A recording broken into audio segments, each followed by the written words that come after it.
So the Caliph alighted and entering, with his company, saw a high-builded saloon and as spacious, with couches raised, on daïses, and carpets and divans laid. So he went up to the couch that was set for him on 4 pillars of ivory, plated with glittering gold and covered with 7 carpets. This pleased him, and behold, up came Caliph, with servants and little slaves, bearing all manner sherbets, compounded with sugar and lemon and perfumed with rose and willowflower water and odoriferous musk. The fisherman advanced and drank and gave the Caliph to drink, and the cupbearers came forward and served the rest of the company. Then Caliph brought a table spread with meats of various colors and geese and fowls and other birds, saying, "In the name of God." So they ate their fill, after which he let remove the tables, and kissing the earth 3 times before the Caliph, craved his leave to bring wine and music. He gave him leave for this, and turning to Ja'far, said to him, "As my head liveth, the house, and that which is therein is Caliph's, for that he is ruler over it, and I am wondered at him, whence there came to him this great good fortune and exceeding affluence. However, this is no great matter to him who saith to a thing, Be, and it is. What I most wonder at is his understanding, how it hath increased, and whence he hath gotten this lordliness and dignity. But, when God willeth good unto a man, he amendeth his wit before his fortune."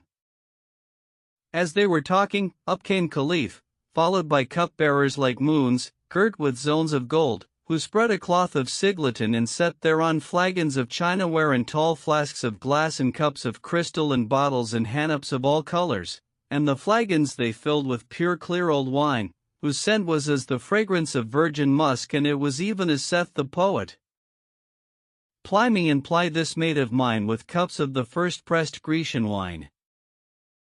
Daughter of nobles, they her display in raiment of goblets clear and fine. They girdle her round with gems, and pearls of finest water therewith entwine. So by these tokens in her, I trow, the bride they style the juice of the vine. And round about these vessels were sweetmeats and flowers, such as may not be surpassed. When Arishid saw this from Caliph, he showed favor to him and smiled upon him and invested him with an office, whereupon Caliph wished him long life and abiding glory and said, "Will the commander of the faithful give me leave to bring him a singing girl, a lutanist? Never was heard her like among mortals?" Quoth the Caliph, "So be it." So he kissed the earth before him, and going to a closet, called Kud al-Kulub, who came, shuffling in her robes and trinkets, after she had veiled herself from head to foot, and kissed the earth before the commander of the faithful. Then she sat down, and tuning the lute, swept its strings and played upon it, till all present were transported for excess of delight, after which she improvised and sang the following verses. I wonder, will our time with those we love come back again?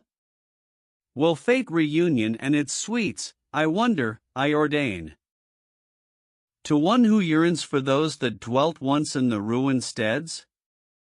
Shall we find peace, and will time's shifts no longer work us bane?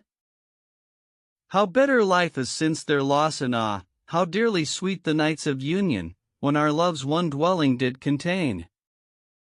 Draw near to me, beloved mine, vouchsafe to me the grace of meeting, else my life, indeed, is frustrate all in vain.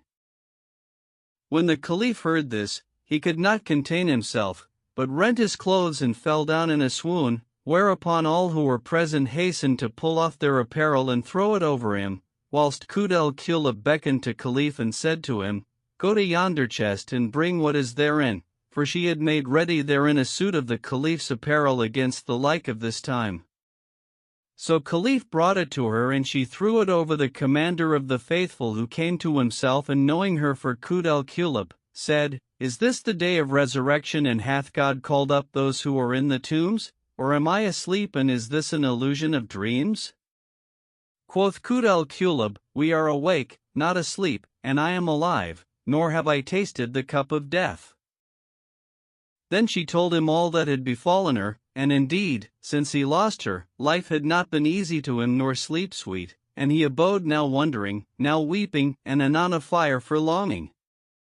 When she had made an end of her story, the Caliph rose and took her by the hand, intending for her palace, after he had kissed her lips and strained her to his bosom, whereupon Caliph rose and said, By Allah, it is good, O Commander of the Faithful. Thou hast already wronged me once, and now thou wrongest me again.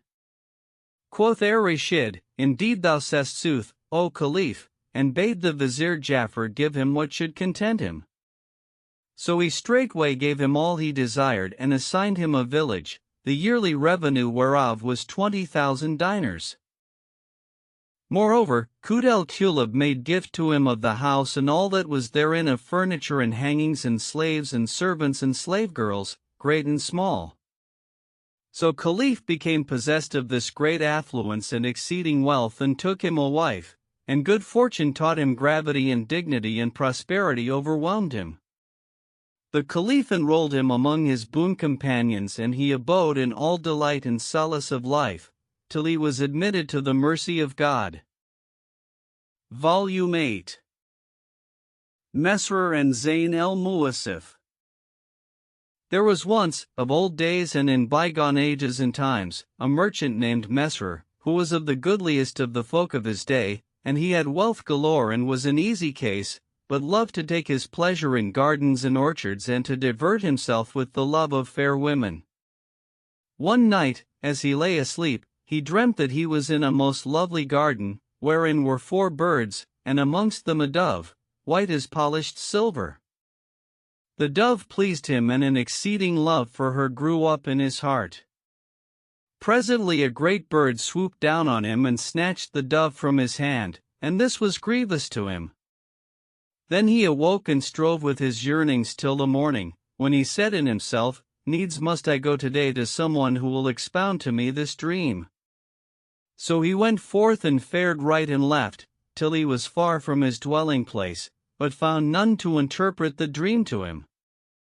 Then he set out to return, but on his way the fancy took him to turn aside to the house of a certain rich merchant, and when he drew near to it, he heard from within a plaintive voice, reciting the following verses from a sorrowful heart. The east wind from her traces blows to usward, fragrance fraught, with perfume such as heals the sick and soothes the love distraught. By the deserted steads I stand in question, but my tears not answer save the witness mute, the ruin time hath wrought. Breath of the breeze, I prithee tell, quoth I, shall its delight to this abiding place return, by fairer fortune brought?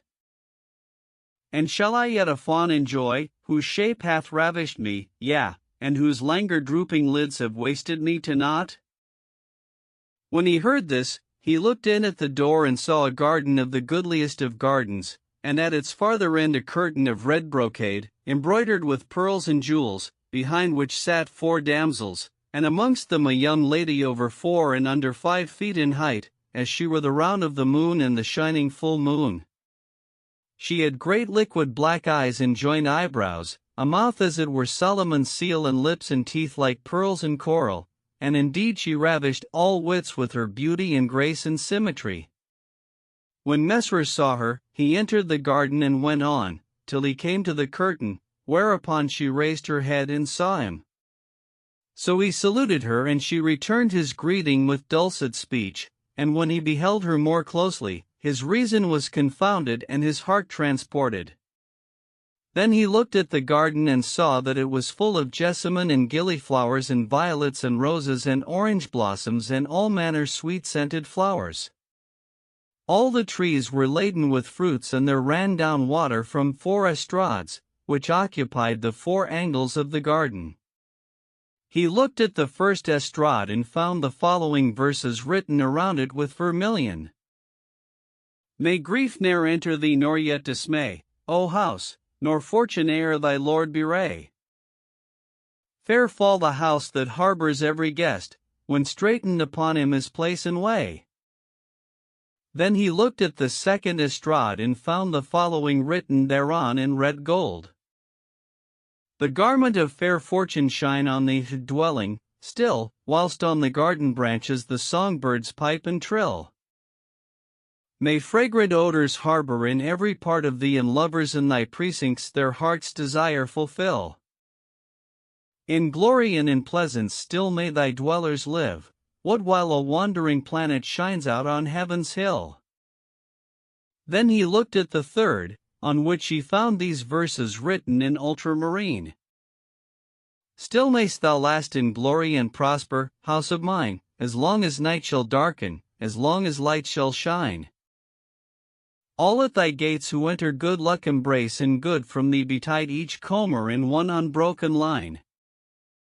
And on the fourth was painted in yellow characters the following verse. This garden and this lake, a pleasant sitting place, these, by the clement Lord, are all I ask of grace. Moreover, in that garden were birds of all kinds, turtle and cushat and culver and nightingale, each carolling his several song, and amongst them the lady, swaying gracefully to and fro and ravishing all who saw her with her beauty and grace and symmetry. O man, said she to Messer, what brings thee into a house other than thy house, and wherefore comest thou in unto women other than thy women, without leave of their owner? O my lady, answered he, I saw this garden, and the goodliness of its verdure pleased me, and the fragrance of its flowers and the singing of its birds, so I entered, thinking to gaze on it a while and go my way. With all my heart, said she. Messer was amazed at the sweetness of her speech and the amorous languor of her glances and the elegance of her shape, and transported by her beauty and grace and the pleasantness of the garden and the birds. So he recited the following verses.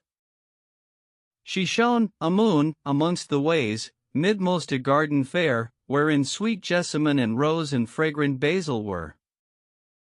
And myrtle and anemones blood-red and eglantine and violets, compassing about the cassia tree, blew there. The zephyr steals from it the scents, wherewith it laden is, its perfume from the boughs exhaled, breathes fragrance everywhere. Hail, O thou garden, that all flowers and sweets doth comprehend, that perfect art in every grace and fashion of the fair. Under the shadow of thy boughs the full moon shineth bright, and with the sweetest melodies the song-birds fill thine air. Thy ring-dove and thy mocking-bird, yea, and thy turtle-dove and nightingale stir up my soul to longing and despair. And yearning harbors in my heart, dazed at thy goodliness am I, and as one stupefied for drunkenness, I fare. Then she said to him, Harkee, Sarah. Begone about thy business, for we are none of the women who are neither thine nor another's. And he answered, O my lady, I said nothing ill. Quoth she, Thou soughtest to divert thyself with the sight of the garden, and thou hast looked on it, so go thy ways. O my lady, said he, belike, thou wilt give me a draught of water, for I am athirst. Quoth she, How canst thou drink of a Jew's water, and thou a Nazarene? But he replied, O my lady, your water is not forbidden to us nor ours to you, for we are all, as, one creature. So she said to her slave girl, Give him to drink. And she did so. Then she called for the table of food, and there came 4 damsels, high-bosomed maids, bearing 4 trays of meats, and 4 flagons full of old wine, as it were the tears of a slave of love for clearness, and set them down before him on a table around whose marge were graven the following verses. They set a table down before the boon companion's eyne, for eating, borne on rotten feet of gold and silver fine. The garden of eternity it seemed, the which unites all that the soul can weary for of costly meat and wine. Quoth she, Thou soughtest to drink of our drink, so up and at our meat and drink. He could hardly credit his ears and sat down forthright at the table, whereupon she bade her nurse give him a cup, that he might drink. Now her slave girls were called, one Hubbub, another Kutub and the third Sukub, and she who gave him the cup was Hubbub.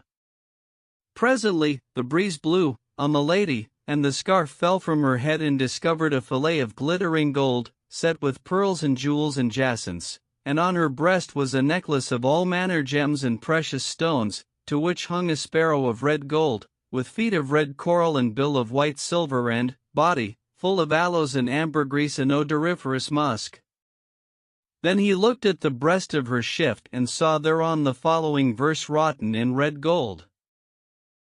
The fragrance of musk, that breathes from the breasts of the fair, the zephyr borrows, to sweeten the morning air. Mesrour marveled at this with an exceeding wonder and was confounded at her charms, and amazement got hold upon him. Then said she to him, Begone from us and go about thy business, lest the neighbors hear of and even us with the lewd. By Allah, O my lady, replied he, suffer me to enjoy the sight of thy beauty and grace. With this she was wroth with him, and leaving him, walked in the garden, followed by her maids, Kutub and Sukab, whilst Hubab abode by the curtain with Mesrour, who entered into discourse with her and presently said to her, O Hubab, hath thy mistress a husband or not? She hath a husband, answered the damsel, but he is presently abroad on a journey with merchandise of his. When he heard that her husband was abroad on a journey, his heart lusted after her, and he said, O Hubab, extolled be the perfection of him who created this damsel and fashioned her. How sweet is her beauty and her grace and her shape and symmetry! Verily, my heart is in sore travail for her. O Hubab, look, how I may come to enjoy her, and thou shalt have of me what thou wilt of money and what not else. O Nazarene, answered Hubab, if she heard thee speak thus, she would kill thee, or else she would kill herself, for she is the daughter of a champion of the Jews, nor is there her like amongst them. Moreover, she hath no need of money and keepeth herself still cloistered, discovering not her case to any. Quoth Mesrour, O Hubab, and thou wilt but bring me to enjoy her, I will be thy slave and thy servant, and will serve thee all my life and give thee whatsoever thou seekest of me. But she said, O Mesrour, this woman hath no desire for money nor yet for men, for my lady Zayn al-Muwassif is straitly cloistered, going not forth of the door of her house, lest the folk see her, and but that she forbore thee by reason of thy strangerhood, she had not suffered thee to pass her threshold, no, not though thou wert her brother. O Hubab, rejoined he, be thou our go-between, and thou shalt have of me 100 gold dinars and a dress worth as much more, for that the love of her hath gotten possession of my heart. And she said, O man, let me go about with her and talk, and I will return thee an answer and acquaint thee with what she saith. Indeed, she loves those who berhyme her and set forth her charms and her grace and beauty in verse, and we may not avail against her save by beguilement and soft speech and craft. Then she rose, and going up to her mistress, talked with her privily of this and that, and presently said to her, O my lady, look at yonder young man, the Nazarene, how sweet is his discourse and how elegant his shape. When Zayn al-Muwassif heard this, she turned to her and said, And his comeliness like thee, love him thyself. Art thou not ashamed to bespeak the like of me with these words? Go, bid him begone about his business, or it shall be the worse for him. So Hubab returned to Mesrour, but acquainted him not with that which her mistress had said. Then the latter bade her go to the door and look if she saw any of the folk, lest foul befall them. So she went, and resuming, said, O my lady, there are folk in plenty without, and we cannot let him go forth tonight. Quoth Zayn al-Muwassif, I am troubled because of a dream I have had, and am fearful by reason thereof. And Mesrour said, What sawest thou in thy dream? May God not trouble thy heart. I was asleep in the middle of the night, answered she, and behold, an eagle swooped down upon me from the highest of the clouds, and would have carried me off from behind the curtain, wherefore I was affrighted at him. Then I awoke from sleep and bade my women bring me meat and drink, so haply, when I had drunken, the terror of the dream would cease from me. When he heard this, he smiled and told her his dream and how he had caught the dove, whereat she marveled exceedingly. Then he went on to talk with her and said, Now am I certified of the truth of my dream, for thou art the dove and I the eagle, and needs must this be, for, when as I set eyes on thee, thou tookest possession of my vitals and settest my heart on fire for love of thee. Thereupon Zayn al-Muwassif became exceeding wroth and said to him, God forfend that this should be. God on thee, be gone about thy business, ere the neighbors see thee and there betide us sore reproach. Then, harkee, fellow, added she, let not thy soul covet that it shall not attain to. Thou weariest thyself in vain, for I am a merchant's wife and a merchant's daughter, and thou art a druggist, and when saw'st thou a druggist and a merchant's daughter on this wise? O my lady, answered he, never lacked love between folk of different condition, so cut thou not off from me hope of this, and whatsoever thou seekest of me of money and raiment and trinkets and what not else, I will give thee. Then he abode with her in discourse and chiding whilst she still redoubled in anger, till nightfall, when he said to her, O my lady, take this dinar and fetch me a little wine, for I am athirst and heavy at heart. So she said to Hubab, fetch him wine and take not from him, for we have no need of his dinar. So she went to fetch the wine, whilst Mesrer held his peace and bespoke not Zayn al-Muwassif, who improvised the following verses. Harkee, O man! Desist from this thou dost design, nor to the crooked ways of frowardness incline. Love is a net, and if thou fall into its snare, the day thereafterward for weariness thou wilt pine. Occasion to our spy thou wilt give for talk, and all the people will reproach me with this love of thine. Small marvel 'tis if thou a fair one love, gazelles thou sayest lions chase and in their snares entwine. And he answered her with these. O cassia branch, delight of garth and knoll, spare thou my heart, who dost possess my soul. The cup of death for love thou'st made me drain, clad me in weed of abjectness and dole. How shall I be consoled, since thou hast taken my heart, for love of thee a red-hot coal? Away from me, cried she. Quoth the adage, he who giveth loose to his eyes wearieth his heart. By Allah, I am tired of discourse with thee and chiding, and indeed thy soul coveteth that which shall never be thine. Nay, though thou gavest me my weight in gold, thou shouldst not get thy wish of me, for, by the bounty of God the Most High, I know not of the things of the world, save pleasant life. O my lady Zayn al-Muwassif, answered he, ask of me what thou wilt of the goods of the world. Quoth she, what shall I ask of thee? For sure thou wilt go out into the highway, and discover my case to the folk, and I shall become a laughingstock among them, and they will make a byword of me in verse, me who am the daughter of the chief of the merchants and whose father is known of the notables of the people. I have no need of money or raiment, and this love will not be hidden from the folk, and I shall be brought to shame, I and my family.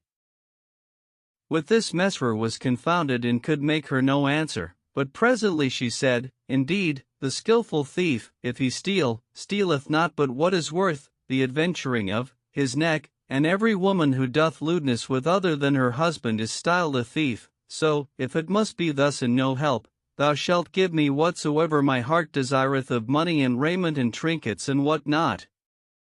Quoth he, and thou soughtest of me the world and all that is therein, from east to west, it were but a little thing, compared with thy favor.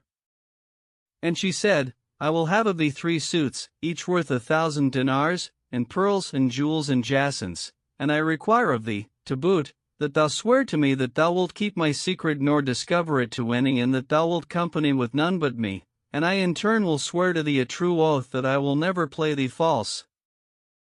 So he swore to her the oath she required, and she swore to him, and they agreed upon this, after which she said to her nurse Hubab, tomorrow go thou with Mesrer to his lodging and seek somewhat of musk and ambergris and aloes and rosewater and see what he hath.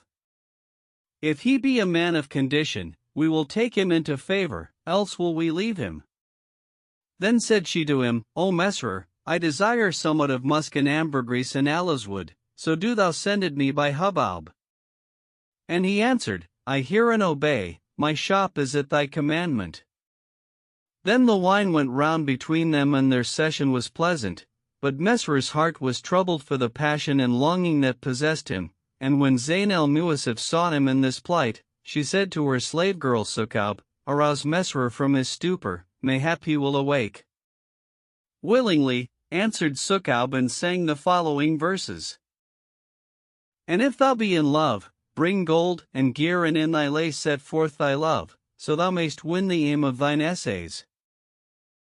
And taste the favors of a fawn, soft-eyed and smiling-lipped, whose shape is as the cassia branch, when to the breeze it sways.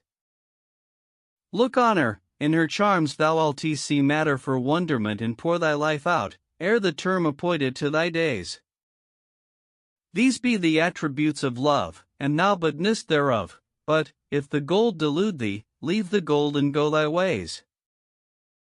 Mesrur apprehended her meaning, and said, "I hear and understand." Never was stress, but after came relief, and he who afflicteth will order the issue. Whereupon Zayn al-Muwassif recited the following. "Awake, O Mesrur, from love's stupor, for lo, I fear lest our love bring me travail and woe. Sure proverbs on us east and west shall be made, and the folk our report for a wonder shall know. Leave loving my like, or for sure thou'lt have blame. Why cleavest thou to me of all women? I trow one well-born shouldst thou love. Thou'lt a byword become, and find not a pitying friend high or low. I'm a Pharisee's child, and the folk fear my wrath. Would the term of my life were accomplished, hey go." And Mesrur answered her with these verses. "Leave me to my affliction, to love thee I'm content, and blame me not, for censure my passion doth augment. Over my heart ye lord it in tyrant wise, whilst I fare westward neither eastward for very languishment. Forbidden 'tis to slay me of passion's law, they say, the slain of love's a victim, oppressed and innocent.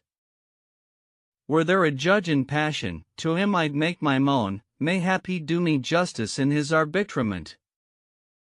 They ceased not from chiding and discourse till the morning beamed, when Zayn al-Muwassif said to him, "O Mesrur, it is time for thee to depart, lest one of the folk see thee and foul befall us." So he arose, and going forth, fared on, accompanied by Hubab, till they came to his lodging, where he talked with her and said to her, "All thou seekest of me thou shalt presently have, so but thou wilt bring me to her enjoyment." Quoth Hubab, "Comfort thy heart," whereupon he rose and gave her 100 dinars, saying, "O Hubab, I have by me a dress worth 100 dinars.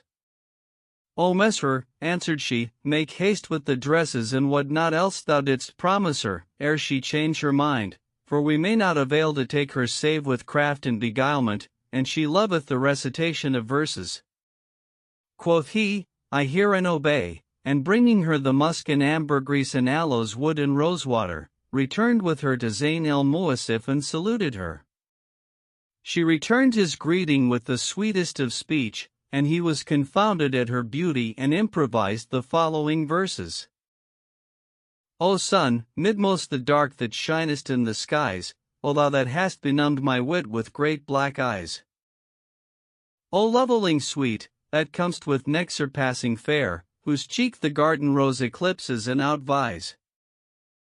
Blind not with thy disdain our sights, for thy disdain a grievous matter is, a heart that terrifies. Passion took up its stead with me, and 'tis forbid to it to carry off the life's last lingering sighs.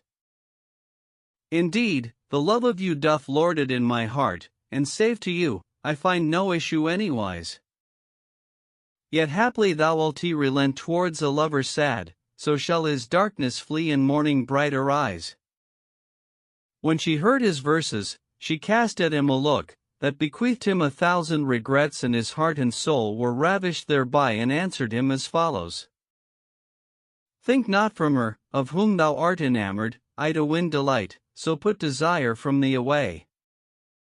Leave that thou hopst, for 'gainst her rigors whom thou lovest among the fair, in vain is all thou canst essay. My looks to lovers bring discomfiture and woe, indeed, I make no count of that which thou dost say.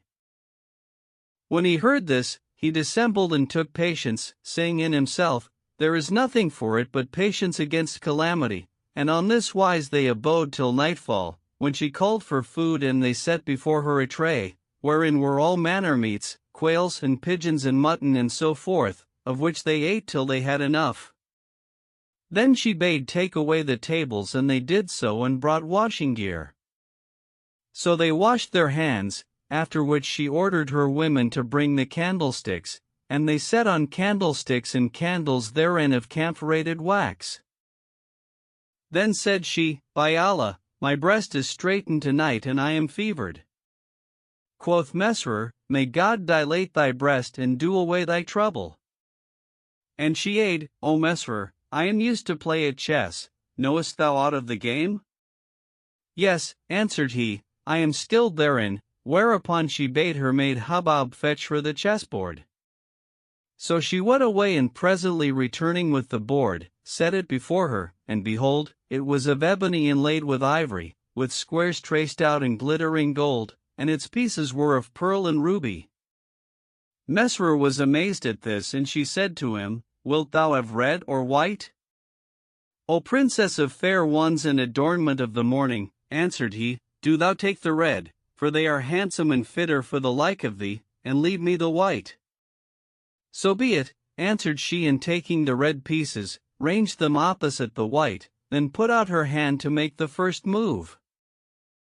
He looked at her fingers, which were white as paste, and was confounded at their beauty and elegant shape, whereupon she turned to him and said, O Mesrer, be not bewildered, but take patience and calm thyself. O thou whose beauty puts the moons to shame, answered he, how shall a lover look on thee and have patience? Checkmate, said she, and beat him, wherefore she knew that he was mad for love of her, and said to him, O Mesrer, I will not play with thee save for a set stake. I hear and obey, answered he, and she said, Swear to me, and I will swear to thee that neither of us will cheat the other. So they swore this, and she said, O Mesrer, if I beat thee, I will have 10 dinars of thee, and if thou beat me, I will give thee nothing. O my lady, rejoined he, be not false to thine oath, for I see thou art an overmatch for me at this game. Agreed, said she, and they ranged their men and fell again to playing. Now she had on her head a kerchief of blue brocade, so she laid it aside, and tucking up her sleeve, showed a wrist like a shaft of light, and passed her hand over the red pieces, saying to him, Look to thyself. But he was dazzled at her beauty, and the sight of her charms bereft him of reason, so that he became dazed and stupefied, and put out his hand to the white men, but it lit upon the red. O Mesrer, said she, where are thy senses? The red are mine, and the white thine. And he replied, Who can look on thee, without losing his senses? Then, seeing how it was with him, she took the white from him and gave him the red, and they played, and she beat him. He ceased not to play with her, and she to beat him, whilst he paid her each time 10 dinars, till, seeing him to be distracted for love of her, she said to him, O Mesrer, thou wilt never come to thy desire, except thou beat me, and henceforth I will not play with thee save for a stake of 100 dinars a game. With all my heart, answered he, and they went on playing, whilst she still beat him, and he won not a single game, but paid her 100 dinars each time, and on this wise they abode till the morning, when he rose. Quoth she, What wilt thou, O Mesrer? And he replied, I mean to go to my lodging and fetch somewhat of money, it may be I shall attain my desire. Do as seemeth good to thee, said she. So he went home, and taking all the money he had, returned to her, reciting the following verses. Methought I caught a bird in sleep, as I did deem, all in a garden fair with smiling flowers agleam. That I shall get of thee the amorous delight, interpretation is, meseems, of this my dream. Then they fell a playing again, but she still beat him, and he could not beat her once, and on this wise they abode 3 days, till she had gotten of him all his money, whereupon, O Mesrer, said she, What wilt thou do now? And he answered, I will stake thee a druggist's shop. What is its worth? Asked she, and he replied, 500 dinars. So they played and she won the shop of him in 5 bouts. Then he staked slave girls and lands and houses and gardens, and she won them all, till she had gotten of him all he had, whereupon she turned to him and said, Hast thou aught left to stake? By him who made me fall into the snare of thy love, answered he, I have neither money nor aught else left, little or much. O Mesrer, said she, the end of that whose beginning was contentment shall not be repentance, wherefore, if thou repent thee, take back thy good and be gone from us, and I will hold thee quit towards me. By him who decreed these things to us, replied Mesrer, though thou soughtest to take my life, it were a little thing, compared to thine approof, for I love none but thee. Then said she, Go and fetch the Cadi and the witnesses and make over to me by deed all thy lands and possessions. Willingly, replied he, and going out forthright, returned with the Cadi and the witnesses. When the magistrate saw her, his reason fled and his mind was troubled by reason of the beauty of her fingers, and he said to her, O my lady, I will not draw up the deed of conveyance, save upon condition that thou purchase the lands and houses and slave girls and that they all pass under thy control and into thy possession. We are agreed upon that, replied she, write me a deed, whereby all Mesrer's houses and lands and slave girls and all his hand possesseth shall pass to Zayn al-Mu'asif and become her property at such a price.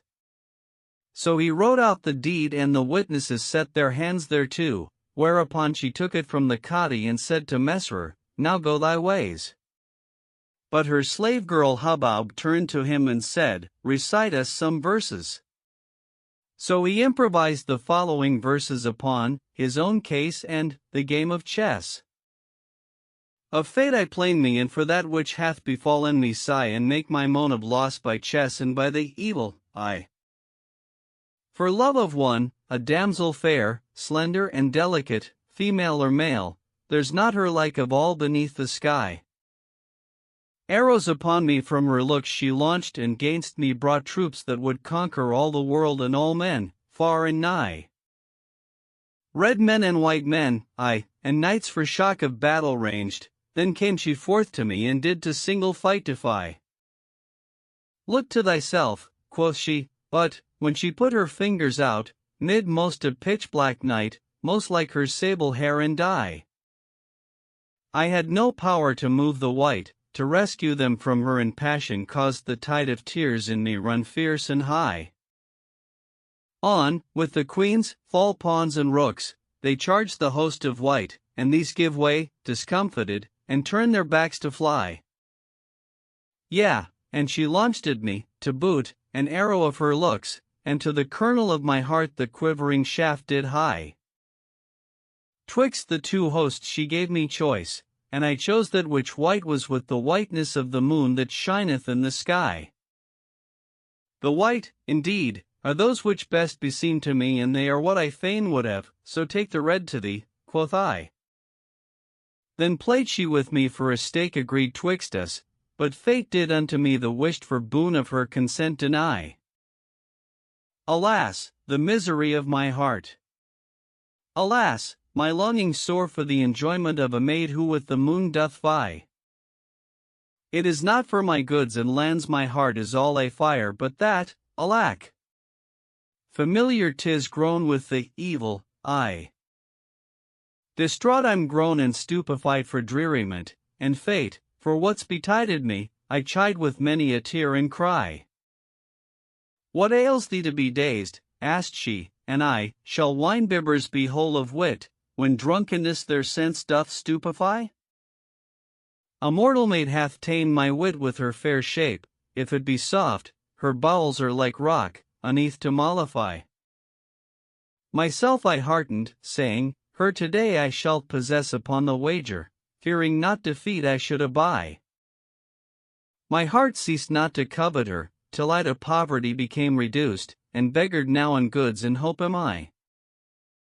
Will he who is in love forswear a love that irketh him, though in the oceans of desire he struggle like to die? So is the slave grown penniless, to love and longing thrall, all unaccomplished yet the hope he staked his all to buy. Zayn al-Mu'asif marveled at the eloquence of his tongue and said to him, O Mesrer, leave this madness and return to thy senses and go thy ways, for thou hast wasted all thy substance at the game of chess, yet hast not attained to thy desire, nor hast thou any resource whereby thou mayst accomplish it. But he turned to her and said, O my lady, ask of me what thou wilt and I will bring it to thee and lay it at thy feet. O Mesrer, answered she, thou hast no money left. O goal of all hopes, rejoined he, if I have no money, the folk will help me. Quoth she, shall the giver turn asker? And he said, I have friends and kinsfolk, and whatsoever I seek of them, they will give me. Then said she, O Mesrer, I will have of thee 4 bladders of musk and 4 vases of civet and 4 pounds of ambergris and 4,000 dinars and 400 pieces of colored brocade, wroughten with gold. Bring me these things, and I will grant thee my favors. This is a like matter to me, O thou that puttiest the moons to shame, replied he and went forth to fetch her what she sought. She sent Hubab after him, to see what interest he had with the folk of whom he had spoken to her, but, as he went along the streets, he turned and seeing her afar off, waited till she came up to him and said to her, Whither away, O Hubab? So she told him what her mistress had said to her and he said, By Allah, O Hubab, I have nothing. Then why didst thou promise her, asked she, and he answered, How many a promise is unkept of its maker?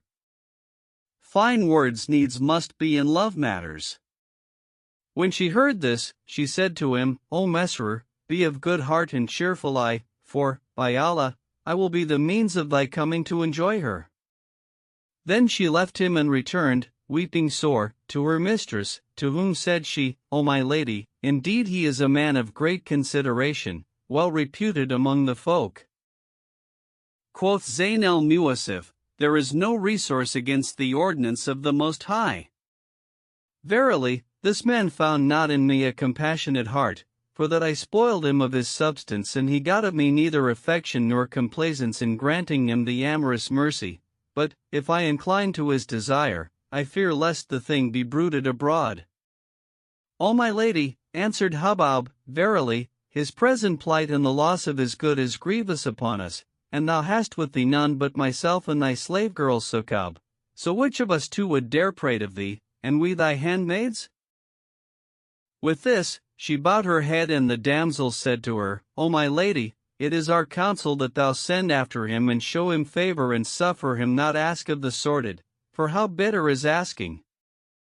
So she accepted their counsel and calling for inkhorn and paper, wrote him the following verses. Fulfillment draws near, O Mesrer, rejoice in fair presage and true, for, tonight, when the darkness falls down, the deed without fail thou shalt do. And ask not the sordid, O youth, for money to mend thine estate, indeed, I was drunken, but now my wit is restored me anew. Moreover, thy good that I took shall all unto thee be restored, and a crown, O Mesrer, my largesse, I'll add thee my favors thereto. Since patience thou hadst and in the long suffering and sweetness there was with a loved one's unkindness to bear, who wronged thee with rigors undue. So hasten forthright to enjoy my possession, fair fall thee thereof. And tarry not neither neglect, lest my folk come to know of us too. Then come to us quickly, I pray, and loiter not neither delay, and eat of the fruits of delight, whilst my husband is absent, the Jew. Then she folded the letter and gave it to Hubab, who carried it to Mesrer and found him weeping and reciting the following verses, in a transport of passion and love-longing. There blew upon my heart a breeze of love and wantonness, and all my entrails crumbled were with passion pitiless. My longing, since my loved one's loss, is passing sore on me and still mine eyelids overflow for very tears' excess. My heart with doubts and fears is racked, which did I but reveal unto hard rocks and stones, forthright they'd soften for distress. Ah, what I knew if I shall live to win to my delight, if, in enjoyment of my wish, my hope I shall possess. Shall parting's nights, the wide outspread, be folded up again, and shall I e'er of that be healed which doth my heart oppress? As he was repeating these verses, Hubbub knocked at the door, so he rose and opened to her, and she entered and gave him the letter. He read it and said to her, O Hubbub, what news bringest thou of thy mistress? O my lord, answered she, in this letter is what dispenses me from answering, for thou art of the folk of understanding. And he rejoiced with an exceeding joy and repeated the following verses. The letter came, and its contents rejoiced us, heart and brain, and in my very heart of hearts to keep it I were fain. Yea, I redouble in desire, weener the writ I kiss, for 'tis as if tea the very pearl of passion did contain. Then he wrote a letter in answer and gave it to Hubbub, who returned with it to her mistress and fell to extolling his charms to her and expatiating on his generosity and good qualities, for she was become a helper to him, to bring about his union with her. O Hubbub, said Zayn el-Muasif, indeed he tarrieth to come to us. And Hubbub answered, he will certainly come speedily. Hardly had she made an end of speaking when he knocked at the door, and she opened to him and brought him in to her mistress, who saluted him and bade him welcome and seated him by her side. Then she said to Hubbub, bring me a suit of the goodliest of apparel, so she brought a dress embroidered with gold, and Zayn el-Muasif threw it over him, whilst she herself donned one of the richest of dresses and covered her head with a net of pearls of the finest water. About this she bound a fillet of brocade, embroidered with pearls and rubies and other jewels, from beneath which fell down 2 tresses, of plaited silk, each looped with a pendant of ruby, charactered with glittering gold, and she let down her hair, as it were the sombre night. Moreover she incensed herself with aloes wood and scented herself with musk and ambergris, and Hubbub said to her, God guard thee from the evil eye. Then she began to walk, with a graceful swimming gait, whilst Hubbub, who excelled in verse-making, recited the following in her honor. She shames the cassia branches with every step she tries, and sore besets her lovers with glances from her eyes. A moon from out the darkness appearing of her hair, it is as from her browlocks the very sun did rise. Happy by whom the night long with all her charms she lies, and happy he who, swearing by her life, for her dies. Zayn el-Muasif thanked her and went up to Mesrer, as she were the full moon all displayed. When he saw her, he rose to his feet and exclaimed, except my thought deceive me, she is no mortal, but one of the brides of paradise. Then she called for food, and they brought a table, about whose marge were written the following verses. Dip thou with spoons and saucers 4, and gladden heart and I with many a various kind of stew and fricassee and fry. Thereon fat quails, ne'er shall I cease to love and tender them, and rails and fowls and dainty birds of all the kinds that fly. Glory to God for the kebabs, for redness all aglow, and potterbs steeped in vinegar, in porringers thereby. Fair fall the rice with sweet milk dressed, wherein the hands did plunge, and eke the forearms of the fair were buried, bracelet high. How my heart yearneth with regret over 2 plates of fish that by 2 manchet cakes of bread of tourage did lie. Then they ate and drank and made merry, after which the servants removed the table of food and set on the wine service. The cup and the bowl passed round between them, and their hearts were gladdened. Then Mesrer filled the cup and sang, to her whose I am and who is my mistress, chanted the following verses. I marvel at mine eyes that feed their fill upon the charms of a fair maid whose beauty bright enlightens every place. In all her time she hath no like, nor any may compare with her for very goodliness and sweet harmonious grace. The willow sapling envies her the slimness of her shape, when, in her symmetry arrayed, she fares with stately pace. The crown of her, for radiance, is as the crescent moon, and the full moon of the dark she shames with shining face.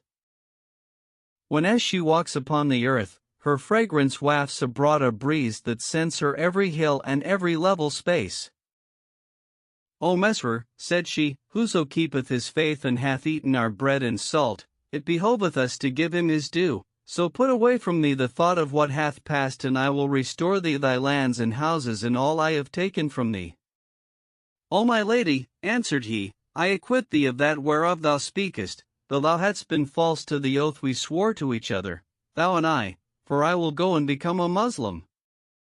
Then said Hubab to her, O my lady, thou art young of years and knowest many things, and I claim the intercession of God the Most High with thee, for, except thou do my bidding and heal my heart, I will not lie the night with thee in the house.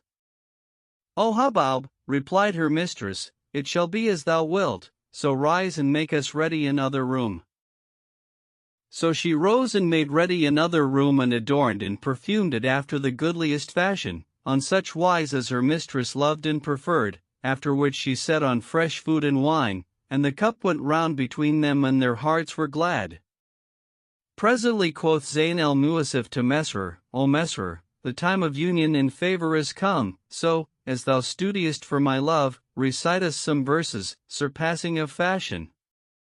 So he recited the following ode. I am ta'en captive, in my heart a fire flames up amain, over a bond of love delight by severance shorn in twain.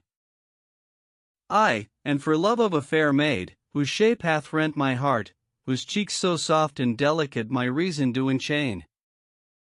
Joined brows and arched and melting eyes of liquid black hath she, and teeth that like the lightning flash, when she to smile doth deign. Her years of life are 10 and 4, my tears, for love of her, resemble drops of dragon's blood, as from mine eyes they rain. Twixt stream and garden first mine eyes beheld her, as she sat, with face the full moon that outshone in heaven's high domain. I stood to her, on captive wise, for awe, and said, the peace of God forever light on thee, O dweller in the fane. Then she, with sweet and dulcet speech, like pearls in order strung, my salutation graciously returned to me again. And when she heard my speech to her, she knew for sure what I desired, and therewithal her heart was hardened gainst her swain. Is not this idle talk, quoth she, and I made answer, spare the longing lover to upbraid, who doth of love complain. If thou vouchsafe me thy consent this day, the thing were light, thy like beloved is and mine still slaves of love in vain. And when she knew my wish, she smiled and answered, by the Lord him who created heaven and earth and all that they contain. I am a Jewess, born and bred in Jury's straitest sect, and now unto the Nazarenes as surely doth pertain. How think'st thou to enjoy me, then, and art not of my faith? Tomorrow, sure, thou wilt repent, if thou this thing obtain. Is lawful with two faiths to jest in love? The like of me were blamed of all and looked upon with flouting and disdain. Wilt thou thus mock at all belief and all religious rites, and doubly guilty, this my faith and eke thine own profane? And if thou deest me, thou deest become a Jew for love of me, and, save my favors, all to thee forbidden would remain. And by Evangel thou wouldst swear a straight and binding oath to keep the secret of the love that is betwixt us twain. So by the Pentateuch I swear, a true and certain oath, that, in the time that's past and gone and ne'er will be again, I swore to her upon my faith, upon my law and creed, and her unto a solemn oath on like wise did constrain. Quoth I, O term of all desire, what is thy name? And she, Zayn al-Mu'asif am I called in this my own domain. Zayn al-Mu'asif, then cried I, my entrails are enthralled for love of thee, thou hast indeed enslaved me, heart and brain.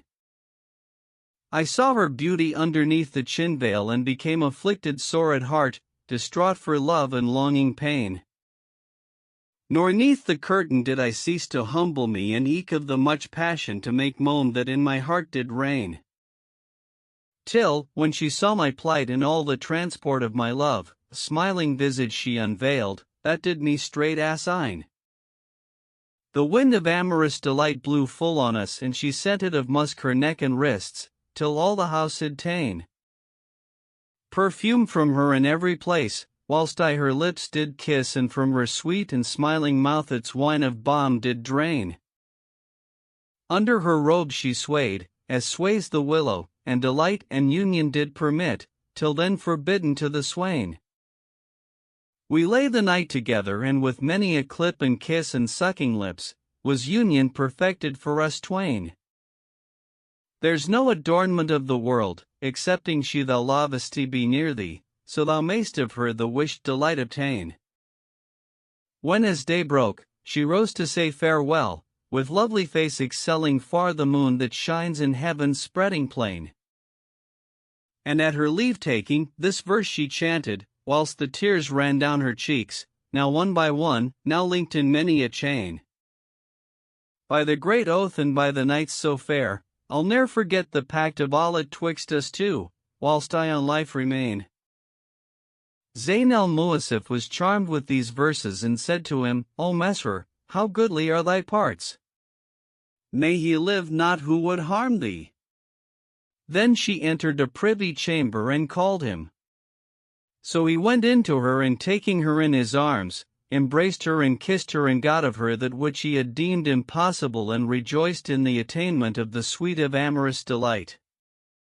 Then said she, O Mesrer, now we are become lovers, thy good is forbidden to me and is lawfully thine again. So she restored to him all she had won of him, and said to him, Hast thou a garden, whither we may go and take our pleasure therein? Yes, O my lady, answered he, I have a garden that hath not its like. Then he returned to his house and bade his slave girls make ready a handsome room and provide a splendid banquet, after which he summoned Zayn al-Mu'asif, who came with her damsels, and they ate and drank and made merry, whilst the cup passed round between them, and their hearts were glad. Then the lovers withdrew to privy chamber, and Zayn al-Mu'asif said to Mesrer, I have bethought me of some pleasant verses, which I would fain sing to the lute. And he answered, Do so. So she took the lute, and tuning it, sang the following to pleasant air. Mirth from the smitten strings, O o'ercometh me in cheer, sweet is our morning draught, when daybreak draweth near. Love still its bondman's heart uncovereth, and in the tearing down of veils doth love-longing appear.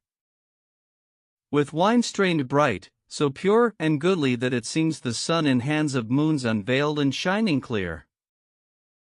It bringeth us a night's its gladness, and with joy obliterates the stains of dreariment and fear. Then said she to him, O Mesrer, recite us somewhat of thy verse, and favor us with the fruit of thy wit. So he recited the following. In a full moon we do rejoice, that carries round its wine, and in the sweet strains of the lute in gardens fair and fine, whose turtles in the dawning hour sing, and whose branches sway and eke their paths the uttermost of all desire enshrine.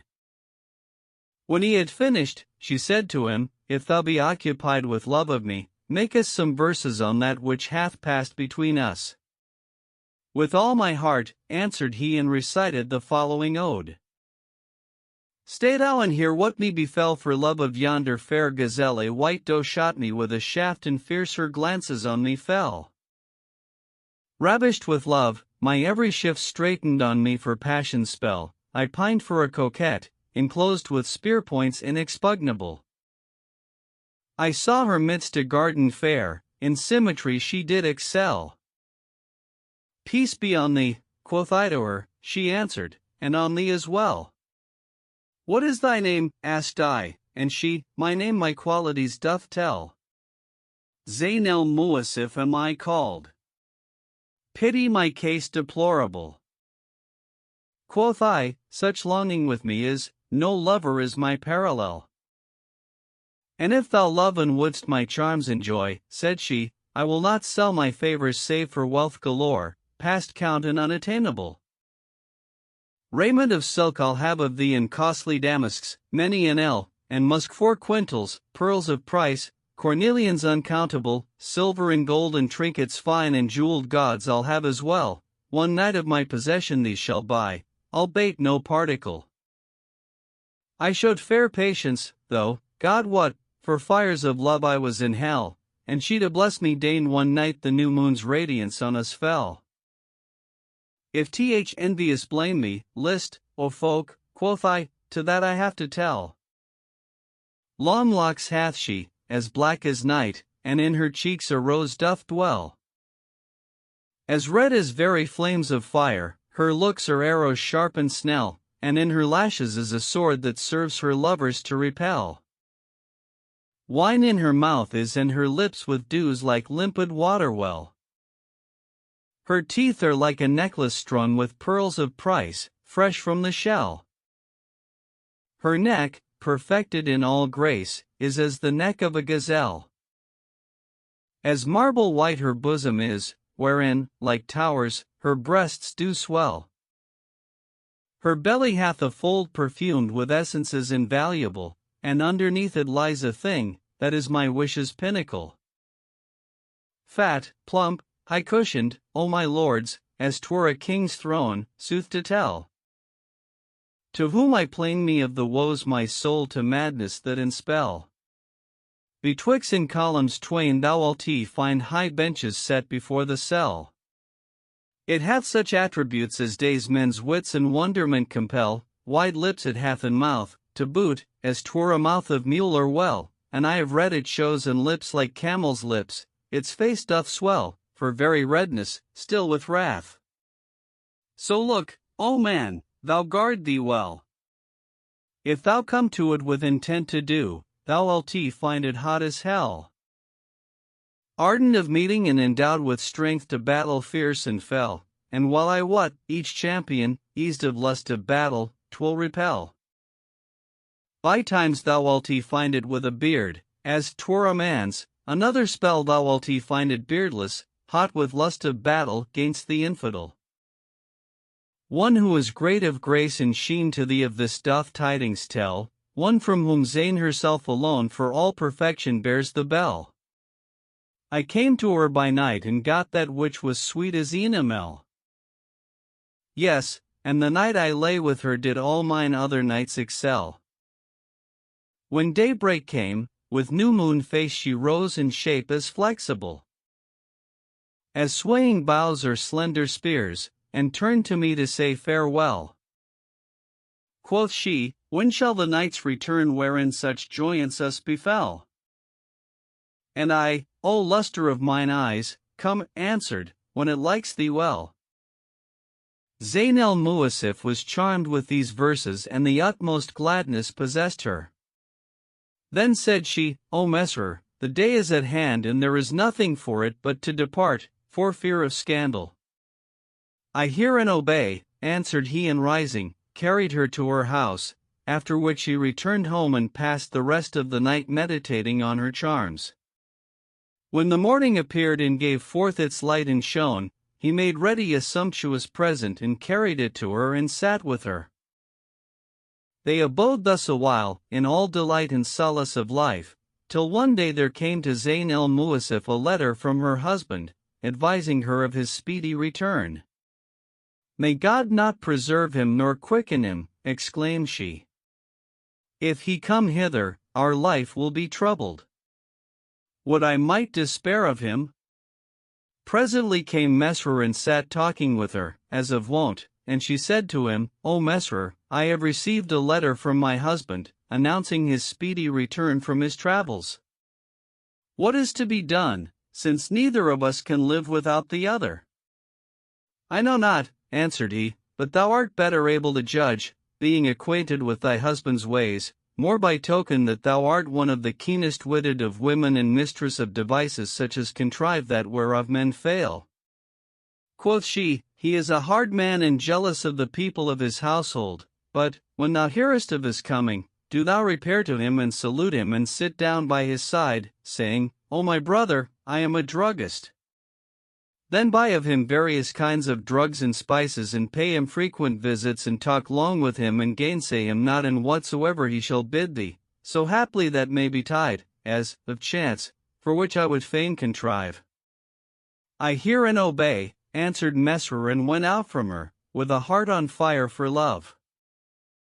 When her husband came home, she rejoiced in him and bade him welcome, but he looked in her face, and seeing it pale and sallow, for she had washed it with saffron, making usage therein of one of women's arts, asked her how she did.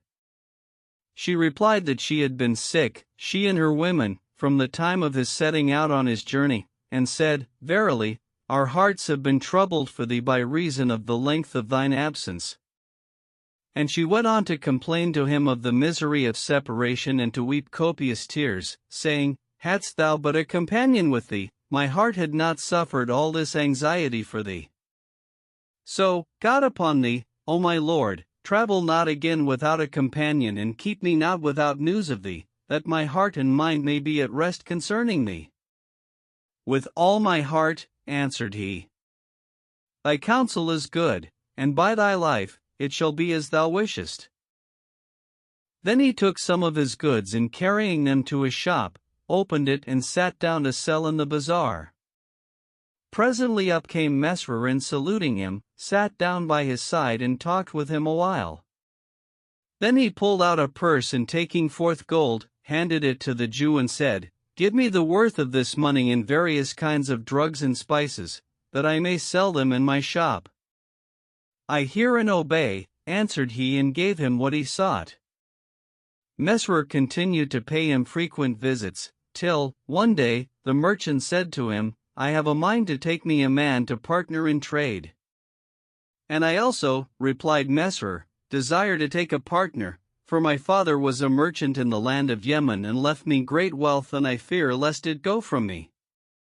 Quoth the Jew, Wilt thou be my partner, and I will be thine, and a true friend and comrade to thee at home and abroad, and I will teach thee to sell and buy and give and take?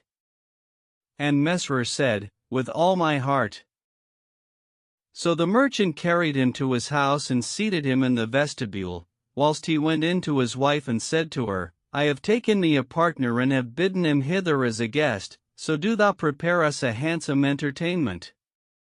When she heard this, she rejoiced, doubting not but this was Messer, and made ready a magnificent banquet, of her joy in the success of her device. Then said her husband to her, Come out with me to him and bid him welcome, and say, Thou gladdenest us with thy company. But she made a show of anger, saying, Wilt thou have me discover myself to a strange man? God forbid. Though thou cut me in pieces, I will not appear before him. Why shouldst thou be abashed at him, rejoined he, seeing that he is a Nazarene and we are Jews and we are become associates, he and I. Quoth she, It liketh me not to present myself before a strange man, on whom I have never set eyes and whom I know not. He thought she spoke sooth and ceased not to importune her, till she rose and veiling herself, took the food and went out to Messer and bade him welcome, whereupon he bowed his head, as he were ashamed, and the Jew, seeing this, said in himself, Doubtless, this man is a devotee. They ate their fill, and the table being removed, wine was set on.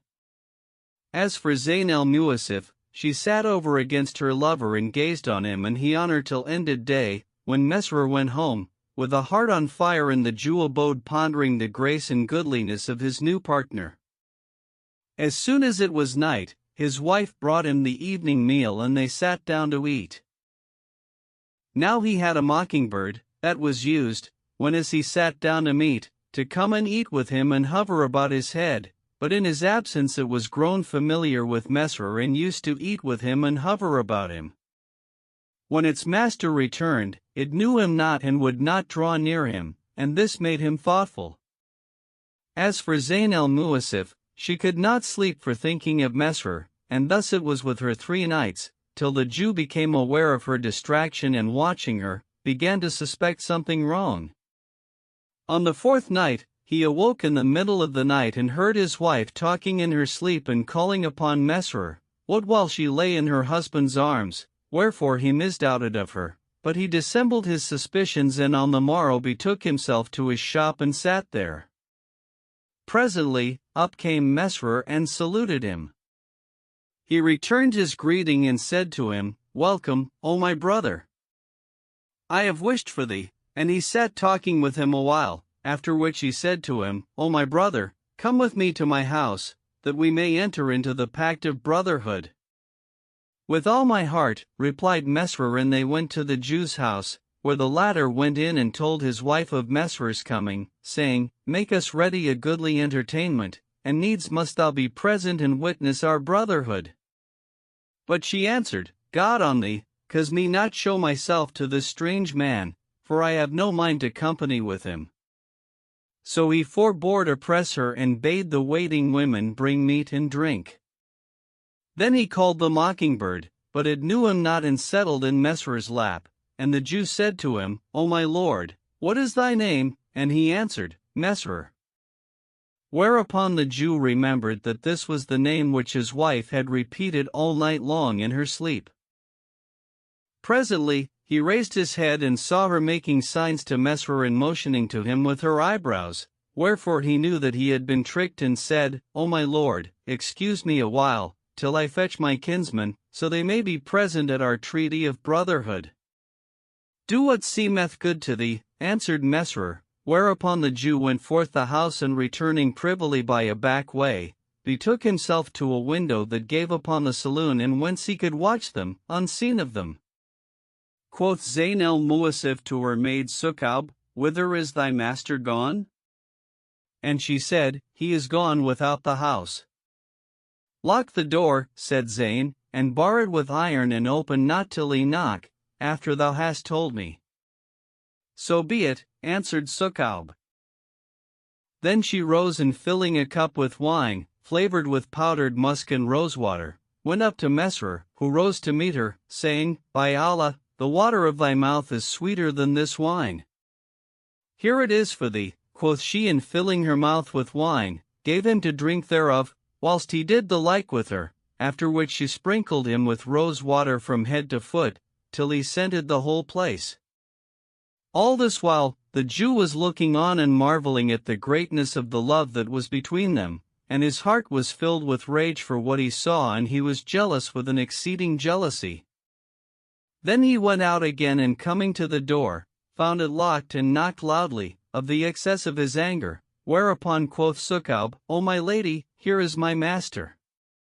"Open to him," replied Zayn el-Muasif, "would God had not brought him back in safety." So she went and opened the door to the Jew, who said to her, "What ailed thee to lock the door?" Quoth she, "It hath never ceased to be locked thus during thine absence, nor hath it been opened night nor day." "Thou hast done well," answered he, "this pleases me." Then he went in to Mesrer, laughing and dissembling his chagrin, and said to him, "O Mesrer, let us put off the conclusion of our treaty of brotherhood till another day." "As thou wilt," replied Mesrer, and went away, leaving the Jew pondering his case and knowing not what to do, for his heart was sore troubled, and he said in himself, "Even the mockingbird disavows me, and the slave girls shut the door in my face and favor another." And of the excess of his chagrin, he fell to reciting the following verses. A life made fair with all delight of days and solacement Mesrer doth live, what while my life is severed and forspent. Fortune hath played the knave with me and her whom I adore, and all my heart's on flames of fire, that rage without relent.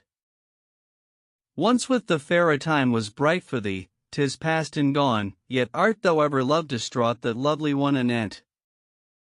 Mine eyes her goodly beauty saw, and in the love of her, my heart to passion thrall became, for very ravishment. Of the sweet water of her lips she poured me out, fine wine on thirst, whilst yet the time endured of favor and content.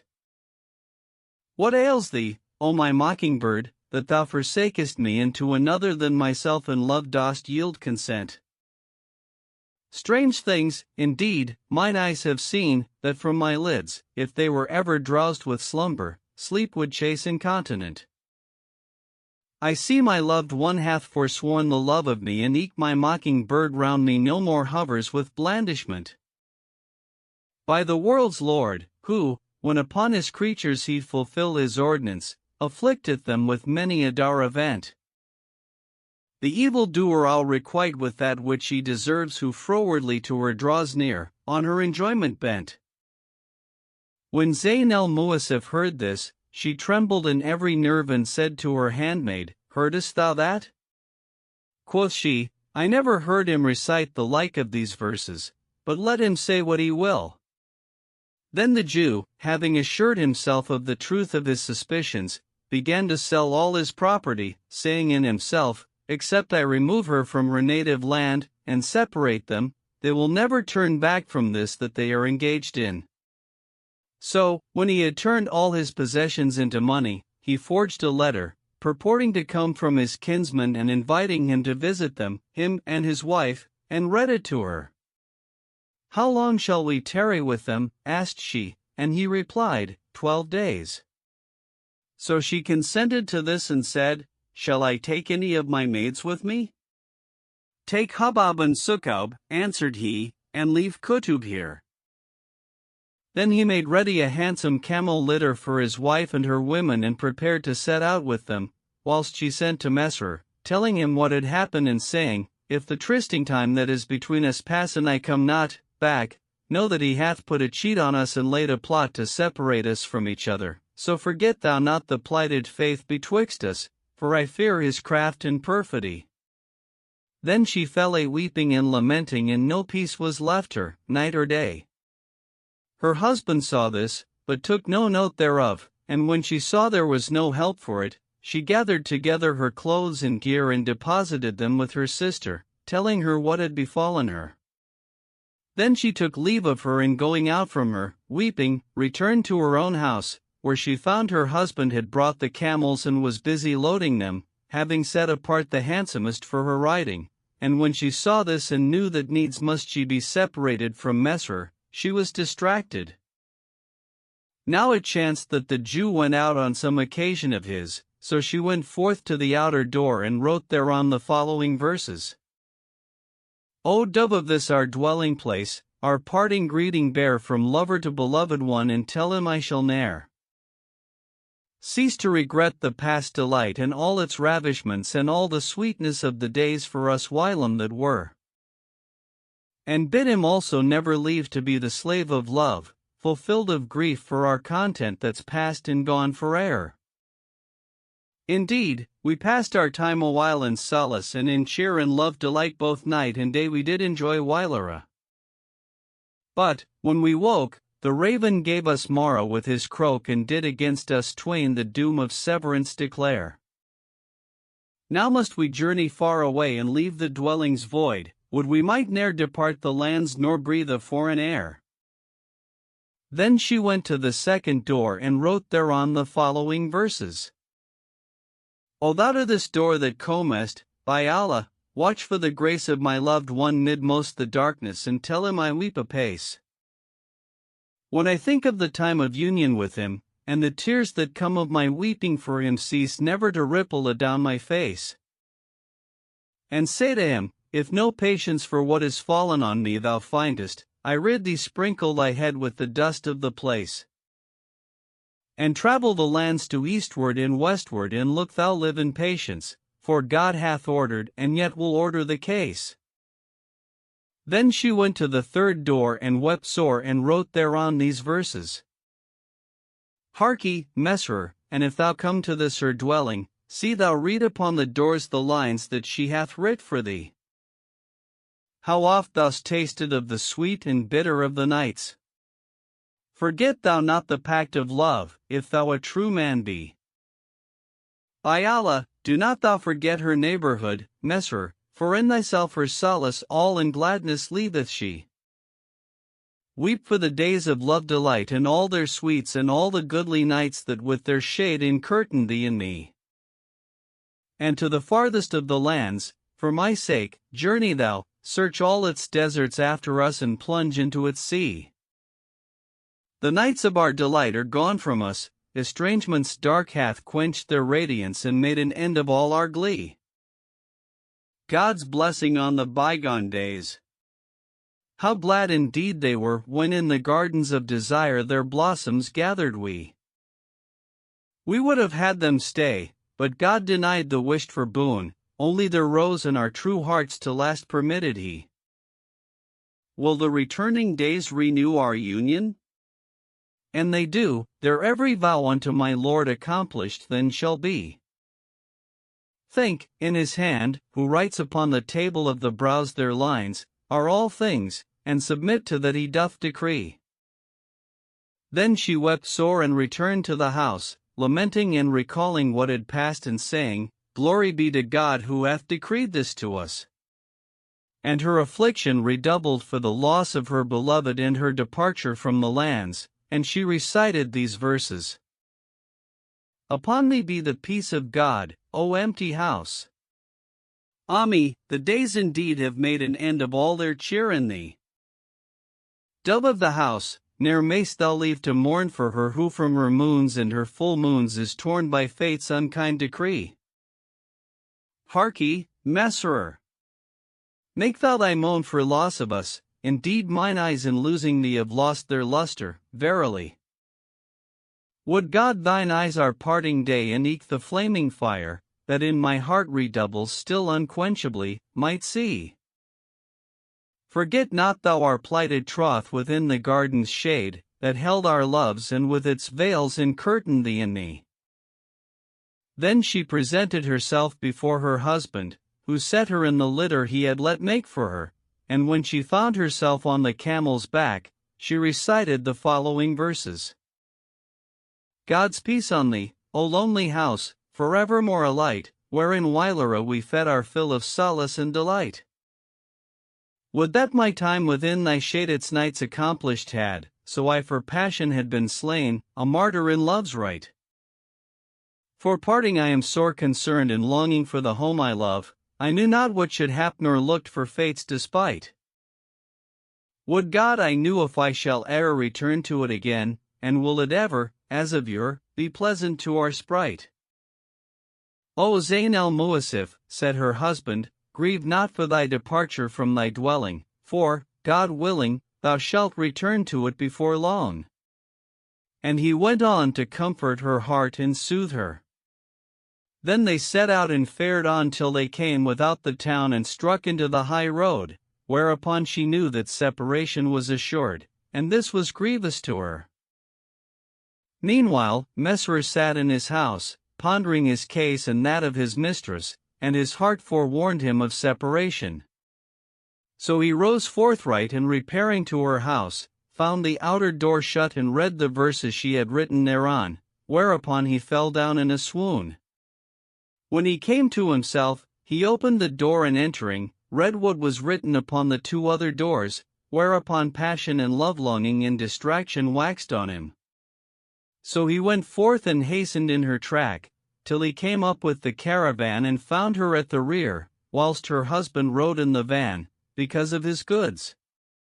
When he saw her, he clung to the litter, weeping and lamenting for the anguish of separation, and recited the following verses. Would I knew for what crime we are shot, well away. With the shafts of estrangement forever and aye. O desire of the heart, to thy dwelling I came, when distress for thy love sorely irked me, one day. And I found the house empty, laid waste, and complained of estrangement and groaned, in my spirit's dismay. Then I questioned the walls of my loves that are gone and have taken my heart as a pledge, where are they? And they said, they made passion in ambush to lie in the entrails and fared from the dwellings away. They wrote for me lines on the portals, the deed of the folk that keep faith nor their troth plight betray. When Zayn al-Mu'asif heard this, she knew that it was Messerer and wept, she and her maidens, and said to him, I conjure thee by Allah, O Messerer, turn back, lest my husband see us. At these words he swooned away, and when he revived, they took leave of each other and he recited the following verses.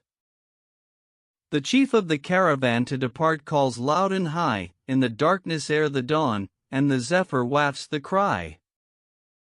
They gird their burdens on and hasten to depart, and on, at the leader's voice, the caravan doth hie. They perfume the lands, through which they journey, on every side, and still through the valleys midst their travel in haste they ply. Possession they took of my soul in passion and fared away and left me to toil in vain in the track of their passing by. Beloved, I purposed indeed to part with you never in life, and the earth is drenched with the tears that flow from the wanderer's eye.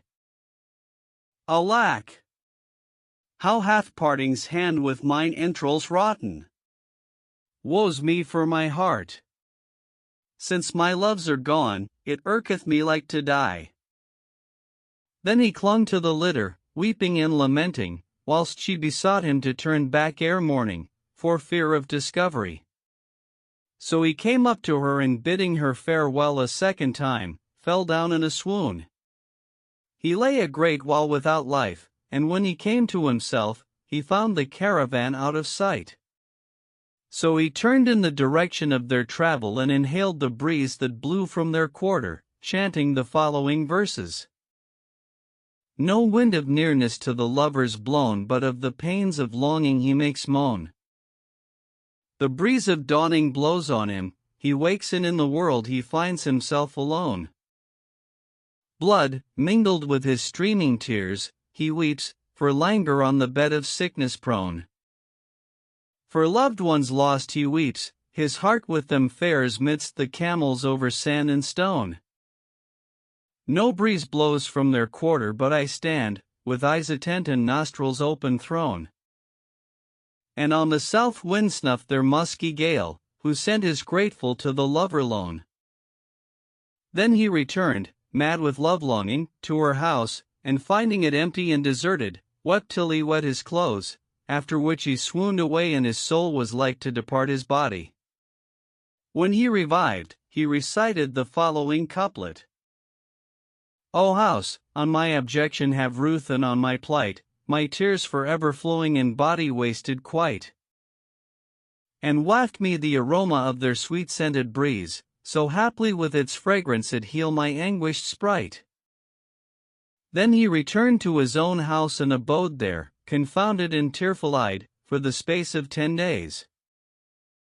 Meanwhile, the Jew journeyed on with Zayn al-Muwassif half a score days, at the end of which time he halted at a certain city, and she wrote to Mesrer a letter and gave it to Hubab, saying, Send this to Mesrer, so we may know how we have been tricked and how the Jew hath cheated us. So Hubab dispatched it to Mesrer, whom when it reached, its news was grievous to him, and he wept till he wet the ground. Then he wrote a reply and sent it to his mistress, subscribing it with the following couplets. Where is the road unto the doors of solace? How shall he, who's all for love-longing on flames of fire consoled be? How pleasant were the days of yore, that now are passed away. Ah, would some scantling of their times were yet with thee and me. When the letter reached Zayn al-Muwassif, she read it and gave it to her maid Hubab, bidding her keep it secret. However, the Jew came to know of their correspondence and removed with her to another city, at a distance of 20 days' journey. As for Mesrer, sleep was not sweet to him, nor was peace or patience left unto him, and he ceased not to be thus till, one night, his eyes closed for weariness, and he dreamt that he saw Zayn al-Muwassif come to him in the garden and embrace him, but presently he awoke and found her not, whereupon he fell into a passion of grief. His reason fled and his eyes ran over with tears, love-longing to the utterest possessed his heart, and he recited these verses. Peace be on her, whose image came to visit me by night, and passion straight in me renewed and longings did excite. Indeed, from that my dream I rose, distracted with desire, fulfilled of love and longing pain for that fair vision's sight. Do the imbroglios of sleep say sooth of her I love? Will she let quench my thirst and heal the sickness of my sprite? Anon she spoke with me, anon she strained me to her breast, and now with pleasant speech she soothed my pain and my affright. And when our lovers' chiding was accomplished in the dream and in unceasing floods, the tears streamed from mine eyes contrite. From out her damask lips, for me, as 'twere the best of wine, whose scent was as the scent of musk, she poured, that lady bright. I marvel at what chanced twixt us in dreams, for lo! I got my wish of her, and that I sought of solace and delight. But, when from sleep I woke, no whit of that fair dream found I save love longing and pain, the rest had fled with morning light. And since I've looked on her, I'm grown, by day, as I were mad, a nights I'm drunken without wine, alone distracted white. O waftings of the zephyr, go, to them I prithee bear the salutation of my love and longing for their sight. And say to them, him, whom ye knew, the shifts of sorry fate have given to drink the cup of death, of destiny's despite. Then he went out and ceased not to weep till he came to her house, and looking on it, saw it deserted. Presently, it seemed to him he saw her image before him, whereupon fires flamed in him and his sorrows redoubled, and he fell down in a swoon. When he came to himself, he recited the following verses. I snuffed the scent of balm from them, wherewith the air is fraught and fare away, with heart fulfilled of passion, love distraught. A miserable slave of love, my longings with the sight of dwellings, void of all their charms, to salve in vain I've sought. It doth but sicken me for woe and severance and desire, and all the past time with my friends recalleth to my thought. When he had made an end of these verses, he heard a raven croak beside the house and wept, saying, Glory be to God! The raven croaks not save over a ruined house. Then he sighed and groaned and recited the following verses. What aileth the raven to croon o'er the house of my love? As I hear, the fires in my bosom rage high, their burning my entrails doth sear. For regret for the days of their love, bygone, my heart wanders, for woe, in the mountains of misery lost, distracted with passion and fear. I die of love longing, the flames of desire in my liver still rage, and letters I write, which, alas! I have none to convey to my dear. Alas for my body worn waste and my sorrow! My loved one is gone. Will they ever, I wonder, return, her nights, with their solace and cheer? O breeze of the east, in the dawn if thou visit the camp of her tribe, salute her, I prithee, for me, and stay by her stead thy career. Now Zayn al-Muwassif had a sister, by name Nezim, who was looking on him from a high P1 and when she saw him in this plight, she wept and sighed and recited these verses. Harkee! How oft, bewailing the steads, wilt come and go? Indeed, the house its builder bemoaneth of its woe. Gladness, ere they departed who did inhabit here, was rife within the dwelling, and suns in it did glow. Where are the full moons vanished, that shone so bright? The shifts of fate their loosened beauties have blotted out, I trow. Leave what is past of fair ones, with whom thou didst consort, mayhap, the days, returning, them forth again will show. Except for thee, its dwellers had not departed hence, nor thou in its high places hadst seen the corby crow. When Mesrer heard these verses and apprehended their meaning, he wept sore. Now Nezim knew that which was between him and her sister of love and longing and passion, so she said to him, God on thee, O Mesrer, forbear this house, lest any see thee and deem thou comest on my account. Thou hast caused my sister depart, and now thou wouldst drive me also away. Thou knowest that, but for thee, the house would not now be void of its inhabitants, so be consoled for her and leave her, for what is past. When he heard this, he said to her, O Nezim, if I could, I should fly for longing after her, so how can I be comforted for her? Quoth she, Thou hast nothing for it but patience. And he said, I beseech thee, for God's sake, write me a letter to her, as from thyself, and get me an answer from her, to comfort my heart and quench the fire that rages in my vitals. With all my heart, answered she, and took inkhorn and paper, whilst Mesrour began to set out to her the violence of his longing and what he suffered for the anguish of separation, saying, This letter is from the despairing and sorrowful lover, the wretched bereaved one, with whom no peace abides, night nor day, but he still weeps copious tears. Indeed, tears have ulcerated his eyelids and his sorrows have kindled a fire in his liver. His lamentation is prolonged and restlessness is sore on him, as he were a bird that hath lost its mate, and his death is at hand. Alas, my desolation for the loss of thee and my yearning affliction for thy companionship! Indeed, emaciation hath wasted my body and my tears are become a torrent, mountains and plains are straitened upon me, and of the excess of my passion I go, saying, My yearning o'er this stead's eternal and my pain, and longings for its folk still wax on me amain. I send to you my tale of love, the cupbearer still giveth me the cup of love for you to drain. And for your faring hence and absence from the lands, with ever-streaming tears my wounded eyelids rain. O litter leader, stay, turn back with the beloved, for all my heart's afire with flames that never wane. My greeting to my love bear thou and say to her, There's naught but damask lips his sorrows can assign.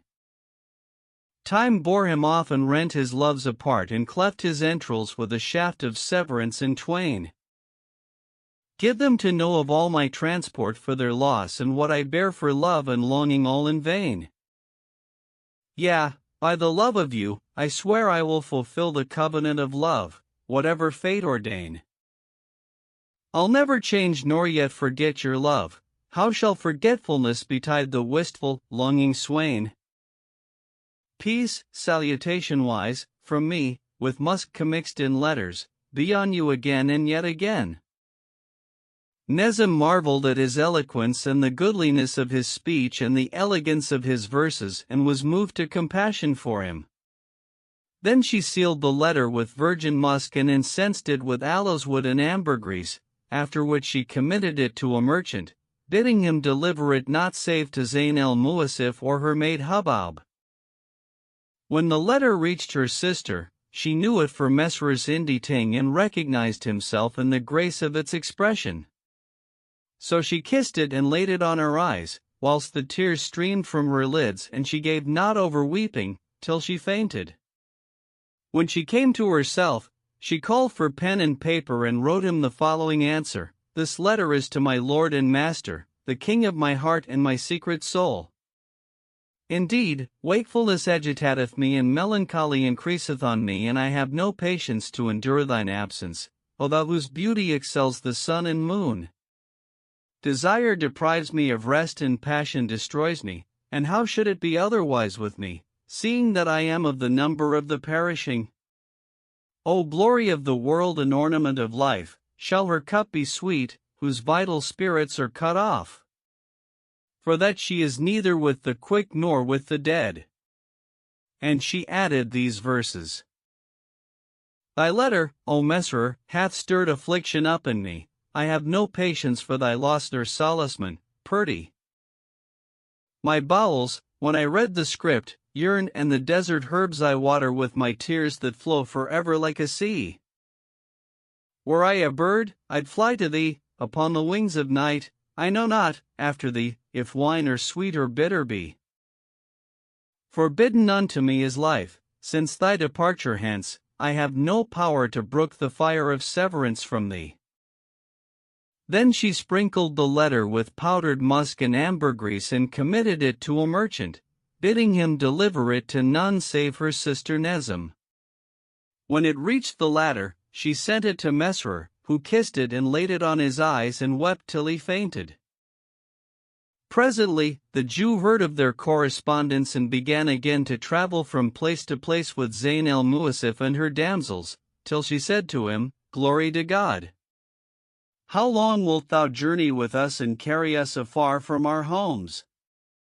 Quoth he, I will fare on with you a year's journey, so no more letters may reach you from Mesrour. I see how you take all my good and give it to him, so all that I miss I shall take from you, and I shall see if Mesrer will profit you or avail to deliver you from my hand. Then he stripped her and her damsels of their silken apparel and clad them in raiment of haircloth, after which he repaired to a blacksmith and bade him make 3 pairs of iron shackles. When they were ready, he brought the smith in to his wife and said to him, "Put the shackles on the legs of these 3 damsels." The first that came forward was Zayn el-Muasif, and when the blacksmith saw her, his reason forsook him and he bit his fingers and his wit fled forth his head and sore was his transport. So he said to the Jew, "What is these women's crime?" "They are my slave girls," answered the other, "and have stolen my good and fled from me." "May God disappoint thine expectation," cried the smith. "Were this girl before the chief Cadi, he would not reprove her, though she committed 100 offenses a day. Indeed, she hath no thief's favor and she may not brook the laying of irons on her legs." And he went on to intercede with him, beseeching him not to fetter her. When she saw this, she said to her husband, "I conjure thee by Allah, bring me not forth before yonder strange man." Quoth he, "Why then camest thou up before Mesrer?" And she made him no reply.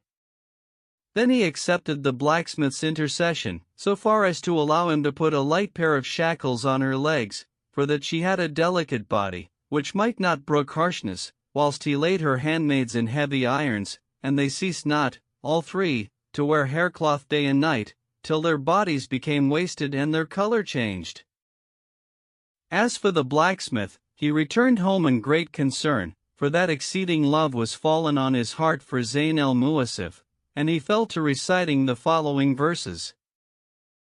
"Blacksmith, may thy right hand wither, in that it did ill entreat yon fair maid by clapping fetters on her ankles and her feet. Thou hast chained a lovely lady, gentle, soft and delicate, of the wonderfulst of wonders was she fashioned and complete.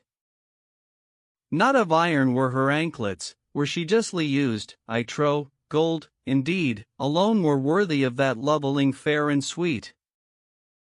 If the Cadi of the Caddis saw her charms, he'd pity her and upon the highest places in her glory would her seat." Now it chanced that the chief Cadi passed by the smith's house and heard him repeat these lines, so he sent for him and said to him, "O blacksmith, who is she on whom thou cayest so instantly and with whose love thy heart is occupied?" The smith rose to his feet and kissing the Cadi's hand, answered, "May God prolong the days of our Lord the Cadi and give him ease of his life." Then he set forth to him Zayn el-Muasif's beauty and grace and symmetry and elegance and perfection and how she had a lovely face and a slender waist and heavy buttocks and acquainted him with the sorry plight in which she was for abasement and duress and lack of victual.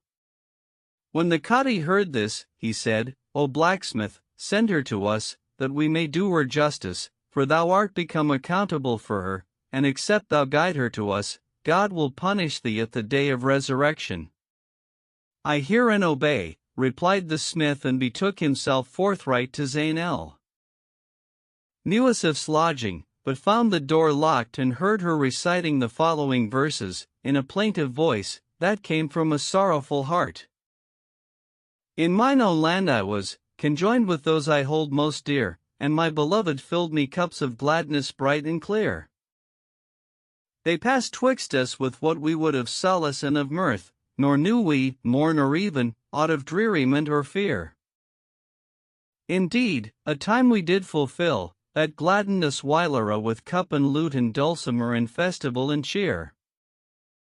Till fortune and its shifts dissolved our fellowship, my love departed and the time of peace with him evanished sheer. Would that the crow of parting might be caused forbear our stead and would the dawn of my delight and passion might appear." When he heard this, he wept like the downpouring of the clouds. Then he knocked at the door and the women said, "Who is at the door?" "It is I, the blacksmith," answered he and told them what the Cadi had said and how he would have them appear before him and make their plaint to him, that he might do them justice on their adversary. "How can we go to him?" replied Zayn el-Muasif, seeing the door is locked on us and our feet shackled, and the Jew hath the keys. Quoth the smith, I will make keys for the locks and open the door and the shackles therewith. But who will show us the Cadi's house? Asked she, and he said, I will describe it to you. But how, continued she, can we appear before him, clad as we are in haircloth, smoked with sulfur?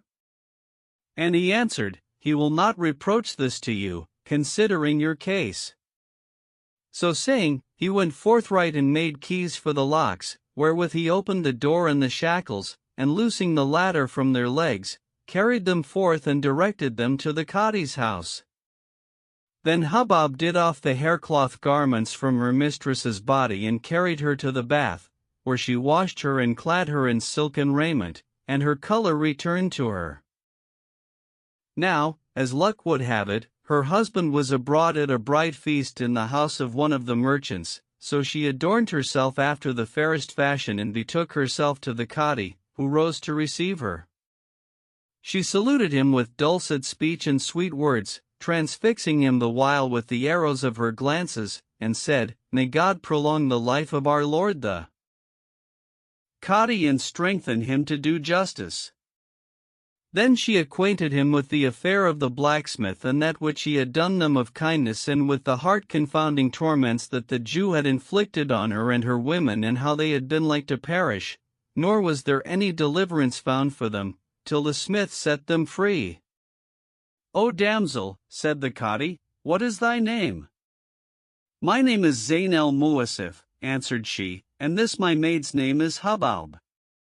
Quoth he, Thy name accordeth with its owner, and its words conform to its meaning. Whereupon she smiled and veiled her face, and he said to her, O Zayn el-Muasif, hast thou a husband or not? I have no husband, answered she. And what is thy faith? Asked he. That of Islam, replied she, and the religion of the best of men. Quoth he, Swear to me by the law, full of instances and admonitions, that thou art a Muslim. So she swore to him and pronounced the profession of the faith. Then said he, How comes it that thou wastest thy youth with this Jew? And she answered, No, O Cadi, may God prolong thy days in contentment and bring thee to thy hopes and seal thine acts with benefits, that my father left me, after his death, 15,000 dinars, which he put into the hands of this Jew, that he might trade therewith and share the profit with me, the capital being secured by acknowledgment according to law. When my father died, the Jew coveted me and sought me in marriage of my mother, who said, How shall I cause her leave her faith and become a Jewess? By Allah, I will denounce thee to the authorities. He was affrighted at her words, and taking the money, fled to the town of Aden. When we heard where he was, we came to Aden in search of him, and when we foregathered with him, he told us that he was trading in stuffs, with the money, and buying goods upon goods. So we believed him, and he ceased not to beguile us till he cast us into prison and fettered us and tortured us exceeding sore, and we are strangers and have no helper save God the Most High and our Lord the Cadi. When the Cadi heard this, he said to Hubbab, Is this indeed thy mistress, and are ye strangers, and is she unmarried? And she answered, Yes. Quoth he, Marry her to me and be manumission of my slaves, and fasting and pilgrimage and almsgiving, of all my estate, incumbent on me, if I do not justice on this dog and punish him for that which he hath done. And she answered, I hear and obey. Then said he, Ye go, comfort thy heart and that of thy lady, and tomorrow, if it please God the Most High, I will send for this infidel and do you justice on him, and ye shall see wonders of his punishment. So Hubbab called down blessings upon him and went forth from him, she and her mistress, leaving him distracted with passion and love-longing and desire. Then they inquired for the house of the second Cadi, and presenting themselves before him, told him the same story. On likewise did she with the third and the fourth, till she had made her complaint to all the four Cadis, each of whom lusted after her and besought her to marry him, to which she consented, nor knew any one of the four that which had happened to the others. All this passed without the knowledge of the Jew, who slept the night in the house of the bright feast. On the morrow, Hubab clad her mistress in her richest raiment and presented herself with her before the four caddies in the hall of justice. As soon as she entered, she uncovered her face and saluted the magistrates, who returned her salutation, and every one of them knew her. One was writing, and the pen dropped from his hand, another was talking, and his tongue became embarrassed, and a third was reckoning and blundered in his reckoning, and they said to her, O delightsome of attributes and surpassing of loveliness, be not thy heart other than easy, for we will assuredly do thee justice and bring thee to thy desire. So she called down blessings on them, and going forth, proceeded to beseech the notaries and scribes to succor her against that unbelieving miscreant and deliver her from the torment she suffered from him. Then she wrote a letter to Mesrer, setting forth to him all that the Jew had done with her from first to last, and ending with the following verses. Rain down tears, O mine eyes, as the deluge they were, so perchance in their flood may be quenched my despair. Once I clad me in raiment of goldenrod and silk, now the raiment of monks and of friars I wear. Yea, and sulphur's the scent of my clothes, betwixt that and sweet basil and musk what a difference is there! Thou wouldst never permit my abasement, Mesrer, nor my bondage, if but of my case thou wert ware. And Hubab too's in fetters with one who denies the one, the requiter of foul and of fair. Lo, the ways of the Jews and their faith I've renounced, and my faith is the noblest of faiths henceforward. To the clement a Muslim's prostration I make, and to follow the law of Muhammad the first swear. Forget not our loves of old time, O Mesrer, and keep thou our vows and our troth plight with care. My faith for thy love and thy sake I have changed, and my secret for passion I'll never declare. So, if, like to the noble, our love thou be preserved, be no laggard, but hasten to us to repair. Then she folded the letter and gave it to her maid Hubab, saying, Keep it in thy pocket, till we send it to Mesrer. Presently in came the Jew, and seeing them joyous, said to them, How comes it that I find you merry? Hath a letter reached you from your friend Mesrer? We have no helper against thee save God, blessed and exalted be he, replied Zayn el-Muasif. He will deliver us from thy tyranny, and except thou restore to us our country and home, we will complain of thee tomorrow to the Cadi and governor of this town.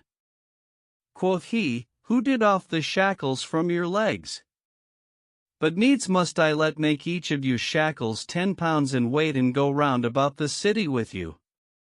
All that thou purposest against us, replied Hubab, thou shalt fall into thyself, so it please God the Most High, by token that thou hast exiled us from our homes, and tomorrow we shall stand, we and thou, before the governor of the city. On this wise they passed the night, and the next morning the Jew went out to order fresh shackles, whereupon Zayn el-Muasif rose and repaired with her women to the courthouse, where she found the 4 caddies and saluted them. They all returned her salutation, and the chief Cadi said to those about him, Verily this damsel is lovely as easy Zara, and all who see her love her and prostrate themselves to her beauty and grace. Then he dispatched 4 sergeants, who were sharifs, to fetch the Jew after the most abject fashion. So, when he returned with the shackles and found none in the house, he was confounded, but, as he abode in perplexity, up came the officers, and laying hold of him, beat him soundly and dragged him face downward, before the Cadi. When the latter saw him, he cried out in his face and said to him, Out on thee, O enemy of God, is it come to such a pass with thee that thou dost thus and bringest these women far from their country and stealest their good and wouldst make them Jews? How darest thou seek to pervert Muslims? O my lord, answered the Jew, this woman is my wife. When the caddies heard this, they all cried out, saying, Cast this dog on the ground and smite him on the face with your sandals and beat him soundly, for his offense is unpardonable. So they pulled off his silken clothes and clad him in his wife's raiment of haircloth, after which they threw him down and plucked out his beard and belaboured him about the face with sandals. Then they set him on an ass, faced a crupper, and causing him take its tail in his hand, paraded him round about the town, after which they brought him back to the Caddis, who all condemned him to have his feet and hands cut off and after be crucified. When the accursed wretch heard this, his wit forsook him and he was confounded and said, O my lords the Caddis, what would ye of me? Say, answered they, this damsel is not my wife and the money is her money, and I have transgressed against her and brought her far from her country. So he confessed to this and the Caddis recorded his confession in legal form and taking the money from him, gave it to Zayn el-Muasif, together with their voucher. Then she went away and all who saw her were confounded at her beauty and grace, whilst each of the Caddis looked for her to fall to his share. But, when she came to her lodging, she made ready all that she needed and waited till night. Then she took what was light of carriage and heavy of worth, and setting out with her maids, under cover of the darkness, fared on 3 days and 3 nights without stopping. Meanwhile, the Caddis ordered the Jew to prison and on the morrow they looked for her coming to them, they, and their assessors, but she presented herself not to any of them.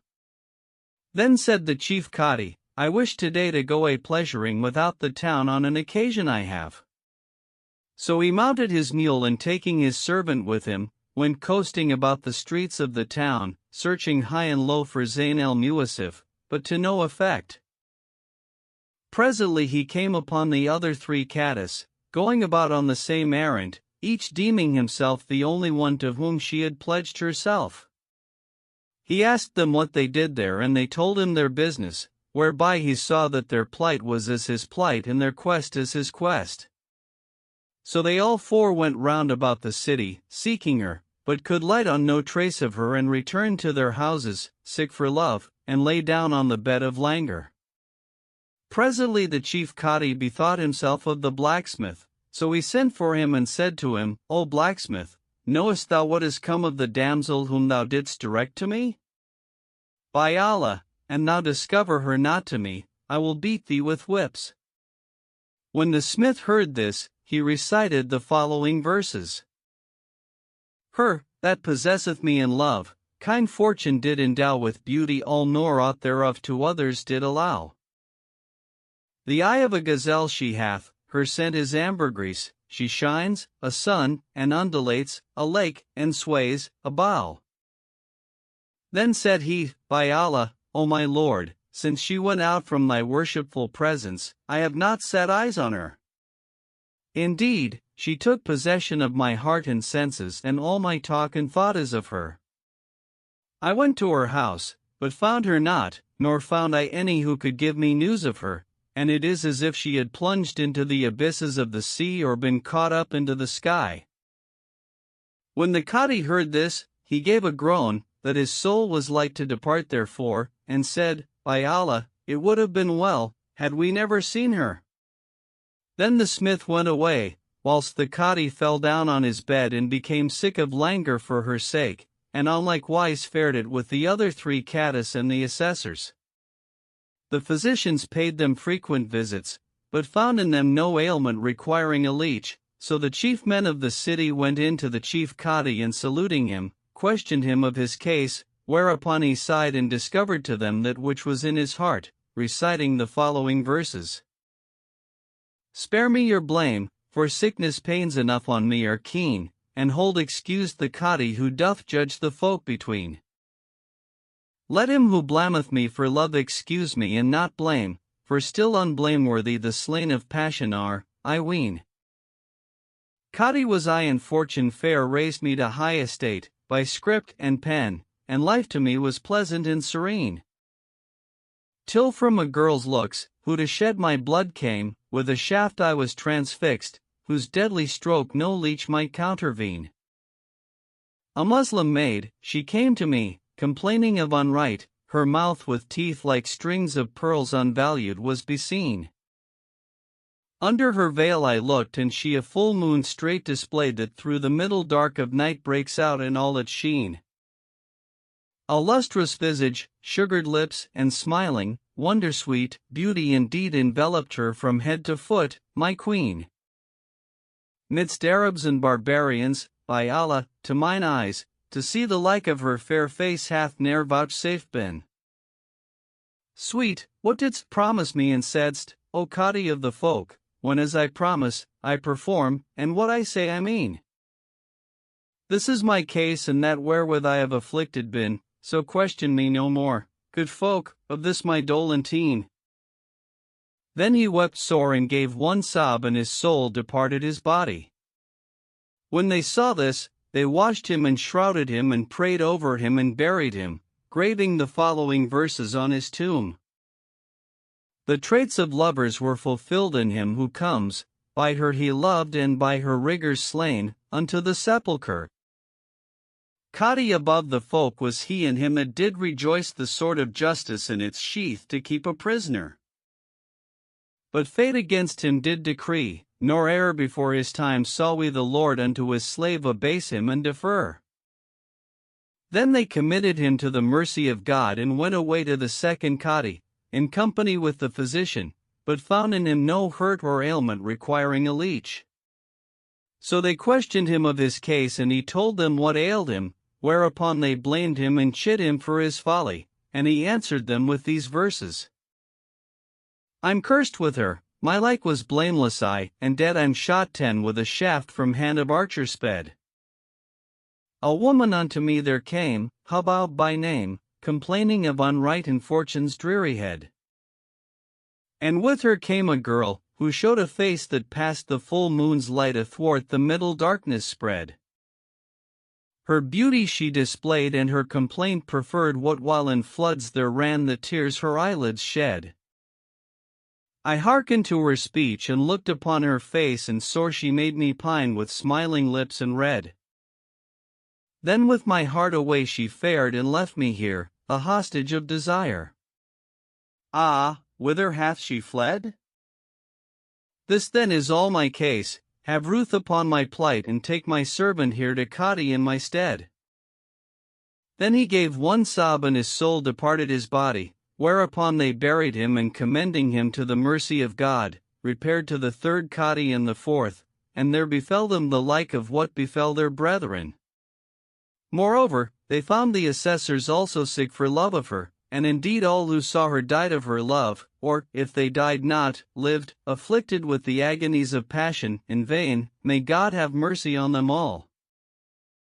Meanwhile Zayn al-Muasif and her women fared on with all diligence till they came to a convent by the way, in which dwelt a prior called Danis and 40 monks. When the prior saw her beauty, he went out to her and invited her to alight, saying, Rest with us 10 days and after go your ways.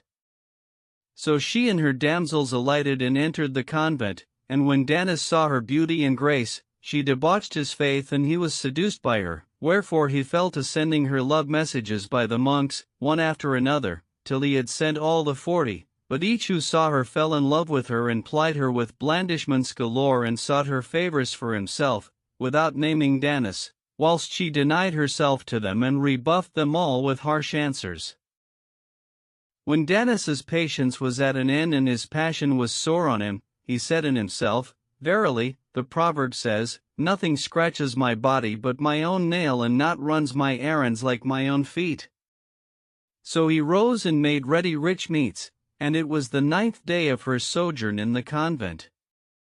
Then he carried them in to her and set them before her, saying, In the name of God, favor us, by partaking of the best of the food at our command. So she put out her hand, saying, In the name of God the compassionate, the merciful, and ate, she and her maidens. When she had made an end of eating, he said to her, O my lady, I wish to recite to you some verses. Say on, quoth she, and he recited the following. Thou hast made conquest of my heart by dint of cheek and eye, in love of thee my prose and verse with one another vie. Wilt thou forsake a lover sick with passion and desire? E'en in my dreams gainst love I strive, with many a tear and sigh. With my delights, I have affairs of this my convent left, leave me not prostrate, love distraught, to languish and to die. O lovely one, that holdest right the shedding of my blood in love, have pity on my case, give ear unto my cry. When she heard this, she answered him with these verses. O thou that seek'st of me delight, let not vain hope thy wit delude, of thy soliciting I prithee hold me quit. Let not thy spirit covet that which it may not possess, disquietude with covetise was ever straitly knit. Thereupon he returned to his place, pondering in himself and knowing not how he should do in her affair, and passed the night in very sorry case. But, as soon as it was dark night, Zayn al-Mu'asif arose and said to her maids, Come, let us depart hence, for we cannot avail against 40 men, monks, each of whom requireth me of himself. Willingly, answered they. So they mounted their beasts and issuing forth of the convent gate, under favor of the night, rode on till they overtook a caravan, with which they mingled and found it came from the city of Aden. Presently, Zayn al-Mu'asif heard the people of the caravan discoursing of her own case and telling how the cadis and assessors were dead of love for her and how the townsfolk had appointed others in their stead and released her husband from prison. Whereupon she turned to her maids and said to them, Heard ye that? And Hubab answered, If the monks were ravished with love of thee, whose belief it is that to abstain from women is to do God worship, how should it be with the cadis, who hold that there is no monkery in Islam? But let us make our way to our own country, whilst our affair is yet undiscovered. So they journeyed on with all diligence. On the morrow, as soon as it was day, the monks repaired to Zayn al-Mu'asif's lodging to salute her, but found the place empty, and their hearts sank within them. So the first monk rent his clothes and recited these verses. Give ear, companions dear, to that I shall to you impart, for I must say farewell to you full shortly and depart. The pangs of passion and desire within mine entrails rage, and eke a slayer from the flame of love is in my heart. By reason of a lovely maid, who came into our land, the full moon in the height of heaven is as her counterpart. She went and left me by her charms cast down and done to death, slain of a shaft that from her lids death-dealing she did dart. Then another monk recited the following verses. O ye that with my soul have fled, on your unhappy swain have pity, and to his despair your blessed returning deign. They fared away and my repose departed after them, but still the sweetness of their speech doth in mine ears remain. They're distant, and distant is their visitation place, would they'd vouchsafe, though but in dreams, their sight to us again. When they departed hence, they took my heart with them and left me all dissolved in floods of tears, that from mine eyes did rain. A third monk followed with these lines. Heart, eyes and ears to set thee in the highest room agree, for, lo, my heart and all of me's a dwelling place for thee. Sweeter than honey in my mouth thy name is, and thy thought runs, as the vital spirit runs, in every rib of me. Lean as a skewer hast thou made my frame for languishment, and thou'st drowned me with my tears in very passion's sea. Let me but look on thee and sleep, mayhap thy lovely sight shall from the torment of my tears avail my cheeks to free. Then a fourth recited the following verses. Dumb is my tongue for sorrow, my speech of thee doth fail, of passion comes my anguish, my sickness and my bale. O thou full moon, whose place is in heaven, sore for thee love-longing and distraction my spirit do assail. And a fifth these. I love a moon, shapely and slim and well-grown, her waist of the weight of her buttocks makes moan. Like the first pressed out wine are the dews of her mouth, and her lips to mankind for distraction are known. My heart burns with passion, the lover lies slain, midst the dark, whence the moon and its lustre are flown. And his tears like the rain's flow, nor ever run dry, for a cheek that is red as cornelian stone. And a sixth these. Thou, whose exceeding rigor hath slain me for desire, O cassia branch, whose planet mounts ever high and higher. To thee of my affliction, my passion, I complain, O thou whose cheeks consume me with roses red as fire. Is there as like for lover, who damns his soul for thee, prayers and prostrations leaving, for all he is a friar? And as seventh these. My heart she prisoned and the tears from out mine eyes set free, my patience rent and love longing she fortified in me. Sweet are her attributes, but, ah, how sour her rigor is! The hearts of all, who light on her, with arrows shooteth she. O thou who blamest me, desist, repent thee for the past, for, in the case of passion, thou mayst not believed be. And on like wise all the rest of the monks repeated verses and wept. As for Danis, lamentation and weeping redoubled on him, for that he found no way to her enjoyment, and he chanted the following verses. My patience failed me, when my loves took leave and fared away, when they, my wish and my desire, forsook me, sooth to say. Soft with their camels, O thou guide o the litters. Haply yet they to my dwelling to return may deign some blessed day.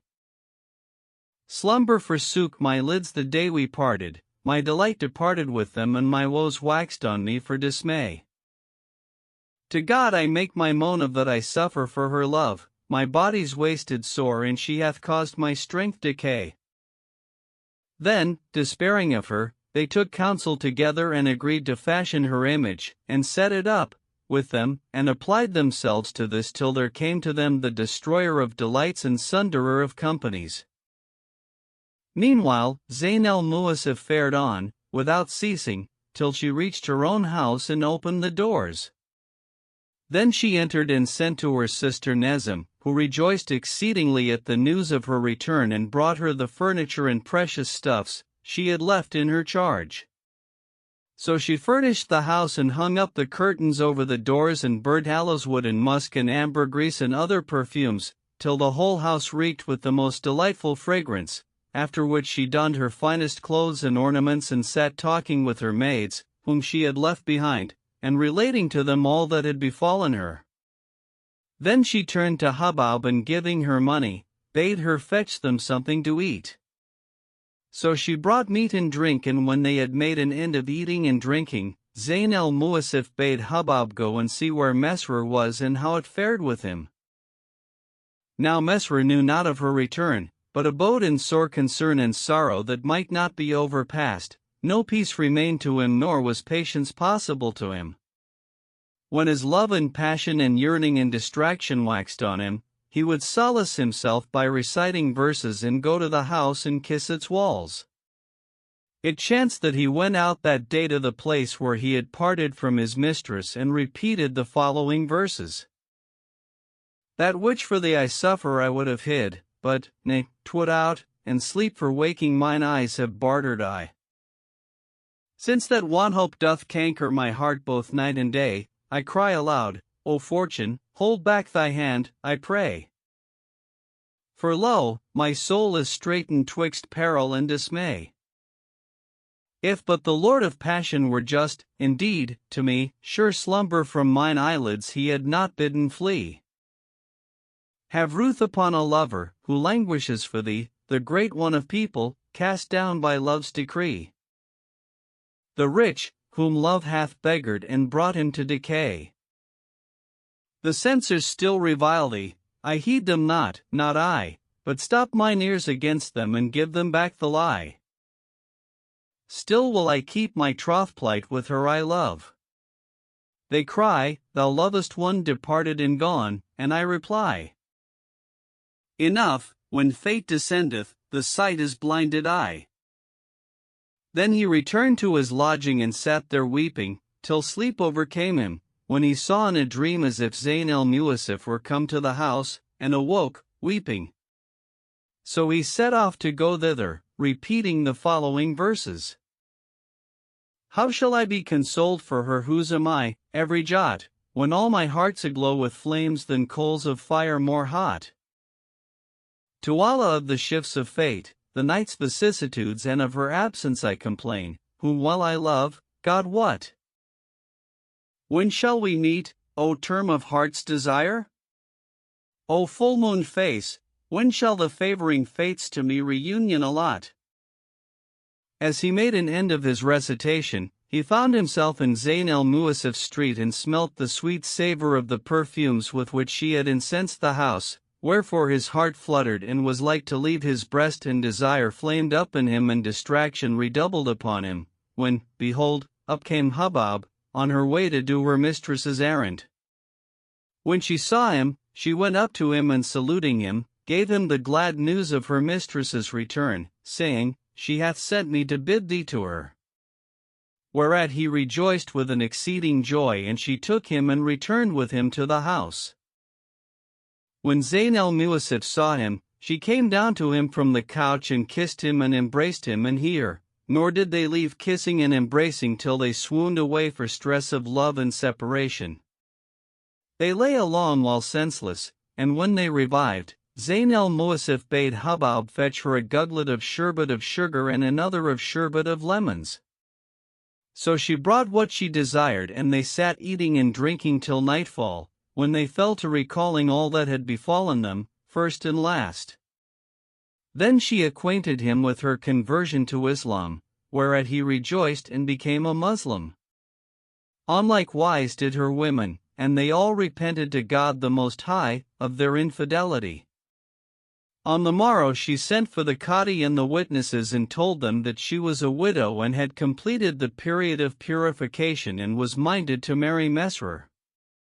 So they drew up the marriage contract between them, and they abode in all delight of life. Meanwhile, the Jew, when the people of Aden released him from prison, set out homeward and fared on, without stopping, till he came within 3 days' journey of the city. When Zayn el-Muasif heard of his coming and calling Hubab, said to her, Go to the Jews' burial place and there dig a grave and plant on it sweet basil and jessamine and sprinkle water thereabout. If the Jew come and ask thee of me, answer, My mistress died 20 days ago of chagrin on thine account. If he say, Show me her tomb, take him to the grave and weep over it and make moan and lament before him. And Hubab answered, I hear and obey. Then they laid up the furniture in the store closets, and Zayn el-Muasif removed to Mesrer's lodging, where he and she abode eating and drinking, till the 3 days were past, at the end of which time the Jew arrived and knocked at the door of his house. Quoth Hubab, Who is at the door? And he answered, Thy master. So she opened to him, and he saw the tears coursing down her cheeks, and said to her, What ails thee to weep, and where is thy mistress? Quoth she, My mistress is dead of chagrin on thine account. When he heard this, he wept sore and was confounded, and said, O Hubab, where is her tomb? So she carried him to the Jews' burial ground and showed him the grave she had dug, and he wept sore and recited the following verses. 2 things there are, for which if eyes wept tear on tear of blood, till they were like, indeed, to disappear. They never could fulfill the tithe of all their due, and these are prime of youth and loss of loveling steer. Then he wept again and recited these also. Alas my grief! My fortitude beways me for my fair, since she I love is gone, I die of misery and despair. Woe's me for my beloved's loss! How sore it is on me! And oh the rending of my heart for that I did whilera! Would I my secret in my time had not revealed, and eke the passion in my heart that seated had still kept hidden there. I was in all delight of life and solace, now she's gone, to misery and abjectness, alack! I'm vowed for her. Hubab, thou stirred me to lament with tidings of her death, who of all creatures was my stay and solace against care. Zayn el-Muasif, would to God that severance had not been. Would he, through whom my soul forsook my body, had been ne'er. I do repent me of the breach of vows and blame myself for my neglect of her on whom my hopes still builded were. When he had made an end of saying this, he wept and groaned and lamented till he fell down in a swoon, whereupon Hubab made haste to drag him to the grave and throw him in, whilst he was yet insensible. Then she stopped up the grave on him and returning to her mistress, told her what had passed, whereat she rejoiced with an exceeding joy and recited the following verses. Fate swore 'twould plague me without cease nor relief to make me rue. Thine oath is broken, Fate, so look thou fitting penance do. The censor's dead and he I love conjoined is with me, up then unto the summoner of joys, and quickly too. Then she and Mesra abode with each other in eating and drinking and sport and pleasure and good cheer, till there came to them the destroyer of delights and sunderer of companies and slayer of sons and daughters. Ali Nureddin and the Frank Kings. Daughter. There was once, of old days and in bygone ages and times, in the parts of Cairo, a merchant named Tajeddin, who was of the most considerable of the merchants and of the chiefs of the freeborn of the city. He was given to traveling to all parts and loved to fare over desert and down and stony waste and to journey to the islands of the Sesame in quest of dirhams and dinars, wherefore he had in his time encountered dangers and suffered hardships of gabble, such as would make little children grey. He was possessed of slaves and servants, white and black and male and female, and was the wealthiest of the merchants of his time and the goodliest of them in speech, owning horses and mules and Bactrian and other camels and sacks, great and small, and goods and merchandise and stuffs beyond compare, such as hems, muslins and Baalbek silks and brocades and Merv cottons and Indian stuffs and Baghdad gauzes and Moorish burnouses and Turkish white slaves and Abyssinian eunuchs and Greek slave girls and Egyptian boys, and the coverings of his bales were of gold-embroidered silk, for he was abundantly wealthy. Moreover, he was accomplished in goodliness, stately of port and pleasant of composition, even as saith of him one of his describers. A certain merchant once I did espy, between whose lovers war raged fierce and high. Quoth he, what ails the folk to clamor thus? 'Tis for thy sake, O merchant, answered I. And saith another in his praise, lads sail well and accomplisheth the wish of him. A merchant came to visit us, whoso I did with its glance my heart still stupefy. Quoth he, what ails thee to be thus amazed? On thine account, O merchant, answered I.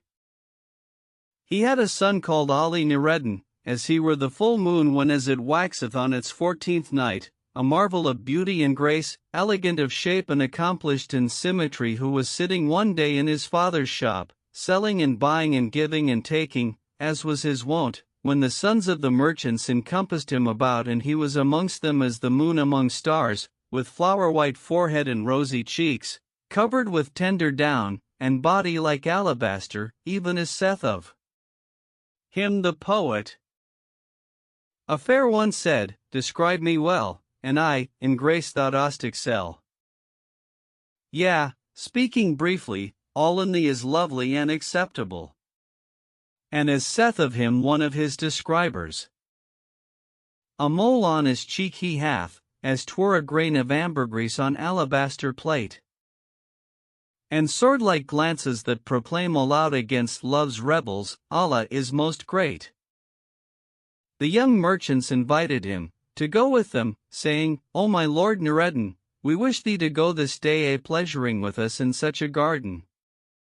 And he answered, wait, till I consult my father, for I cannot go without his consent. As they were talking, up came Tajeddin, and his son turned to him and said, O my father, the sons of the merchants have invited me to go a pleasuring with them in such a garden. Dost thou give me leave to go? Yes, O my son, answered his father, go with them, and gave him money. So he mounted a mule and the other young men mounted mules and asses, and they all rode till they came to a garden, wherein was all the soul desireth and that charmeth the eye.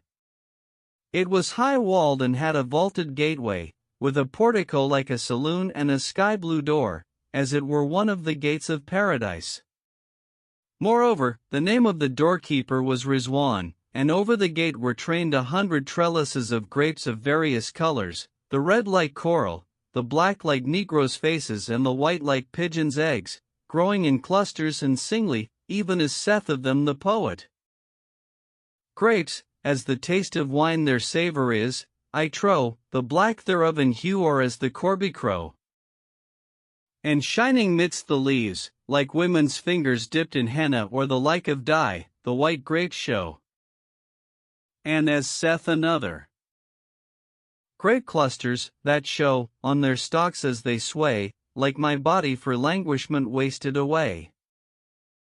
Like honey and water in vases are they, and their juice becomes wine, after sourness, one day.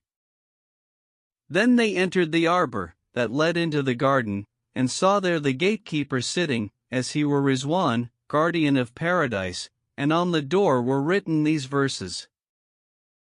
A garden watered was of God, until its clusters leant and dangled all, and for excess of drink, its branches bent. When in the eastern zephyrs hand its sapling dance and sway, the clouds with fresh pearls hansel them for very ravishment.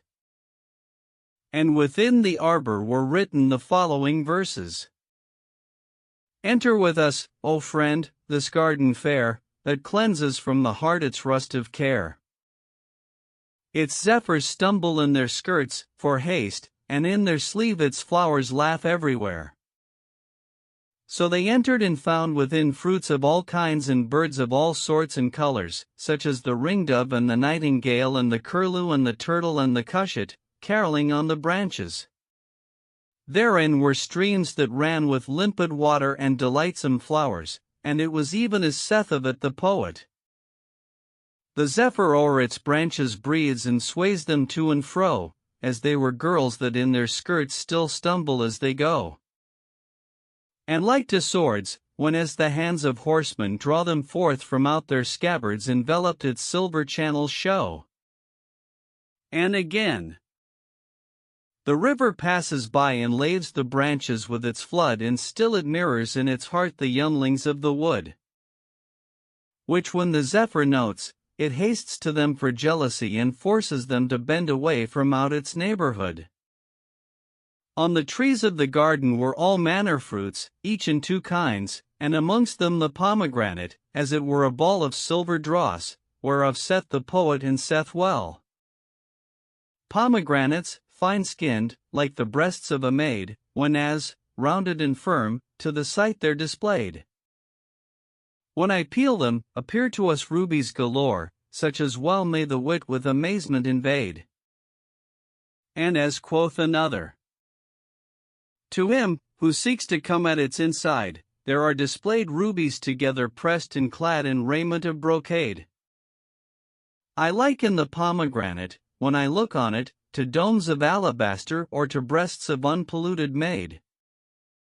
Therein is healing for the sick, and therein unto us a saying of the prophet pure tradition hath conveyed. Yea, and a word most eloquent, written in the book, thereof God, may his majesty forever be magnified, hath said. There were apples, sugar and musk and damani, amazing the beholder, whereof saith the poet.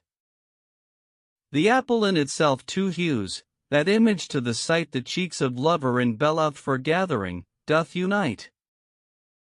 Upon the boughs like 2 extremes of wonder they appear, this dark and swarthy to behold, and ruddy that and bright.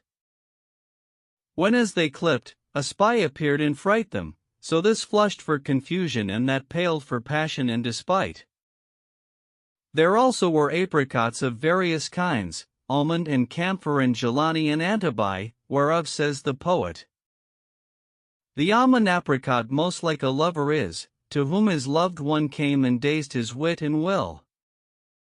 The traits of passion's slave that mark it are enough, its outward's yellow, and its heart is broken still. And saith another and saith well. In the apricot's coverage whole gardens there be, consider them straightly their brightness thou'll see. When the boughs bloom in springtime, it blossoms with them, like the soft shining stars, midst the leaves on the tree. There likewise were plums and nuts, and grapes that heal the sick of all diseases and do away giddiness and bile from the head, and figs on the branches, parcel red and green, amazing sight and sense even as saith the poet. 'Tis as the fig, whose whiteness, with mingling green bedight, amongst the tree leaves fruited, appeareth to the sight. Where Greeks on palace turrets that keep the ward, the shades close o'er them and in darkness they watch the livelong night. And saith another and saith well. Hail to the fig! It comes to us on dishes in fair order laid, as 'twere a tablecloth, drawn up into a bag, without strings aid. And saith a third alike well. Give me the fig, with beauty that's clad in good to eat, its outward with its inward accordeth, as is meet. It fruiteth and thou pluck'st it, and when thou eat'st thereof, as camomiles its smell is, its taste is sugar sweet.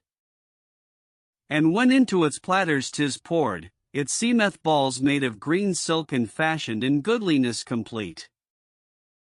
And how excellent is the saying of one of them. Quoth they, and I on the fig, forsooth, was wont my fill to feed and made no count of the other fruits to which they gave the meed. Why dost thou love the fig? And I, the fig hath its folk, replied, and the sycamore fruit hath folk and folk thereto, in very deed. And still goodlier that of another. The fig to me is pleasing above all fruits that be, when as it's ripe and dangles upon its shining tree. What while the clouds are raining, for fear of God most high, full many a tear it sheddeth, as 'twere a devotee. There were also pears of various kinds, Sinai, Aleppo and Greek, growing singly and in clusters, parcel green and parcel yellow, amazing the beholder, as saith of them the poet. Fair folly of a pear, whose hue is grown even as a lover pale for love and moan. Like to a virgin in her harem shut, her face by curtains half concealed, half shown. And sultani peaches of various shades of red and yellow whereof saith the poet. 'Tis as the peach, I the gardens, when with red, like unto dragon's blood, 'tis all o'er spread. Or very balls of yellow gold, whose cheeks are dyed with gouts of blood upon them shed. And green almonds of exceeding sweetness, resembling the heart of the palm tree, with their kernels hidden within 3 tunics of the handiwork of the munificent king, even as is said of them.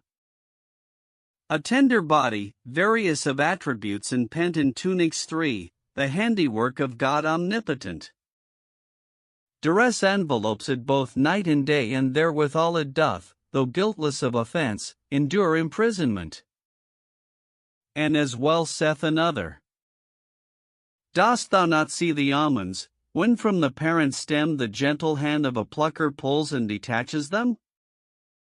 The peeling of them shows us the kernels there within, as when from an oyster one pulls the hidden gem. And as saith a third better than he. How goodly is the almond green! The smallest fills the hand, I ween. Its nap is as the down upon a minion's cheeks of satin sheen. Double and single, as may chance, its kernels in the husk are seen. As pearls they were of lucent white, that cased and lapped in barrels been. And as saith yet another and saith well. Mine eyes have not looked on the like of the almond for beauty, with blossoms in springtime bedight. Whilst the down on its cheek in the leaf time yet sprouteth, its head is already for hoariness white. And jujube plums of various colors, growing singly and in clusters, whereof saith one, describing them. Look at the jujube plums, upon the branches all arrayed, like wonder goodly apricots, to dry, on osiers laid. Such is their brightness that they seem, to the beholder's eye, as cascabels of gold they were, of purest bullion made. and as saith another and saith well. The low tree doth itself array in some fresh beauty every day. 'Tis as the fruit upon it were, and I so deems it, sooth to say. Hawks bells of vegetable gold that swing from every branch and spray. And, blood, oranges, as they were galingale, whereof quoth the poet Llewellyn. Red oranges, that fill the hand, upon the boughs a row, shining with loveliness, without their fire, within their snow. Snow, for a marvel, melting not, though joined with furs it be, and fire that burns not, strange to say, for all its ruddy glow. And quoth another and quoth well. Trees of blood oranges, whose fruit, in beauty manifold, unto his eye who draweth near, its brightness to behold. Like unto women's cheeks appears, who have adorned themselves and decked them out for festival in robe of cloth of gold. And yet another. The hills of oranges, what time the zephyrs o'er them glide, and to their touch the branches bend and sway from side to side, are like to cheeks, wherein there glows the light of loveliness, and to meet which come other cheeks at salutation tide. And a fourth. One day of a young gazelle that he should praise our garden and oranges we did require. Quoth he, your garden to me is as my face, and whoso gathers its oranges gathers fire. And citrons in color as virgin gold, dropping from on high and dangling among the branches, as they were ingots of vegetable gold, as saith thereof the poet Llewellyn. Hast thou not seen a fruited wood of citrons, laden all so heavily that, when they bend, one feareth lest they fall? When the breeze passed o'er them, as 'twere with ingots of pure gold, it seemed the bough were laden, cast in many a gleaming ball. And shaddocks, that hung among their boughs, and they were the breasts of gazelle-like virgins contenting the utmost of desire, as saith of them the poet and saith well. A shaddock, midst the garden ways, I saw, its leaves between, on a fresh branch, as a maid's shape with symmetry be seen. When the wind bent it here and there, its fruits all rolled about, as balls of gold they were, at end of malls of beryl green. And the lemon, sweet of savor, which resembles a hen's egg, but yellowness is the ornament of its ripe fruit, and its fragrance heartens him who plucks it, as saith the poet of it. Behold'st not the lemon, that, when as on high it shineth, for brilliancy dazzles the eye? Meseemeth as if 'twere a hen's egg, indeed, that the hand of the huckster with saffron doth dye. Moreover, in this garden were all manner sweet-scented herbs and plants and fragrant powers, such as jessamine and henna and water lilies and spikenard and roses of all kinds and plantain and myrtle and so forth, and indeed it was without parallel, seeming as it were a piece of paradise to him who beheld it. If a sick man entered it, he came forth from it like a raging lion, and the tongue availeth not to its description, by reason of that which was therein of wonders and rarities that are not found but in paradise. And how should it not be thus, when its doorkeeper's name was Rizwan? Though widely different were their stations. When the sons of the merchants had walked about the garden and taken their pleasure therein, awhile, they sat down in one of its pavilions and seated Nureddin in their midst on a rug of leather of Taif, embroidered with gold, leaning on a round cushion of minever, stuffed with ostrich down. And they gave him a fan of ostrich feathers whereon were written the following verses. A fan, whose breath is fragrant, it calleth I to mind the days of joy and solace, when fortune still was kind. And to the face of noble and freeborn youths restore their sweetness at all seasons, with its perfumed wind. Then they laid by their turbans and upper clothes and sat talking and contending with one another in discourse, while they all kept their eyes fixed on Nureddin and gazed on his beauty. Presently, up came a slave with a tray on his head, wherein were dishes of china and crystal containing meats of all sorts, whatever walks the earth, or wings the air or swims the waters, such as grouse and quails and pigeons and mutton and chickens and the most delicate of fish, for one of the young men had given the people of his house a charge of this, before coming forth to the garden. So, the tray being set before them, they fell to and ate their fill, and when they had made an end of eating, they rose from meat and washed their hands with pure water and soap scented with musk, and dried them with napkins embroidered with silken bugles. But to Noureddin they brought a napkin laced with red gold, on which he wiped his hands. Then coffee was served up and each drank what he would, after which they sat talking, till presently the keeper of the garden went away and returning with a basket full of roses, said to them, "What say ye to flowers, O my masters?" Quoth one of them, "They are welcome, especially roses, which are not to be refused." "It is well," answered the gardener, "but it is of our wont not to give roses but in exchange for some contribution to the general amusement, so whoso would have aught thereof let him recite some apposite verses." Now they were 10 in number, so one of them said, "Agreed, give me of them, and I will recite thee somewhat of verse apt to the case." So the gardener gave him a bunch of roses and he recited these verses. "The rose I honor over all, because its beauties never pall. All fragrant flowers are troops and it they're a mere most majestical. When it's away, they're proud, but if it come, straightway they own them thrall." Then he gave another a bunch and he recited the following verses. "Glory to thee my lord the rose. The scent of musk recalls the fragrance thou dost shed. Thou art like a maid, on whom her lover looks and with her sleeves she covers up her head." Then he gave a third a bunch and he recited these verses. "A precious rose, the heart of man it gladdeneth with its sight, its scent the best of ambergris recalleth to the sprite.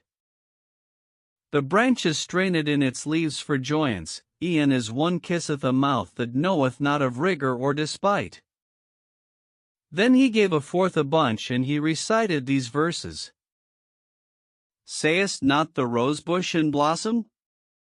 Each mounted on its cane, full many a marvel it holdeth, that ravish heart and brain. As they were rubies with beryl encompassed about, they show, and each in the midst of its calyx doth somewhat of gold contain." Then he gave a bunch to a fifth and he recited these verses. "Wands of green beryl fruit did bear, and when 'twas ripe, behold, as ingots to the sight it was of vegetable gold. Aye, and the crystal drops that fell from out the tender leaves, meseemed, were like to very tears from languorous eyelids rolled." Then he gave a sixth a bunch and he recited the following verses. "O rose, thou dost all charms comprise, that may amuse the wit, and God to thee the pleasantest of secrets doth commit.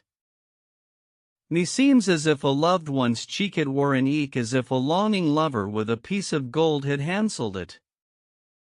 Then he gave a bunch to a seventh and he recited these verses. "I said to the rose, What ails thy thorns to be so swift to wound and hurt all those that touch thy charms?" It answered, "All the flowers my soldiers are, in sooth, and I their sultan am, and these my thorns my arms." And he gave an eighth a bunch and he recited the following. "God watch o'er a rose that's grown yellow and bright, resplendent, pure gold as it were to the sight. And guard the fair boughs that have borne it, to boot, with the mock yellow suns of its flowerage bedight." Then he gave a bunch to a ninth and he recited these verses. "The yellow roses stir to gladness uncontrolled the heart of every slave of passion, young or old. A shrub that, strange to say, is water given to drink of silver and for fruit, bears vegetable gold." Then he gave a bunch of roses to the 10th and last and he recited the following verses. "Sayest not the hosts of the rose, in raiment red and yellow that glitter from out their blossoming stead? I liken the yellow rose, with its thorn therein, to an emerald lance, through a golden target sped. Then the gardener brought the wine service and setting it before them, on a tray of porcelain sprayed with red gold, recited the following verses. Dawn heraldeth the light, so pour me out, I pray, of wine, such wine as makes the faintest hearted gay. So pure and bright it is, that whether wine in cup or cup in wine be held, I faith, 'tis hard to say. Then he filled and drank and the cup went round, till it came to Noureddin's turn, whereupon the gardener filled the cup and handed it to him, but he said, I know not this thing nor have I ever drunken thereof, for therein is a great sin and the Almighty Lord hath forbidden it in his book. O my lord Noureddin, answered the gardener, if thou forbear to drink only by reason of the sin, verily God, blessed and exalted be he, is bountiful, mild, forgiving and compassionate and pardoneth the greatest sins. His mercy embraceth all things and be it upon the poet who says, Be as thou wilt and banish dread and care, for God is bountiful and debonair. So of two things, the doing hurt to men and giving God a partner, thou beware. Then said one of the sons of the merchants, My life on thee, O my lord Noureddin, drink of this cup. And another conjured him by the oath of divorce and yet another stood before him, till he was ashamed and taking the cup from the gardener, drank a mouthful, but spat it out again, saying, It is bitter. O my lord Noureddin, said the gardener, knowest thou not that the sweetest things, when taken by way of medicine, are bitter? Were this not bitter, it would lack of the many virtues it possesseth, amongst which are that it digesteth food and doth away care and anxiety and dispelleth vapors and clarifieth the blood and cleareth the complexion and enlighteneth the body and hearteneth the poltroon and fortifieth the sexual power. But to name all its virtues would be tedious. Quoth one of the poets, Will drink, for God his clemency encompasseth the soul on every side, I medicine my ailments with the bowl. And not, for well I know it's sin, save God is saw, therein are for the folk advantages, doth me thereto cajole. Then he opened one of the cupboards there and taking out a loaf of rain sugar, broke of a great piece, which he put in Noureddin's cup, saying, O my lord, if thou fear to drink wine, because of its bitterness, drink now, for it is sweet. So he took the cup and emptied it, whereupon one of his comrades filled him another, saying, I am thy slave, and another did the like, saying, I am one of thy servants, and a third said, For my sake, and a fourth, God on thee, O my lord Noureddin, heal my heart. And so they plied him with wine, till they had made him drink 10 cups. Now Noureddin's body white virgin, of wine-bibbing, nor all his life had he drunken wine till then, wherefore its fumes mounted to his brain and drunkenness was stark upon him and he stood up, and indeed his tongue was embarrassed and his speech thick, and said, O company, by Allah, ye are fair and your speech and place are goodly, but there needs the hearing of sweet music, for drink without music lacks the chief of its essentials, even as saith the poet. Pass round the cup to the old and the young man, too, and take the bowl from the hand of the shining moon. But without music, I charge you, forbear to drink, I see even horses drink to a whistled tune. Therewith uprose the gardener and mounting one of the young men's mules, was absent a while, after which he returned with a girl of Cairo, as she were a delicate fat sheep's tail or pure silver or a dinar in a porcelain dish or a gazelle in the desert. She had a face that put to shame the shining sun and bewitching eyes and brows like bended bows and rosy cheeks and pearly teeth and sugared lips and languishing glances and ivory breasts and slender body, full of folds and dimples, and buttocks like stuffed pillows and thighs like columns of Syrian marble, and between them what was like a sachet of spices, folded in a wrapper. Quoth the poet of her, A fair one, to idolaters if she herself should show, they'd leave their idols and her face for only Lord would know. If in the eastward she appeared unto a monk, for sure he'd cease from turning to the west and to the east bend low. And if into the briny sea one day she chanced to spit, assuredly the salt sea's floods straight fresh and sweet would grow.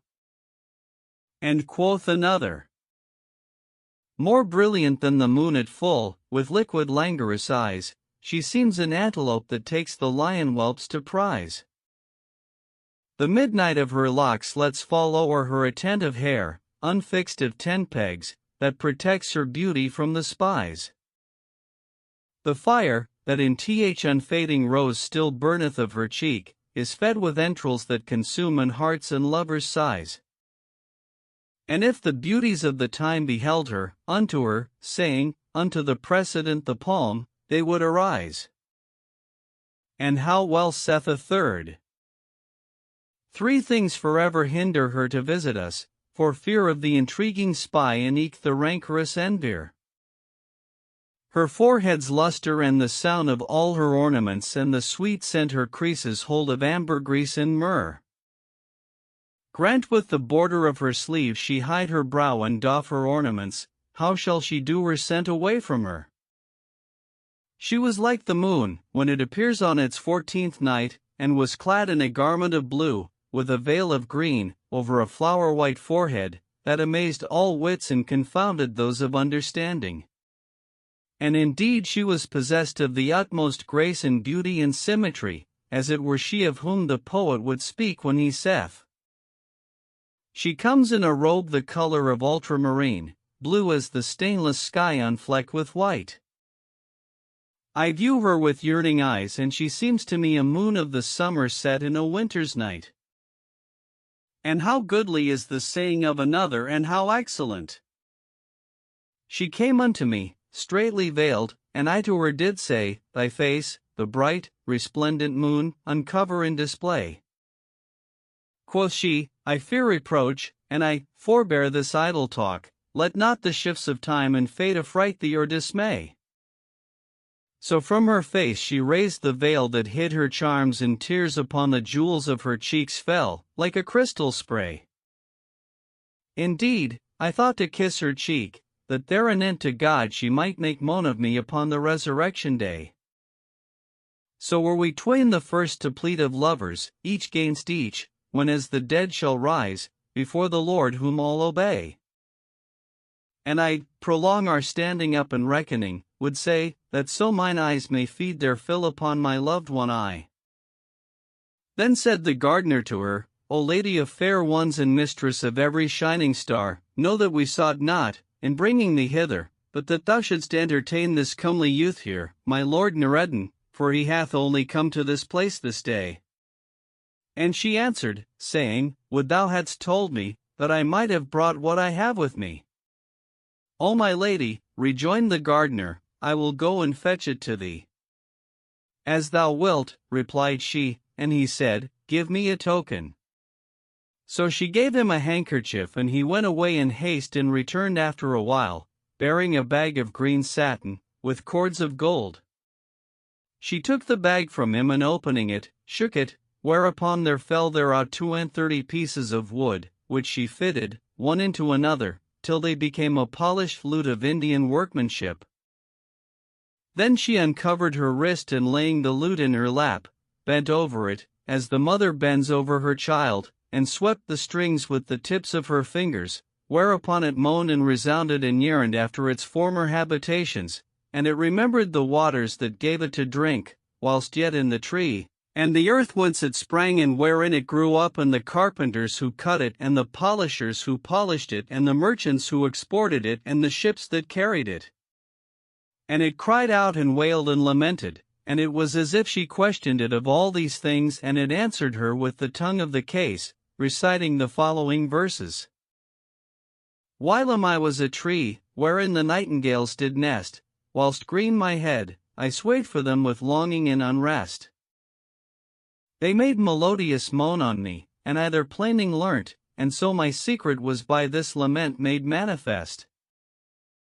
The woodman felled me to the earthy though guiltless of offence, and wrought of me a slender lute, by singers' hands caressed. But, when their fingers sweep my strings, they tell that I am slain, one with duress amongst mankind afflicted and oppressed. Wherefore each boon companion, when he heareth my lament, grows mad with love and drunkenness o'ermasters every guest. And God inclineth unto me their hearts, and I indeed am to the highest place advanced in every noble breast. All who in loveliness excel do clip my waist, and in the arms of every languorous-eyed gazelle my form is pressed. May God the Lord ne'er sever us, nor live the loved one I who with estrangement and disdain her lover would molest. Then she was silent a while, but presently taking the lute in her lap, bent over it, as the mother bends over her child, and prelude in many different modes. Then, returning to the first, she sang the following verses. And they'd unto the lover incline or visit pay, from off his back the burden of longing he might lay. A nightingale o' the branches vies with him, as she were a lover whose beloved hath lighted far away. Up and awake. The midnights of love delight are clear and bright, with union splendor, as very break of day. Behold, to love and joyance the lute strings summon us, and eke today our enviers are heedless of our play. Sayest not that unto pleasance four several things, to wit, rose, gillyflower and myrtle and lights unite alway? And here today assemble four things, by favoring fate, lover, beloved, money and wine, to make us gay. So seize upon thy fortune I the world, for its delights pass by and but traditions and chronicles do stay. When Narrated heard this, he looked on her with eyes of love and could scarce contain himself for the violence of his inclination to her, and on like wise was it with her, because she looked at the company who were present of the sons of the merchants, and at Narrated and saw that he was amongst the rest as the moon among stars, for that he was sweet of speech and full of amorous grace, perfect in beauty and brightness and loveliness, and accomplished in symmetry, pure of all defect, blander than the zephyr and more delicate than Tesnim, as saith of him the poet. By his cheeks unfading damask and his smiling teeth I swear, by the arrows that he feathers with the witchery of his air. By his side so soft and tender and his glances bright and keen, by the whiteness of his forehead and the blackness of his hair. By his arched imperious eyebrows, chasing slumber from my lids with their yeas and noes that hold me twixt rejoicing and despair. By the scorpions that he launches from his ringlet clustered brows, seeking still to slay his lovers with his rigors unaware. By the myrtle of his whiskers and the roses of his cheek, by his lips incarnate rubies and his teeth's fine pearls and rare. By the straight and tender sapling of his shape, which for its fruit doth the twin pomegranates, shining in his snowy bosom, wear. By his heavy hips that tremble, both in motion and repose, and the slender waist above them, all too slight their weight to bear. By the silk of his apparel and his quick and sprightly wit, by all attributes of beauty that are fallen to his share. Lo, the musk exhales its fragrance from his breath, and eke the breeze from his scent the perfume borrows, that it scatters everywhere. Yea, the sun in all his splendor cannot with his brightness vie, and the crescent moon's a fragment that he from his nails doth pare. Her verses pleased him, and he swayed from side to side for drunkenness, and fell a praising her and saying, a looting maiden stole away our wits for drunkenness one day. 'Twas God the Lord that gifted us with speech, her strings to us did say. When she heard this, she looked at him with eyes of love, and redoubled in passion, and desire for him increased upon her, and indeed she marveled at his beauty and grace and symmetry, so that she could not contain herself, but took the lute again and sang the following. He chides me, if I look on him, and with disdain entreats me, though my life is his for weal and bane. Yea, he repelleth me, yet what is in my heart he knows, as if God's self to him had made it plain. His likeness have I drawn midmost my palm, and charged mine eyes make moan for him and over him complain. Mine eyes will look on none save him, nor will my heart aid me his cruelty with patience to sustain. Wherefore, O thou my heart, I'll tear thee from my breast, for that thou art of those that envy me the swain.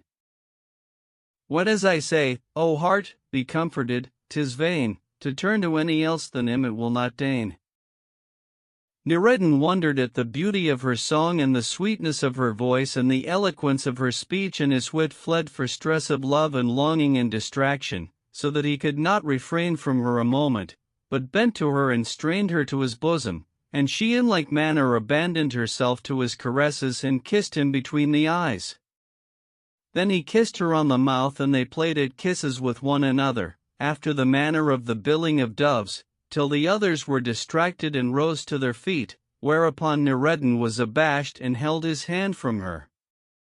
Then she took her lute and preluding thereon in many different modes, returned to the first and sang the following verses. Amun, he draws from out his lids, when as he turns and sways, a sword and puts gazelles to shame, when as he stands at gaze. A king, his all-surpassing charms his troops are, and for arms, his shape is like the spear of Cain, whose straightness all men praise. And if his heart were but as soft as is his waist, no more would he against his lovers sin nor fright them with a phrase. Alas, the hardness of his heart and softness of his waist! Why is not this to that transferred? Is there no way of ways? O thou that blam'st me for his love, excuse me rather thou, thine be his beauty's part etern and mine that which decays. When Nureddin heard the sweetness of her voice and the beauty of her verses, he inclined to her for delight and could not contain himself for excess of wonderment, so he recited these lines. Methought she was the very sun of morning's self, until she veils her, but the fire she lit flames in my entrails still. What had it irked her, how she signed and with her fingertips a friendly salutation waved to us? Where were the ill? The railer saw her face and said, what while her charms that pass all other beauty did his wit with stupefaction fill? Is this then she for whom thou rav'st with longing for her love? Indeed, thou hast excuse. And I, 'tis she who doth me thrill with arrows of her looks, nor can my abject, broken case of strangerhood to pity move her unrelenting will. I am become a slave of love, with heart enchained, I groan day long and night long, and weep with tears, as 'twere a rill. She marveled at his eloquence and grace, and taking her lute, smote thereon after the goodliest of fashions, repeating all the melodies, and sang the following verses. As thy face liveth, O thou the life of my spirit, I swear, I cannot remove from thy love, if I do or I do not despair. If, indeed, thou be cruel, in dreams thy phantom is favoring and kind, and if thou be absent, thy thought is my cheering companion for. O thou that hast saddened my sight, though thou know'st that I seek not for aught to cheer me, nor aught but thy love I long for, to solace my care. Thy cheeks are twin roses, the dews of thy mouth are as wine to the taste, wilt thou not then vouchsafe us thereof to drink in this pleasance so fair? Her song moved Nureddin to the utmost wonder and delight, and he answered her as follows. The face o' the sun is not unveiled in the darkness of the night, but is the far horizon's marge the full moon hides its light. Nor doth her forehead meet the eye o' the morning, but, outfaced by contrast, to the break of day for refuge it takes flight. Take of the currents of my tears, as, chain on chain, they fall, and on the readiest way of ways, the tale of love recite. Oft unto her, who shoots at me her arrows, have I said, hold thou thy hand, indeed my heart is cleft in sunder quite. And if unto the river Nile my tears may likened be, meseems the love I bear to the El Melech should be height. Quoth she, then bring me all thy good. Take it, said I, and she, and thy sleep. Take it, from mine eyes, I answered her forthright. When she heard Nureddin's words and noted the beauty of his eloquence, she was transported and her wit was dazed, and love of him got hold upon her whole heart. So she pressed him to her bosom and fell to kissing him after the manner of doves billing, whilst he returned her caresses, but the vantage is to the first comber. When she had made an end of kissing, she took the lute and recited the following verses. Ah, woe's us for a blamer, to censure ever prone, whether or no of passion to him I make my moan.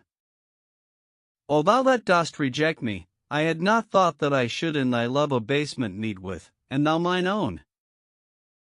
I used to rail at lovers for love, and now to those who blame thee, my abasement for thee I have made known. The votaries of passion whilom I blamed, but now I do excuse all lovers for passion overthrown. And if, for thine estrangement, distress be sore on me, God in thy name, O Ali, I'll pray, and thine alone. And also these. Quoth his lovers, accept of the nectar so rare of his mouth he vouchsafe us to drink, debonair. To the Lord of all creatures we'll make our complaint, and O Ali, we'll say with one voice in our prayer. Nureddin marveled at the fluency of her tongue and praised her grace and exceeding seductiveness, whereupon she rose and putting off all that was upon her of outer clothes and trinkets, sat down on his knees and kissed him between the eyes and on the mole of his cheek. Then she gave him all she had put off, saying, O beloved of my heart, the gift is after the measure of the giver's capacity. So he accepted this from her and gave it back to her and kissed her on the mouth and cheeks and eyes. When this was done, for not endureth save God, the living, the eternal, provider of the peacock and the owl, Nureddin rose from the place of session and stood upon his feet, for the darkness was now fallen and the stars shone out, whereupon quoth the damsel to him, Whither away, O my lord? And he said, To my father's house. Then the sons of the merchants conjured him to pass the night with them, but he refused, and mounting his mule, rode, without stopping, till he reached his father's house, where his mother met him and said to him, O my son, what hath kept thee abroad till this hour? By Allah, thou hast troubled thy father and myself by thine absence from us, and our hearts have been occupied with thee. Then she came up to him, to kiss him on his mouth, and smelling the fumes of the wine, said, O my son, how is this? Art thou, after prayer and worship, become a wine-bibber and a transgressor of his word to whom belong creation and commandment? But Nureddin threw himself down on the bed and lay there. Presently in came his father and said, What ails Nureddin to lie thus? And his mother answered, saying, It would seem his head irketh him for the air of the garden. So Tajeddin went up to his son, to question him of his ailment and salute him, and smelt the wine he had drunk. Now he loved not wine drinkers, so he said to Nureddin, Out on thee, O my son! Is folly come to such a pass with thee, that thou drinkest wine? When Nureddin heard this, he raised his hand, being yet in his drunkenness, and dealt him a buffet. As fate would leave it, the blow lit on his father's right eye, and struck it out, and it ran down on his cheek, whereupon he fell down in a swoon and lay therein a while. They sprinkled rosewater on him till he came to himself, when he would have beaten Nureddin, but his wife withheld him, and he swore, by the oath of divorcement from her, that, as soon as it was day, he would assuredly cut off his son's right hand.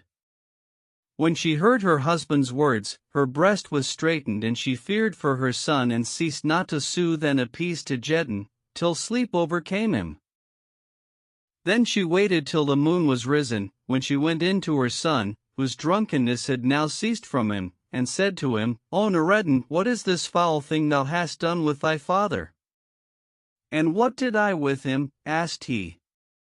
Quoth she, Thou dealtest him a buffet on the right eye and struckest it out, and he hath sworn by the oath of divorcement that, as soon as it is day, he will without fail cut off thy right hand.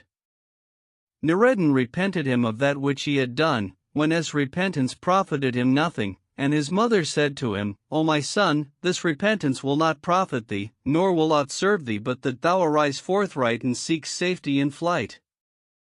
Go forth the house privily and take refuge with one of thy friends and there await what God shall do, for he changeth case after case. Then she opened a chest and taking out a purse of 100 dinars, said to Nureddin, O my son, take these dinars and provide thyself therewith, and when they are at an end, send and give me to know thereof that I may send thee other than these, and at the same time send me news of thyself privily. It may be God will decree thee relief and thou shalt return to thy dwelling. And she bade him farewell and wept passing sore. Nureddin took the purse and was about to go forth, when he espied a great purse containing 1,000 dinars, which his mother had forgotten beside the chest. So he took this also and tying the 2 purses about his middle, set out before dawn in the direction of Bulak, where he arrived when as the day broke and all creatures arose, attesting the unity of God the Opener, of the gates of sustenance and mercy, and went forth each upon his several business, to suffer that which God had allotted to him. He walked on along the river bank till he saw a ship with her gangway out and her 4 grapnels made fast to the land. The folk were going up into her and coming down from her, and Nureddin, seeing some sailors standing there, asked them whither they were bound. To the city of Rosetta, answered they, and he said, Take me with you. Quoth they, Welcome and fair welcome to thee, O goodly youth. So he betook himself forthright to the market and buying what he needed of victual and bedding and covering, for the voyage, returned to the port and went on board the ship, which was ready to sail and tarried with him but a little while before it weighed anchor and fared on, without stopping, till it reached Rosetta, where Nureddin saw a small boat going to Alexandria. So he embarked in it and traversing the Memodiah canal, fared on till he came to a bridge called El Jami, where he landed and entered Alexandria by the gate called the Gate of the Low Tree. God protected him, so that none of those who stood at the gate saw him, and he entered the city, which he found a strongly fortified city, goodly of pleasaunces, delightful to its inhabitants and inviting to abide therein. The season of winter had departed from it with its cold and the season of spring was come to it with its roses. Its flowers were in blossom and its trees in full leaf, its fruits were ripe and its waters welled forth. Indeed, it was a city goodly of ordinance and construction, its folk were of the best of men, and when the gate thereof were shut, its people were in safety. And it was even as is said of it in the following verses. Describe Alexandria, I pray, quoth I to a comrade one day. A man of glib speech and quick wit. 'Tis a fair frontier town, did he say. Quoth I, is there living therein? And he, if the wind blow that way. Or is Seth one of the poets? Alexandria's a frontier seat, the water of its lips is sweet.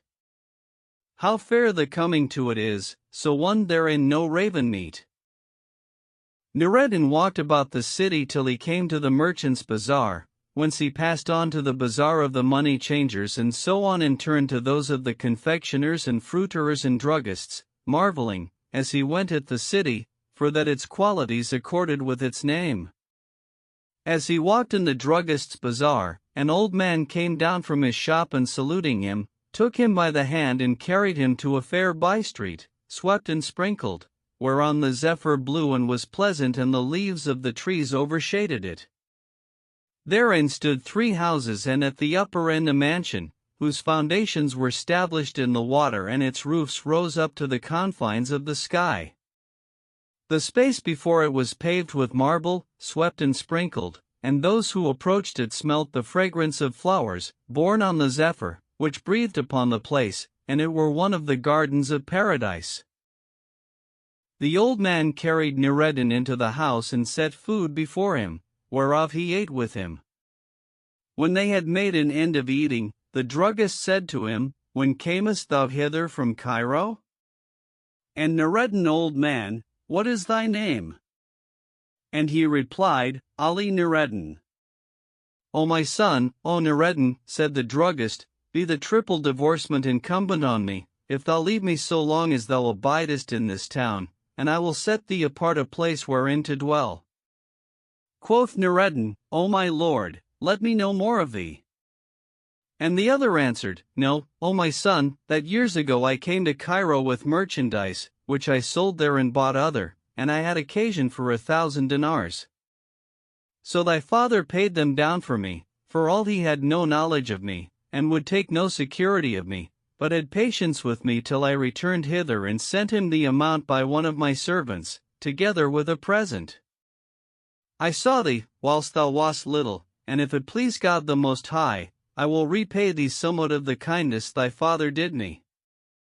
When Nureddin heard the old man's story, he smiled and showed joy, and pulling out the purse of 1,000 dinars, gave it to his host and said to him, Take charge of this for me, against I buy me therewith somewhat of merchandise whereon to trade.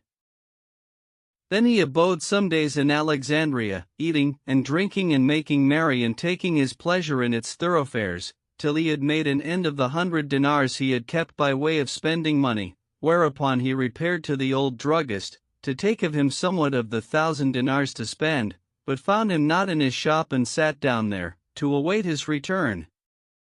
As he sat thus, gazing right and left and amusing himself with watching the merchants and passers-by, there came into the bazaar a Persian riding on a mule and having behind him a damsel, as she were virgin silver or a turbot in a tank or a gazelle in the desert. Her face outvied the shining sun, and she had bewitching eyes and breasts of ivory, teeth of pearl, slender body, and dimpled sides and legs like fat sheep's tails, and indeed she was perfect in beauty and grace and symmetry, even as saith one, describing her. As she wished, she was created, after such a wise that lo, she in beauty's mold was fashioned, perfect, neither less nor mo. In her cheeks the roses redden for confusion, and the fruit on the sapling of her figure makes a fair and stately show. In her face the full moon glitters, and the branches as her shape, musk her breath is, nor midst mortals is her equal, high or low. 'Tis as if she had been molded out of water of pure pearls, in each member of her beauty is a very moon, I trow. The Persian lighted down from his mule, and making the damsel alight also, called the broker and said to him, Take this damsel and cry her for sale in the market. So he fetched a stool of ebony, inlaid with ivory, and setting it a middleward the bazaar, seated her thereon. Then he raised her veil and discovered a face as it were a Median targe or a sparkling star, and indeed she was like the full moon, when it appears on its 14th night, accomplished to the utmost in surpassing beauty. As saith the poet, The full moon ignorantly vied in beauty with her face, but was eclipsed and split in twain for wrath at its disgrace. And if the willow wand be fit to even with her shape, perish her hands who is become the faggot-bearing race. And how well saith another, Say to the fair and the muffler laced and wrought with gold, Hark ye! What hast thou done with a pious man was like a monk to be. The gleam of the veil and the brilliancy of thy visage under it the hosts of the darkness put to rout and cause them turn and flee.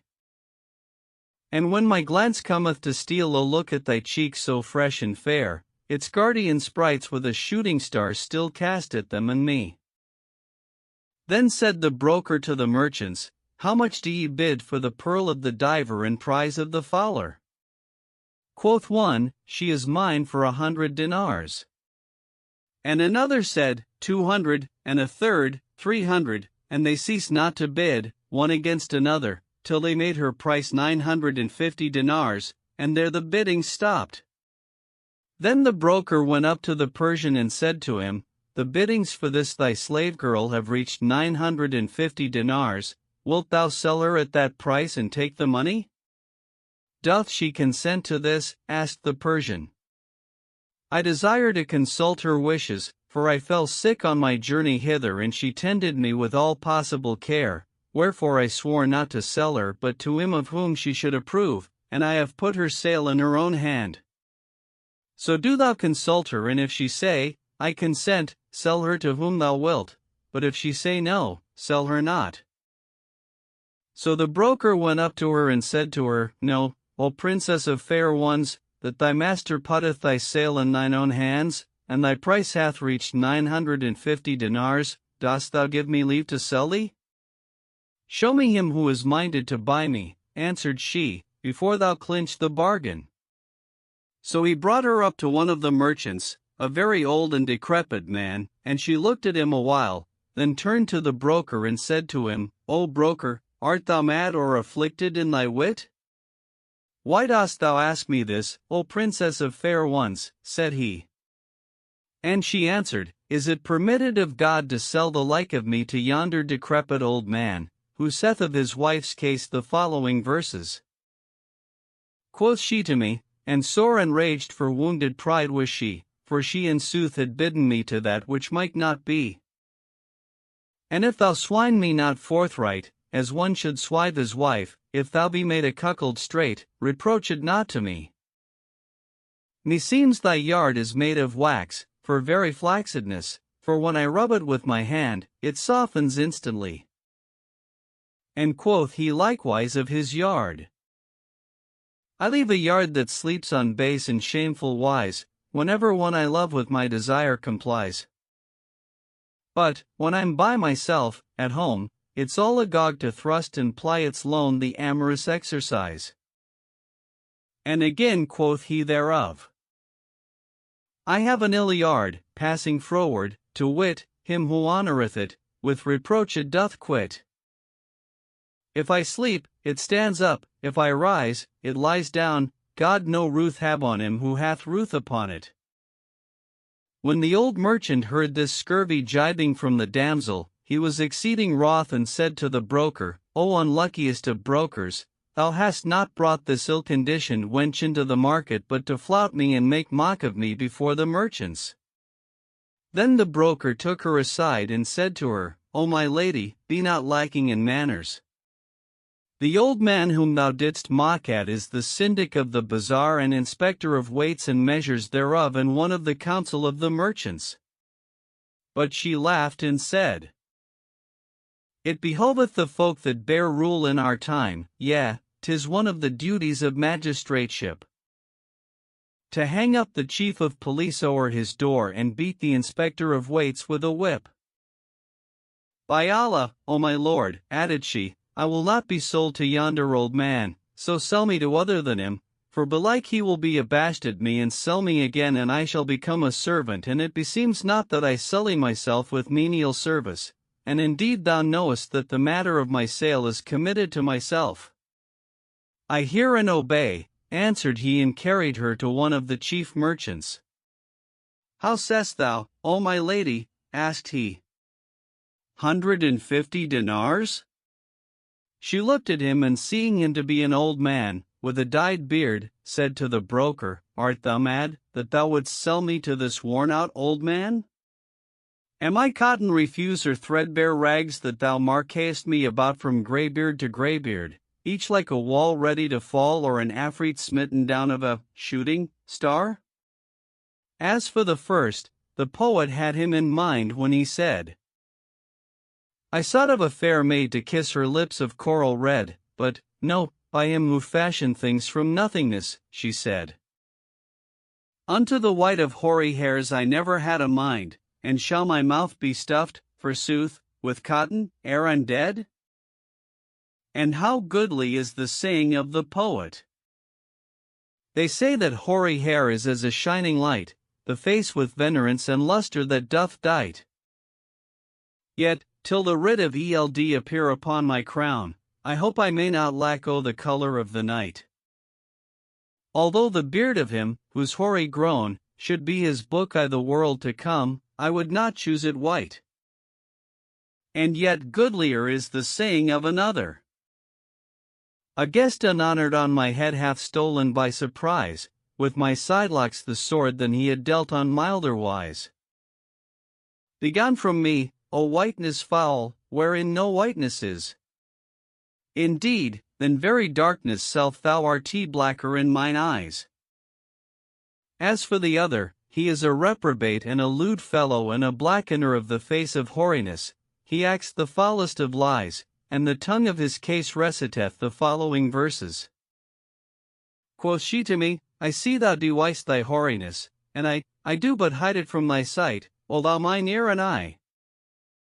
She laughed out mockingly and said, A wonder 'tis indeed. Thou so abounded in deceit that even thy hair's a lie. And how excellent is the saying of the poet! O thou with black that drayest thy hoariness, that so lost youth with thee may tarry or come to thee once and mo. Of old my worldly portion was dyed in grain with black, 'twill never fade, believe me, nor other colored grow. When the old man with the dyed beard heard this, he was exceeding wroth and said to the broker, O most ill-omened of brokers, what aileth thee to bring this crack-brained wench into our market, to gibe at all who are therein, one after other, and flop them with mocking verses and idle jests? And he came down from his shop and smote the broker on the face. So he took her and carried her away, in a rage, saying to her, By Allah, never in my life saw I a more impudent wench than thyself. Thou hast spoilt my trade and thine own this day, and all the merchants will bear me a grudge on thine account. Then they saw in the way a merchant called Shiabeddin, who bid 10 dinars more for her, and the broker asked her leave to sell her to him. Quoth she, Let me see him and question him of a certain thing, which if he have in his house, I will be sold to him, and if not, not. So the broker left her standing there, and going up to Shiabeddin, said to him, O my lord, know that yonder damsel tells me she hath a mind to ask thee of somewhat, which if thou have in thy house, she will be sold to thee. Now thou hast heard what she said to thy fellows the other merchants, and by Allah, I fear to bring her to thee, lest she do with thee like as she did with thy neighbors, and so I fall into disgrace with thee, but, if thou bid me bring her to thee, I will do so. Quoth the merchant, Bring her to me. I hear and obey, answered the broker, and fetched the damsel, who looked at him and said, O my lord Shiabeddin, hast thou in thy house cushions stuffed with minever parings? Yes, O princess of fair ones, replied Shiabeddin, I have half a score such cushions at home, but I conjure thee by Allah, tell me, what wilt thou do with them? Quoth she, I will wait till thou be asleep, when I will lay them on thy mouth and nose, and press on them, till thou die. Then she turned to the broker and said to him, O filthiest of brokers, meseemeth thou art mad, for that, this hour past, thou slowest me, first to a pair of greybeards, in each of whom are 2 faults, and then to my lord Shiabeddin here, in whom are 3 defects. First, he is short of stature, secondly, he hath a big nose, and thirdly, he hath a long beard. Of him quoth one of the poets, Ne'er saw we in our lives nor heard of such a wight of all that live and be beneath the sun is light. A beard a cubit long and nose a span he hath, whilst he himself is but a finger's breadth in height. And quoth another poet, The mosque's minaret from his visage doth spring, as the ring finger juts from the round of the ring. If all it could house were to enter his nose, the world were soon void of each creature and thing. When Shiabeddin heard this, he came down from his shop and seized the broker by the collar, saying, O scurviest of brokers, what ails thee to bring us a damsel to flout and make mock of us, one after other, with idle talk and verses? So the broker took her and carried her away from before him, saying, By Allah, all my life long, since I have plied this craft, I never set eyes on the like of thee for unmannerliness, nor aught more cursed to me than thy star. For thou hast cut off my livelihood this day, and I have gained naught by thee save cuffs on the neck and taking by the collar. Then he brought her to the shop of another merchant, owner of slaves and servants, and stationing her before him, said to her, Wilt thou be sold to this my lord Aladdin? She looked at him, and seeing him to be humpbacked, said, This fellow is a hunchback. And quoth the poet of him, Shoulders drawn in and spine thrust out, 'twould seem as if to find a tar that Satan promised him, indeed, he had a mind. Or as the first stroke of a whip he tasted of and stood still for amaze, whilst of the stroke to come he felt the wind. And saith another, Whene'er a hunchback mounts a mule, straightway a laughingstock to all mankind are they. Is he not laughable? So marvel not if she take fright with him and run away. And another. A hunchback often foulness adds to his deformity, and all men's eyes upon the white look with antipathy. As twere a dry distorted branch, whose citrons, perched upon its back, have bowed it to the ground, for length of days, is he. With this the broker hurried up to her and carrying her to another merchant, said to her, Wilt thou be sold to this man? She looked at him and said, This man is blue-eyed, how wilt thou sell me to him? Quoth one of the poets of him, Ophthalmia's disorders imply, they have broken his strength down well nigh. O people, I read you arise and look at the mote in his eye. Then the broker carried her to another, and she looked at him, and seeing that he had a long beard, said to the broker, Out on thee! This is a ram, whose tail has sprouted from his gullet. Wilt thou sell me to him, O unluckiest of brokers? Hast thou not heard that all long-bearded men are little of wit? Indeed, after the measure of the length of the beard is the lack of understanding, and this is a well-known thing among men of sense. As saith one of the poets, No man, whose beard is long, although he gain some wit and gravity of mien and dignity by it, their lives, but every inch that's added to his beard in length the like thereof is taken from his wit. And quoth another, I have a friend, who hath a beard that God caused flourish without profit, till, behold, 'tis, as it were, to look upon, a night of middle winter, long and dark and cold. With this the broker took her and turned away with her, and she said to him, Whither guest thou with me? Back to thy master the Persian, answers he, It suffices me what hath befallen me because of thee this day, for thou hast spoiled both my trade and his by thine unmannerliness. Then she looked about the market right and left in front and rear, till, as fate would have it, her eyes fell on Ali Nureddin. So she looked at him and saw him to be a comely youth, 14 years old, like the moon on the night of its full, surpassing in beauty and loveliness and elegance and amorous grace, smooth-faced and slender-shaped, with flower-white forehead and rosy cheeks, neck like alabaster and teeth like jewels and spittle sweeter than sugar, even as saith of him one of his describers.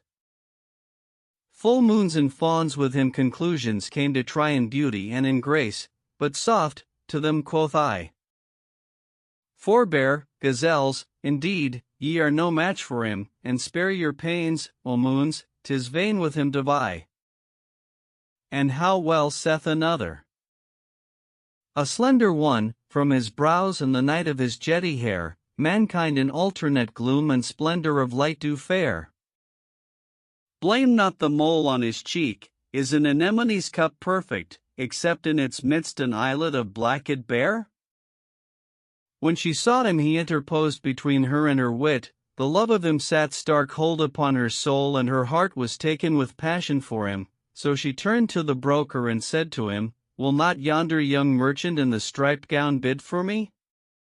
O lady of fair ones, replied the broker, yonder young man is a stranger from Cairo, where his father is chief of the merchants and hath the pass over all the merchants and notables of the place. He is but lately come to our city and lodgeth with one of his father's friends, but he hath made no bid for thee, more nor less. When she heard this, she drew from her finger a ruby ring of price and said to the broker, Carry me to yonder youth, and if he buy me, this ring shall be thine, in requital of thy toil with me this day. The broker rejoiced at this and brought her up to Nureddin, and she considered him straitly and found him like the full moon, accomplished in grace and elegance and symmetry, even as saith of him one of his describers. The waters of grace in his visage run clear and his glances cast arrows at all who draw near. Sweet his favors, but lovers still choke, if he give them to drink of the gall of his rigors austere. His brow is perfection, perfection is shape, and my love is perfection, so true and sincere. The folds of his raiment the new moon enclose, from his collars she rises, as if from a sphere. His eyes and his moles and my tears are as nights upon nights upon nights, full of blackness and fear. And his eyebrows and face and my body new moon on new moon on new moon to the aspect appear. His eyes fill his lovers a goblet of wine, which, though bitter, is sweet to my sorrowful cheer. With a smile of his mouth, on the day of delights my thirst he allayed with sweet water and clear. My slaughters with him, the shedding my blood is thrice lawful to him whom I tender so dear. Then said she to Noureddin, God on thee, O my lord, am I not handsome? And he answered, O princess of fair ones, is there in the world a goodlier than thou? Then why, rejoined she, sayest thou the other merchants bid for me and art silent, nor sayest a word, neither addest 1 dinar to my price? It would seem I please thee not, O my lord. Quoth he, O my lady, were I in mine own land, I had bought thee with all that my hand possesseth of good. O my lord, replied she, I would not have thee buy me against thy will, yet, didst thou but add somewhat to my price, it would comfort my heart, though thou buy me not, so the merchants may say, were not this girl handsome, yonder merchant of Cairo had not bidden for her, for the people of Cairo are connoisseurs in slave girls. Her words abashed Noureddin, and he blushed and said to the broker, How stand the biddings for her? Her price hath reached 960 dinars, answered he, besides brokerage. As for the Sultan's dues, they fall on the seller. Quoth Noureddin, Let me have her for 1,000 dinars, price and brokerage. And the damsel hastened to leave the broker, saying, I sell myself to this handsome young man for 1,000 dinars. Quoth one, We sell to him, and another, He deserves her, and a third, Accursed, son of accursed, is he who bids and does not buy, and a fourth, By Allah, they befit one another. Then, before Noureddin could think, the broker fetched Cadis and witnesses, who drew up a contract of sale and purchase, which the broker handed to Noureddin, saying, Take thy slave girl, and may God make her a blessing to thee, for she beseemeth none but thee, and none but thou beseemeth her. And he recited the following verses. Unto him fair fortune all unbidden hies, drags her skirts to him ward on obsequious wise. None but she befitteth him, and none but he of the maid is worthy, underneath the skies. Noureddin was abashed before the merchants, so he paid down the 1,000 dinars that he had left with his friend the druggist, and taking the girl, carried her to the house in which the latter had lodged him.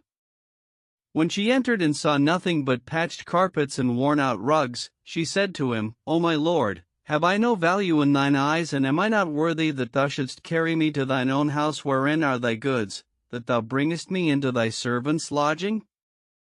Why dost thou not carry me to thy father's dwelling? By Allah, O princess of fair ones, answered he, this is my house wherein I dwell, but it belongs to an old man, a druggist of this city, who hath set it apart for me and lodged me therein. I told thee that I was a stranger and that I am of the people of Cairo.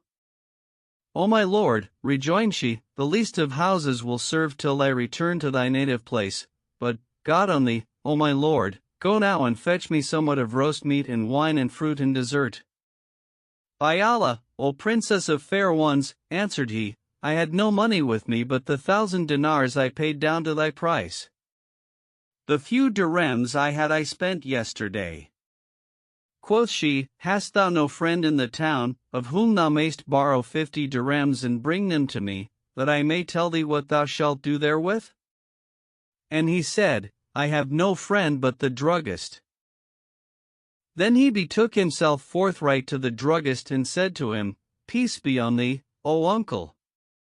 He returned his salutation and said to him, O my son, what hast thou bought for 1,000 dinars this day? I have bought a slave girl, answered Noureddin. O my son, rejoined the old man, art thou mad that thou givest 1,000 dinars for one slave girl? What kind of slave girl is she? She is a damsel of the children of the Franks, replied Noureddin, and the druggist said, O my son, the best of the girls of the Franks are to be had in this town for 100 dinars, and by Allah, they have put a cheat on thee in the matter of this damsel. However, if thou hast a mind to her, lie with her this night and do thy will of her, and tomorrow morning go down with her to the market and sell her, through thou lose 200 dinars by her, and put it that thou hast been robbed of them or lost them by shipwreck.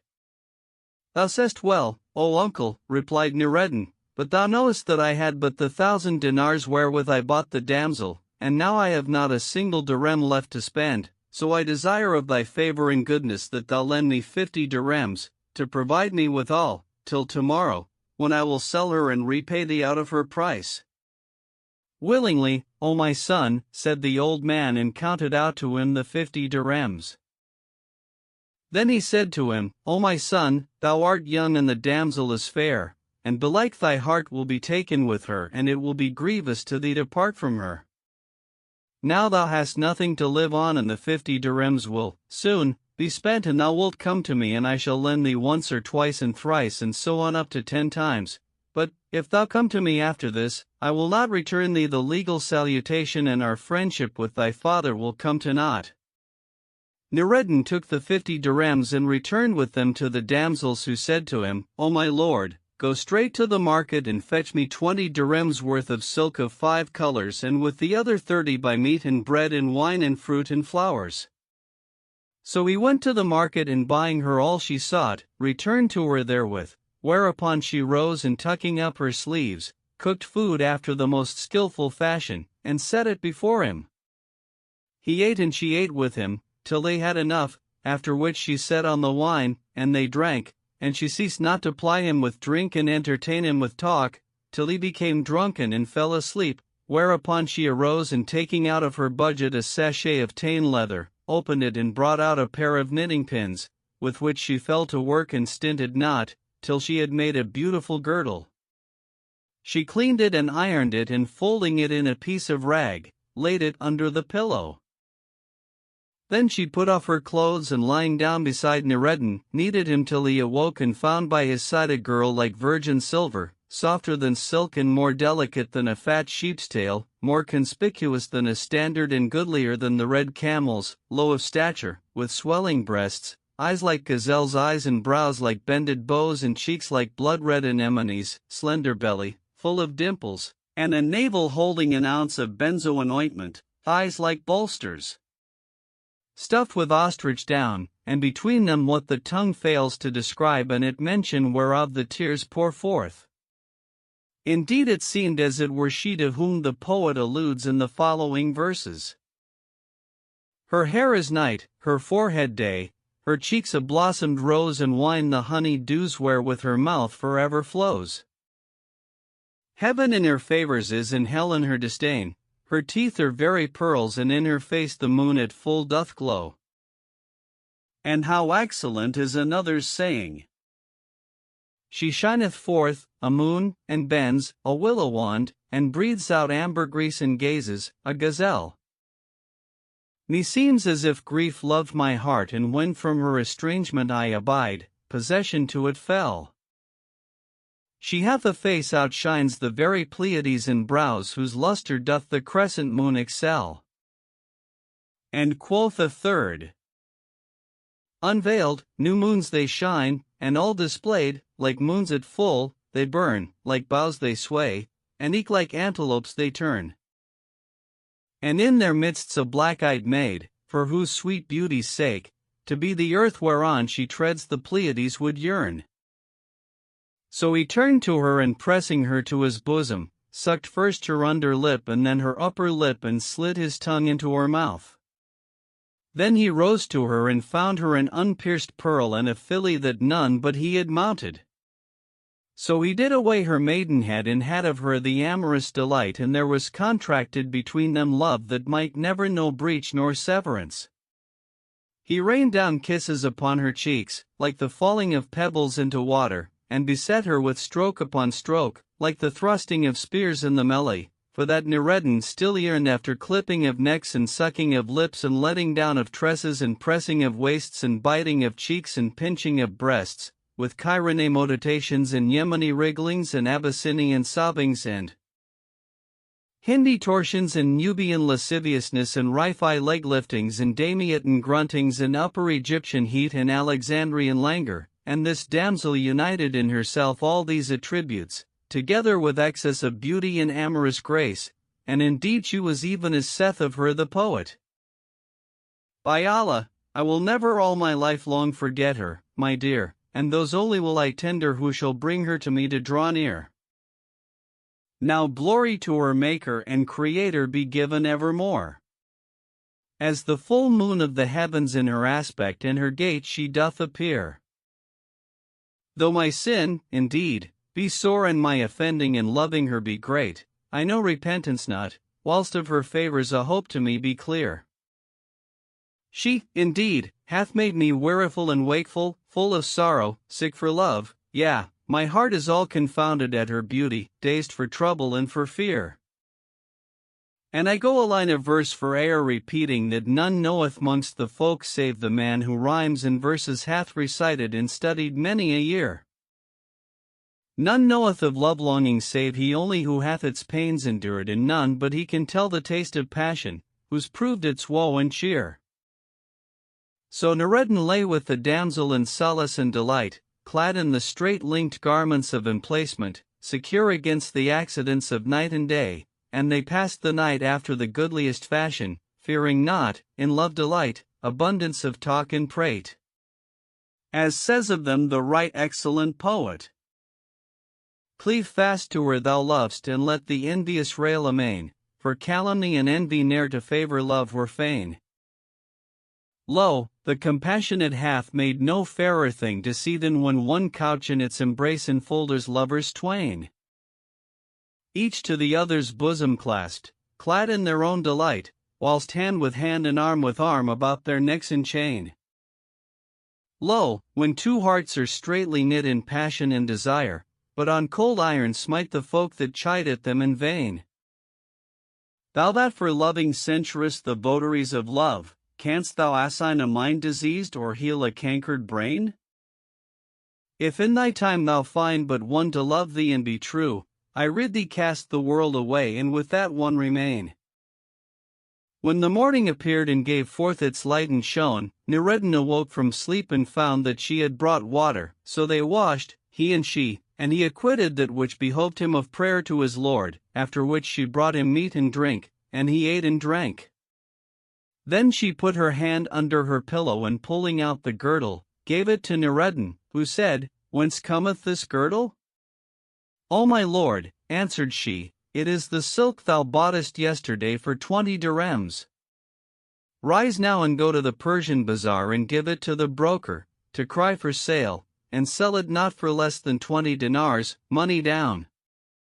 O princess of fair ones, said Noureddin, how can a thing, that cost 20 dirhams and will sell for as many dinars, be made in a single night? O my lord, replied she, thou knowest not its value, but go to the market and give it to the broker, and when he cries it, its worth will appear to thee. So he carried the girdle to the market and gave it to the broker, bidding him cry it, whilst he himself sat down on a bench before a shop. After a while, the broker returned and said to him, O my lord, rise and take the price of thy girdle, for it hath fetched 20 dinars. When Noureddin heard this, he marveled exceedingly and shook with delight. Then he rose, between belief and disbelief, to take the money, and when he had received it, he spent it all on silk of various colors, and returning home, gave the silk to the damsel, saying, Make this all into girdles and teach me likewise how to make them, that I may work with thee, for never in my life saw I a goodlier craft than this, nor a more abounding in profit. By Allah, it is 1,000 times better than the trade of a merchant. She laughed and said, Go to thy friend the druggist and borrow other 30 dirhams of him, and tomorrow pay him the whole 80 from the price of the girdles. So he repaired to the druggist and said to him, O uncle, lend me other 30 dirhams, and tomorrow, God willing, I will repay thee the whole 80. The old man counted him out 30 dirhams, with which he went to the market and buying meat and bread and dessert and fruit and flowers as before, carried them home to the damsel, whose name was Miriam, the girdle maker. She rose forthright and making ready rich meats, set them before Noureddin, after which she brought wine, and they drank and plied each other with liquor. When the wine began to sport with their senses, his beauty and grace pleased her and the elegance of his manners, and she recited the following verses. Unto a slender one, who with a goblet came with musk from out his breath perfumed, to give it zest. Quoth I, was not express from out thy cheeks? But nay, he answered, when was wine from roses yet expressed? And she ceased not to carouse with him and ply him with wine and require of him that he should fill to her and give her to drink of that which sweetens the spirits, and whenever he laid his hand on her, she drew back from him, out of coquetry. The wine added to her beauty and and Noureddin recited these verses. A slender one, desiring wine, unto her lover said, in an assembly, when as he did sickness for her dread. And if thou give me not to drink, I'll banish thee my bed this night, wherefore he feared and filled to her the vine juice red.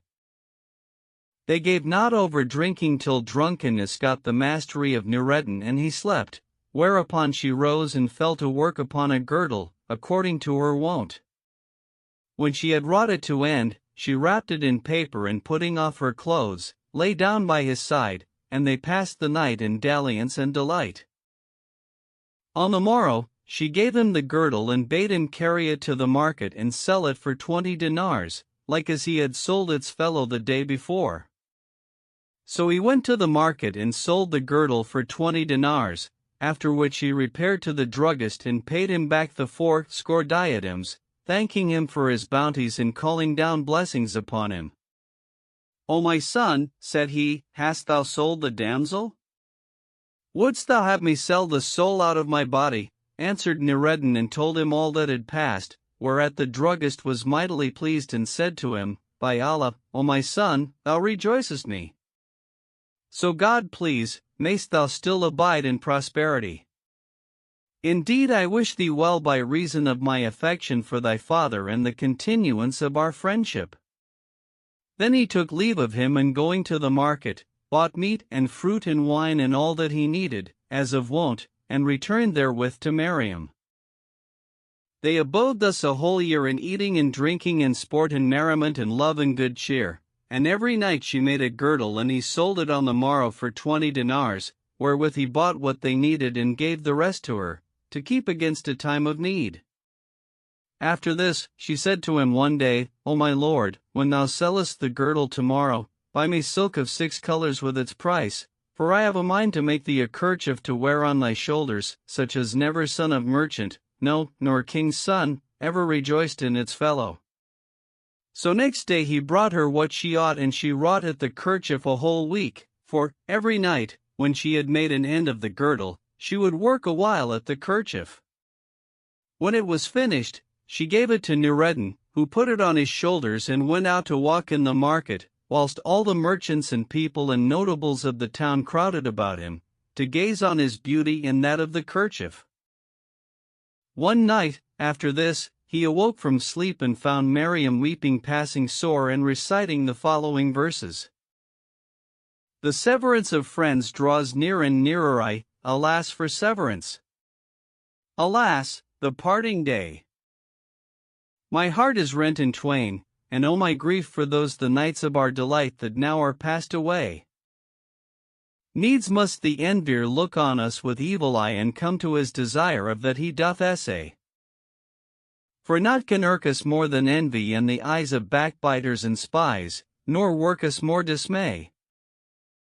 O my lady Miriam, said he, what ails thee to weep? I weep for the anguish of parting, answered she, for my heart forebodes me thereof. Quoth he, O lady of fair ones, and who shall part us, seeing that I love and tender thee above all creatures? And she replied, And I love thee twice as well as thou me, but, blind, confidence in fortune still causes folk fall into affliction, and right well saith the poet. Thou thoughtest well of fate, whilst yet the days for thee were fair, and fearedst not the unknown ills that destiny might bring. The nights were calm and safe for thee, thou wast deceived by them, for in the peace of night betides full many a troublous thing. Lo, in the skies are many stars, no one can tell their tale, but to the sun and moon a lone eclipse brings darkening. The earth bears many a pleasant herb and many a plant and tree, but none is stone save only that to which the fair fruits cling. Sayest not the sea and how the waves float up upon the foam? But in its deepest depths of blue the pearls have sojourning. O my lord Noureddin, added she, if thou desire to avert separation, be on thy guard against a swart-visaged, bushy-bearded old Frank, blind of the right eye and lame of the left leg, for he it is who will be the cause of our separation. I saw him enter the city, today, and methinks he is come hither in quest of me. O lady of fair ones, replied Noureddin, if my eyes light on him, I will slay him and make an example of him. O my lord, rejoined she, slay him not, but talk not nor trade with him, neither buy nor sell with him, nor sit nor walk with him, nor speak one word to him, no, not even to make the prescribed answer, and I pray God to keep us from his craft and mischief. Next morning, Noureddin carried the girdle to the market, where he sat down on a bench before a shop and talked with the young merchants, till drowsiness overcame him and he lay down on the bench and fell asleep. Presently, up came the Frank whom the damsel had described to him, in company of 7 others, and seeing Noureddin lying asleep on the bench, with his head wrapped in the kerchief which Mariam had made him and the end thereof in his hand, sat down by him and took the end of the kerchief in his hand and examined it. This disturbed Noureddin, and he awoke, and seeing the very man sitting by him of whom Mariam had warned him, cried out at him with a great cry, that startled him. Quoth the Frank, what ails thee to cry out thus at us? Have we taken aught from thee? By Allah, O accursed one, replied Noureddin, hadst thou taken aught from me, I would hale thee before the master of police. Then said the Frank, O Muslim, I conjure thee by thy faith and by that in which thou believest, tell me whence thou hadst that kerchief. And Noureddin answered, it is the handiwork of my mother, who made it for me with her own hand. Wilt thou sell it to me? Asked the Frank. By Allah, O accursed one, replied Noureddin, I will not sell it to thee nor to any other, for she made none other than it. Sell it to me, repeated the Frank, and I will give thee to its price 100 dinars ready money, and let her who made it make thee another in handsomer. But Noureddin said, I will not sell it at all, for there is not the like of it in this city. O my lord, insisted the Frank, wilt thou sell it for 600 dinars of fine gold? And he went on to add to his offer 100 by 100, till he bid 900 dinars, but Noureddin said, God will provide me otherwise than by my selling it. I will never sell it, no, not for 2,000 dinars nor more than that. Then the Frank went on to tempt him with money, till he bid him 1,000 dinars, and the merchants present said, we sell thee the kerchief at that price, pay down the money. Quoth Noureddin, by Allah, I will not sell it. But one of the merchants said to him, O my son, the worth of this kerchief is 100 dinars at most, and that to an eager purchaser, and if this Frank pay thee down 1,000 for it, thy profit will be 900 dinars, and what profit canst thou desire greater than that? Wherefore it is my counsel that thou sell him the kerchief at that price and gain 900 dinars by this accursed Frank, the enemy of God and of the faith, and bid her who wrought it make the other or handsomer than it. Noureddin was abashed at the merchants and sold the kerchief to the Frank, who, in their presence, paid him down the 1,000 dinars, with which he would have returned to Mariam, to tell her what had passed. But the stranger said, Harkye, O company of merchants, stop my lord Noureddin, for you and he are my guests this night. I have a pitcher of old Greek wine and a fat lamb and fruit and flowers and confections, wherefore needs must ye all cheer me with your company tonight and not one of you tarry behind. So the merchants said to Noureddin, O my lord Noureddin, we desire that thou be with us on the like of this night, so we may talk together, we and thou, and we pray thee, of thy favor, to bear us company, so we may be, we and thou, the guests of this Frank, for he is a hospitable man. And they conjured him by the oath of divorce and hindered him by force from going home. Then they rose forthright and shutting up their shops took Noureddin and went with the Frank, who brought them to a goodly and spacious saloon, wherein were 2 estrades. Here he made them sit and laid before them a tray covered with a scarlet cloth of rare and goodly workmanship, wroughten in gold with figures of breaker and broken, lover and beloved, asker and ast, whereon he set precious vessels of porcelain and crystal, full of the costliest fruits and flowers and confections, and brought them a pitcher of old Greek wine. Then he commanded to slaughter a fat lamb and kindling fare, proceeded to roast of its flesh and feed the merchants therewith and give them to drink of the wine, winking them the while to ply Noureddin with liquor. So they plied him with wine till he became drunken and took leave of his wits, which when the Frank saw, he said to him, O my lord Noureddin, thou gladdenest us with thy company tonight, welcome, 1,000 times welcome to thee. Then he drew near unto him and dissembled with him a while in talk, till he found his opportunity and said to him, O my lord, wilt thou sell me thy slave girl, whom thou boughtest a year ago for 1,000 dinars, in presence of these merchants? I will give thee 5,000 dinars for her, and thou wilt thus make 4,000 dinars profit. Noureddin refused, but the Frank ceased not to ply him with meat and drink and tempt him with money, still adding to his offers, till he bid him 10,000 dinars for her, whereupon Noureddin, in his drunkenness, said, in the presence of the merchants, I sell her to thee for 10,000 dinars, hand over the money. At this the Frank rejoiced mightily and took the merchants to witness of the sale. They passed the night in eating and drinking and making merry, till the morning, when the Frank cried out to his servants, saying, Bring me the money. So they brought it to him and he counted out 10,000 dinars to Noureddin, saying, O my lord, take the price of thy slave girl, whom thou soldest to me last night, in the presence of these Muslim merchants. Thou liest, O accursed one, replied Noureddin. I sold thee nothing and have no slave girls. Quoth the Frank, Verily thou didst sell her to me and these merchants were witnesses to the bargain. Yes, said they all, thou soldest him thy slave girl before us for 10,000 dinars, O Noureddin, and we will all bear witness against thee of the sale. Come, take the money and deliver him the girl, and God will give thee a better than she in her stead. Doth it mislike thee, O Noureddin, that thou boughtest the girl for 1,000 dinars and hast enjoyed her beauty and grace and taken thy fill of her company and converse night and day for a year and a half, wherein thou hast gained 6,000 dinars by the sale of the girdle which she made thee every day and thou soldest for 20 dinars, and after all this thou hast sold her again at a profit of 9,000 dinars over and above her original price? And withal thou deniest the sale and belittlest the profit. What gain is greater than this gain, and what profit wouldst thou have greater than this? If thou love her, thou hast had thy fill of her all this time, so take the money and buy another handsomer than she, or we will marry thee to one of our daughters lovelier than she, at a dowry of less than half this price, and the rest of the money will remain in thy hand in capital. And they ceased not to ply him with persuasion and argument till he took the 10,000 dinars, the price of the damsels, and the Frank straightway fetched Cadis and witnesses, who drew up the contract of sale.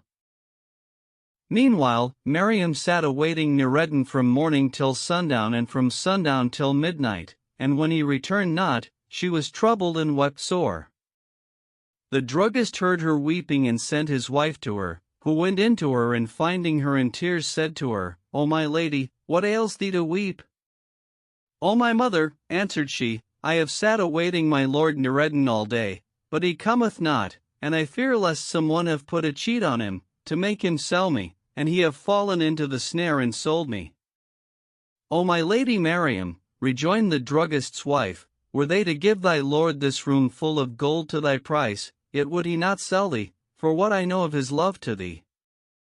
Belike there be folk come from his parents at Cairo, and he hath made them an entertainment in their lodging, being ashamed to bring them hither, for that the place is overstrained for them, or maybe their condition is less than that he should bring them to his own house, or belike he preferred to conceal thine affair from them, so pass the night with them, and if it be the will of God the Most High, tomorrow he will come to thee, safe and well. So burden not thy soul with care nor anxiety, O my lady, for of a certainty this is the cause of his absence from thee, and I will abide with thee this night and comfort thee, till thy Lord return. So she abode with her and cheered her with talk till the morning, when Miriam saw Noureddin enter the street, followed by the Frank and a company of merchants, whereupon she trembled in every nerve and her color changed and she fell a shaking, as the ship shakes in mid-ocean for the violence of the winds. When the druggist's wife saw this, she said to her, O my lady Miriam, what ails thee that I see thy case changed and thy face grown pale and disfeatured? By Allah, O my mother, replied she, my heart forebodeth me of parting and severance of union. And she bemoaned herself and sighed heavily, reciting the following verses. Incline not to parting, I pray, for bitter its savor is I. E'en the sun at his setting turns pale, to think he must part from the day. And so, at his rising, for joy of reunion, he's radiant and gay. Then she wept passing sore, making sure of separation, and said to the druggist's wife, O my mother, said I not to thee that my lord Noureddin had been tricked into selling me? I doubt not but he hath sold me this night to yonder Frank, albeit I bade him beware of him, but precaution availeth not against destiny. So the truth of my words is made manifest to thee. Whilst they were talking, in came Noureddin, and she looked at him and saw that his color was changed and that he trembled, and there appeared on his face signs of grief and repentance. So she said to him, O my lord Noureddin, meseemeth thou hast sold me. Whereupon he wept sore and groaned and lamented and recited the following verses. 'Twas fate, and taking thought avails not anything, if thou err, it errs not in its foreordering. When God upon a man endowed with hearing, sight and reasoning, his will and ought to pass would bring. He stops his ears and blinds his eyes and draws his wit from him, as one draws out the hairs to paste that cling. Till, his decrees fulfilled, he gives him back his wit, that therewithal he may receive admonishing. Say not of aught that haps, how happened it? For fate and fortune foreordained do order everything. Then he began to excuse himself to her, saying, O my lady Miriam, verily the pen runneth with what God hath decreed. The folk put a cheat on me, to make me sell thee, and I fell into the snare and sold thee. Indeed, I have sorely failed of my duty to thee, but peradventure he who decreed our parting will vouchsafe us reunion. Quoth she, I warned thee against this, for this it was I feared. Then she strained him to her bosom and kissed him between the eyes, reciting the following verses.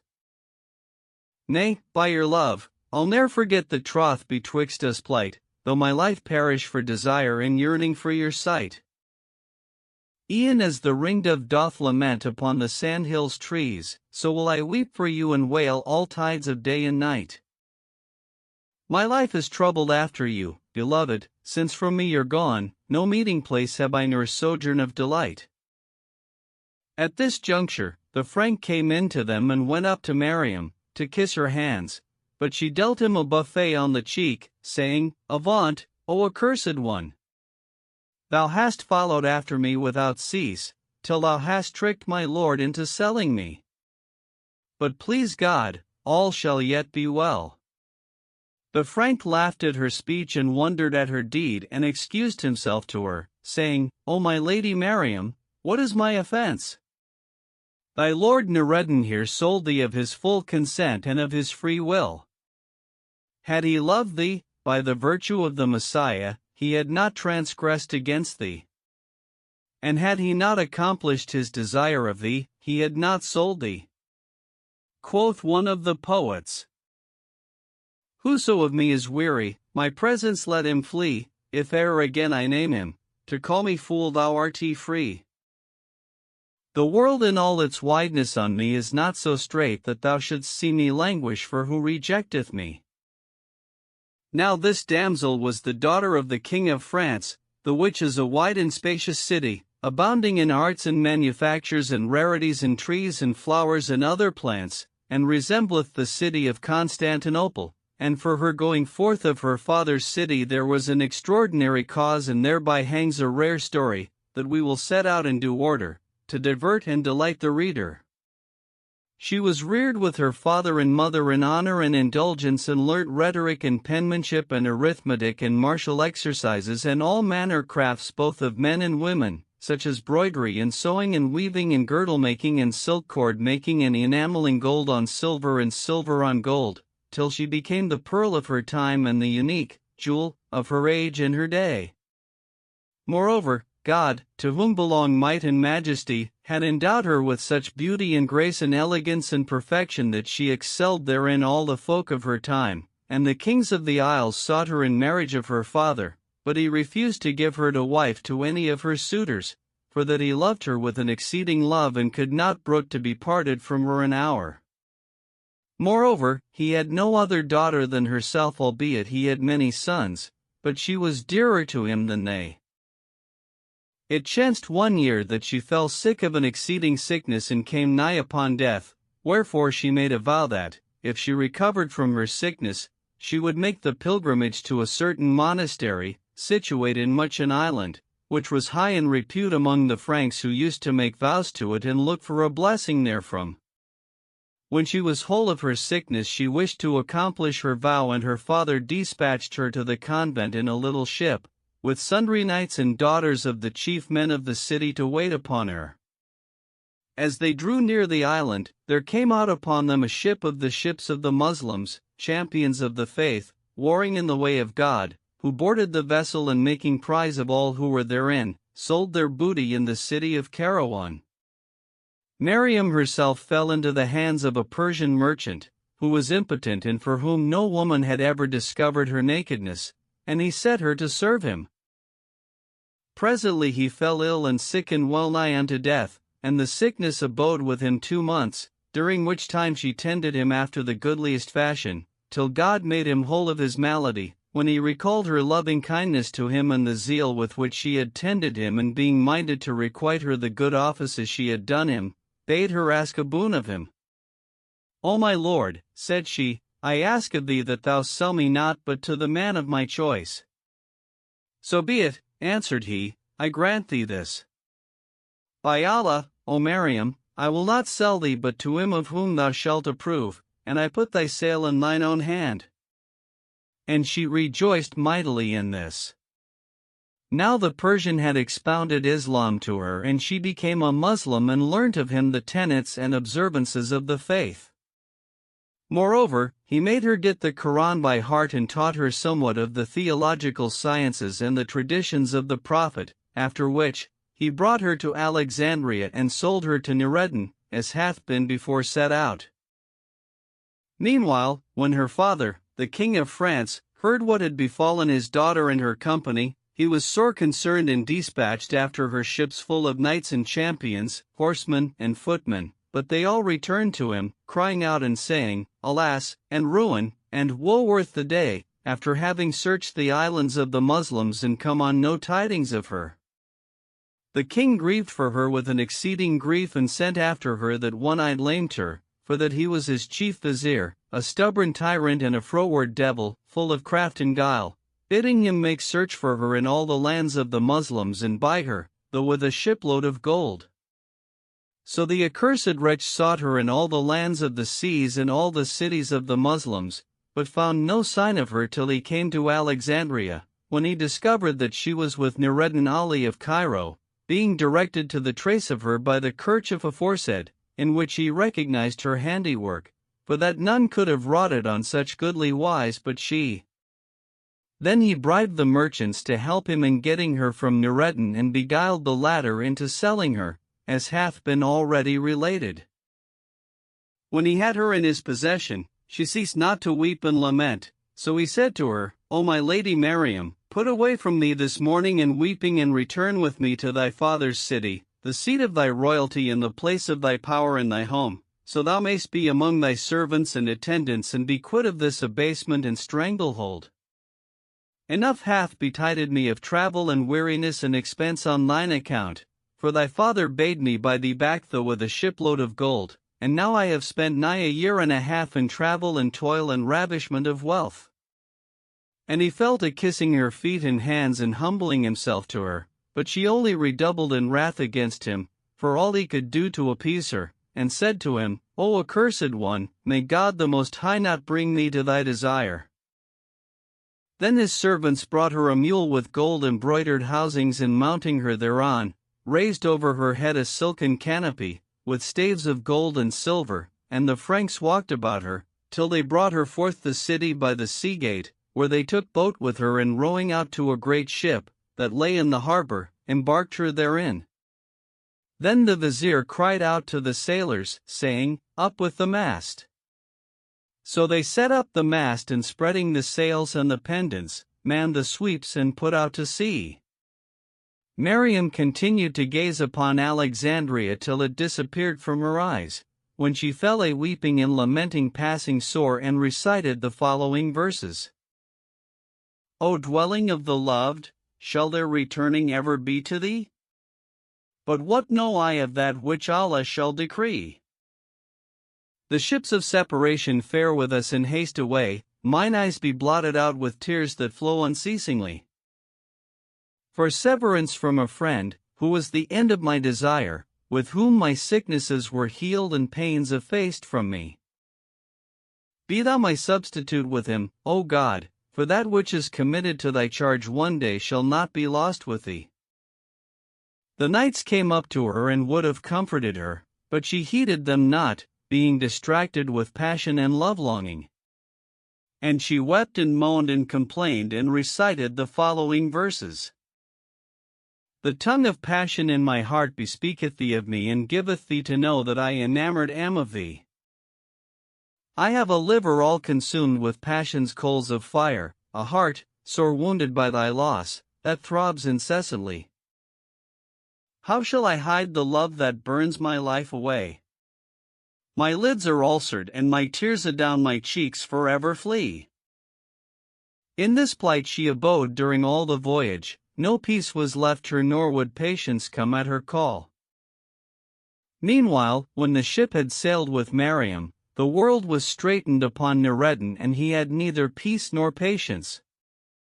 He returned to the lodging where they had dwelt, he and she, and it appeared black and gloomy in his sight. Then he saw the pins and silk with which she had been wont to make the girdles and her clothes that had been upon her body, so he pressed them to his breast, whilst the tears streamed from his eyes, and he recited the following verses. Will union after severance return to me some day, after my long-continued tale of sorrow and dismay? Shall I with my love's company be ever blessed again? Now God forfend that what is past should ne'er return. I say, I wonder will he yet rebate our separated loves, and will my dear ones keep the troth we plighted, I and they? And will she yet preserve my love, whom of my ignorance I lost, and guard our plighted troth and friendship from decay? Since they departed, as one dead am I, will my beloved consent that he who loves them dear should fall to death a prey? Alas, my sorrow! But lament the mourner profits not. For stress of yearning and regret I'm melted all away. Lost are the days of my delight, will fortune e'er vouchsafe to me, I wonder, my desire, and so my pains allay? O heart, redouble in desire, and O mine eyes, o'erflow with tears, till not a tear to weep within mine eyelids stay. Alas for loved ones far away, and patience lost to me. My helpers fail me, and my woes full sorely on me weigh. To God the Lord of all, that he vouchsafe me the return of my beloved and our delight, as of old time, I pray. Then he wept, passing sore, and looking about the place, recited these verses also. I see their traces and pine for longing pain, my tears rain down on the empty dwelling place. And I pray to God, who willed that we should part one day, to grant us reunion of His grace. Then he rose, and locking the door of the house, went out, running, to the shore of the sea, where he fixed his eyes on the place of the ship that had carried her off, whilst sighs burst from his breast, and he recited the following verses. Peace be upon thee. Not to me can compensate for thee, I'm in two cases, near in thought, yet distant verily. I long for thee each time and tide, even as a man athirst longs for the distant watering place, that still from him doth flee. With thee my hearing and my sight, my heart and spirit are, thy memory than honey's self is sweeter far to me. O my despair, when is your train departed, and your ship fared from the vision of mine eyes with thee across the sea? And he wept and wailed and bemoaned himself, crying out and saying, O Mariam! O Mariam! Was it but in sleep I saw thee, or in the illusions of dreams? And by reason of that which waxed on him of regrets, he recited these verses. Shall mine eyes ever look on thee, after this parting's pain, and shall I ever hear thy call by house and camp again? And shall the house our presence cheered once more unite us two? Shall it my heart's desire and thine be given us to attain? Take my bones with thee by the way, and where thou lightest down, bury them near thee, so they may with thee for I remain. Had I a pair of hearts, with one I'd make a shift to live, and leave the other to consume for love of thee in vain. And if, what wouldst thou leave of God? 'Twere asked of me, I'd say, Almighty's favors first, then hers, my prayer to seek were fain.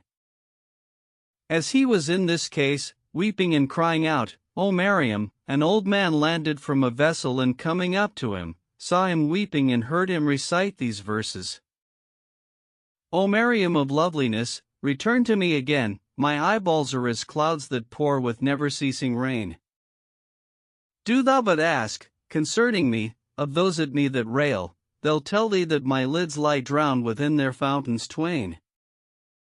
O my son, said the old man, meseems thou weepest for the damsel who sailed yesterday with the Frank? When Noureddin heard his words, he fell down in a swoon and lay a while without life. Then, coming to himself, he wept passing sore and recited the following verses. Is union after severance with her past hoping for, and will the perfectness of cheer return to me no more? Anguish and love have taken up their lodging in my heart, the plate and gabble of the spies and railers irks me sore. I pass the day long in amaze, confounded, and in nights to visit me in dreams of sleep her image I implore. Never, by God, a moment's space am I for love consoled. How should it be so, when my heart the envious doth abhor? A levelling, soft and delicate of sides and slim of waist, she hath a beaming eye, whose shafts are lodged in my heart's core. Her shape is as the willow wand I the gardens, and her grace for goodliness outshames the sun and shines his splendor o'er. Feared I not God, extolled be his majesty. I'd say, extolled be her majesty, the fair whom I adore. The old man looked at him, and noting his beauty and grace and symmetry, and the eloquence of his tongue and the seductiveness of his charms, took compassion on him, and his heart mourned for his case. Now he was the captain of a ship, bound to the damsel's city, and in this ship were 100 Muslim merchants. So he said to Noureddin, Have patience, and all shall yet be well, God willing, I will bring thee to her. When shall we set out? Asked Noureddin, and the other said, Come but 3 days more, and we will depart in peace and prosperity. Noureddin was mightily rejoiced at the captain's words, and thanked him for his bounty and kindness. Then he recalled the days of love, delight, and union with his slave girl without peer, and he wept sore and recited the following verses. Will the compassionate, indeed, unite us, me and thee, and shall I win to my desire by favoring fate's decree? And shall time's shifts vouchsafe me yet a visit from my fair, and shall mine eyelids seize upon thine image greedily? Were thine enjoyment to be bought, I'd buy it with my life. But thy possession is, alack, too dear for me, I see. Then he went to the market and bought what he needed of victual and other necessaries for the voyage, and returned to the captain, who said to him, O my son, what is that thou hast with thee? My provisions and that whereof I have need for the voyage, answered Noureddin. O my son, said the old man, laughing, art thou going a-pleasuring to Pompey's pillar? Verily, between thee and that thou seekest is 2 months' journey, if the wind be favorable and the weather fair. Then he took of him somewhat of money, and going to the market, bought him all that he needed for the voyage, and filled him a cask with fresh water. Noureddin abode in the ship 3 days, till the merchants had made an end of their preparations and embarked, when they set sail, and putting out to sea, fared on 51 days. After this, there came out upon them corsairs, who sacked the ship, and taking Noureddin and the rest prisoners, carried them to the city of France, and showed them to the king, who bade cast them into prison. At this moment the galleon arrived with the Princess Mariam and the one-eyed vizier, and when it reached the harbor, the latter landed, and going up to the king, gave him the glad news of his daughter's safe return, whereupon they beat the drums for good tidings, and decorated the city after the goodliest fashion. Then the king took horse, with all his guards and nobles, and rode down to the sea to meet her. Presently, she landed, and the king embraced her, and mounting her on a horse, carried her to the palace, where her mother received her with open arms, and asked her how she did, and whether she was yet a maid. O my mother, replied Mariam, how should a girl who has been sold from merchant to merchant in the land of the Muslims, a slave, commanded, abide a maid? The merchant who bought me threatened me with beating, and forced me, and did away my maidenhead, after which he sold me to another, and he feigned to a third. When the queen heard this, the light in her eyes became darkness, and she repeated her words to the king, who was sore chagrined thereat, and his affair was grievous to him. So he expounded her case to his grandees and patriarchs, who said to him, O king, she hath been defiled by the Muslims, and nothing will purify her save the striking off of 100 of their heads. Whereupon the king sent for the prisoners, and commanded to strike off their heads. So they beheaded them, one after another, beginning with the captain, till there was none left but Noureddin. They tore off a strip of his skirt, and binding his eyes therewith, set him on the carpet of blood, and were about to cut off his head, when an old woman came up to the king and said, O my lord, thou didst vow to bestow upon the church 5 Muslim captives, to help us in the service thereof, so God would restore thee thy daughter the Princess Mariam, and now she is restored to thee, so do thou fulfill thy vow. O my mother, replied the king, by the virtue of the Messiah and the true faith, there remaineth to me but this one captive, whom they are about to put to death, so take him to help thee in the service of the church, till there come to me other prisoners of the Muslims, when I will send the other 4. Hadst thou come earlier, before they cut of the heads of these, I had given thee as many as thou wouldst. The old woman thanked him, and wished him continuance of life and glory and prosperity. Then she went up to Noureddin, and seeing him to be a comely and elegant youth, with a delicate skin and a face like the moon at her full, carried him to the church, where she said to him, O my son, put of these clothes that are upon thee, for they are fit only for the king's service.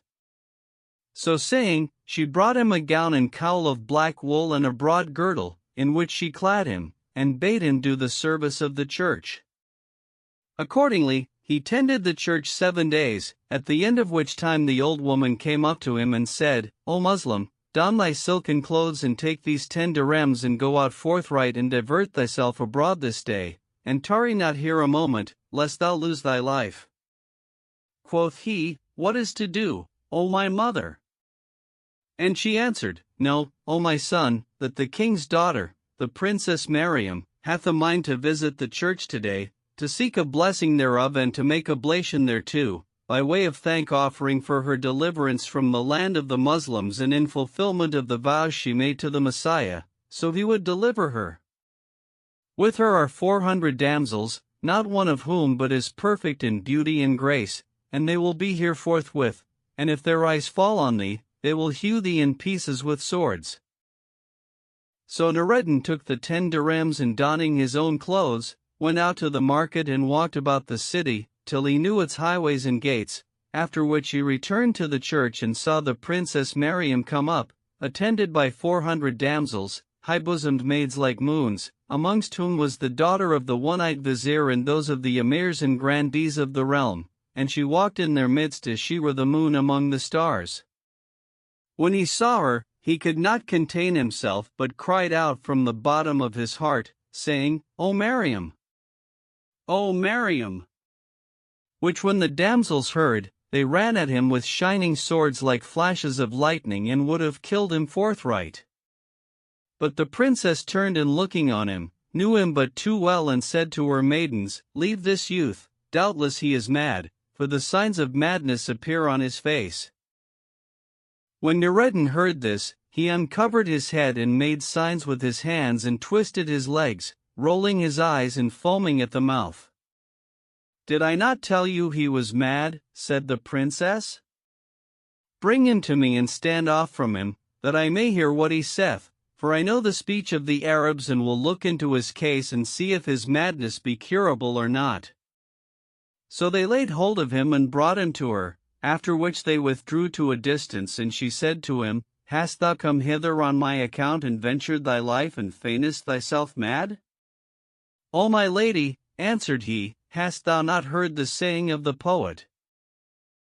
Quoth they, thou art he surely raving mad for her thou lovest, and I, there is no pleasantness in life but for the mad, reply. Compare my madness with herself for whom I rave, if she accord therewith, then blame me not for that which I abye. By Allah, O Noureddin, rejoined she, thou hast sinned against thyself, for I warned thee of this before it fell out, yet wouldst thou not hearken to me, but followedst thine own inclinations, albeit that whereof I gave thee to know I learnt not by means of divination nor augury nor dreams, but by eyewitness and very sight, for I saw the one-eyed vizier and knew that he was not come to Alexandria but in quest of me. O my lady Miriam, replied he, we seek refuge with God from the error of the intelligent. Then his affliction redoubled on him and he recited these verses. Pardon his fault whose slipping feet caused bite in error fall, and let the master's clemency embrace his erring thrall. All that an evildoer can is to repent his fault, although too late repentance come to profit him at all. Lo, by confession I have done what courtesy requires, where then is that for which good grace and generous mercy call? And they cease not from lovers chiding, which to set out would be tedious, relating to each other that which had befallen them and reciting verses and making moan, one to the other, of the violence of passion and the pangs of longing and desire, whilst the tears ran down their cheeks like rivers, till there was left them no strength to say a word. Now the princess was clad in a green dress, inwoven with red gold embroidered with pearls and jewels, which added to her beauty and grace, and right well saith the poet of her. Like the full moon she shineth in garments olive green, with loosened vest and collars and flowing hair beseen. What is thy name? I asked her, and she replied, I'm she who roasts the hearts of lovers on coals of love and teen. I am the pure white silver, I, and the gold wherewith the bondman from strait prison and dour released been. Quoth I, I'm all with rigors consumed, but on a rock, said she, such as my heart is, thy plaints are wasted clean. Even if thy heart, I answered, be rock in very deed, yet hath God caused fair water well from the rock, I ween. They abode thus till the day departed and night darkened on them, when Miriam went up to her women and said to them, Have ye locked the door? And they answered, We have locked it. So she took them and went with them to a place called the Chapel of the Lady Mary the Virgin, Mother of Light, because the Christians pretend that her heart and soul are there. The girls betook themselves to prayer and worship and made the round of all the church, and when they had made an end of their visitation, the princess said to them, I desire to pass the night alone in the Virgin's chapel and seek a blessing thereof, for that yearning thereafter hath betided me, by reason of my long absence in the land of the Muslims. And as for you, when ye have made an end of your visitation, do ye sleep where ye will? Be it as thou wilt, replied they, and leaving her alone in the chapel, dispersed about the church and slept. The Lady Miriam waited till they were out of sight and hearing, then went in search of Noureddin, whom she found sitting on coals of fire in a corner, awaiting her. He rose and kissed her hands, and she sat down and made him sit by her side. Then she pulled off all that was upon her of clothes and ornaments and fine linen, and taking Noureddin in her arms, strained him to her bosom. And they ceased not from kissing and clipping and clicketing to the tune of In and Out, saying the while, How short are the nights of union and how long the nights of separation, and reciting the following cinquains. O night of delight and first fruits of fair fate, forefront of white nights, with glad fortune elate. Thou brought'st me the morn in the afternoon late. Thee as coal in the eyes of the dawn shall we rate. Or as slumber on eyes of ophthalmiac shed? The night of estrangement, how lonesome was it! Its first and its last, one with other, were knit. As a ring, sans beginning or ending to wit, and the day of uprising broke, ere it would flit. For estrangement, thereafter, the lover is dead. As they were in this great delight and engrossing joy, they heard one of the servants of the saints smite the gong upon the roof, to call the folk to the rites of their worship, and he was even as saith the poet. I saw him smite upon the gong, and unto him did say, Who taught the antelope to smite upon the gong, I pray? And to my soul, which irks thee most, the smiting of the gongs or signal for departure given? Decide betwixt the tway. Then she rose forthwith and donned her clothes and ornaments, but this was grievous to Noureddin, and his gladness was troubled, the tears streamed from his eyes, and he recited the following verses. The rose of a soft cheek, all through the livelong night, I stinted not to kiss and bite with many a bite. Till, in our middle tide of pleasure, when our spy lay down to rest, with eyes in slumber closed outright, they smote the gongs, as they who smote upon them were muezzins that to prayer the faithful do invite. She rose from me in haste and donned her clothes, for fear our watcher's darted star should on our heads alight. And said, O thou my wish and term of all desire, behold, the mort is come with visage wan and white.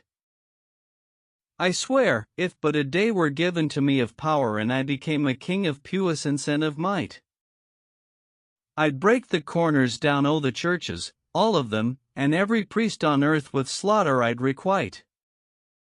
Then she pressed him to her bosom and kissed his cheek and said to him, O Noureddin, how long hast thou been in the town? 7 days, answered he. Hast thou walked about in it, asked she, and dost thou know its ways and issues and its sea-gales and land-gates? And he said, Yes. Quoth she, Knowest thou the way to the offertory chest of the church? Yes, replied he, and she said, Since thou knowest all this, as soon as the first watch of the coming night is over, go to the offertory chest and take thence what thou wilt. Then open the door that gives upon the passage leading to the sea, and go down to the harbor, where thou wilt find a little ship and 10 men therein, and when the captain sees thee, he will put out his hand to thee. Give him thy hand, and he will take thee up into the ship, and do thou wait there till I come to thee. But have a care lest sleep overtake thee this night, or thou wilt repent whenas repentance shall avail thee nothing. Then she took leave of him, and going forth from him, roused her women and the rest of the damsels, with whom she betook herself to the church door and knocked, Whereupon the old woman opened to her, and she went forth and found the knights and serving men standing without. They brought her a dapple mule, and she mounted, whereupon they raised over her head a canopy with curtains of silk, and the knights took hold of the mule's halter. Then the guards encompassed her about with drawn swords in their hands and fared on with her, followed by her maidens, till they brought her to the palace of the king her father. Meanwhile, Noureddin abode concealed behind the curtain, under cover of which Mariam and he had passed the night, till it was high day, when the great door was opened and the church became full of people. Then he mingled with the folk and accosted the old woman, who said to him, "Where didst thou lie last night?" "In the town," answered he, "as thou badest me." "O my son," answered she, "thou didst well, for, hadst thou passed the night in the church, she had slain thee on the foulest wise." And he said, "Praised be God who hath delivered me from the peril of this night." Then he busied himself with the service of the church, till the day departed and the night came with the darkness, when he opened the offertory chest and took thence of jewels what was light of weight and great of worth. Then he waited till the first watch of the night was past, when he made his way to the postern and opening it, went forth, calling on God for protection, and fared on, till he came to the sea. Here he found the vessel moored to the shore, near the gate, with her captain, a tall old man of comely aspect, with a long beard, standing in the waist, surrounded by his 10 men. Noureddin gave him his hand, as Mariam had bidden him, and the captain took it and pulling him on board, cried out to his crew, saying, "Cast off the moorings and put out to sea with us, ere the day break." "O my lord the captain," said one of the sailors, "how shall we put out now when the king hath notified us that tomorrow he will embark in this ship and go round about this sea, being fearful for his daughter Mariam from the Moslem thieves?" But the captain cried out at them, saying, "Woe to you, O accursed ones! Dare ye gainsay me and bandy words with me?" So saying, he drew his sword and dealt the sailor who had spoken a thrust in the throat, that the steel came out gleaming from his nape, and quoth another of the sailors, "What crime hath our comrade committed, that thou shouldst cut off his head?" The captain replied by putting his hand to his sword and striking off the speaker's head, nor did he leave smiting the rest of the sailors, till he had slain them all and cast their bodies ashore. Then he turned to Noureddin and cried out at him with a terrible great cry, that made him tremble, saying, "Go down and pull up the mooring stake." Noureddin feared lest he should strike him also with the sword, so he leapt ashore and pulling up the stake, sprang aboard again, swiftlier than the dazzling lightning. The captain ceased not to bid him do this and do that and tack and wear and look at the stair, and Noureddin did all that he bade him, with heart a tremble for fear, whilst he himself spread the sails and the ship stretched out with them with a fair wind into the surging sea, swollen with clashing billows. Noureddin held on to the tackle, drowned in the sea of solicitude and knowing not what was hidden for him in the future, and whenever he looked at the captain, his heart quaked and he knew not whither he went with him. He abode thus, distraught with concern and inquietude, till it was broad day, when he looked at the captain and saw him take hold of his beard and pull at it, whereupon it came off in his hand, and Noureddin, examining it, saw that it was but a false beard stuck on. So he considered the captain straitly, and behold, it was the Princess Mariam, his mistress and the beloved of his heart, who had waylaid the captain and killed him and skinned off his beard, which she had clapped on to her own face. At this Noureddin was transported for joy and his breast dilated, and he marveled at her valor and prowess and the stoutness of her heart, and said to her, "Welcome, O thou my hope and my desire and the end of all my wishes." Then desire and gladness agitated him, and he made sure of attaining his hope and his wish, wherefore he broke out into carol and sang the following verses. Say to those who know not of my transport and heat for a loved one, whose favors they never may meet. Ask my folk of my passion, my verses are sweet and dainty, the ditties of love I repeat. On a people whose thought in my heart hath its seat. Their mention with me chaseth sickness away from my bosom and heals me of pain and dismay. My love and my longing increase on me, and my heart is distracted with ecstasy, yet I'm a byword become mongst the folk in the street. I will not accept aught of blame on their part nor seek solace in other than them for love's smart. Love hath pierced me, for grief and regret, with a dart and hath kindled a brazier therefrom in my heart. Yea, still in my liver there raggeth its heat. My sickness the folk for a wonderment sight, and my wakefulness all through the darkness of night. What ailed them my weakness with rigor to smite? In passion the shedding my blood they deem right. Yet justly they me with injustice entreat. I wonder who charged you to drive to despair a youth who still loves and will love you for. By my life and by him your Creator I swear, if a saying of you should the backbiters bear, by Allah, they lie in the tale they repeat. May God not dispel from me sickness and pain, nor my heart of its thirst and its longing assign of your love for satiety when I complain. Indeed, to none other that you am I fain. Wring my heart or show favor, as seems to you meet. My heart to your Emry shall ever be true, though your rigors should rack it and cause it to rue. Rejection abides and acceptance with you, so whatever you will with your bondman, that do. He'll grudge not his life to lay down at your feet. The princess marveled at his song and thanked him therefor, saying, Him whose case is thus it behoveth to walk the ways of men and eschew the fashion of losers and poltroons. Now she was stout of heart and versed in the sailing of ships over the salt sea, and she knew all the winds and their changes and all the courses of the sea. O my lady, said Noureddin, hadst thou prolonged this case on me, I had surely died for excess of fear and chagrin, more by token of the fire of passion and love-longing and the cruel anguish of separation. She laughed at his speech and presently rising, brought out somewhat of meat and drink, and they ate and drank and made merry. Then she brought out rubies and other gems and precious stones and trinkets of gold and silver and all manner things of price, light of carriage and great of worth, that she had taken from the palace of her father and his treasuries, and showed them to Noureddin, who rejoiced therein with an exceeding joy. Meanwhile the wind blew fair for them and they sailed on, without hindrance, till they drew near the city of Alexandria and sighted its landmarks, old and new, and Pompey's pillar. When they reached the port, Noureddin landed and making the ship fast to one of the fulling stones, took somewhat of the treasures that Miriam had brought with her, and said to her, O my lady, abide in the ship against I return and carry thee up into the city on such wise as I should wish. Quoth she, It behoves that this be done quickly, for tardiness in affairs engenders repentance.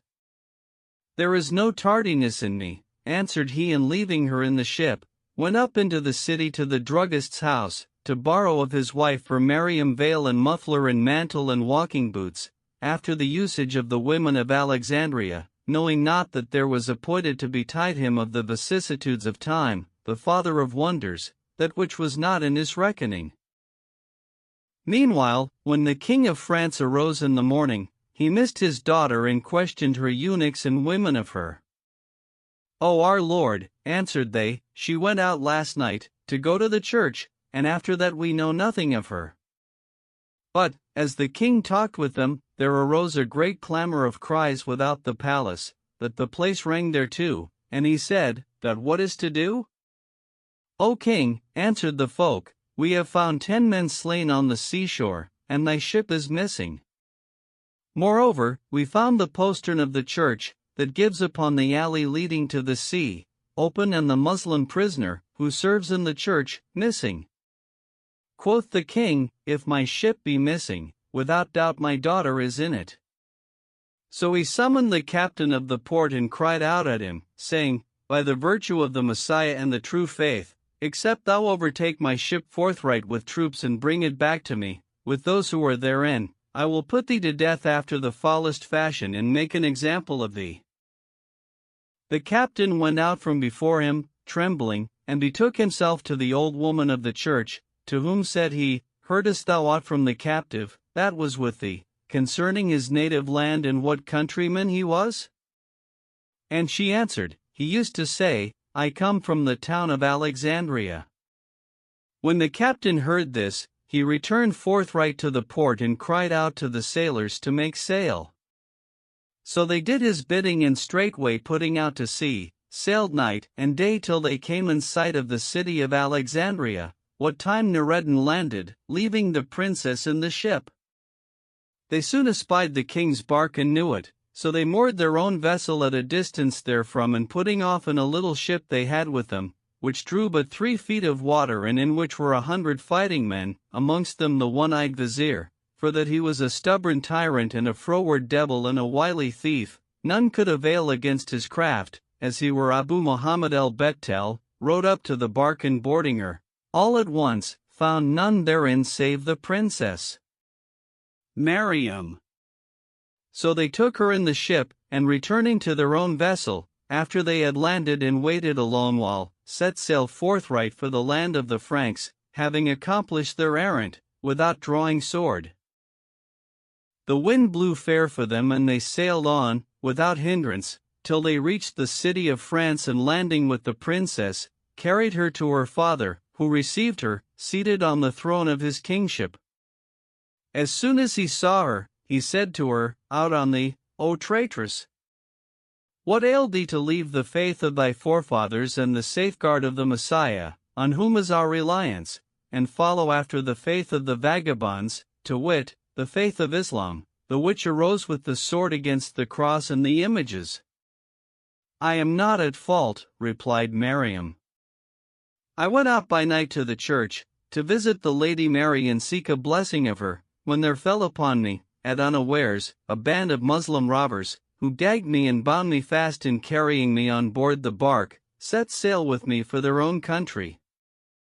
However, I beguiled them and talked with them of their religion, till they loosed my bonds, and before I knew what was toward, thy men overtook me and delivered me. And by the virtue of the Messiah and the true faith and the cross in him who was crucified, thereof I rejoiced with an exceeding joy in my release from them, and my bosom expanded, and I was glad for my deliverance from the bondage of the Muslims. Thou least, O shameless baggage, rejoined the king. By the virtue of that which is revealed of prohibition and allowance in the manifest evangel, I will assuredly slay thee after the foulest fashion, and make of thee the vilest of examples. Did it not suffice thee to do as thou didst the first time, and put off thy lies upon us, but thou must return upon us with thy falsehoods?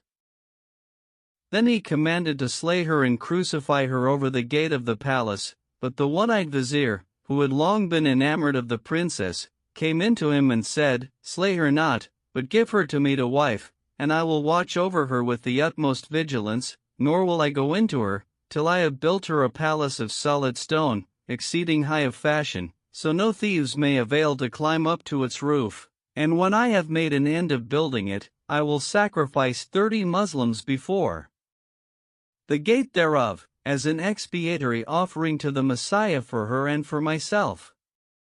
The king granted his request, and bade the priests and monks and patriarchs marry the princess to him, so they did his bidding, whereupon he gave commandment to set about building a strong and lofty palace, befitting her, and the workmen fell to work upon it.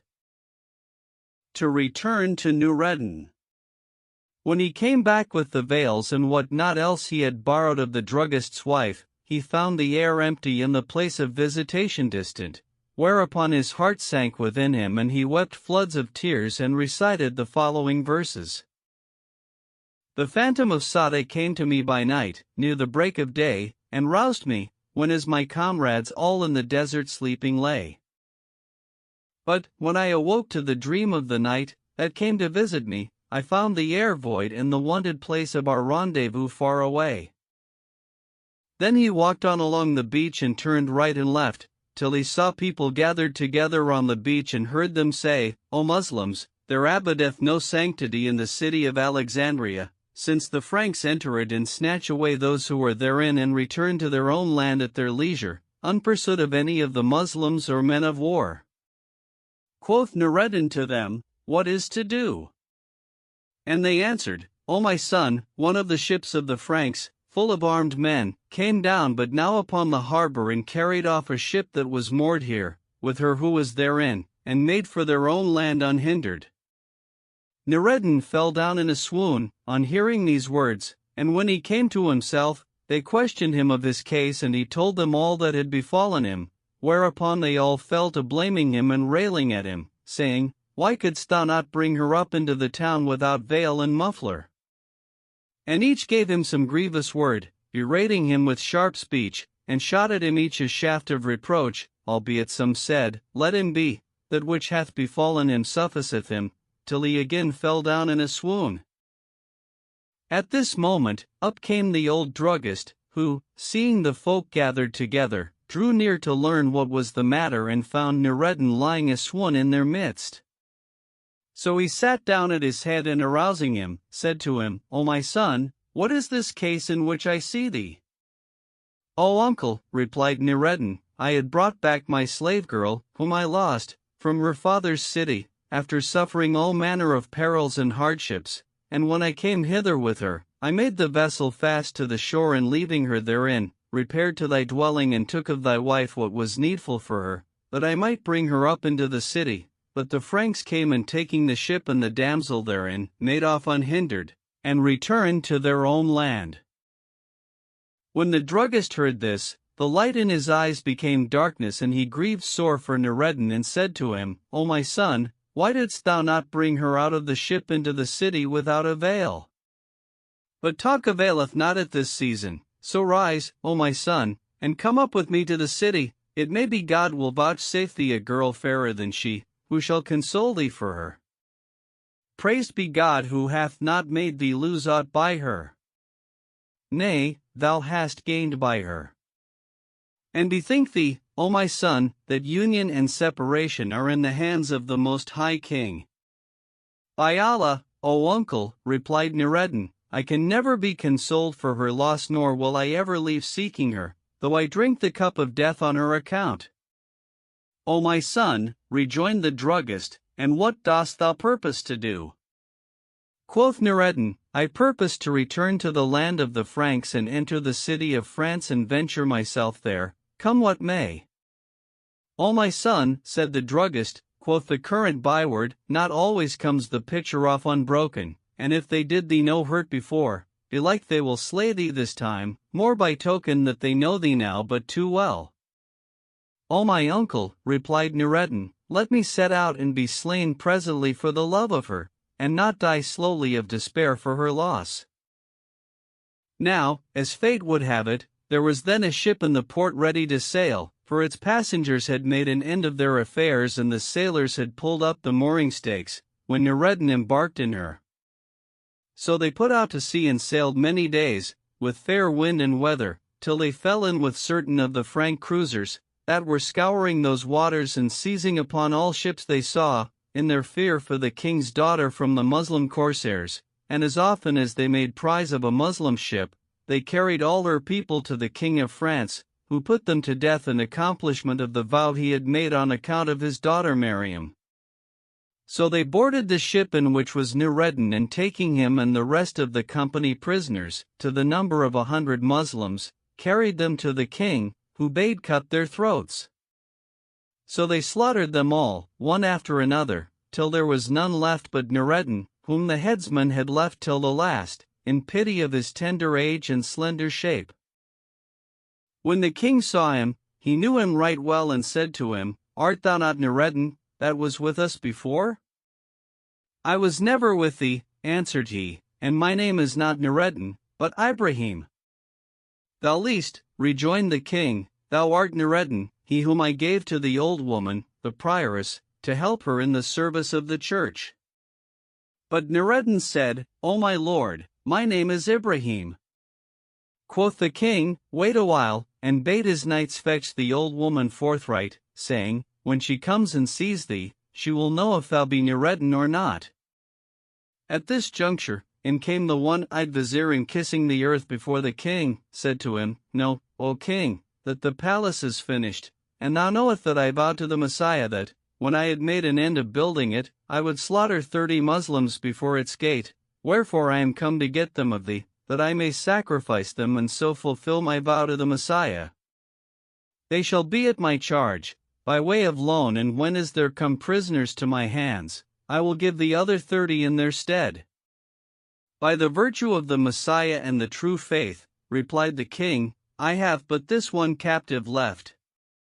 And he pointed to Nureddin. Take him and slaughter him now, and the rest I will send thee, when as there come to my hands, other prisoners of the Muslims. So the vizier took Nureddin and carried him to his palace, thinking to slaughter him on the threshold of the gate, but the painter said to him, O my lord, we have 2 days painting yet to do, so have patience with us and delay to slaughter this captive, till we have made an end of our work. Belike by that time the rest of the 30 will come, so thou mayst dispatch them all at one but and accomplish thy vow in 1 day. So the vizier bade imprison him, and they carried him to the stables and left him there in chains, hungering and thirsting and making moan for himself, for indeed he saw death face to face. Now it chanced, by the ordinance of destiny and foreordered fated, that the king had 2 chargers, own brothers, such as the kings of the Khosrows might sigh in vain to possess themselves of one of them. They were called Sabak and Laik, and one of them was pure white and the other black as the darksome night. And all the kings of the isles had said, Whoso stealeth us one of these horses, we will give him all he seeketh of red gold and pearls and jewels, but none could avail unto this.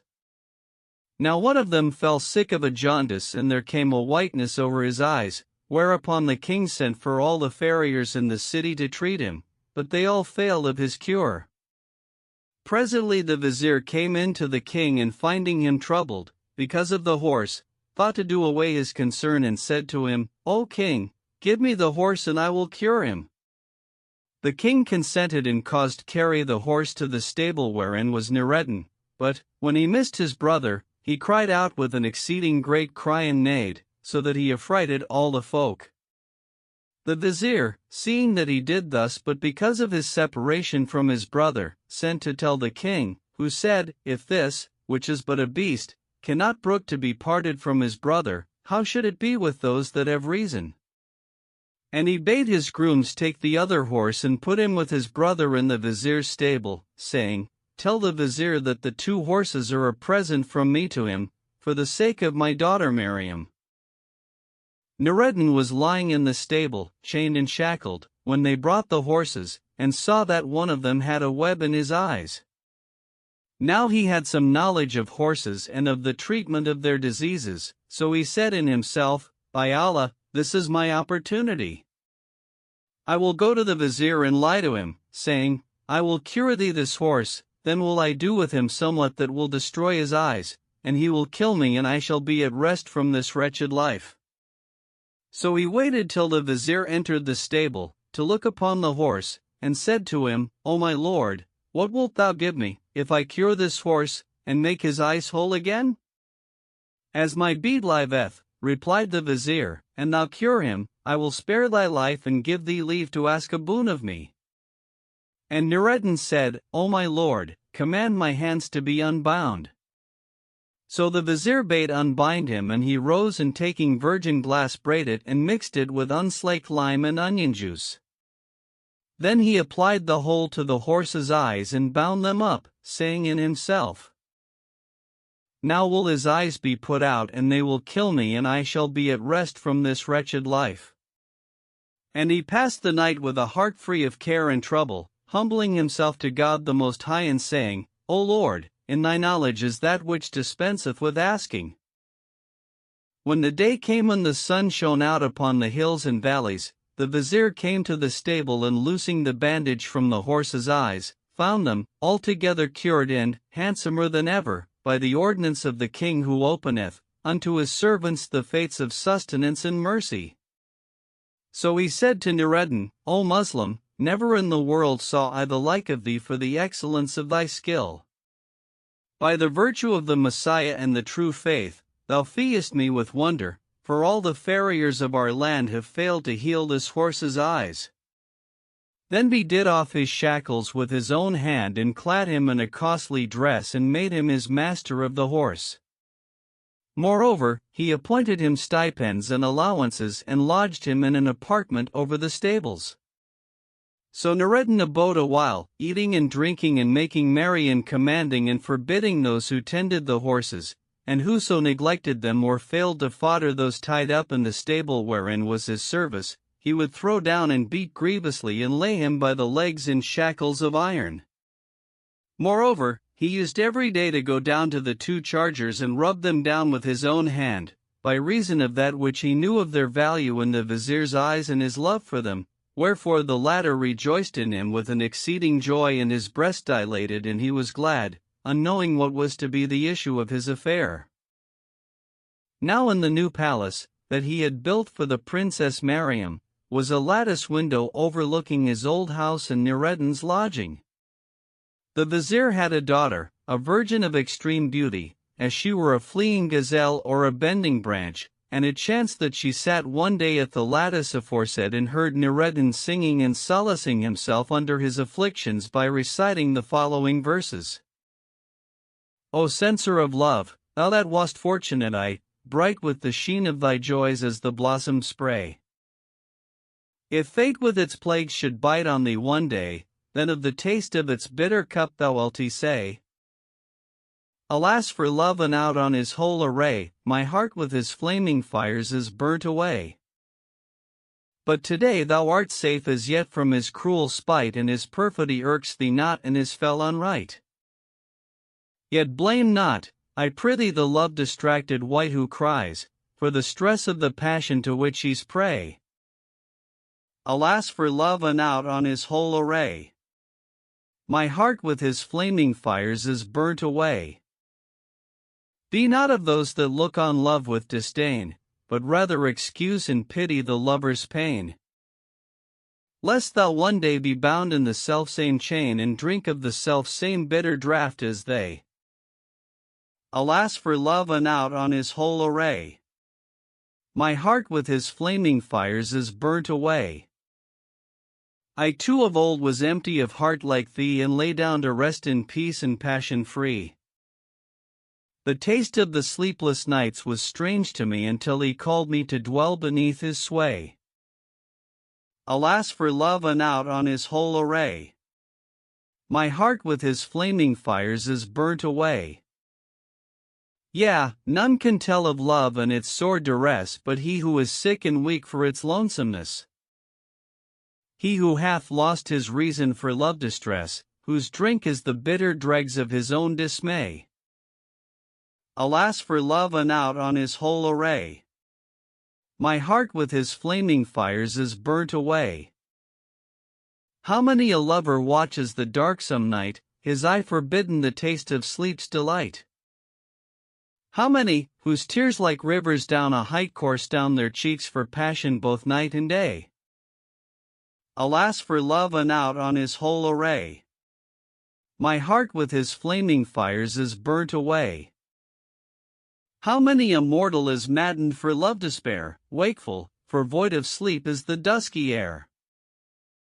Languor and pain are the weeds that he doth wear, and even his dreams from him are banished.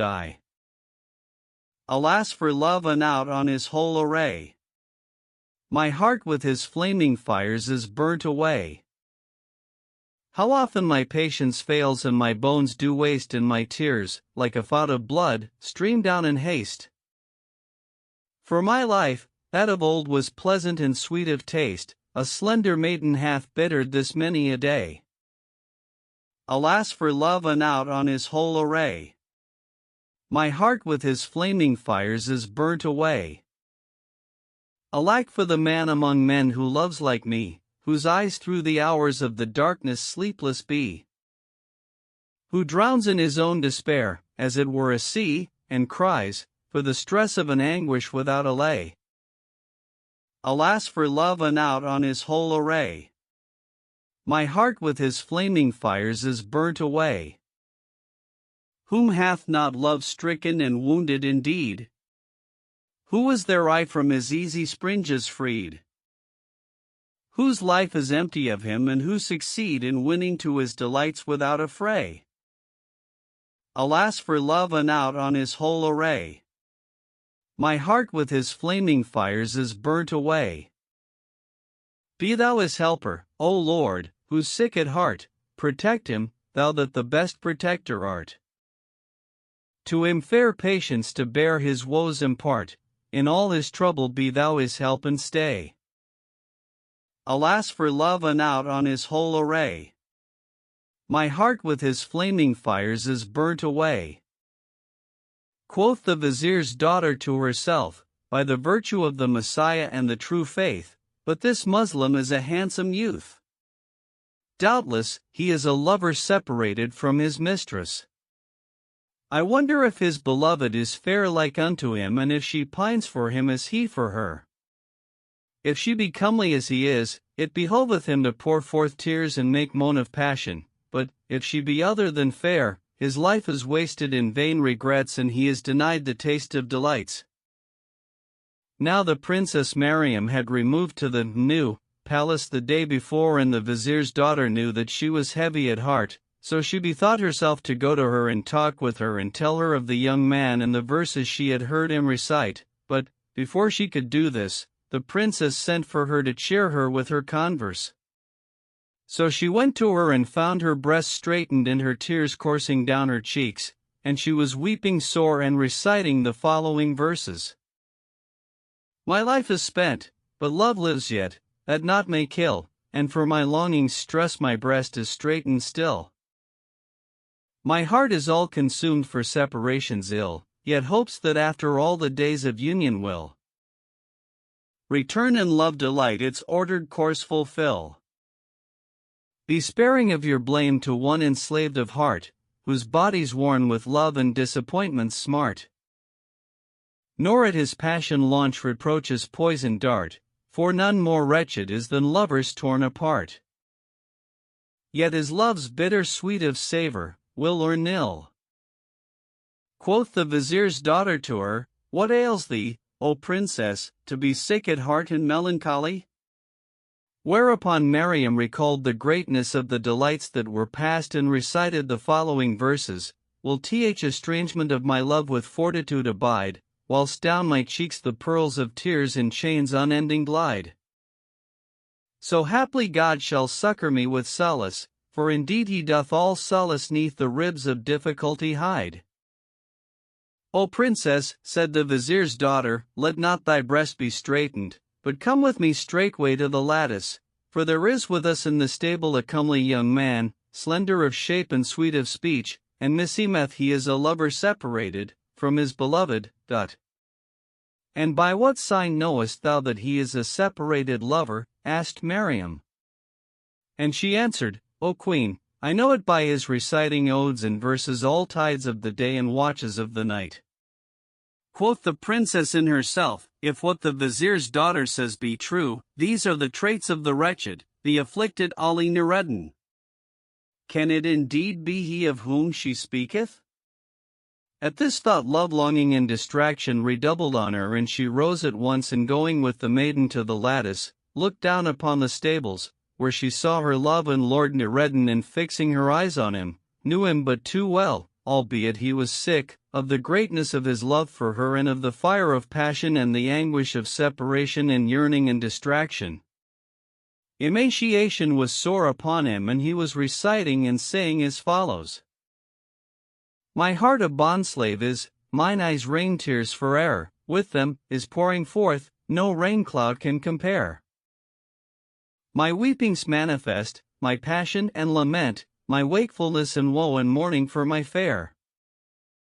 Alas, my raging heat, my transport and regret. 8 plagues beset my heart and have their lodging there. And 5 and 5 to boot thereafter follow on, tarry and list, whilst I their names to thee declare. Memory, solicitude, sighing and languishment, love-longing in excess and all-engrossing care. Affliction, strangerhood and passion and lament and griefs that never cease to stir me to despair. Patience and fortitude desert me for desire, whose hosts, when patience fails, beset me everywhere. Yea, passion's troubles wax forever on my heart. O thou that ask'st what is the fire at heart I bear? What ails my tears a flame to kindle in my blood? The fires within my heart still burn and never spare. Drowned am I in the flood of my unceasing tears, and in hell-fire I flame with love-longing for her. When the Princess Mariam heard the eloquence of his verses and the excellence of his sketch, she was assured that it was indeed her lord Nureddin, but she dissembled with the vizier's daughter and said to her, By the virtue of the Messiah and the true faith, I thought not thou knewest of my sadness. Then she withdrew from the window and returned to her own place, whilst the vizier's daughter went about her occasions.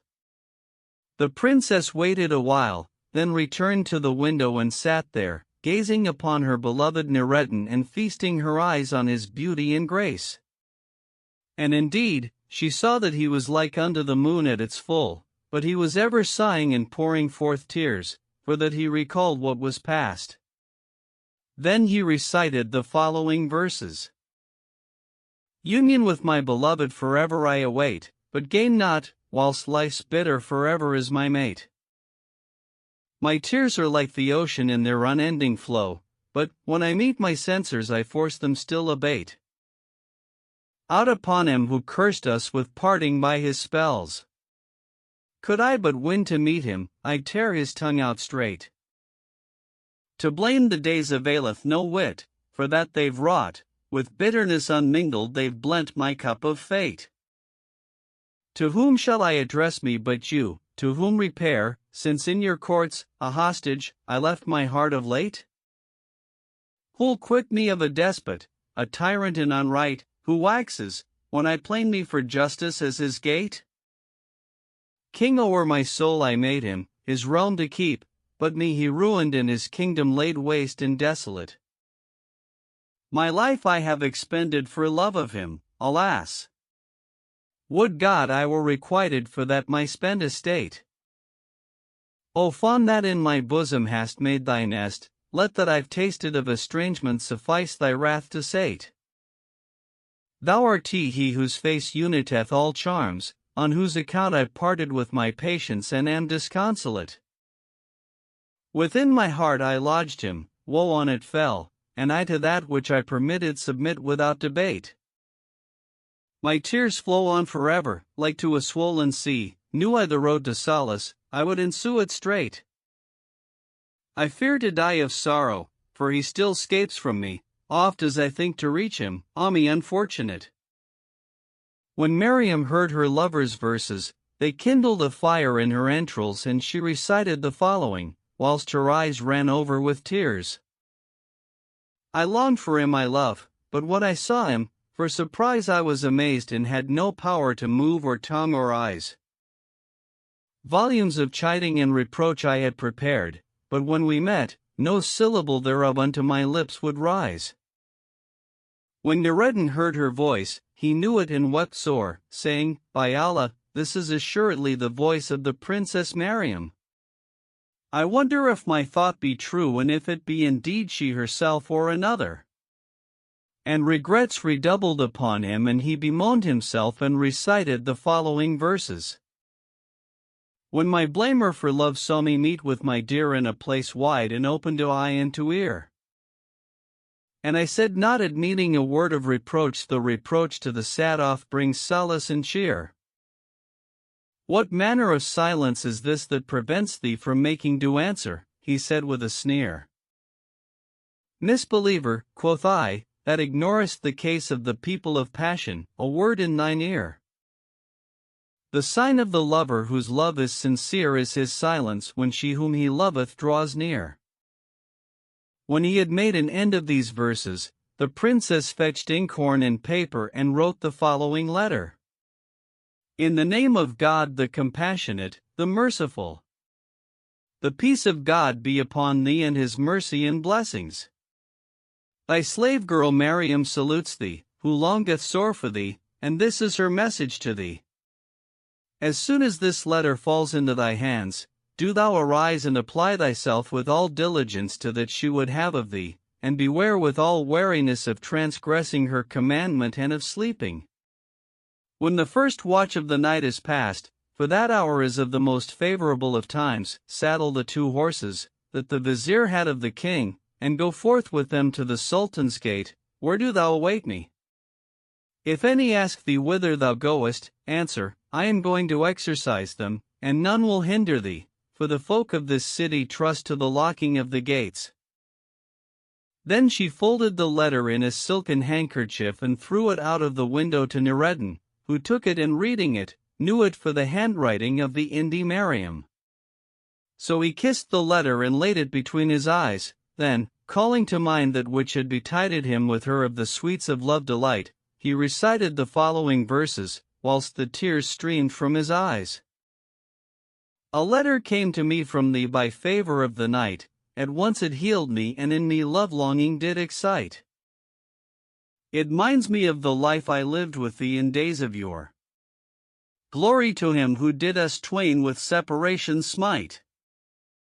As soon as it was dark he busied himself with making ready the horses and waited till the first watch of the night was past, when he saddled them with saddles of the goodliest, and leading them forth of the stable, locked the door after him and repaired with them to the city gate, where he sat down to await the princess's coming. Meanwhile, Mariam returned to her apartment, where she found the one-eyed vizier seated, leaning upon a cushion stuffed with ostrich down, but he was ashamed to put out his hand to her or bespeak her. When she saw him, she appealed to God in her heart, saying, O my God, bring him not to his will of me, neither decree thou to me defilement after purity. Then she went up to him and made a show of affection for him and sat down by his side and caressed him, saying, O my Lord, what is this aversion thou discovereth to me? Is it pride or coquetry on thy part? But the current byword saith, if the salutation be little in demand, the sitters salute the standers. So I, O my Lord, thou come not to me neither accost me, I will go to thee and accost thee. To thee belong favor and kindness, O Queen of the earth in its length and breadth, answered he, nor am I but one of thy slaves and the least of thy servants. Indeed, I was ashamed to intrude upon thine illustrious presence, O unique pearl, and my face is in the dust at thy feet. Leave this talk, rejoined she, and bring us to eat and drink. So he called to his eunuchs and women to bring food, and they set before them a tray containing birds of all kinds that walk and fly and couple in the nests, such as grouse and quails and pigeons and lambs and fat geese and fricasseed fowls and other dishes of all sorts and colors. The princess put out her hand to the tray and began to eat and feed the vizier and kiss him on the mouth. They ate till they had enough and washed their hands, after which the servants removed the table of food and set on the table of wine. So the princess filled the cup and drank and gave the vizier to drink and served him with the utmost assiduity, so that he was transported for joy and his breast expanded and he was glad. When she saw that the wine had gotten the mastery of his senses, she brought out of her bosom a pastille of Moorish henbane, which she had provided against this oration, whereof if an elephant smelt the least whiff, he would sleep from year to year. She took him at unawares and crumbled the henbane into the cup, then, filling it up, handed it to the vizier, who could hardly credit his senses for joy. So he took it and kissing her hand, drank it off, but hardly had it reached his stomach when he fell prostrate on the earth. Then she rose and filling 2 great pairs of saddlebags with what was light of carriage and great of price of jewels and jacinths and precious stones, together with somewhat of meat and drink, donned harness of war and armed herself for battle.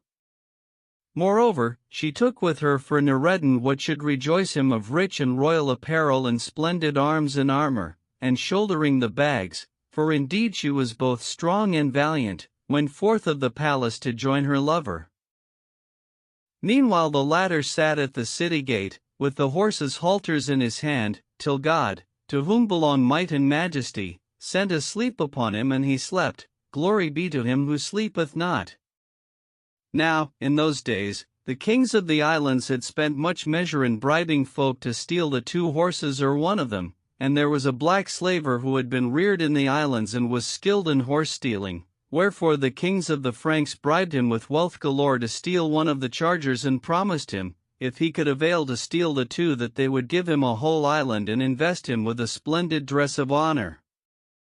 He had long gone about the city of France in disguise, but availed not to take the horses, whilst they were with the king, but, when he gave them to the vizier and the latter carried them to his own stable, the thief rejoiced with an exceeding joy and made sure of success, saying in himself, by the virtue of the Messiah and the true faith, I will certainly steal them.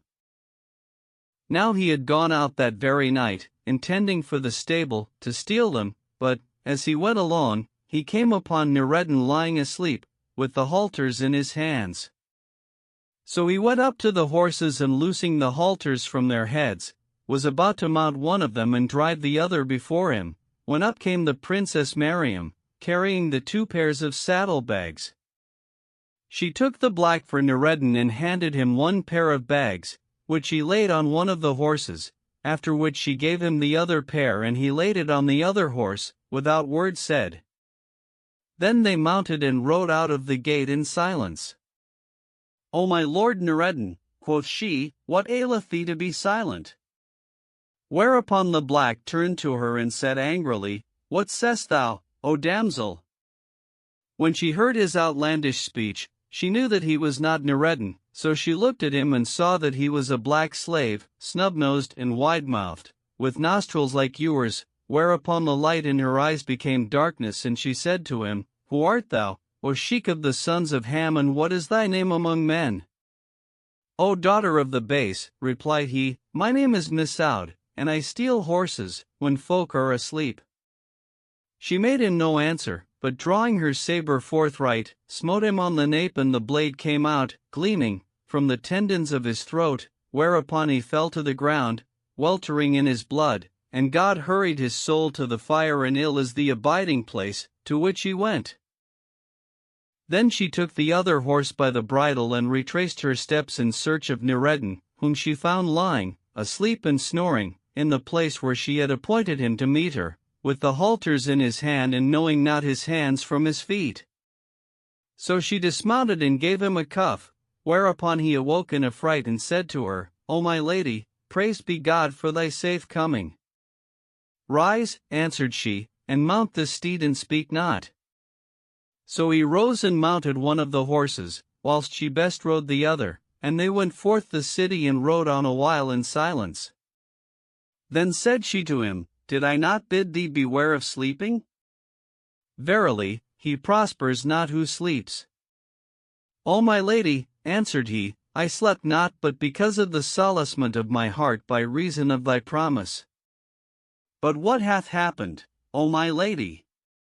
So she told him her adventure with the black, and he said, Praised be God for safety. Then they fared on at full speed, committing their affair to the subtle, the all-wise, and conversing as they went, till they came to the place where the black lay prostrate in the dusty as he were an Afrit, and Mariam said to Noureddin, Dismount, strip him of his clothes and take his arms. By Allah, O my lady, answered he, I dare not dismount nor approach him. And indeed he marveled at the black stature and at the valor and stout-heartedness of the princess and praised her for her deed. They fared on loftily all that night and halted not till the day broke and the sun shone out upon the hills and plains, when they came to a wide champaign, abounding in herbs and fruits of all kinds. Therein were gazelles frisking and birds singing lustily on the branches. Its slopes for flowers were like serpents' bellies, and many and various were its channels of running water. And indeed it was as saith the poet and saith well and accomplisheth desire. As 'twere a sun-scorched tract, a valley ruddy red, with twice the common tale of herbs and flowers o'erspread. We halted midst its groves, and it above us bent, as o'er a weanling child the nurses bend the head. And limpid water sweet, more pleasant than old wine to boon companion is, to quench our thirst it shed. It still shut out the sun, from whatsoever side it smote us, but let in the breeze to cool our bed. Its pebbles fragrant were as maids with trinkets decked and seemed unto the touch like heaps of pearl thread. And as saith another, when its birds sing in the dawn o'er its limpid lake, Wellhen longs for its sight ere morning break. For as it were paradise 'tis with its fragrant gales and its fruit and its streams that run through its shady brake.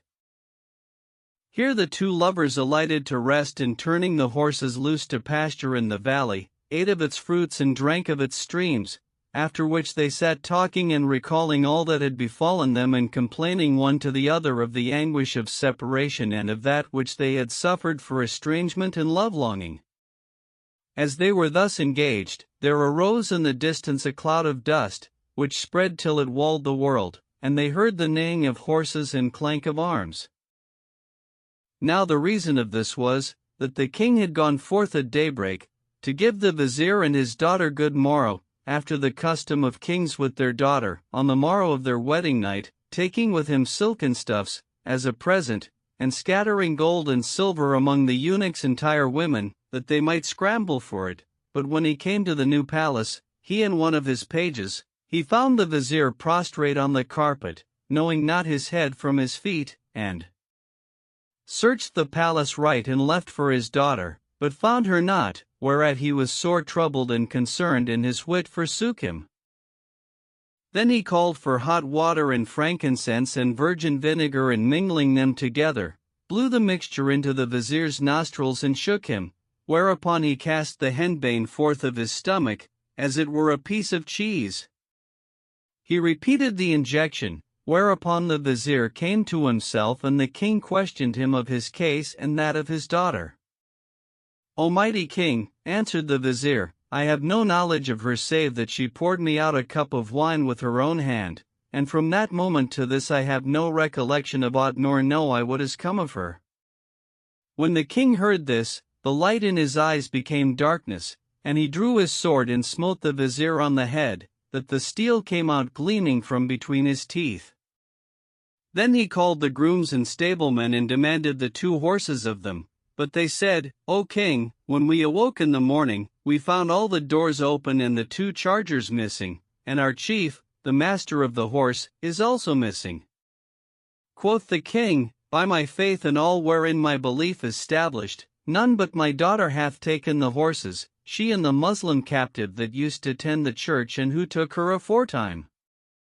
Indeed I knew him right well, and none delivered him from my hand save this one-eyed vizier, but now is he requited his deed." Then he called his 3 sons, who were 3 doughty champions, each of whom could cope with 1,000 horse in the field and the stead of strife, and bade them mount. So they took horse forthwith, and the king and the flower of his knights and nobles and officers mounted with them and followed in the track of the fugitives till they came up with them in the valley aforesaid. When Miriam saw them, she mounted her horse and girt on her sword and took her arms. Then she said to Nureddin, "How is it with thee, and how is thy stomach for battle and strife and contention?" Quoth he, "Verily, my steadfastness in battle is as the steadfastness of the stake in bran." And he recited the following verses. "I prithee, Mariam, spare me reproaches and despite, and do not thou my slaughter or torment long invite. I whom a raven's croaking affeareth passing sore, how should I be a warrior or have a mind to fight?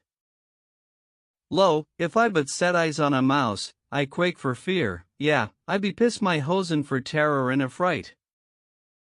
Indeed, I love not thrusting except in bed it be. Because my pintal's prowess ignoreth not by night." This is the way of thinking of every prudent man, and who deems not as I do deems otherwise than right. When she heard his speech and his verses, she laughed and said, "O my lord Nureddin, abide in thy place, and I will keep thee from their mischief, though they be as the sands of the sea in number. But mount and be behind me, and if we be defeated and put to flight, beware of falling, for none can overtake thy charger." So saying, she couched her lance and gave her horse the rein, whereupon he darted off with her, like the storm wind or like water poured forth of the strictness of the pipes. Now Miriam was the doughtiest of the folk of her time and the unique pearl of her age, for her father had taught her, whilst she was yet little, to ride on horseback and plunge out the ocean of battle in the darkness of the night. When the king saw her pricking towards them, he knew her but too well and said to his eldest son, O Bertot, thou who art surnamed Ras el Kilaut, this is certainly thy sister Miriam who charges upon us, and she seeks to do battle and wage war with us. So go thou out to her and give her battle, and I charge thee by the Messiah and the true faith, if thou get the better of her, kill her not till thou have propounded to her the Nazarene faith. If she return to her old faith, bring her to me prisoner, but if she refuse, slay her after the foulest fashion and make of her the vilest of examples, as well as of the accursed wretch who was with her. I hear and obey, replied Bertot, and pricking out forthright to meet his sister, said to her, O Miriam, doth not what hath already befallen on thine account suffice thee, but thou must leave the faith of thy fathers and forefathers and follow after the faith of the rovers in the lands, that is to say, the faith of Islam? By the virtue of the Messiah and the true faith, except thou return to the faith of the kings thy forefathers and walk therein after the goodliest wise, I will put thee to an ill death and make of thee the most shameful of examples. She laughed at his speech and replied, Avaunt! God forbid that the past should return or that he who is dead should live again. I will make thee drink the sorest of regrets. By Allah, I will not forsake the faith of Muhammad the son of Abdullah, who directed all peoples into the right road, for it is the true faith, nor will I leave the way of righteousness, though I drink the cup of perdition. When the accursed Bertot heard this, the light in his eye became darkness and there befell a sore battle between them.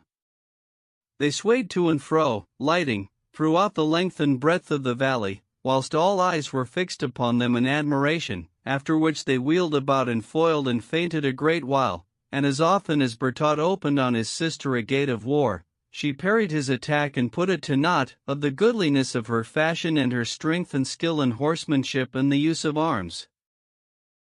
They abode on this wise till the dust hung vaulted over their heads and they were hidden from men's eyes, and she ceased not to baffle Bertot and stopped the way upon him, till he was weary and his courage ebbed and his resolution was broken and his strength weakened, whereupon she smote him on the nape, that the sword came out gleaming from the tendons of his throat, and God hurried his soul to the fire and ill as the abiding place, to which he went. Then Miriam wheeled about in the midfield in the stead of strife and offered battle, crying out and saying, Who is for fighting? Who is for jousting? Let no sluggard or weakling come forth to me today, let none come forth to me but the champions of the enemies of the faith, that I may give them to drink the cup of ignominious punishment. O worshippers of idols, O misbelievers, O froward folk, verily this day shall the faces of the people of the true faith be whitened and theirs be blackened who deny the compassionate one. When the king saw his eldest son slain, he smote his face and rent his clothes and called out to his second son, saying, O Bertus, thou who art surnamed Kura Iesu, go forth, O my son, in haste, and do battle with thy sister Miriam. Avenge me thy brother's death on her and bring her to me a prisoner, abject and humiliated. I hear and obey, O my father, answered he, and setting spurs to his horse, drove at his sister, who met him in mid-career, and they fought, he and she, a sore battle, yet sorer than the first. Bertus soon found himself unable to cope with her and would have sought safety in flight, but could not avail unto this, of the greatness of her prowess, for, as often as he turned to flee, she drove after him and still clave to him and pressed him hard, till presently she smote him with the sword in his throat, that it issued gleaming from his nape, and sent him after his brother. Then she wheeled about in the midfield, crying out and saying, Where are the horsemen? Where are the braves? Where is the one-eyed vizier, the cripple, the man of the crooked faith? Thereupon the king her father cried out with a bleeding heart and eyes ulcerated with tears, saying, By the virtue of the Messiah and the true faith, she hath killed my second son. And he cried out to his youngest son, saying, O Fusion, surnamed Celius Subian, go forth, O my son, to do battle with thy sister and take of her the blood revenge for thy brothers and fall on her, come what may, and if thou conquer her, kill her without mercy. So he pricked out to Miriam, who ran at him with the best of her skill and courage and prowess, and said to him, O accursed one, O enemy of God and the Muslims, I will assuredly send thee after thy brothers, and woeful is the abiding place of the unbelievers. So saying, she drew her sword and smote him and cut off his head and arms and sent him after his brothers, and God hurried his soul to the fire, and ill is the abiding place, to which he went. When the knights and horsemen who rode with her father saw his 3 sons slain, who were the doughtiest of the folk of their day, there fell on their hearts terror of the princess Miriam, and they bowed their heads in affright and confusion and made sure of destruction. So they turned their backs and addressed themselves to flight. When the king saw his sons slain and his troops in full flight, there fell on him dismay and bewilderment, and his heart was on fire. Verily, quoth he, the princess Miriam hath the better of us, and if I venture myself and go out against her alone, most like she will overcome me and slay me without pity, even as she slew her brothers, and make of me the foulest of examples, for she hath no longer any desire for us, nor have we any hope of her return. Wherefore, meseemeth I were better guard my honor and return to my capital city. So he gave reins to his horse and returned to the city. When he found himself in his palace, fire was loosed in his heart for rage and chagrin for the death of his sons and the defeat of his troops and the violation of his honor, nor did he abide half an hour before he summoned his grandees and officers of state and complained to them of that which his daughter had done with him, of the slaughter of her brothers, and all he suffered of grief and chagrin therefrom, and sought counsel of them. They all counseled him to write to the vicar of God in his earth, the commander of the faithful, Harun al-Rashid, and acquaint him with the case.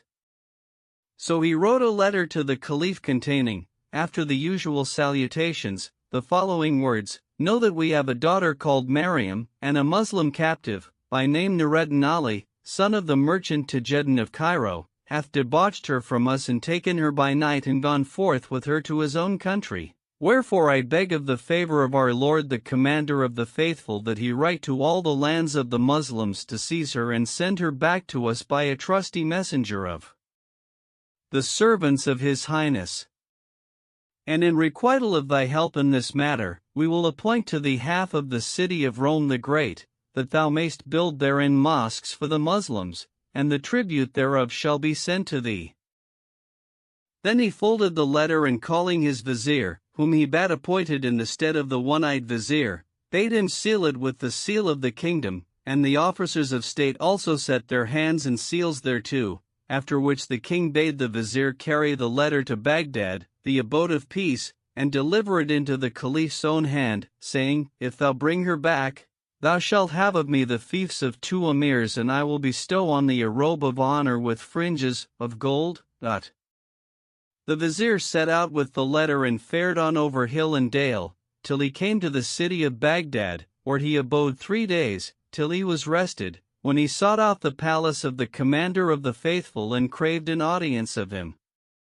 The caliph bade admit him, so he entered, and kissing the ground before him, presented him with the letter of the king of France, together with rich and rare gifts beseeming the commander of the faithful. When the caliph read the letter and apprehended its purport, he commanded his viziers to write dispatches to all the lands of the Muslims, setting out the name in favor of Nureddin and the princess, and bidding all who found them lay hands on them and send them to the commander of the faithful, and warning them to use no delay or neglect in that manner. So the viziers wrote the letters, and sealing them, dispatched them by couriers to the different governors, who hastened to obey the caliph's commandment and addressed themselves to make search in all the lands for the persons in question. Meanwhile, Nureddin and Miriam fared on, and God, the Protector, protected them, till they came to the land of Syria and entered the city of Damascus. Now the caliph's messengers had foregone them thither by a day, and the governor of Damascus knew that he was commanded to lay hands on them. So, when they entered the city, the police accosted them and asked them their names. They told them the truth and acquainted them with their story, whereupon they knew them for those of whom they were in search, and seizing them, carried them before the governor of the city. He dispatched them to the city of Baghdad, under escort of some of his officers, who, when they came thither, sought an audience of the Caliph, and kissing the earth before him, said, "O Commander of the Faithful, this is Maryam, daughter of the King of France, and this is the captive Nureddin, son of the merchant Pigeon of Cairo, who debauched her from her father and fled with her to Damascus, where we came upon them, as they entered the city, and questioned them. They told us the truth of their case, so we laid hands on them and brought them to thee." The Caliph looked at Maryam and saw that she was slender and elegant of form and figure, the handsomest of the folk of her day and the unique pearl of her age and her time. Moreover, he spoke with her and found her, sweet of speech and fluent of tongue, stable of soul and stout of heart. So she kissed the earth before him and wished him continuance of glory and prosperity and cease of evil and enmity. He was charmed with the beauty of her shape and the sweetness of her voice and the quickness of her answers, and said to her, "Art thou Maryam, daughter of the King of France?" "Yes," answered she, "O Commander of the Faithful and High Priest of those that believe in the unity of God and Defender of the Faith and cousin of the Prince of Apostles." Then the Caliph turned to Nureddin, and seeing him to be a comely youth, as he were the shining full moon on its 14th night, said to him, "And thou, art thou Ali Nureddin, son of the merchant Pigeon of Cairo?" "Yes, O Commander of the Faithful and stay of those who seek after righteousness," replied he. "How comes it," asked the Caliph, "that thou hast taken this young lady and fled forth with her of her father's kingdom?" So Nureddin proceeded to relate to the Commander of the Faithful all that had befallen him, first and last, whereat the latter was beyond measure astonished and diverted, and exclaimed, "How manifold are the things that men suffer!" Then he turned to the princess and said to her, "Know, O Maryam, that thy father, the King of France, hath written to me concerning thee." "What sayest thou?" "O Vicar of God in his earth," replied she, "an executor of his ordinances and the precepts of his prophet, may he vouchsafe thee eternal happiness and preserve thee from evil and enmity. Thou art vicar of God in his earth, and I have entered thy faith, for that it is the true and righteous one, and have left the religion of the infidels, who make the Messiah a liar, and I am become a true believer in God the Bountiful and in the revelation of his compassionate apostle. I serve God, blessed and exalted be he, and acknowledge him to be the one God, and prostrate myself humbly before him and glorify him, and I say before the Caliph, verily, I testify that there is no God but God, and I testify that Muhammad is the apostle of God, whom he sent with guidance, into the right way, and the true faith, that he might cause it to prevail over faiths, all of them, in despite of the idolaters. Is it, therefore, permitted to thee, O Commander of the Faithful, to comply with the letter of the King of the Heretics, and send me back to the land of those who deny the faith and give partners to the all-wise King, who magnify the cross and believe in the divinity of Jesus, for all he was, but a creature?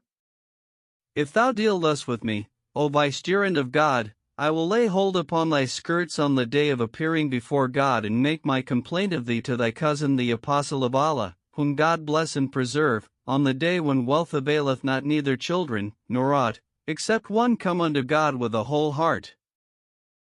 "O Maryam," answered the Caliph, "God forbid that I should do this ever. How can I send back a Muslim woman and a true believer in the unity of God and in his apostle to that which they have forbidden?" Quoth she, "I testify that there is no God but God, and that Muhammad is his apostle." "O Maryam," rejoined the Caliph, "may God bless and stablish thee in the way of righteousness. Since thou art a Muslim and a believer in the unity of God, I owe thee an imperative duty, and it is that I should never transgress against thee nor forsake thee, though the world full of gold and jewels be lavished unto me on thine account. So be of good heart and cheerful eye, and be thy breast dilated and thy mind at ease. Art thou willing that this youth Ali of Cairo should be thy husband and thou his wife?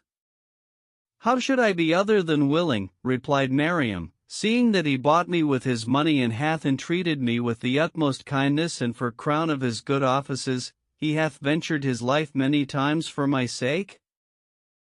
So the Caliph summoned the Cadi and the witnesses and married her to him.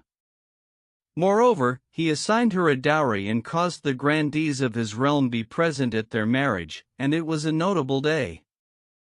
Then he turned to the French king's vizier, who was present, and said to him, Hast thou heard her words? How can I send her back to her father the infidel, seeing that she is a Muslim and a believer in the unity of God?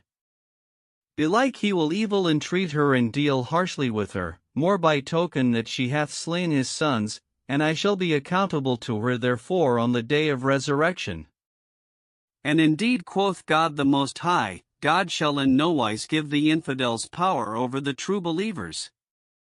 So return to thy king and say to him, Turn from this thing and hope not to come at thy desire thereof. Now this vizier was a fool, so he said to the Caliph, O commander of the faithful, by the virtue of the Messiah and the true faith, were she 40 times a Muslim and 40 times thereto, I may not depart from thee without Miriam.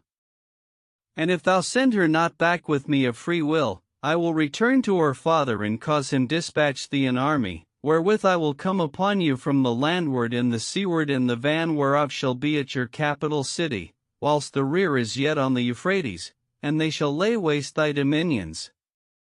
When the Caliph heard these words from the vizier of the king of France, the light in his face became darkness, and he was exceeding wroth at his speech, and said to him, O accursed one, O dog of the Nazarenes, who art thou that thou shouldst dare to come out against me with the king of the Franks? Then to his guards, Take this accursed fellow and put him to death, and he repeated the following verse. This is the recompense of those who their superiors will oppose. Then he commanded to cut off the vizier's head and burn his body, but Miriam said, O commander of the faithful, defile not thy sword with the blood of this accursed wretch.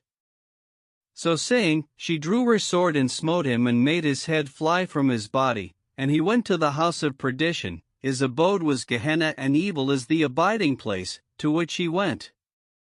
The Caliph marveled at the power of her arm and the strength of her mind, and they carried the dead vizier forth of the palace and burnt him. Then the commander of the faithful bestowed upon Nureddin a splendid dress of honor and assigned them a lodging in his palace.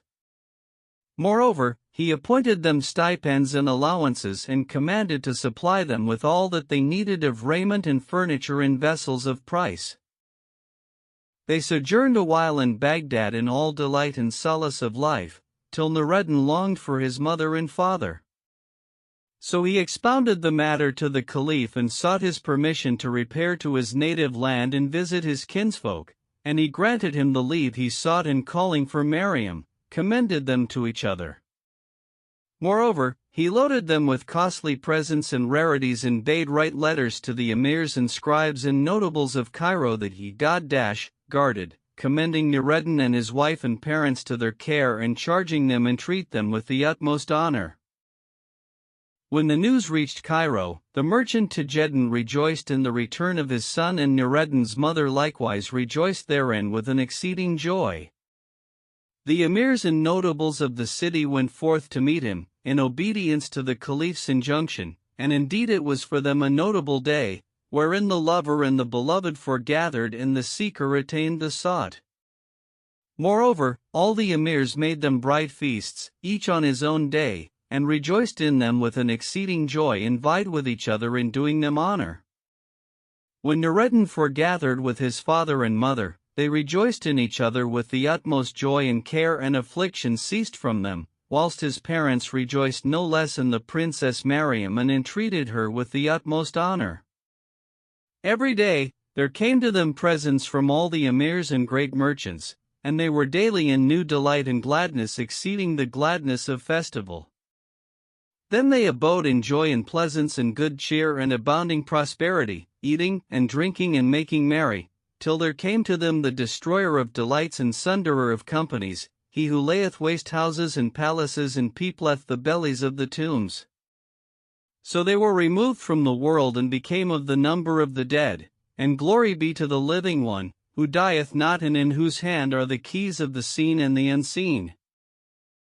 The man of Upper Egypt and his frank wife. Quoth the Emir Shija'eddin, prefect of New Cairo, we lay one night in the house of a man of Upper Egypt, and he entertained us and entreated us with the utmost hospitality.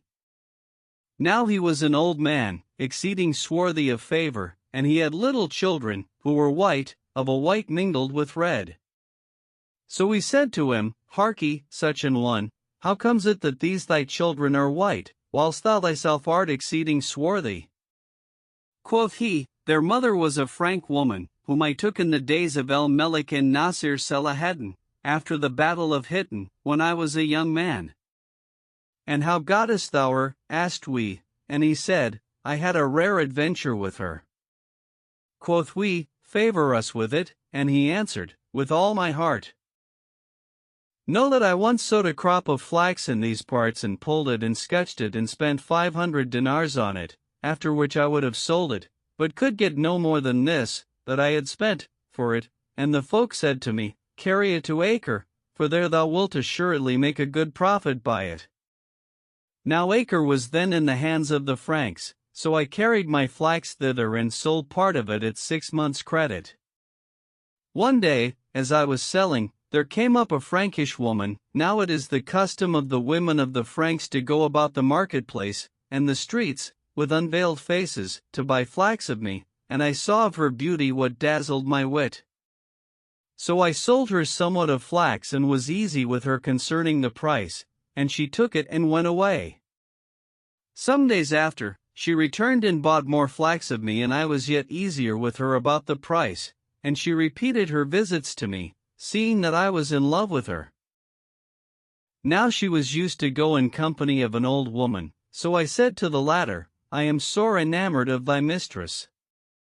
Canst thou contrive to bring me to enjoy her? Quoth she, I will contrive this for thee, but the secret must not go beyond us three, and needs must thou be lavish with money, to boot. And I answered, though my life were the price of her favors, it were no great matter.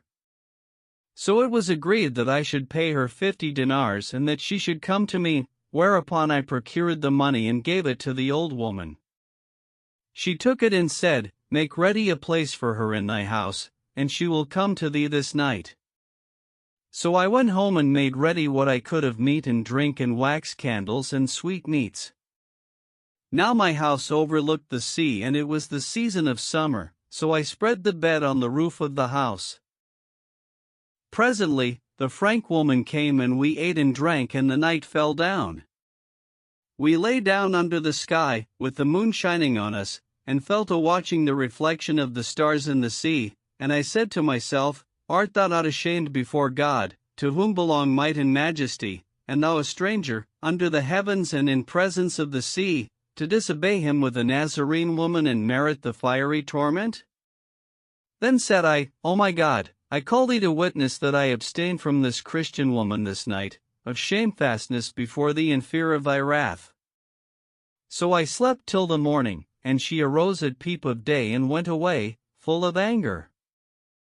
I went to my shop and sat there, and presently she passed, as she were the moon, followed by the old woman, who was angry, whereat my heart sank within me, and I said to myself, who art thou that thou shouldst forbear yonder damsel?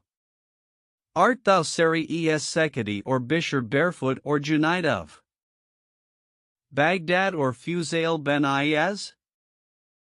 Then I ran after the old woman and said to her, bring her to me again. By the virtue of the Messiah, answered she will not return to thee but for 100 dinars. Quoth I will give thee 100 dinars. So I paid her the money, and the damsel came to me a second time, but no sooner was she with me than I returned to my former way of thinking and abstained from her and forbore her for the sake of God the Most High. So she went away, and I betook me to my shop, and presently the old woman came up, in a rage. Quoth I to her, Bring her to me again. And she answered, By the virtue of the Messiah, thou shalt never again rejoice in her presence with thee, except for 500 dinars, and thou shalt perish miserably. At this I trembled and resolved to sacrifice the whole price of my flax and ransom myself therewith.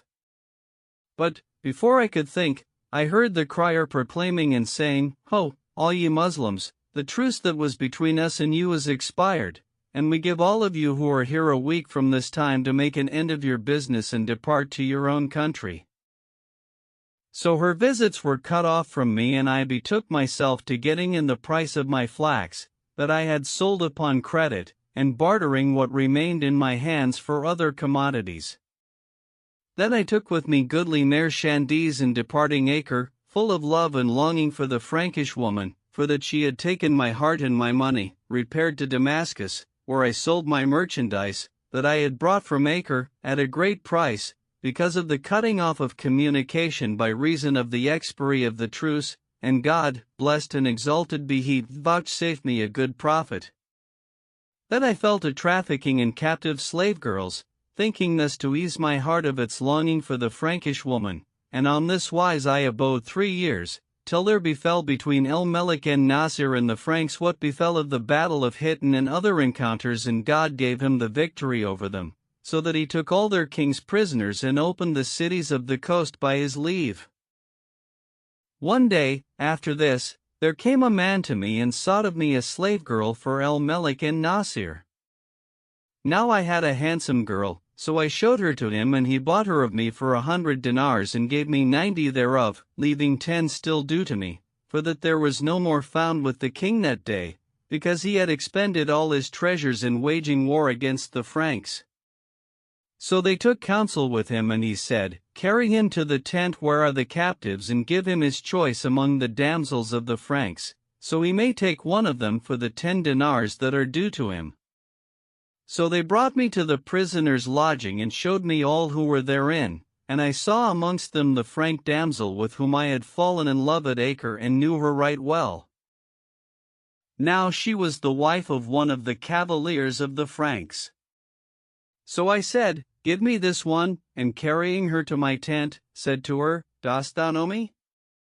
She answered no, and I said, I am the flax merchant with whom thou hadst to do at Acre. Thou tookst money of me and saidst, Thou shalt never again see me but for 500 dinars. And now thou art become my property for 10 dinars. Quoth she, This is a mystery. Thy faith is the true one, and I testify that there is no God but God, and that Muhammad is the apostle of God. And she made hearty profession of Islam. Then said I to myself, By Allah, I will not go into her till I have set her free and acquainted the Qadi, so he may marry us. So I betook myself to Ibn Sheddad and told him what had passed, and he married me to her. Then I lay with her that night, and she conceived, after which the troops departed and we returned to Damascus.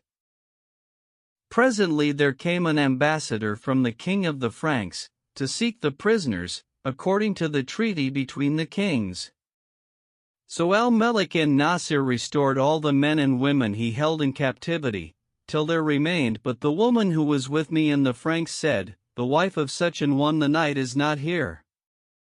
So they inquired after her, and making instant search for her, found that she was with me, whereupon they demanded her of me, and I went into her, pale and sore concerned, and she said to me, What ails thee, and what hath befallen thee? Quoth I, A messenger is come from the king to take all the captives, and they demand thee of me. Have no fear, answered she, bring me to the king, and I know what to say to him. So I carried her before the Sultan El-Melek en Nasir, who was seated, with the ambassador of the king of the Franks on his right hand, and said to him, This is the woman that is with me. Then said the king and the ambassador to her, Wilt thou go to thy country or to thy husband? For God hath loosed thy bonds and those of thy fellows in captivity. Quoth she, I am become a Muslim and am great with child, as ye may see, and the Franks shall have no more profit of me. Whether is dearer to thee, asked the ambassador, this Muslim or thy husband the knight such an one? And she answered him even as she had answered the Sultan. Then said he to the Franks with him, Heard ye her words? They answered, Yes. And he said to me, Take thy wife and depart with her. So I took her and went away, but the ambassador sent after me in haste and said, Her mother sent her a charge by me, saying, My daughter is a captive and naked, and I would have thee carry her this chest. So take it thou and deliver it to her. Accordingly I carried the chest home and gave it to her. She opened it and found in it all her clothes, and therein I saw the 2 purses of 50 and 100 dinars, that I had given her, untouched and tied up with my own tying, wherefore I praised God the Most High. These are my children by her, and she is yet alive, and it was she dressed you this food. And we marveled at his story and at that which had befallen him of good fortune, and God, alone, is, knowing. The Ruined Man of Baghdad and His Slave. Girl. There was once at Baghdad, of old time, a man of condition, who had inherited wealth galore from his father. He fell in love with a slave girl, so he bought her, and she loved him as he loved her, and he ceased not to spend upon her, till all his wealth was gone and naught remained thereof, wherefore he sought a means of getting his livelihood, but availed not thereunto. Now he had been used, in the days of his wealth, to frequent the assemblies of those who were versed in the art of singing and had thus attained to the utmost skill therein. So he took counsel with one of his friends, who said to him, Meseems thou canst not do better than sing, thou and thy slave girl, for your living, for on this wise thou wilt get money in plenty and wilt eat and drink. But he misliked this, he and the damsel, and she said to him, I have bethought me of a means of relief for thee.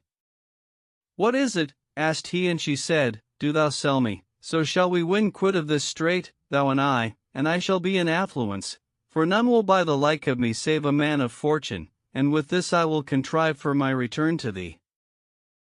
So he carried her to the market, and the first who saw her was a Hashimi of Basora, a man of taste and breeding and generosity, who bought her for 1,500 dinars. Quoth the young man, the girl's owner, When I had received the price, I repented me and wept, I and the damsel, and I sought to cancel the sale, but the purchaser would not consent. So I took the money in a bag, knowing not whither I should go. Now my house was desolate of her, and buffeted my face and wept and wailed as I had never done. Then I entered a mosque and sat weeping, till I was stupefied and losing my senses, fell asleep, with the bag of money under my head for a pillow. Presently, before I could beware, a man pulled the bag from under my head and ran off with it, whereupon I started up in a fright and would have run after him, but lo, my feet were bound with a rope and I fell on my face. So I fell a weeping and buffeting myself, saying, Thy soul hath left thee and thy wealth is lost. Then, of the excess of my chagrin, I betook myself to the Tigris and wrapping my face in my gown, cast myself into the river.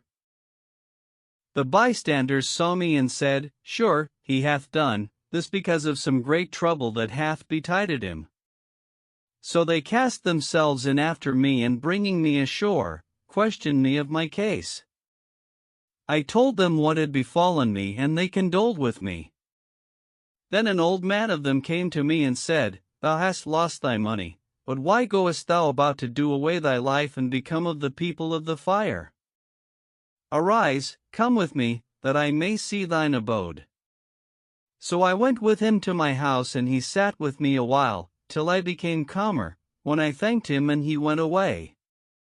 When he was gone, I was like to kill myself, but bethought me of the life to come in the fire, so I fled forth my house to one of my friends and told him what had befallen me. He wept for pity of me and gave me 50 dinars, saying, Take my advice and go out forthright from Baghdad and let this provide thee till thy heart be diverted from the love of her and thou forget her. Thou art a man of letters and clerkship, and thy handwriting is good and thy breeding excellent. Seek out, then, whom thou wilt of the viceroys, and throw thyself on his bounty. It may be God will reunite thee with thy slave girl. I hearkened to his words, and indeed my mind was fortified, and I was somewhat comforted, and resolved to betake myself to Waysit, where I had kinsfolk. So I went down to the riverside, where I saw a ship moored and the sailors carrying goods and rich stuffs on board. I asked them to take me with them and carry me to Waysit, but they replied, We cannot do that, for the ship belongs to a Hashimi. However, I tempted them with promise of reward, and they said, We cannot take thee on this fashion. If it must be, put off those fine clothes of thine and don sailor's clothes and sit with us, as thou wert one of us. So I went away, and buying sailor's clothes, put them on, after which I bought me somewhat of victual for the voyage, and returning to the vessel, which was bound for Basora, embarked with the crew. Before long I saw my slave girl herself come on board, attended by 2 waiting women, whereupon my chagrin subsided, and I said in myself, Now shall I see her and hear her singing, till we come to Basora. Soon after, up rode the Hashimi, with a party of folk, and they embarked in the ship, which dropped down the river with them. Presently the Hashimi brought out food and ate with the damsel, whilst the rest ate amidships. Then said he to her, How long wilt thou abstain from singing and persist in this mourning and weeping? Thou art not the first that hath been parted from a beloved one. Wherefore I knew what she suffered for love of me. Then he hung a curtain before her in the side of the ship, and calling those who ate apart, sat down with them without the curtain, and I inquired concerning them, and behold, they were his brethren. Then he set before them what they needed of wine and dessert, and they ceased not to press the damsel to sing, till she called for the lute, and tuning it, sang the following verses. The company have passed away with those whom I adore. By night they went, nor to depart with my desire forbore. And since their caravan fared hence, live coals of tamarisk wood within the lover's heart rage high and higher evermore. Then weeping overpowered her, and she threw down the lute and left singing, whereat the folk were troubled, and I fell down in a swoon. They thought I was possessed, and one of them fell to reciting exorcisms in my ear, nor did they cease to comfort her and beseech her to sing, till she tuned the lute again and sang these verses. I stand lamenting travelers who bound their burdens on, within my heart their dwelling is, though far away they're gone. Hard by the ruined camp I stand and question it of them, waste is the camping place and void the dwellings thereupon. Then she fell down in a swoon, and weeping arose amongst the folk, and I also cried out and fainted away. The sailors were vexed with me, and one of the Hashimi's servants said to them, How came ye to take this madman on board? So they said to each other, When we come to the next village, we will put him ashore and rid us of him. When I heard this, I was sore troubled, and summoned up all my courage, saying to myself, Nothing will serve me to deliver myself from their hands, except I make shift to acquaint her with my presence in the ship, so she may prevent my putting out. Then we sailed on till eventide, when we came to a hamlet, and the captain said, Come, let us go ashore.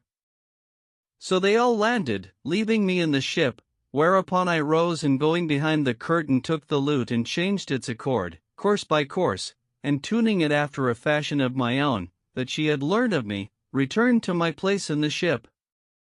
Presently, they came on board again, and the moon shone out upon the river and bank.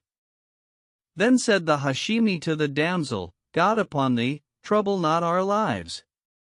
So she took the lute, and touching it with her hand, gave a sob, that they thought her soul had departed her body, and said, By Allah, my master is with us in the ship. By Allah, answered the Hashimi, were this so, I would not forbid him our company. Haply he would lighten thy chagrin, so we might enjoy thy singing, but it cannot be that he is on board. But she said, I cannot sing nor play whilst my lord is with us. Quoth the Hashimi, "Let us ask the sailors." And she said, "Do so." So he questioned them, saying, "Have ye carried any one with you?" And they said, "No." Then I feared lest the inquiry should end there, so I laughed and said, "Yes, I am her master and taught her, when I was her lord." "By Allah," said she, "that is my lord's voice." So the servants carried me to the Hashimi, who knew me at once and said to me, "Out on thee! What plight is this in which I see thee, and what has brought thee to this pass?" So I told him all that had befallen of my affair, weeping the while, and the damsel wailed aloud from behind the curtain. The Hashimi wept sore, he and his brethren, for pity of me, and he said, "By Allah, I have not drawn near the damsel nor lain with her, nor have I even heard her sing till this day. I am a man to whom God hath been bountiful, and I came to Baghdad but to hear singing and seek my allowances of the Commander of the Faithful. I accomplished both my occasions, and being about to return home, said to myself, Let us hear somewhat of the singing of Baghdad. Wherefore I bought this damsel, knowing not how it was with you both, and I take God to witness that, when I reach Basora, I will free her and marry her to thee and assign you what shall suffice you, and more, but on condition that, whenever I have a mind to hear music, a curtain shall be hung for her and she shall sing to me from behind it, and thou shalt be of the number of my brethren and boon companions. At this I rejoiced, and he put his head within the curtain and said to her, Will that content thee? Whereupon she fell to blessing and thanking him. Then he called a servant and said to him, Take this young man and do off his clothes and clothe him in costly raiment and incense him and bring him back to us. So the servant did with me as his master bade him and brought me back to him, and he set wine before me, even as before the rest of the company. Then the damsel fell to singing after the goodliest fashion and chanted these verses. They rail at me because, upon the parting day, I wept, when my beloved farewell to me did say. They never knew the taste of severance nor felt the fire that in my breast for sorrow raggeth I. Only afflicted one of passion knoweth, he whose heart amongst these steads is lost and gone astray. The folk rejoiced in her song with an exceeding joy, and my gladness redoubled, so that I took the lute from her and preluding after the most melodious fashion, sang the following verses. Ask favors, if thou needs must ask, of generous men, who affluence all their lives have known in happy fate.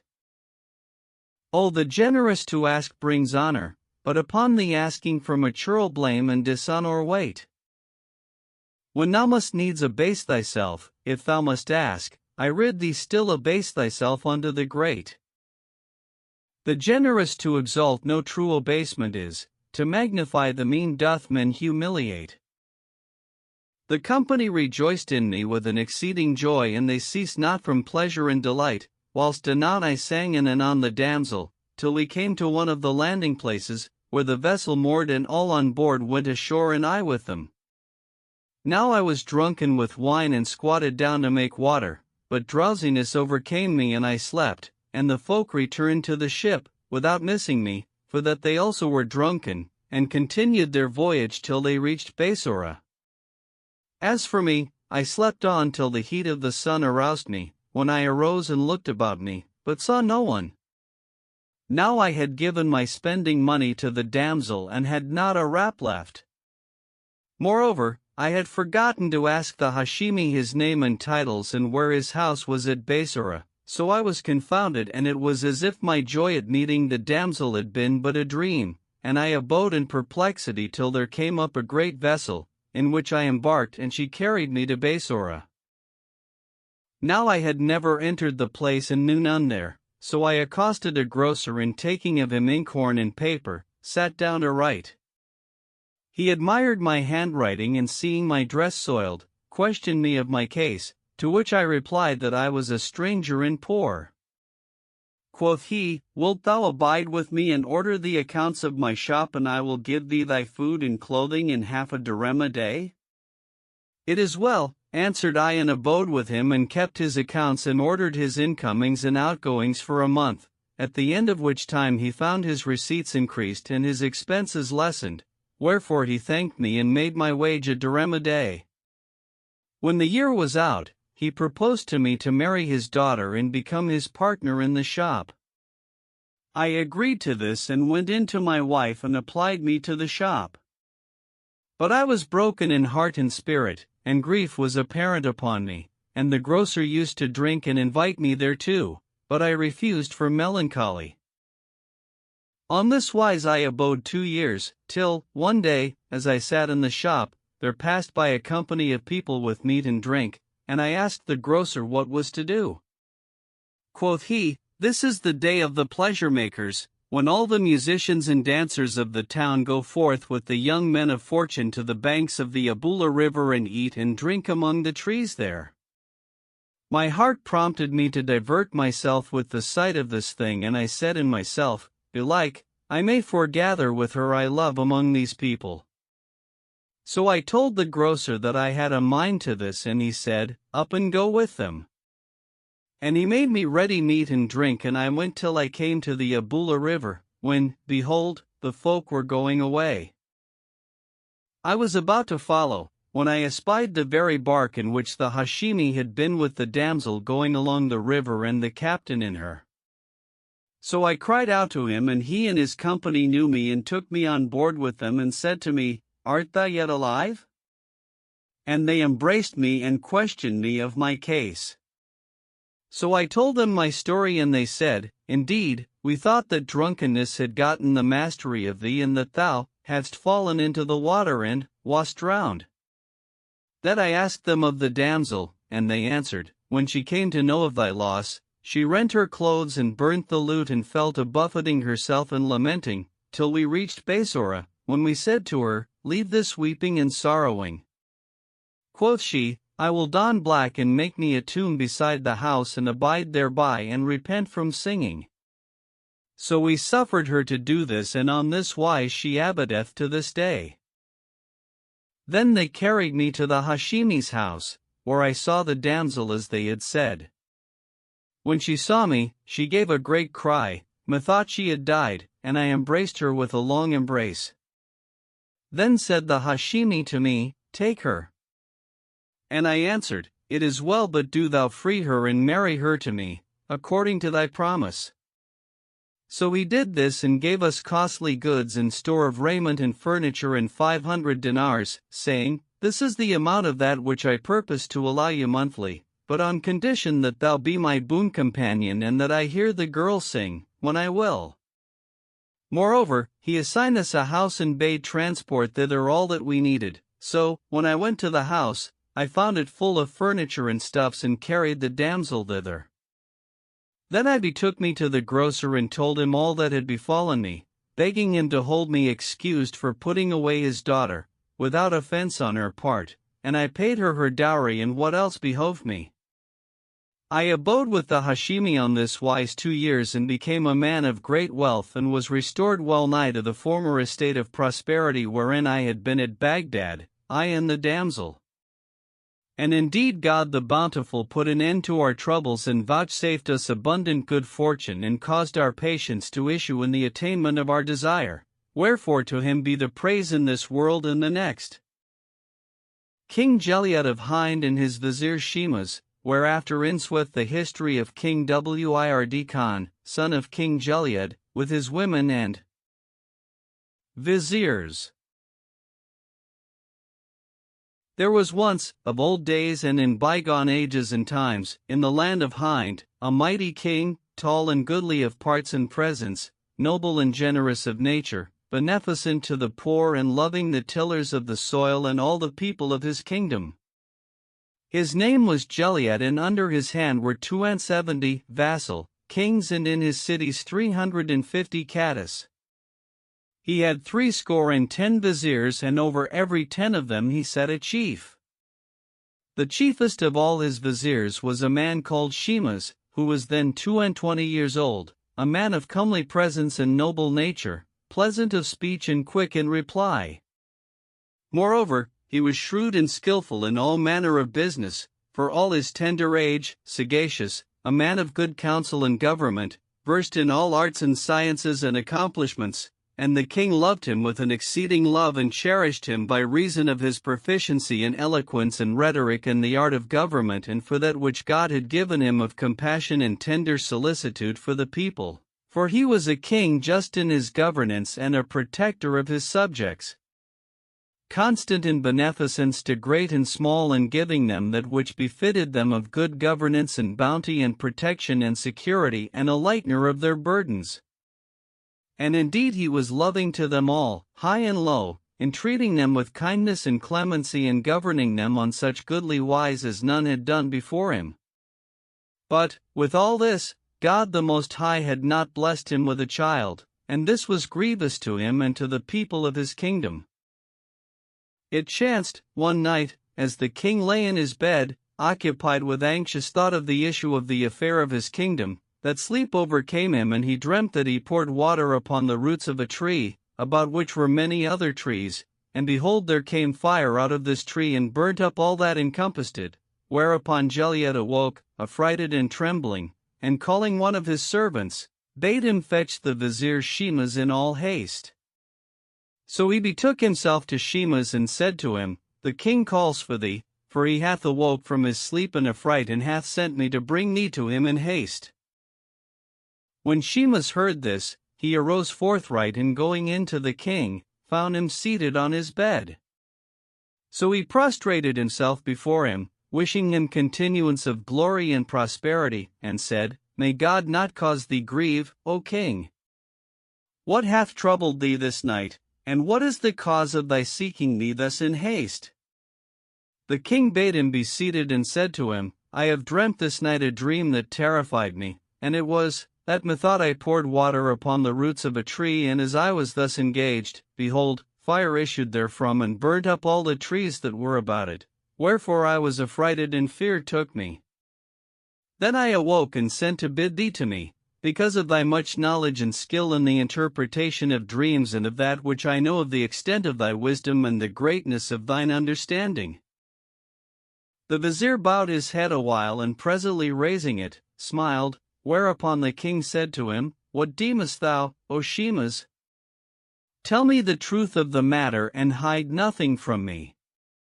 O king, answered Shimas, verily God the Most High granteth thee thy wish and solaceth thine eyes, for the matter of this dream presageth all good, to wit, that God will bless thee with a son, who shall inherit the kingdom from thee, after thy long life.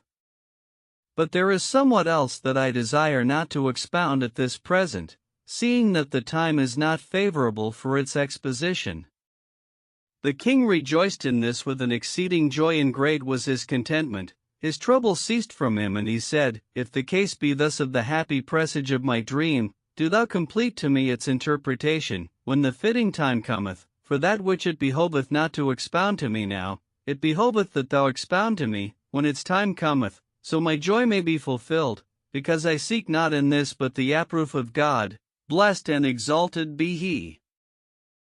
When the vizier saw that the king was urgent to have the rest of the exposition, he put him off with a pretext, but Gilead assembled all the astrologers and interpreters of dreams of his realm, and related to them his dream, saying, I desire you to tell me the true interpretation of this. Whereupon one of them came forward and craved the king's leave to speak, which being granted, he said, Know, O king, that thy vizier Shimas is nowise unable to the interpretation of this thy dream, but he shrank from troubling thy repose, wherefore he expounded not unto thee the whole thereof, but, if thou bid me speak, I will acquaint thee with that which he hid from thee. Speak without fear, O interpreter, replied Gilead, and be truthful in thy speech. Know then, O king, said the interpreter, that there will be born to thee a son who shall inherit the kingship from thee, after thy long life, but he shall not order himself towards the folk after thy fashion, but shall transgress thine ordinances and oppress thy subjects, and there shall befall him what befell the mouse with the cat. I seek refuge with God the Most High, exclaimed the king. But what is the story of the cat and the mouse? "May God prolong the king's life," replied the interpreter. It is related that the cat and the mouse.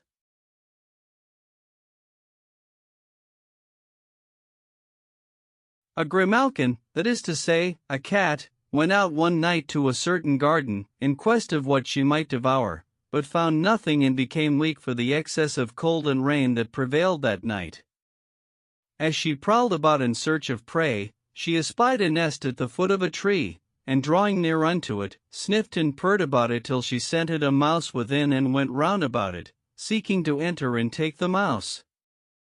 When the latter smelt the cat, it turned its back to her and scraped up the earth with its paws, to stop the door against her, whereupon she counterfeited a weak voice and said, "Why dost thou thus, O my brother? I come to seek refuge with thee, hoping that thou wilt take pity on me and shelter me in thy nest this night, for I am weak, because of the greatness of my age and the loss of my strength, and can hardly move. I have ventured into this garden tonight, and how many a time have I prayed for death, that I might be at rest from this misery. Behold, here am I at thy door, prostrate for cold and wet, and I beseech thee, by Allah, take my hand of thy charity and bring me in with thee and give me shelter in the vestibule of thy nest, for I am a stranger and wretched, and it is said, whoso shelters a stranger and a wretched one in his dwelling, his shelter shall be paradise on the day of reckoning. And thou, O my brother, it behoves thee to earn a recompense from God, by succoring me and suffering me abide with thee this night till the morning, when I will go my way." "How shall I suffer thee enter my nest," answered the mouse, "seeing that thou art my natural enemy and thy food is of my flesh? Indeed I fear lest thou play me false, for that is of thy nature and there is no faith in thee, and the byword says, it befits not to entrust a whoremonger with a fair woman nor a needy man with money nor fire with firewood. Neither doth it behove me to entrust myself to thee, and it is said, enmity of kind grows stronger, as the enemy himself grows weaker." The cat made answer in a very faint voice, as she were in the most piteous case, saying, "What thou sayest of admonitory instances is the truth, and I deny not my offences against thee, but I beseech thee to forgive that which is past of the enmity of kind between thee and me, for it is said, whoso forgiveth a creature like himself, his Creator will forgive him his sins. It is true that I was thy sometime enemy, but today I am a suitor for thy friendship, and it is said, if thou wilt have thine enemy be thy friend, do with him good. O my brother, I swear to thee by Allah and make a binding covenant with thee that I will never do thee hurt, more by token that I have no power unto this, wherefore do thou trust in God and do good and accept my oath and covenant." "How can I accept the covenant of one between whom and me there is a rooted enmity," rejoined the mouse, "and whose wont it is to deal treacherously by me? Were the feud between us aught but one of blood, this were easy to me, but it is an enmity of kind between souls, and it is said, he who trusts himself to his enemy is as one who puts his hand into a viper's mouth." Quoth the cat, full of wrath, "My breast is straitened and my soul faints within me. Indeed I am in extremity, and ere long I shall die at thy door, and my blood will be on thy head, for that thou hadst it in thy power to save me, and this is my last word to thee." With this the fear of God the Most High overcame the mouse, and pity took hold upon his heart, and he said in himself, "Whoso would have the succor of God the Most High against his enemy, let him entreat him with compassion and kindness. I commit myself to God in this matter, and will deliver this cat from this her strait and earn the reward of God for her." So he went forth and dragged the cat into his nest, where she abode till she was rested and somewhat restored, when she began to bewail her weakness and loss of strength and lack of friends. The mouse entreated her friendly and comforted her and busied himself with her service, but she crept along till she got command of the issue of the nest, lest the mouse should escape. So, when the latter would have gone out, after his wont, he drew near the cat, whereupon she seized him and taking him in her claws, began to bite him and shake him and take him in her mouth and lift him up and throw him down and run after him and crunch him and torture him. The mouse cried out for help, beseeching God of deliverance, and began to upbraid the cat, saying, "Where is the covenant thou madest with me, and where are the oaths thou sworest to me? Is this my reward from thee? I brought thee into my nest and trusted myself to thee." But he speaks sooth who says, "He who relies on his enemy's promise desireth not salvation for himself." And again, whoso trusts himself to his enemy merits his own destruction. Yet do I put my trust in my Creator, for he will deliver me from thee. The cat was about to pounce on him and devour him, when up came a huntsman, with hunting dogs trained to the chase. One of the dogs passed by the mouth of the nest and hearing a great scuffing within, thought there was a fox there, tearing somewhat, so he thrust into the hole, to get at him, and coming upon the cat, seized on her. When she found herself in the dog's clutches, she was forced to take thought to herself and loosed the mouse alive and whole of wound. Then the dog broke her neck and dragging her forth of the hole, threw her down dead, and thus was exemplified the truth of the saying, "He who hath compassion, compassion shall be shown him at the last, and he who oppresseth shall presently be oppressed." This, then, O king, added the interpreter, is what befell the cat and the mouse, and teaches that none should break faith with those who put trust in him, for whoso doth perfidy and treason, there shall befall him the like of that which befell the cat. As a man meteth, so shall it be meted unto him, and he who betaketh himself unto good shall gain his reward, in the world to come.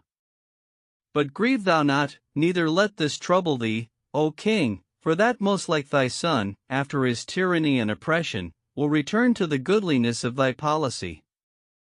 And I would that learned man, thy vizier Shimas, had concealed from thee not in that which he expounded unto thee, and this had been well advised of him, for it is said, those of the folk who most abound in fear are the amplest of them in knowledge and the most emulous of good. The king received the interpreter's speech with submission, and dismissing him and his fellow with rich presents, withdrew to his own apartments and fell to musing over the issue of his affair. When the night came, he went in to one of his women, who was most in favor with him and dearest to him of them all, and lay with her, and before 4 months had passed over her, the child stirred in her belly, whereat she rejoiced with an exceeding joy and told the king. Quoth he, "My dream said sooth, by God the Helper." And he lodged her in the goodliest of lodgings, and bestowed on her store of rich gifts, and entreated her with all honor. Then he sent for his vizier Shimas and told him what had betided, rejoicing and saying, "My dream is come true, and I have attained my hope. It may be this child will be a son and inherit the kingship after me. What sayest thou of this, O Shimas?" But he was silent and made no reply. Quoth the king, "What ails thee that thou rejoicest not in my joy and returnest me no answer? Doth the thing mislike thee, O Shimas?" Thereupon the vizier prostrated himself before him and said, "O king, may God prolong thy life. What availeth it to sit under the shade of a tree, if there issue fire therefrom? And what is the delight of one who drinketh pure wine, if he be choked withal? And what doth it profit to quench one's thirst with sweet cool water, if one be drowned therein? I am God's servant and thine, O king, but there are 3 things whereof it beats not the understanding to speak till they be accomplished, to wit, the traveler, till he return from his journey, the man who is at war, till he have overcome his enemy, and the pregnant woman, till she have cast her burden. For know, O king, that he, who speaks of aught before it be accomplished, is like the fakir and the pot of butter." "What is the story of the fakir?" asked the king, "and what happened to him?" "O king," answered the vizier, "The fakir and his pot of butter. A fakir abode once with one of the nobles of a certain town, who made him a daily allowance of 3 cakes of bread and a little butter and honey. Now butter was dear in those parts, and the fakir laid all that came to him together in a pot he had, till he filled it and hung it up over his head for safekeeping. One night, as he sat on his bed, with his staff in his hand, he fell a musing upon the butter and the greatness of its price, and said in himself, Needs must I sell all this butter I have and buy in you with the price, and take to partner therein a husbandman who has a ram. The first year she will bear a male lamb and a female, and the second the like, and these in their turn will bear others, nor will they give over bearing males and females, till they become a great matter. The males I will sell and buy with them bulls and cows, which will also engender and multiply and become many. Then will I take my share and sell thereof what I will, and buy such a piece of land and plant a garden therein and build thereon a great palace. Moreover, I will get me clothes and raiment and slaves and slave girls, and take me to wife the daughter of such a merchant, and hold a wedding the like whereof was never seen. I will slaughter cattle and make rich meats and sweetmeats and confections, and provide flowers and perfumes and all manner sweet herbs, and assemble all the musicians and mimes and mountebanks and playerfolk. Then will I bid rich and poor and the learned and captains and grandees, and whoso asks for aught, I will cause it to be brought him. Moreover, I will make ready all manner of meat and drink, and send out a crier to cry aloud and say, Whoso seeketh aught, let him come and get it. Then will I go in to my bride, after they have unveiled her before me, and enjoy her beauty and grace, and I will eat and drink and make merry, and say to myself, Now hast thou attained thy desire, and will rest from devotion and asceticism. In due time my wife will bear me a boy, and I shall rejoice in him, and make banquets in his honor, and rear him delicately, and teach him philosophy and mathematics and polite letters. So shall I make his name renowned among the folk, and glory in him among the assemblies of the learned. I will enjoin him to do good, and he shall not gainsay me, and I will forbid him from lewdness and iniquity, and exhort him to the fear of God and the practice of righteousness. Moreover, I will bestow on him rich and goodly gifts, and if I see him assiduous in obedience, I will redouble in my bounties towards him, but, if I see him incline unto disobedience, I will come down on him with his staff. So saying, he raised his hand to beat his son, but the staff struck the pot of butter that hung over his head, and broke it, whereupon the potsherds fell upon him, and the butter ran down upon his head and beard. So his clothes and bed were spoiled, and he became an admonition to whoso will profit by admonition. Wherefore, O king, added the vizier, it behoves not a man to speak of aught ere it come to pass. Thou sayest sooth, answered the king, fair fall thee for a vizier. For thou speakest the truth and counsellest righteousness. Verily, thy rank with me is such as thou couldst wish, and thou shalt never cease to have acceptance with me. The vizier prostrated himself before the king and wished him continuance of prosperity, saying, May God prolong thy days and exalt thy dignity. Know that I conceal from thee not, neither in private nor in public, thy pleasure is my pleasure, and thy wrath my wrath. There is no joy for me but in thy joyance, and I cannot sleep, if thou be angered against me, for that God the Most High hath vouchsafed me all good through thy bounties to me. Wherefore I beseech him to guard thee with his angels, and make fair thy rewards whenas thou meetest him. The king rejoiced in this, and Shemaz arose and went out from before him. In due time the king's wife gave birth to a male child, and the messengers hastened to bear the glad tidings to the king, who rejoiced therein with an exceeding joy, and offered up abundant thanks to God, saying, Praised be God who hath vouchsafed me a son, after I had despaired. For he is pitiful and tenderly solicitous over his servants. Then he wrote to all the people of his dominions, acquainting them with the good news and bidding them to his capital, and great were the rejoicings and festivities in all the kingdom. So there came emirs and captains and grandees and sages and men of learning and philosophers from all quarters to the palace, and presenting themselves before the king, company after company, according to their several ranks, gave him joy, and he bestowed largesse upon them. Then he signed to the 7 chief viziers, whose head was Shemaz, to speak, each after the measure of his knowledge, upon the matter in question. So the grand vizier Shemaz began and sought leave of the king to speak, which being granted, he spoke as follows.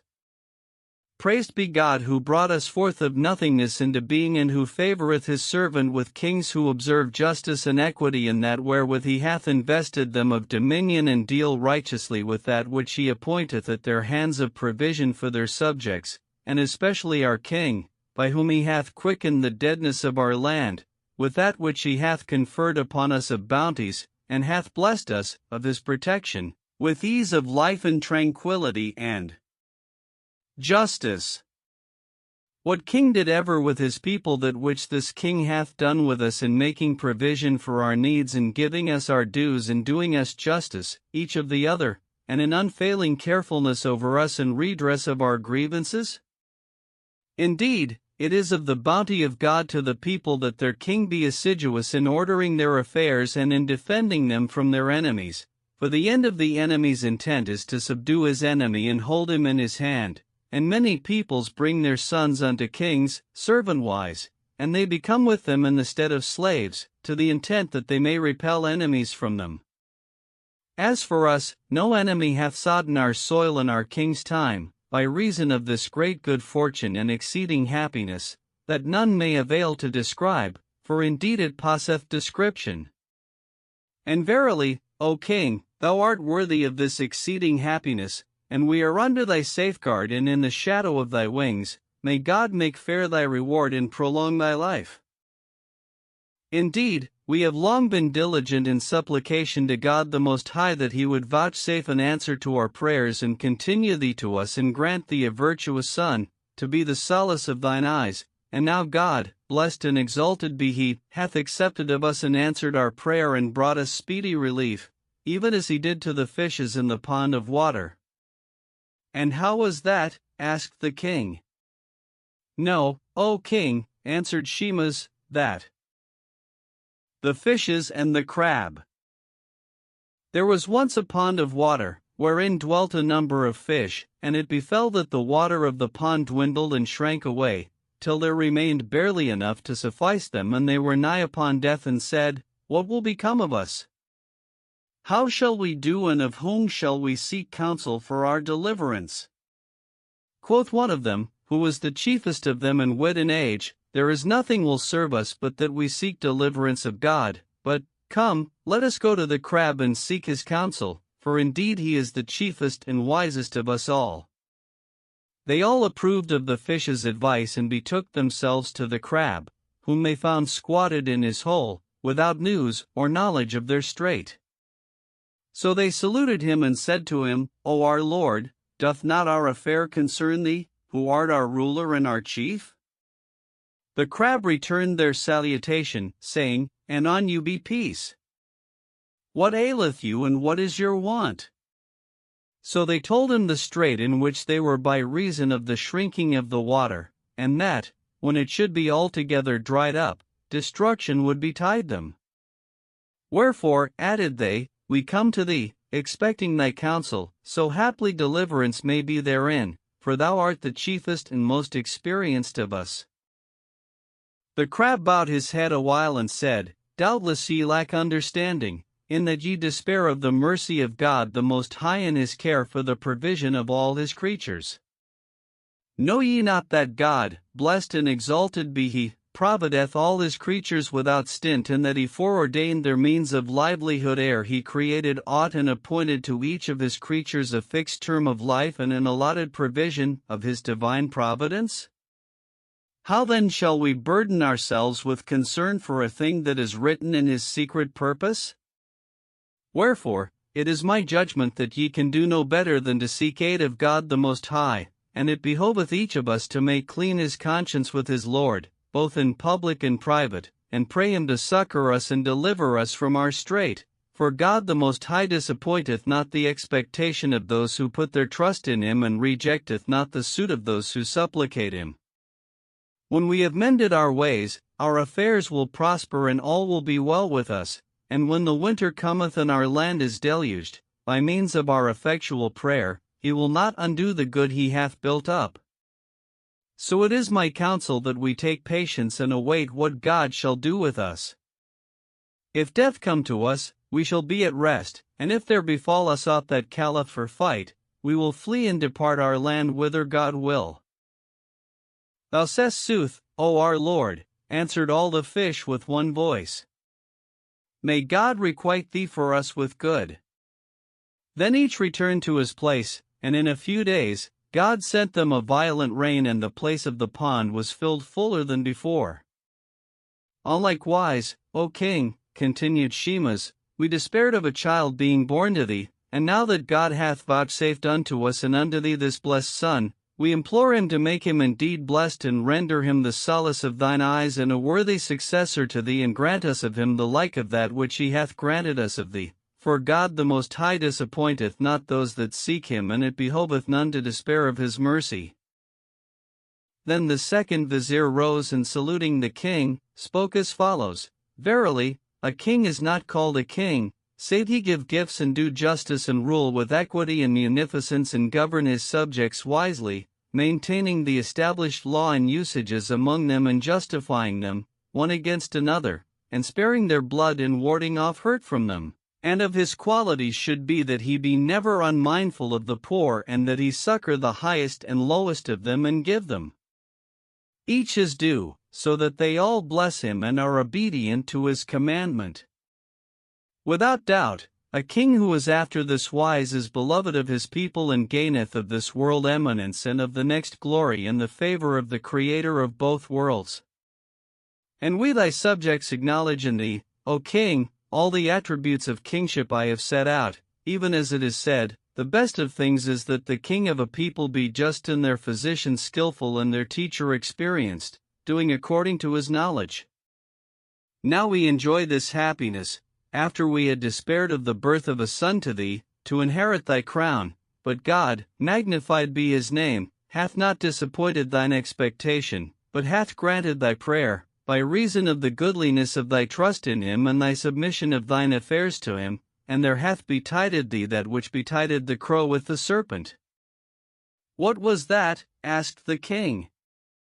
Know, O king, replied the vizier, that the crow and the serpent. A crow and his wife once dwelt in a tree, in all delight of life, till they came to the time of the hatching of their young, to wit, the season of midsummer, when a serpent issued from his hole and crawled up the tree, till it came to the crow's nest, where it coiled itself up in their abode all the days of the summer, whilst the crow was driven away and found no place wherein to lie. When the days of heat were past, the serpent went away to its own place, and the crow said to his wife, Let us thank God the Most High, who hath preserved us and delivered us from the serpent, albeit we are forbidden from increase this year. Yet God will not cut off our hope, so let us thank him for having vouchsafed us safety and bodily weal, for we have none other in whom to trust, and if he will and we live till next year, he will give us other young in the stead of those we have lost this year.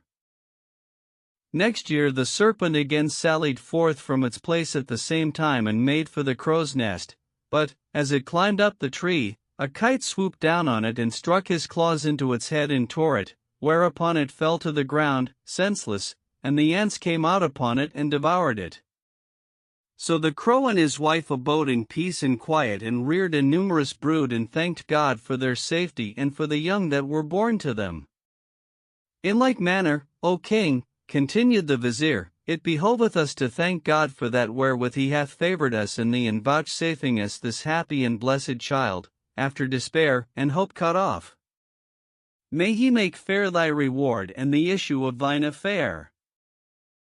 Then rose the third vizier and said, Rejoice, O just king, in the assurance of present prosperity and future felicity, for him, whom the people of the earth love, the people of heaven love also. And indeed God the Most High hath made love to be thy portion, and hath stablished it in the hearts of the people of thy kingdom, wherefore to him be thanks and praise from us and from thee, so he may redouble in his bounty to thee and to us in thee. For know, O king, that man cannot but by commandment of God the Most High, and that he is the giver, and all good that befalleth a creature hath its origin and issue in him. He allotteth his favors to his creatures, as it liketh him. To some he giveth store of gifts, and others may hardly get their daily bread. Some he mocketh lords and captains, and others recluses, who abstain from the world and aspire but to him, for he it is who saith, I am he who harmeth and who advantageth, I make whole and make sick, I enrich and impoverish, I slay and quicken, in my hand is everything and all things have their issue in me. Wherefore it behoveth all folk to praise him. Thou, O King, art of the fortunate pious men of whom it is said, the happiest of the just is he for whom God uniteth the goods of this world and the next, who is content with that which God allotted to him and giveth him thanks for that which he hath established. And indeed he who is froward and seeketh other than that which God hath decreed unto him and for him resembleth the fox, and shall fare as he did, with the wild ass. And what is the story of the fox and the wild ass? Asked the king.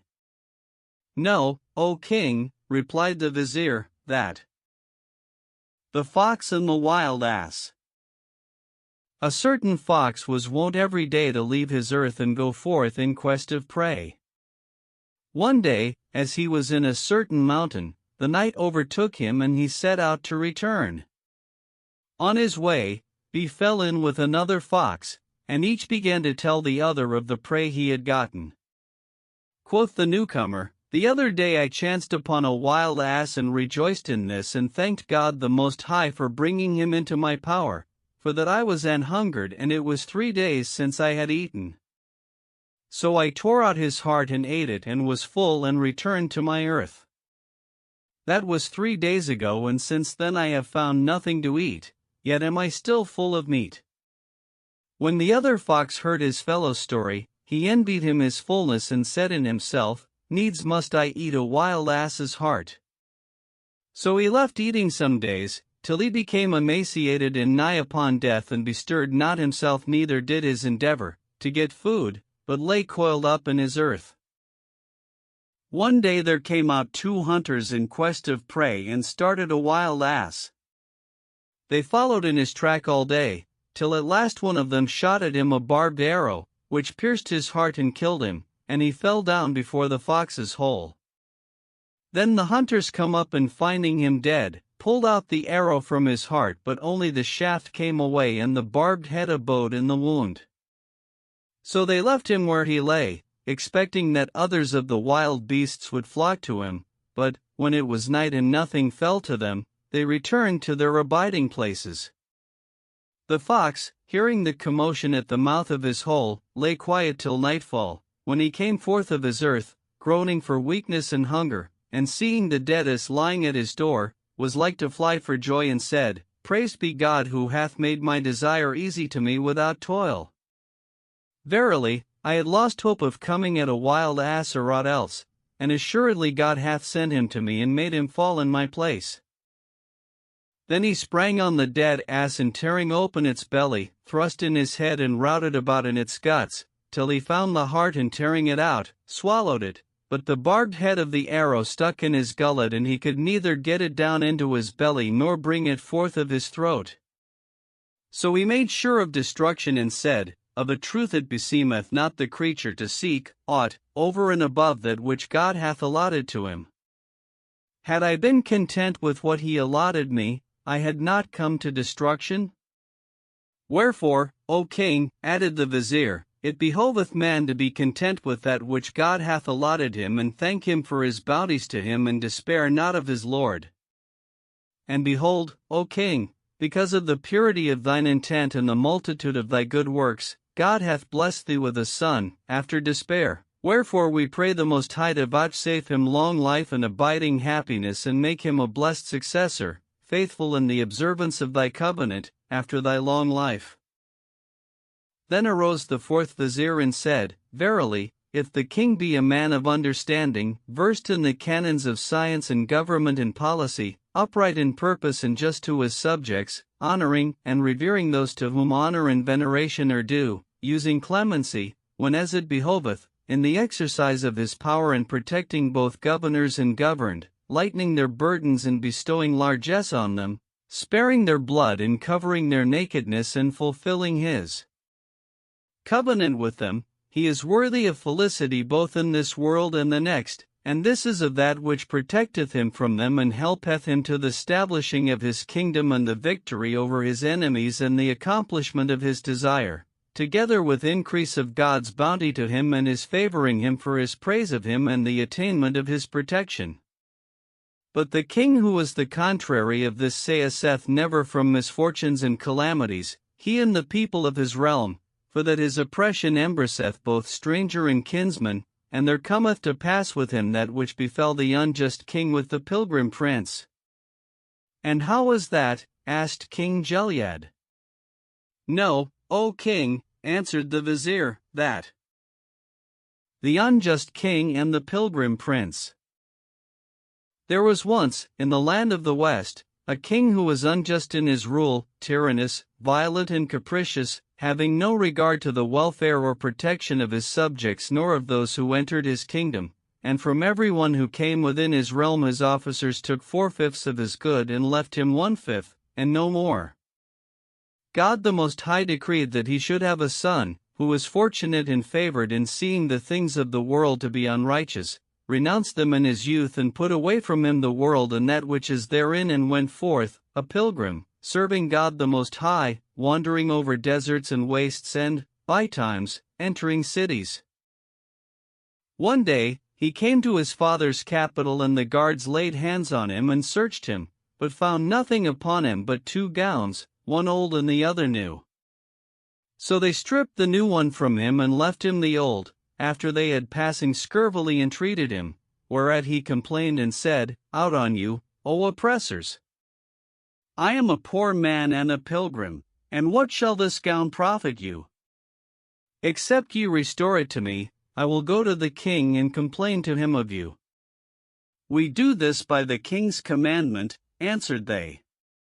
So do what seemeth good to thee.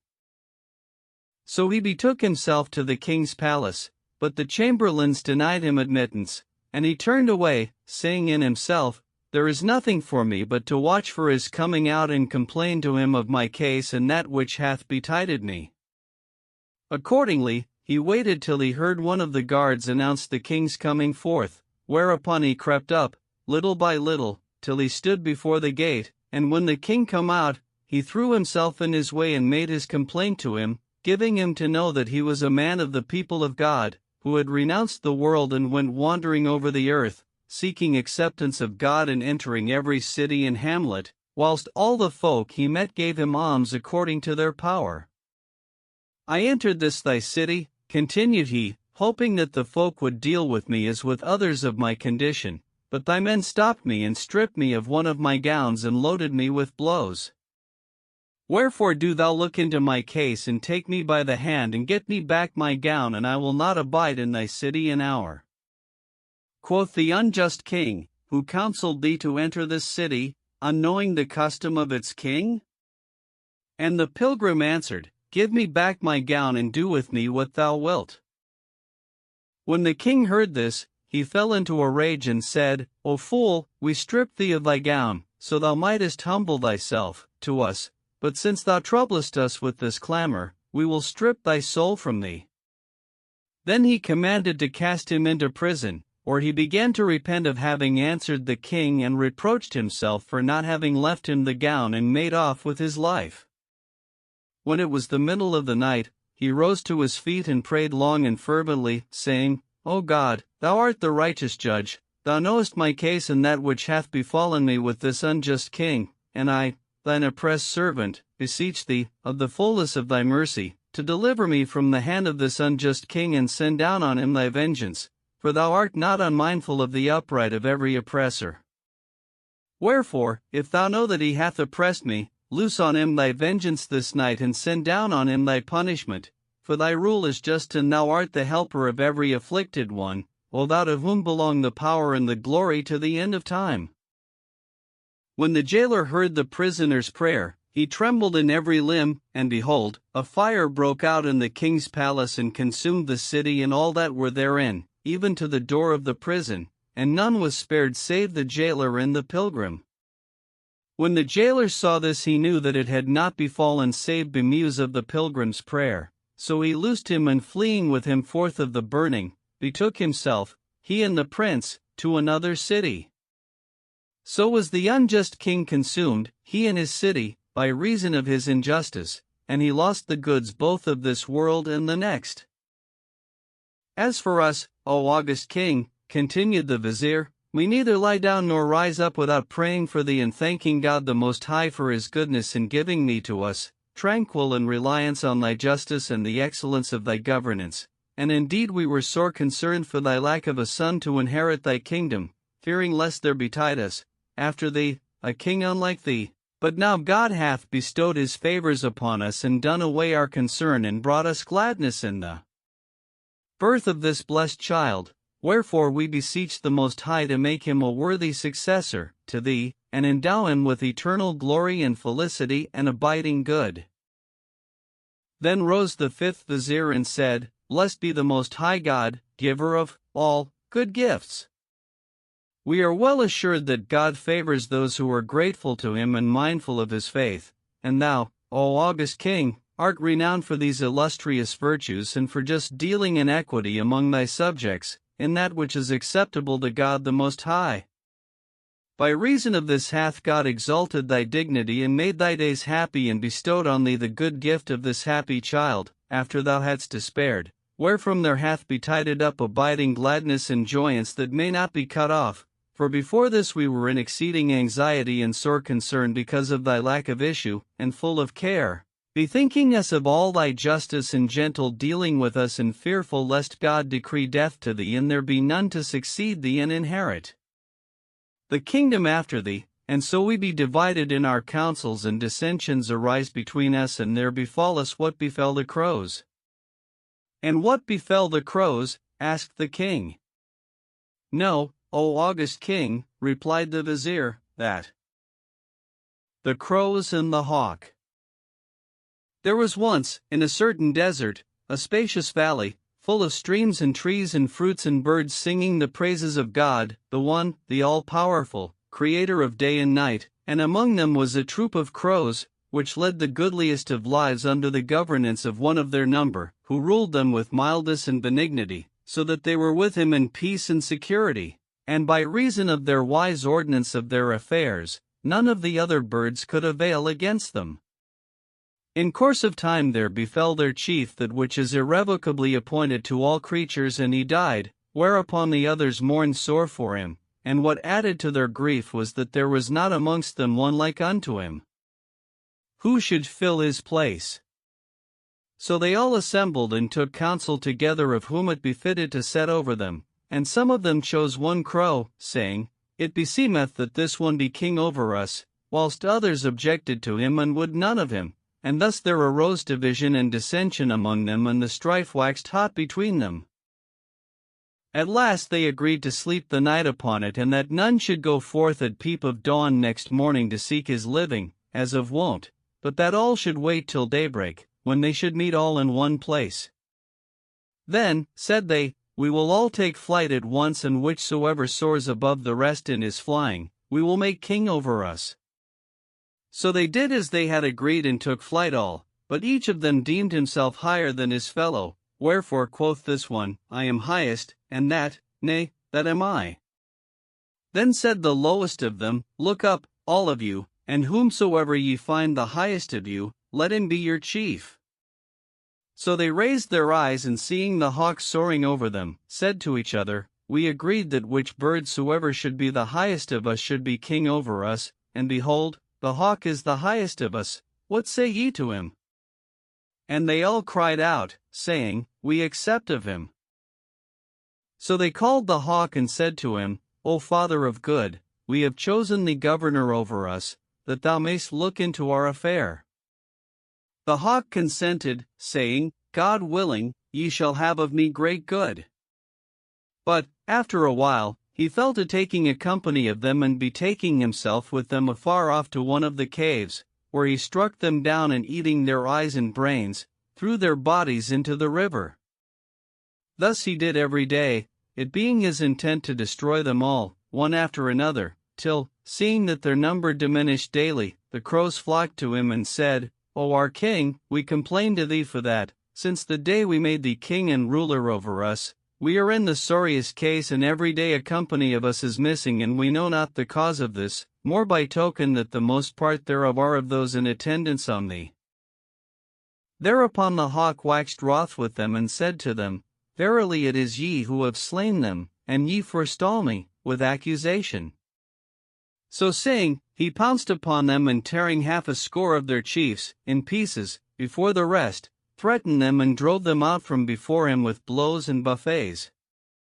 So they repented them of that which they had done and said, We have known no good since the death of our first king, especially in the deed of this stranger in kind, but we deserve all we suffer, even had he destroyed us to the last of us, and there is exemplified in us the saying of him who saith, He who submitteth not himself to the rule of his own people, the enemy hath dominion over him, of his ignorance.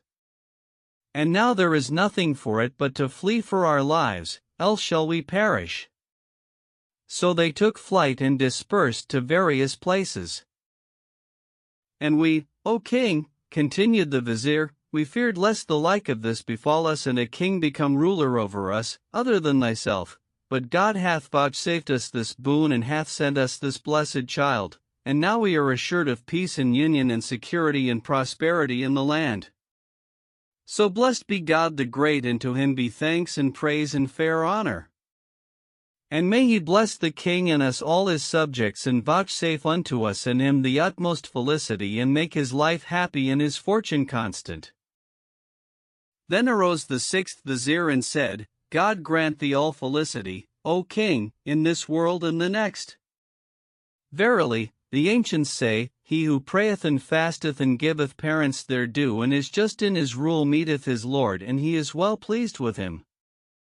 Thou hast been set over us and hast ruled us justly, and thine endeavor in this hath been blessed.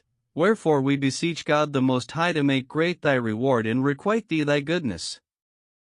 I have heard what this wise man hath said respecting our fear for the loss of our prosperity, by reason of the death of the king or the advent of another who should not be like him, and how after him dissensions would be rife among us and calamity betide thereupon, and how it behoved up therefore to be instant in prayer to God the Most High, so haply he might vouchsafe the king a happy son, to inherit the kingship after him.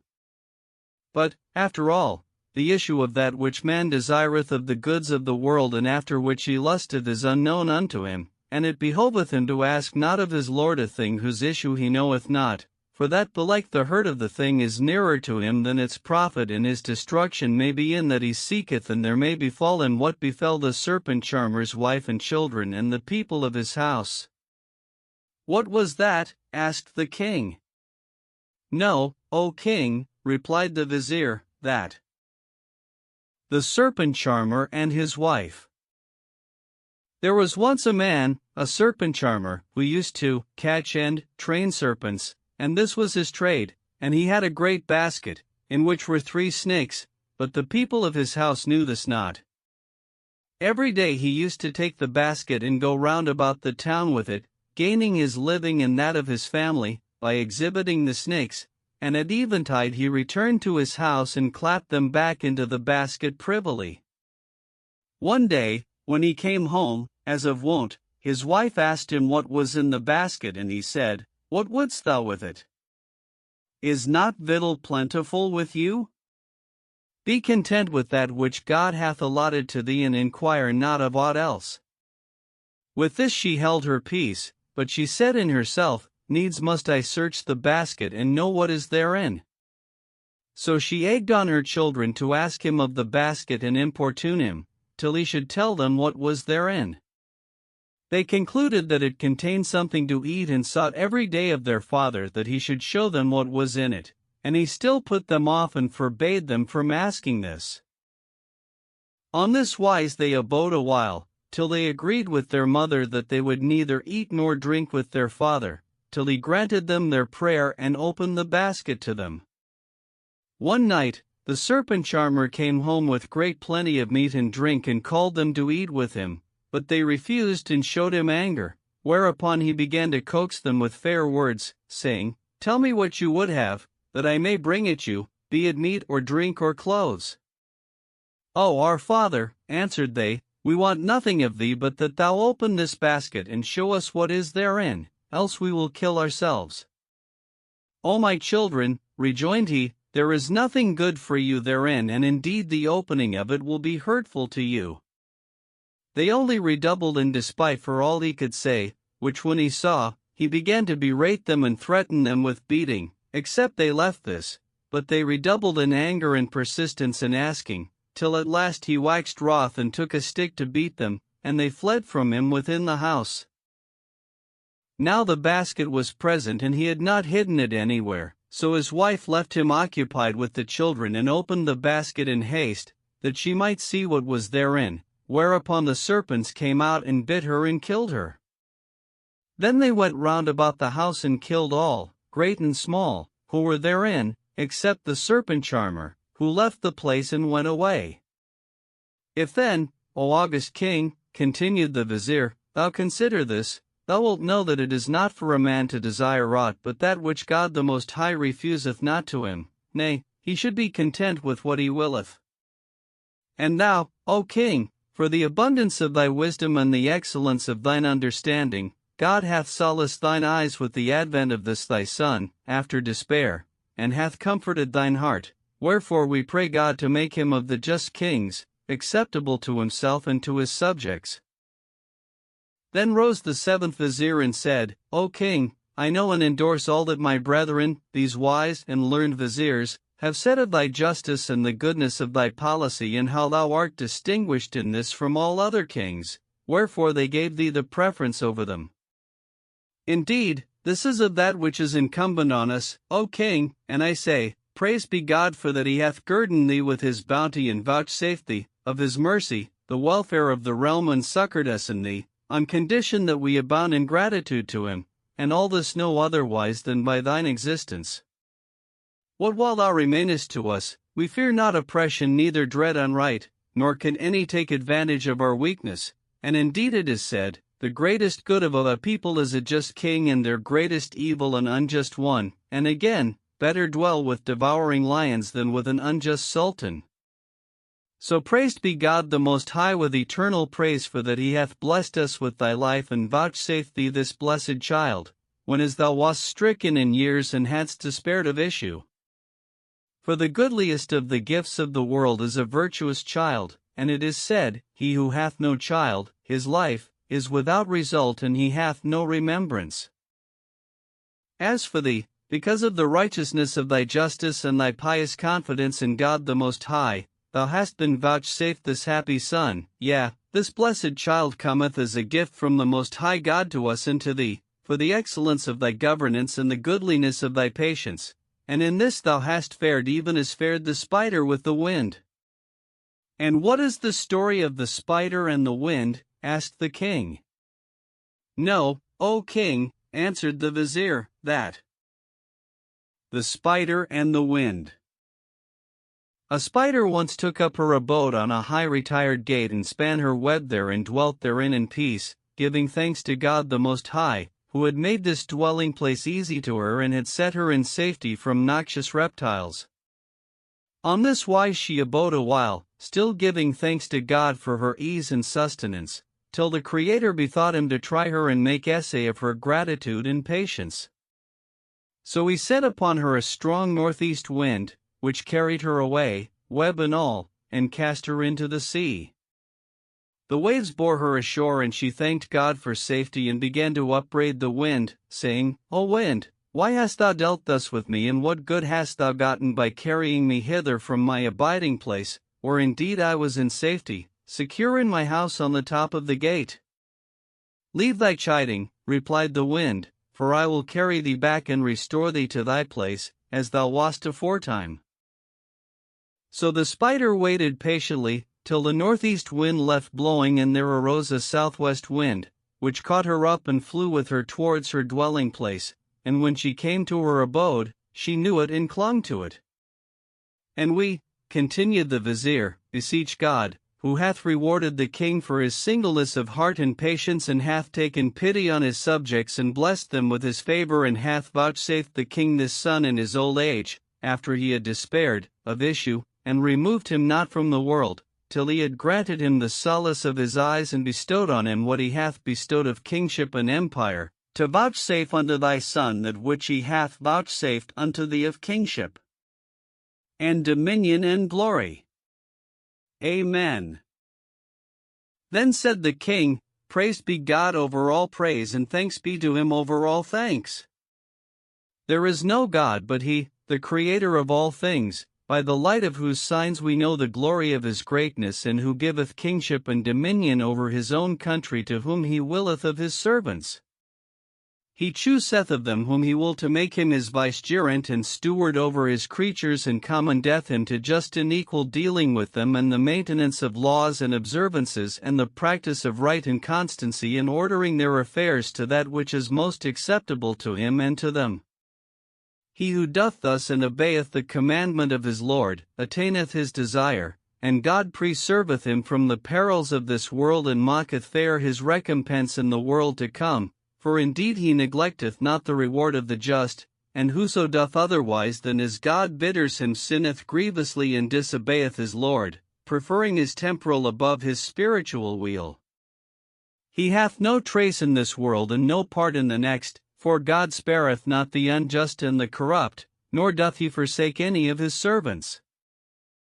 These our viziers have set forth how, by reason of our just dealing with our subjects and our wise governance of their affairs, God hath vouchsafed us in them his grace, for which it behoveth us to thank him, because of the abundance of his mercies. Moreover, each of them hath spoken that wherewith God inspired him concerning this matter, and they have vied with each other in rendering thanks to God the Most High and praising him for his favors and bounties. I also render thanks to God, for that I am but a slave commanded, my heart is in his hand and my tongue obedient to him, accepting that which he adjudgeth to me and to them, come what may. Each one of them hath said what came to his thought on the subject of this boy, and hath set forth that which was of the renewal of God's favor to us, after I had reached the age when despair is uppermost and hope faileth. So praised be God who hath saved us from disappointment and from the alternation of rulers, like to the alternation of night and day. For verily, this was a great boon both to us and to them, wherefore we praise God the Most High, who hath given a ready answer to our prayer, and hath blessed us with this boy and set him in high place, as the inheritor of the kingship. And we entreat him, of his bounty and clemency, to make him happy in his actions, apt to good works, so he may become a king and a sultan, governing his people with justice and equity, guarding them from the perils of error and frowardness of his bounty and grace and goodness. When the king had made an end of his speech, the sages and learned men rose and prostrated themselves before God and thanked the king, after which they kissed his hands and departed, each to his own house, whilst the king withdrew into his palace, where he looked upon the newborn child and offered up prayers for him and named him Word Khan. The boy grew up till he attained the age of 12, when the king, being minded to have him taught the various branches of knowledge, built him a palace amiddleward the city, wherein were 360 rooms, and lodged him therein. Then he assigned him 3 learned men, and bade them relax not from teaching him day and night, and looked that there was no kind of knowledge but they instructed him therein, so he might become versed in all sciences.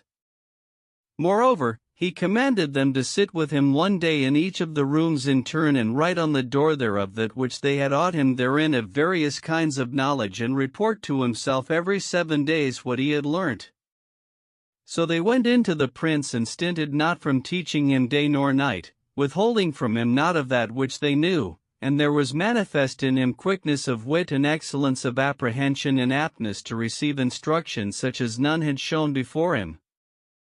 Every 7th day his governors reported to the king what his son had learnt and mastered, whereby Gilead became proficient in goodly learning and fair culture, and they said to him, Never saw we one so richly gifted with understanding as is this boy, may God bless thee in him and give thee joy of his life.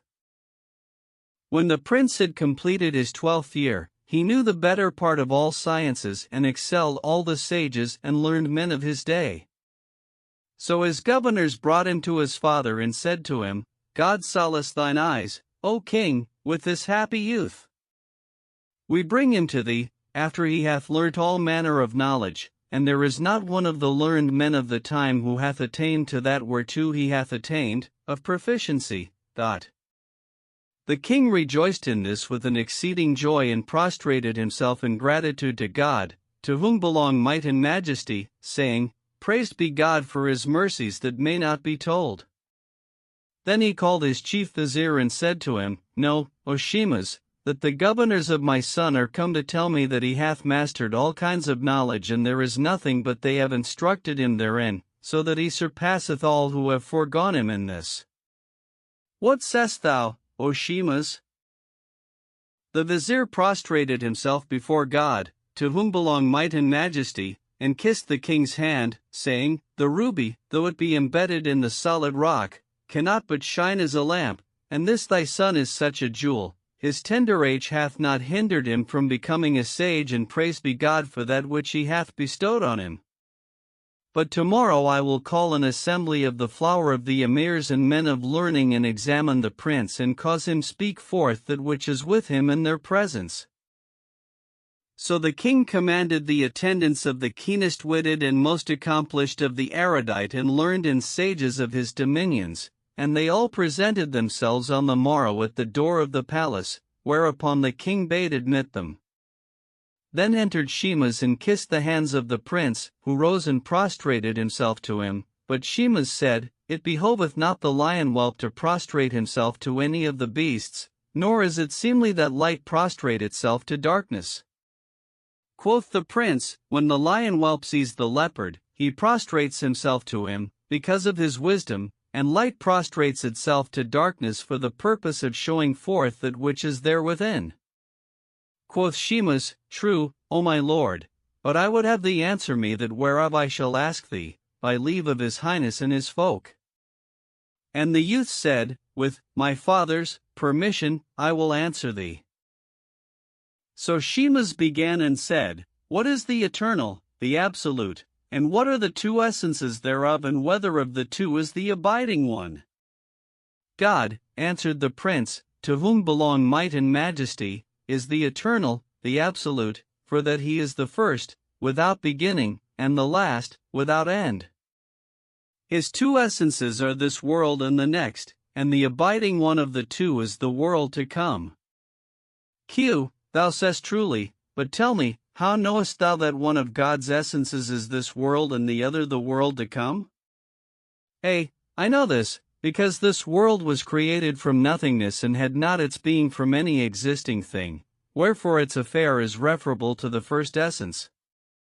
Moreover, it if a commodity swift of ceasing, the works whereof call for requital, and this presumes the reproduction of that which passes away, so the next world is the second essence. Q. How knowest thou that the world to come is the abiding one of the two states? A. Because it is the stead of requital for deeds done in this world, prepared by the Eternal without cease. Q. Who are the people of this world most to be praised for their practice? A. Those who prefer their will in the world to come to their will in this world. Q. And who is he that prefers his future to his present weal? A. He who knows that he dwells in a perishing house, that he was created but to pass away, and that, after passing away, he will be called to account, and indeed, were there in this world one abiding forever, he would not prefer it to the next world. Q. Can the future life subsist without the present? A. He who hath no present life hath no future life, and indeed I liken the people of this world and the goal to which they fare to certain handicraftsmen, for whom an emir builds a narrow house and lodges them therein, commanding each of them to do a certain work and assigning to him a set term and appointing one to act as steward over them. Whoso doth the work appointed unto him, the steward brings him forth of that straitness, but whoso doth it not is punished. After a while, they find honey exuding from the chinks of the house, and when they have eaten thereof and tasted its sweetness, they slacken in their appointed task and cast it behind their backs. So they endure the straitness and anxiety in which they are, with what they know of the punishment to which they are going, and are content with this trifling sweetness, and the steward leaves not to fetch every one of them forth of the house, for punishment or reward, when his appointed term is expired. Now we know the world to be a dwelling, wherein all eyes are dazed, and that each of its folk hath his appointed term, and he who finds the little sweetness that is in the world and occupies himself therewith is of the number of the lost, since he prefers the things of this world to those of the next. But he who pays no heed to this paltry sweetness and prefers the things of the world to come to those of this world, is of those who are saved. Q. I accept what thou sayest of this world and the next, but I see they are as two set in authority over man, needs must he content them both, and they are contrary to one another. So, if the creature set himself to seek his livelihood, it is harmful to his soul in the world to come, and if he devote himself to preparation for the next world, it is hurtful to his body, and there is no way for him of pleasing both these contraries at once. Indeed, the quest of one's worldly livelihood with a pure intent and unlawful wise is a provision for the quest of the goods of the world to come. If a man spend a part of his day in seeking his livelihood in this world, for the sustenance of his body, and devote the rest of his day to seeking the goods of the next world, for the repose of his soul and the warding off of hurt therefrom. And indeed I see this world and the next as they were two kings, a just and an unjust. How so? Asked Shemas, and the youth said, The two kings.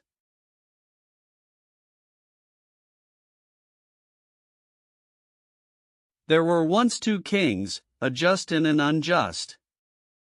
The latter's country abounded in trees and fruits and herbs, but he let no merchant pass without robbing him of his goods and his merchandise, and the merchants endured this with patience, by reason of their gain from the fatness of the land in the means of life and its pleasantness, more by token that it was renowned for its richness in precious stones and jewels. Now the just king, who loved jewels, heard of this land and sent one of his subjects thither, giving him much money and bidding him buy jewels therewith from that country. So he went thither, and it being told to the unjust king that a merchant was come to his realm, with much money to buy jewels withal, he sent for him and asked him whence and what he was and what was his errand. Quoth the merchant, I am of such a country, and the king of the land gave me money and bade me buy therewith jewels from this country, so I obeyed him and came. Out on thee, cried the unjust king. Knowst thou not my fashion of dealing with the people of my realm, and how each day I take their good? How then comest thou to my country? And behold, thou hast been a sojourner here since such a time. The money is not mine, answered the stranger, not a doit of it, nay, it is a trust in my hands, till I bring it to its owner. But the king said, I will not let thee take thy livelihood of my country or go out therefrom, except thou ransom thyself with this money, all of it, else shalt thou die. So the man said in himself, I am fallen between two kings, and I know that the oppression of this one embraceth all who abide in his dominions, and if I content him not, I shall lose both life and money and shall fail of my errand, whilst, on the other hand, if I give him all the money, it will assuredly prove my ruin with the other king, its owner. Wherefore nothing will serve me but that I give this one a small part thereof and content him therewith and avert perdition from myself and from the money.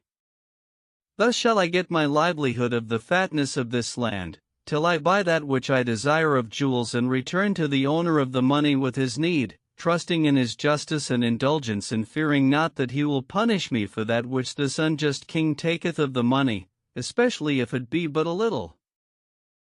Then he called down blessings on the unjust king and said to him, O king, I will ransom myself and this money with a small portion thereof, from the time of my entering thy country to that of my going forth therefrom.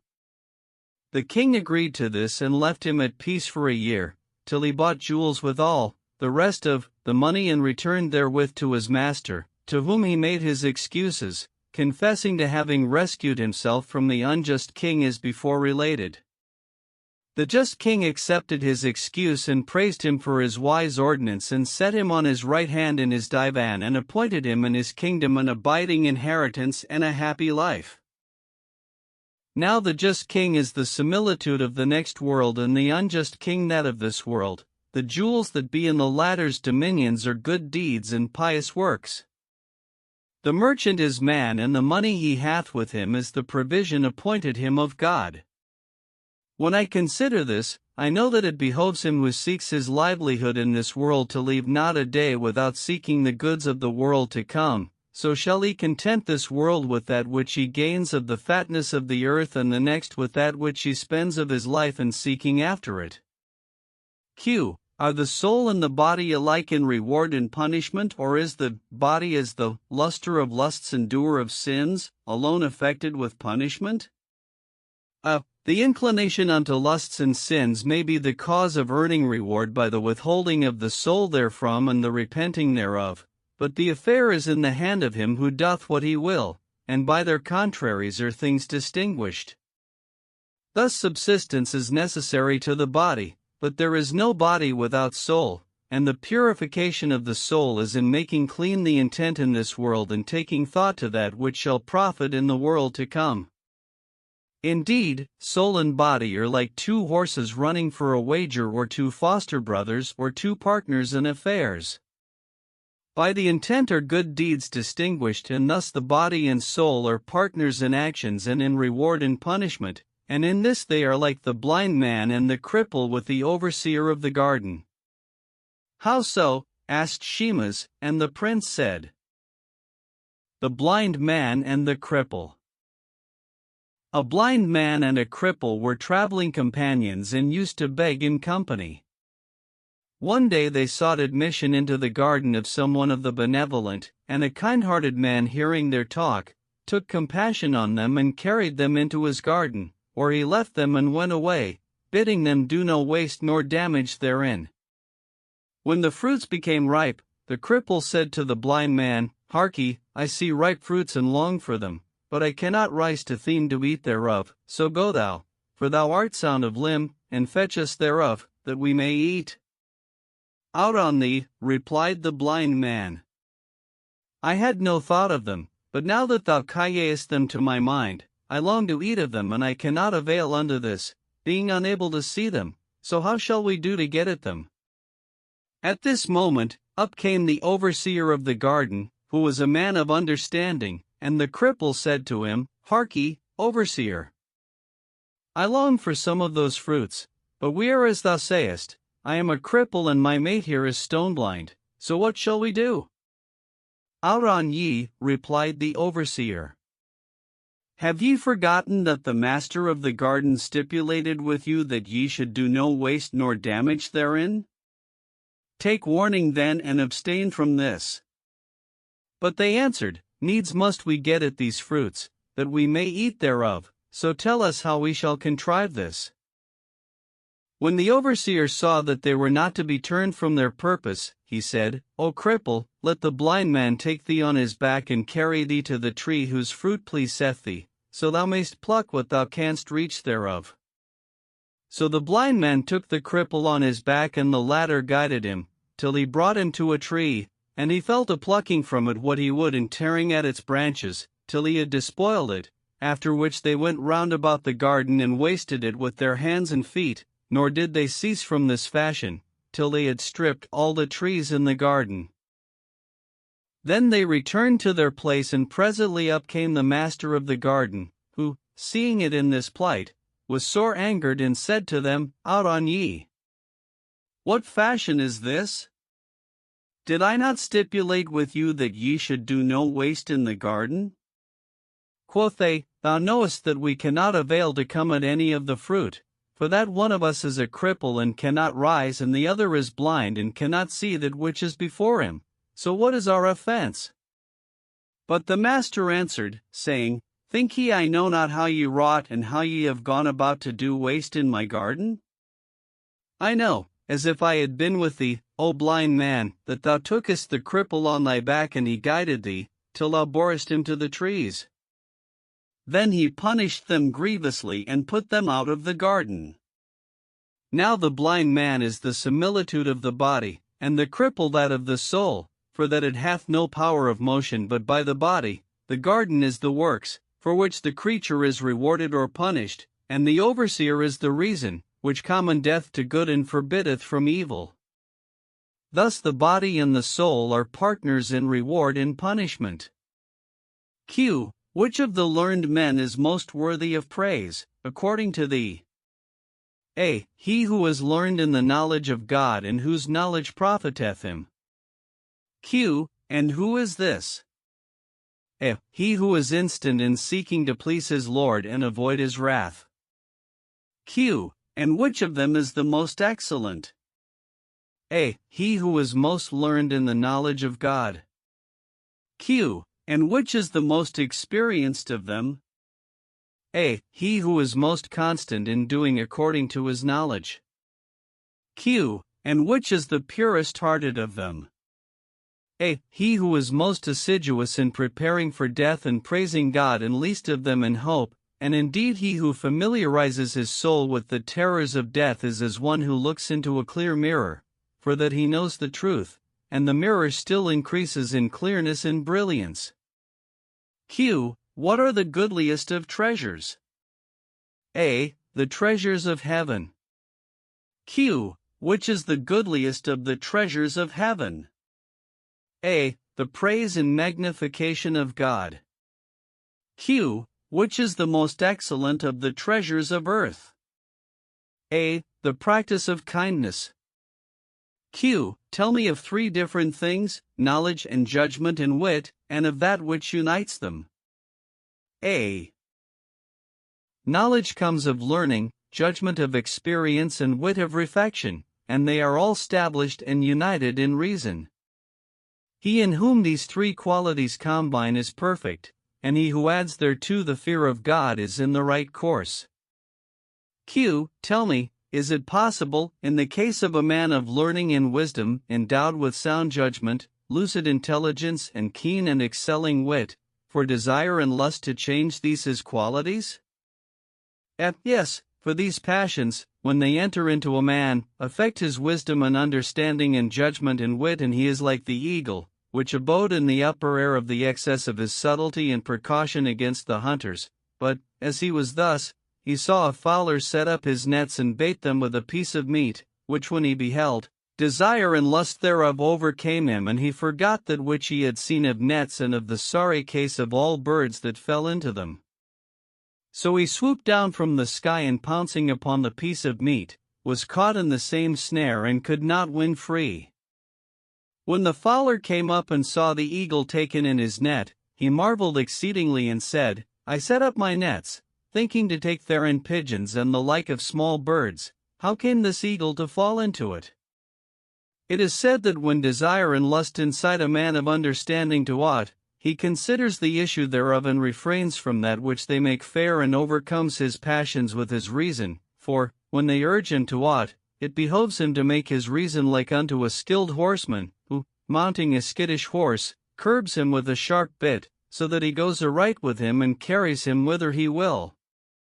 As for the ignorant man, who has neither knowledge nor judgment, and things are obscure to him, and desire and lust lord it over him, verily he does according to his desire and his lust, and is of the number of those that perish, nor is there among men one in sorrier case than he.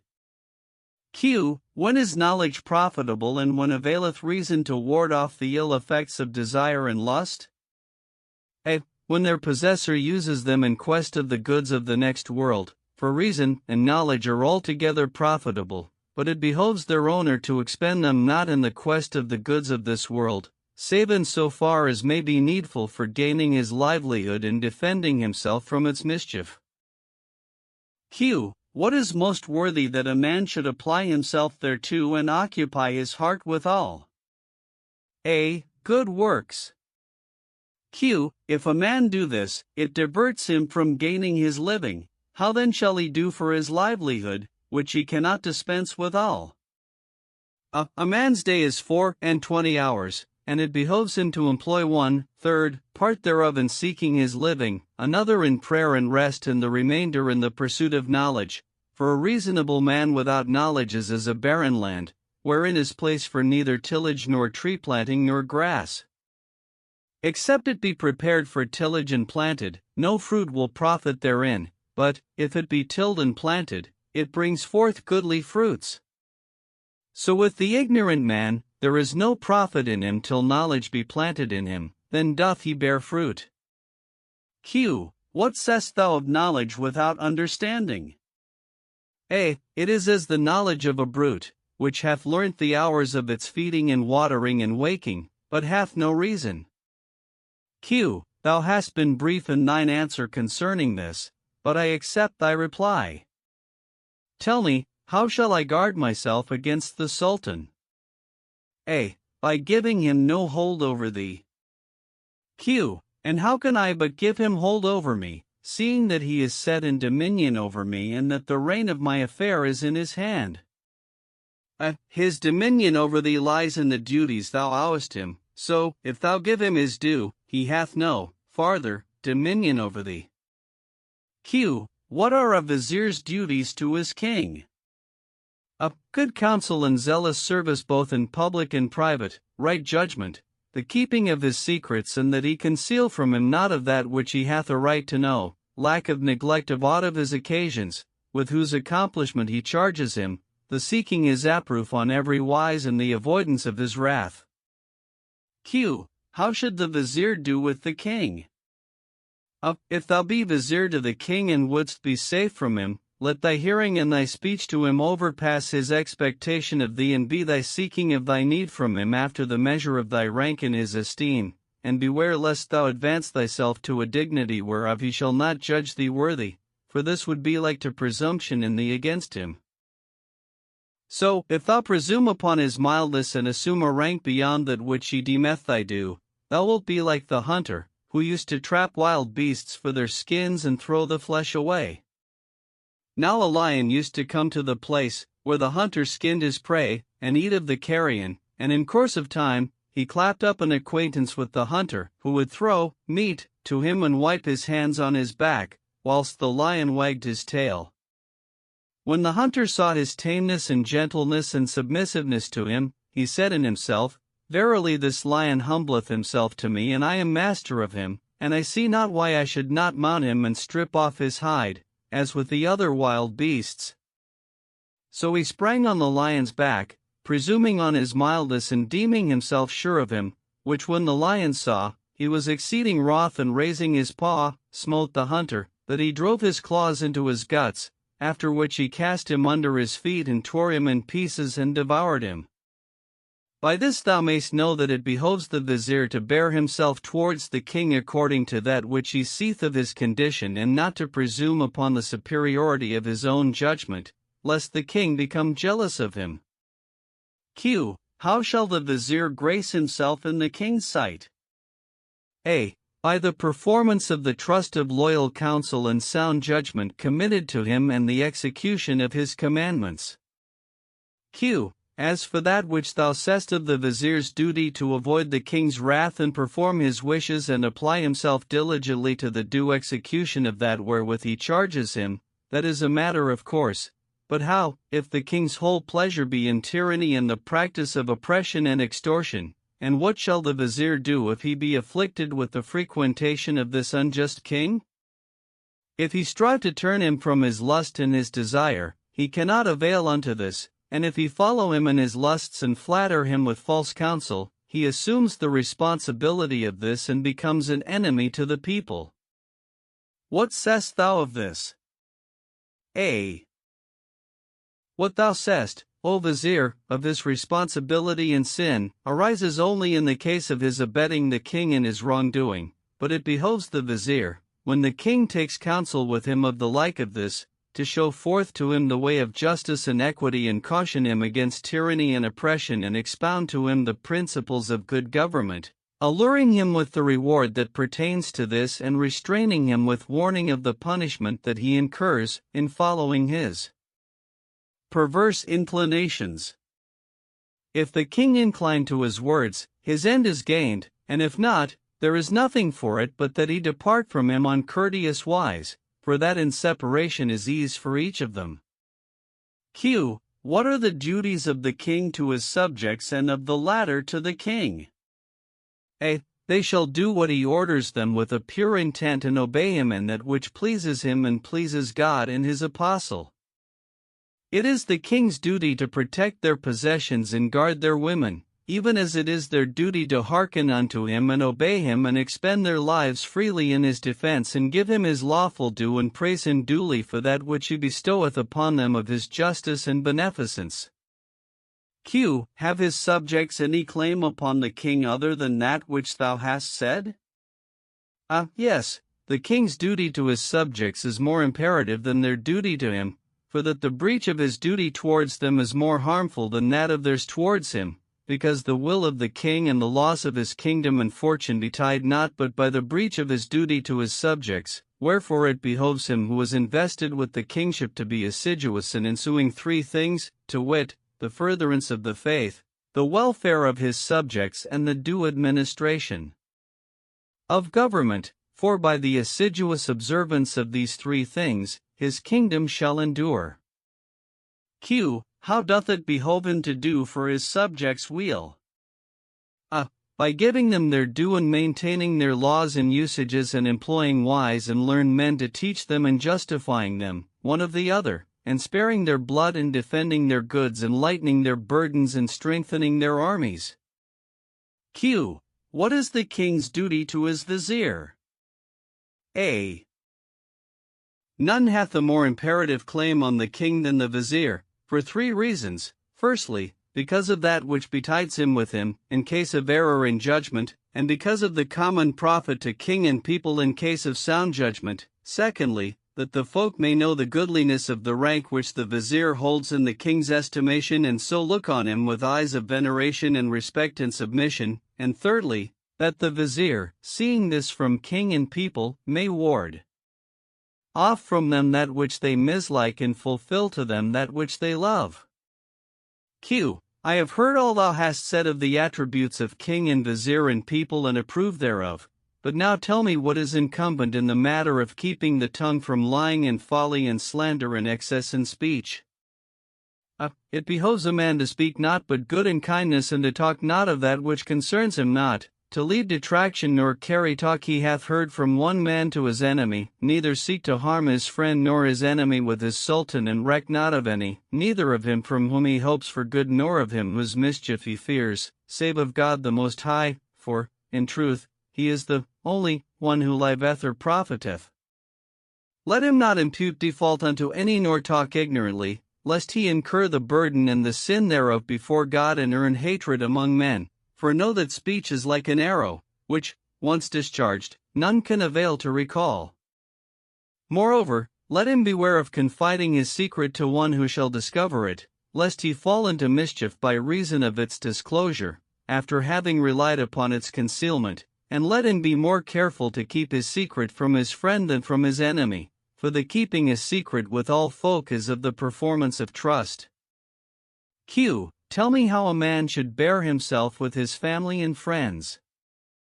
A. There is no ease for a son of Adam save in good conduct. He should render to his family that which they deserve and to his brethren that which is their due. Q. What should one render to one's kinsfolk? A. To one's parents, submission and soft speech and affability and honor and reverence.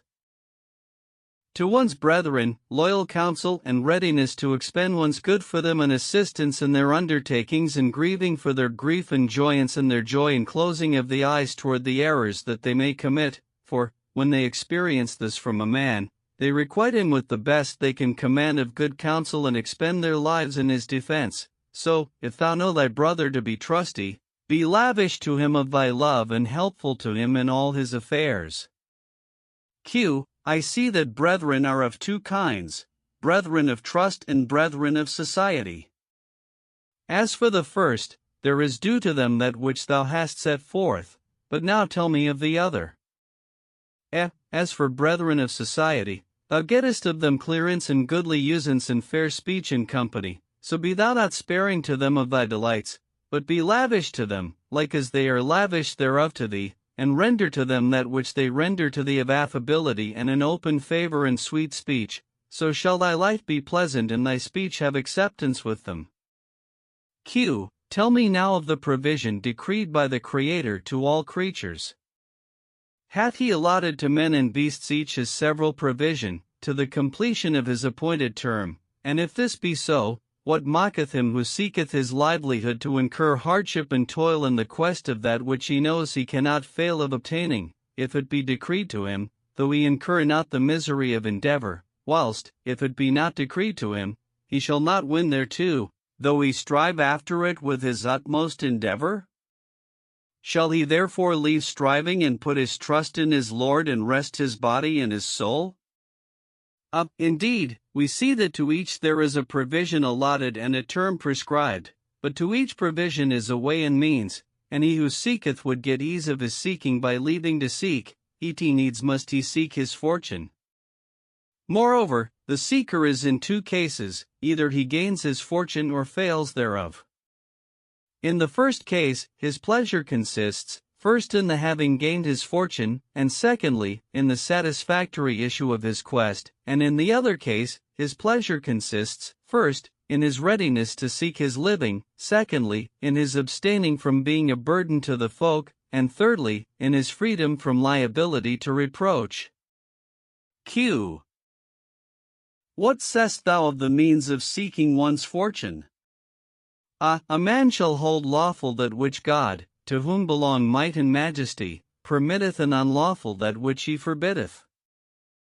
With this the discourse between them came to an end, and Shimas and all the learned men, who were present, rose and prostrating themselves before the prince, magnified and extolled him, whilst his father pressed him to his bosom and seating him on the throne of kingship, said, Praised be God who hath blessed me with a son to be the solace of mine eyes in my lifetime. Then said the prince to Shimas, O sage that art versed in metaphysical questions, albeit God hath vouchsafed me but little knowledge, yet do I apprehend thine intent in accepting from me what I proffered in answer concerning that whereof thou hast asked me, whether I hit or missed the mark therein, and belike thou forgavest my errors, but now I wish to question thee of a thing, whereof my judgment fails and whereto my capacity is unequal, and which my tongue availeth not to set forth, for that it is obscure to me, with the obscurity of limpid water in a black vessel, wherefore I would have thee expound it to me, so no wit thereof may remain doubtful to the like of me, to whom its obscurity may present itself in the future, even as it hath presented itself to me in the past, since God, even as he hath made life to be in water and sustenance in food and the healing of the sick in the physician's skill, so hath he appointed the cure of the ignorant to be in the learning of the wise. Give ear, therefore, to my speech. O luminous of wit and master of apt questions, replied the vizier, thou whose superiority all the learned men attest, by reason of the goodliness of thy discrimination of things and thy departition thereof and the justness of thine answers to the questions I have put to thee, thou knowest that thou canst ask me of naught, but thou art better able, than I, to form a just judgment thereon and expound it truly, for that God hath vouchsafed unto thee such wisdom as he hath bestowed on none other. But tell me of what thou wouldst question me. Quoth the prince, Tell me from what did the Creator, magnified be his power, create the world, albeit there was before it not and there is not seen in this world but it is created from something, and the divine Creator, blessed and exalted be he, is able to create things from nothing, yet hath his will decreed, for all the perfection of his power and grandeur, that he shall create not but from something.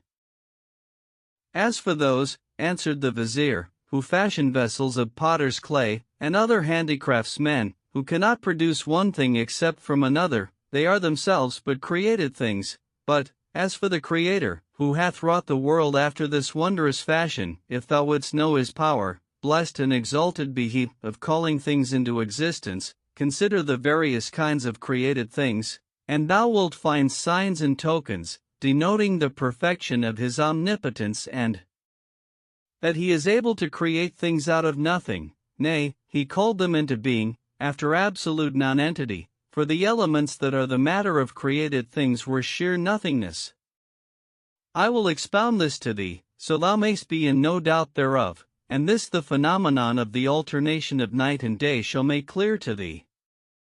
When the day departs and the night comes, the day is hidden from us and we know not where it abideth. And when the night passes away with its darkness and its terror, the day comes and we know not the abiding place of the night. In like manner, when the sun rises upon us, we know not where it has laid up its light, and when it sets, we know not the abiding place of its setting, and the examples of this among the works of the Creator, magnified be his name and exalted be his power, abound in what confounds the thought of the keenest-witted of human beings.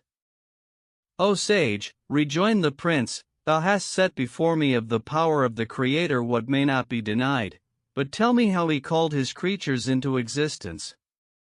He created them, by the sole power of his word, answered Shemas, which existed before time, and with it he created all things. Then, said the prince, God, be his name magnified and his power exalted, only willed the existence of created things, before they came into being? And of his will, replied Shemas, he created them with his word, and but for his speech and manifest word, the creation had not come into existence. And, O my son, there is no man can tell thee other than this that I have said, except he pervert the words handed down to us of the law of God and turn the truths thereof from their evident meaning. And such a perversion is their saying that the word hath power, of itself, and I take refuge with God from such a conclusion. Nay, the meaning of our saying that God, to whom belong might and majesty, created the world with his word is that he, exalted be his name, is one in his essence and his attributes, and not that his word hath power, of itself. On the contrary, power is one of God's attributes, even as speech and other attributes of perfection are attributes of God. Exalted be his dignity and magnified be his dominion, wherefore he may not be conceived without his word, nor may his word be conceived without him, for, with his word, God, extolled be his praise, created all his creatures, and without his word, he created not. Indeed, he created all things but by his word of truth, and by truth are we created. Quoth the prince, I apprehend that which thou hast said on the subject of the Creator and accept this from thee with understanding, but I hear thee say that he created the world by his word of truth. Now truth is the opposite of falsehood, whence then arose falsehood in its opposition unto truth, and how comes it to be possible that it should be confounded therewith and be obscure to human beings, so that they need to distinguish between them? And doth the Creator, to whom belong might and majesty, love falsehood or hate it? If thou say he loves the truth and by it created all things and hates falsehood, how came the latter, which the Creator hates, to invade the truth, which he loves?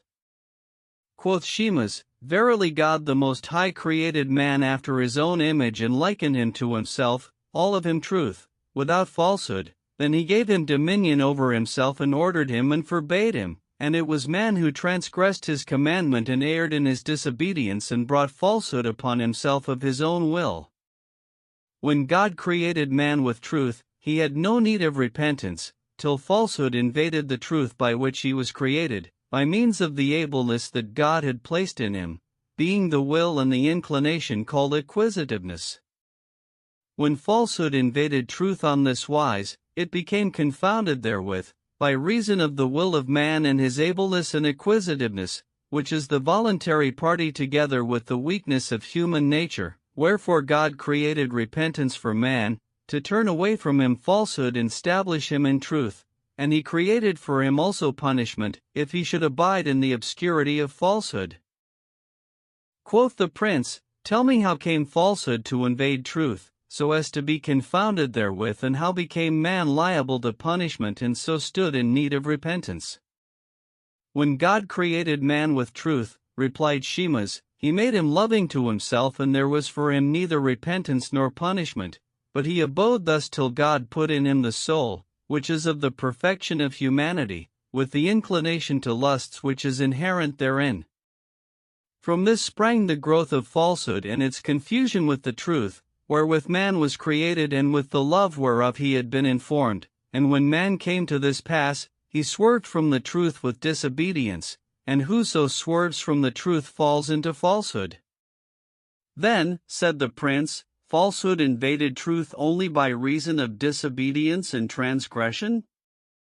Yes, answered Shemas, and it is thus because God loves man, and of the abundance of his love to him, he created him having need of himself, that is to say, of the very truth, but oftentimes man falls away from this by reason of the inclination of the soul to lusts and turns unto frowardness, wherefore he falls into falsehood by the very act of disobeying his Lord and thus renders himself liable to punishment, and by the putting away from himself of falsehood with repentance and the returning to the love of the truth, he merits reward. Quoth the prince, "Tell me the origin of frowardness." We see that all mankind trace their being to Adam, and how comes it that he, being created of God with truth, drew disobedience on himself? Then was his disobedience coupled with repentance, after the soul had been set in him, that his issue might be reward or punishment? Indeed, we see some men constant in frowardness, inclining to that which God loves not and transgressing in this the original exigence of their creation, which is the love of the truth and drawing on themselves the wrath of their Lord, whilst others are constant in seeking to please their Creator and obeying Him and meriting mercy and recompense. Whence comes this difference between them? The origin of disobedience in mankind, replied Shemas, is attributable to Iblis, who was the noblest of all that God, magnified be his name, created of angels and men and jinn, and the love of the truth was inherent in him, for he knew not but this, but, for that he saw himself unique in this, there entered into him conceit and vainglory and arrogance, and he revolted from loyalty and obedience to the commandment of his Creator, wherefore God made him inferior to all creatures and cast him out from love, making his abiding place to be in disobedience. So, when he knew that God, glorified be his name, loved not disobedience and saw Adam in the case wherein he was of truth and love and obedience to his Creator, envy entered into him and he cast about to pervert Adam from the truth, that he might be a partaker with himself in falsehood, and by this, Adam incurred chastisement, through his inclining to disobedience, which his enemy made fair to him, and his subjection to his lusts, whenas he transgressed the injunction of his Lord, by reason of the appearance of falsehood. When the Creator, magnified be his praises and hallowed be his names, saw the weakness of man and the swiftness of his inclining to his enemy and leaving the truth, he appointed to him, of his mercy, repentance, that therewith he might arise from the morass of inclination to disobedience, and taking the arms of repentance, overcome therewith his enemy Iblis and his hosts, and return to the truth, wherein he was created. When Iblis saw that God had appointed him a protracted term, he hastened to wage war upon man and to beset him with wiles, to the intent that he might oust him from his Lord's favor and make him a partaker with himself in the curse which he and his hosts had incurred. Wherefore God, extolled be his praises, appointed unto man the power of repentance and commanded him to apply himself to the truth and persevere therein. Moreover, he forbade him from disobedience and frowardness, and revealed to him that he had an enemy on the earth warring against him and relaxing not from him night nor day. Thus hath man a right to reward, if he adhere to the truth, in the love of which his essence was created, but he becomes liable to punishment, if his soul master him and drag him into lusts. But tell me, rejoined the prince, by what power is the creature able to transgress against his Creator, seeing that his power is without bounds, even as thou hast set forth, and that nothing can overcome him nor depart from his will? Deemst thou not that he is able to turn his creatures from disobedience and compel them to adhere eternally to the truth? Verily, answered Shemas, God the Most High, honored be his name, is just and equitable and tenderly solicitous over the people of his love. He created his creatures with justice and equity, and of the inspiration of his justice and the abundance of his mercy, he gave them dominion over themselves, that they should do whatever they would. He shows them the way of righteousness and bestows on them the power and ability of doing what they will of good, and if they do the opposite thereof, they fall into destruction and disobedience. Q. If the Creator, as thou sayest, hath granted men power and ability, and they by reason thereof avail to do what they will, why then doth he not come between them and that which they desire of error, and turn them to the truth? This is of the greatness of his mercy and the excellence of his wisdom, for, even as aforetime he showed wrath to Iblis and had no mercy on him, so he showed Adam mercy, by means of repentance, and accepted of him, after he had been wroth with him. Q. He is indeed the very truth, for he it is who requiteth every one according to his works, and there is no creator but God, to whom belongeth power over all things. But tell me, hath he created that which he loveth and that which he loveth not, or only that which he loveth? A. He created all things, but favors only that which he loveth. Q. What hast thou to say of two things, one whereof is pleasing to God and earns reward for him who practices it? Expound to me these two things and make me to apprehend them, that I may speak concerning them.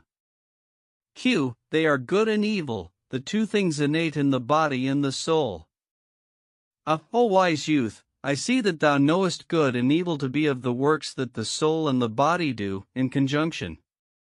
Good is named good, because in it is the favor of God, and evil evil, for that in it is his wrath.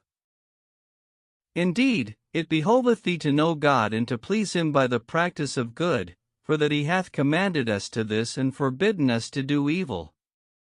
Q. I see these two things, that is, good and evil, to be wrought only by the five senses known in the body of man, to wit, the seat of taste, whence proceed speech, hearing, sight, smell, and touch.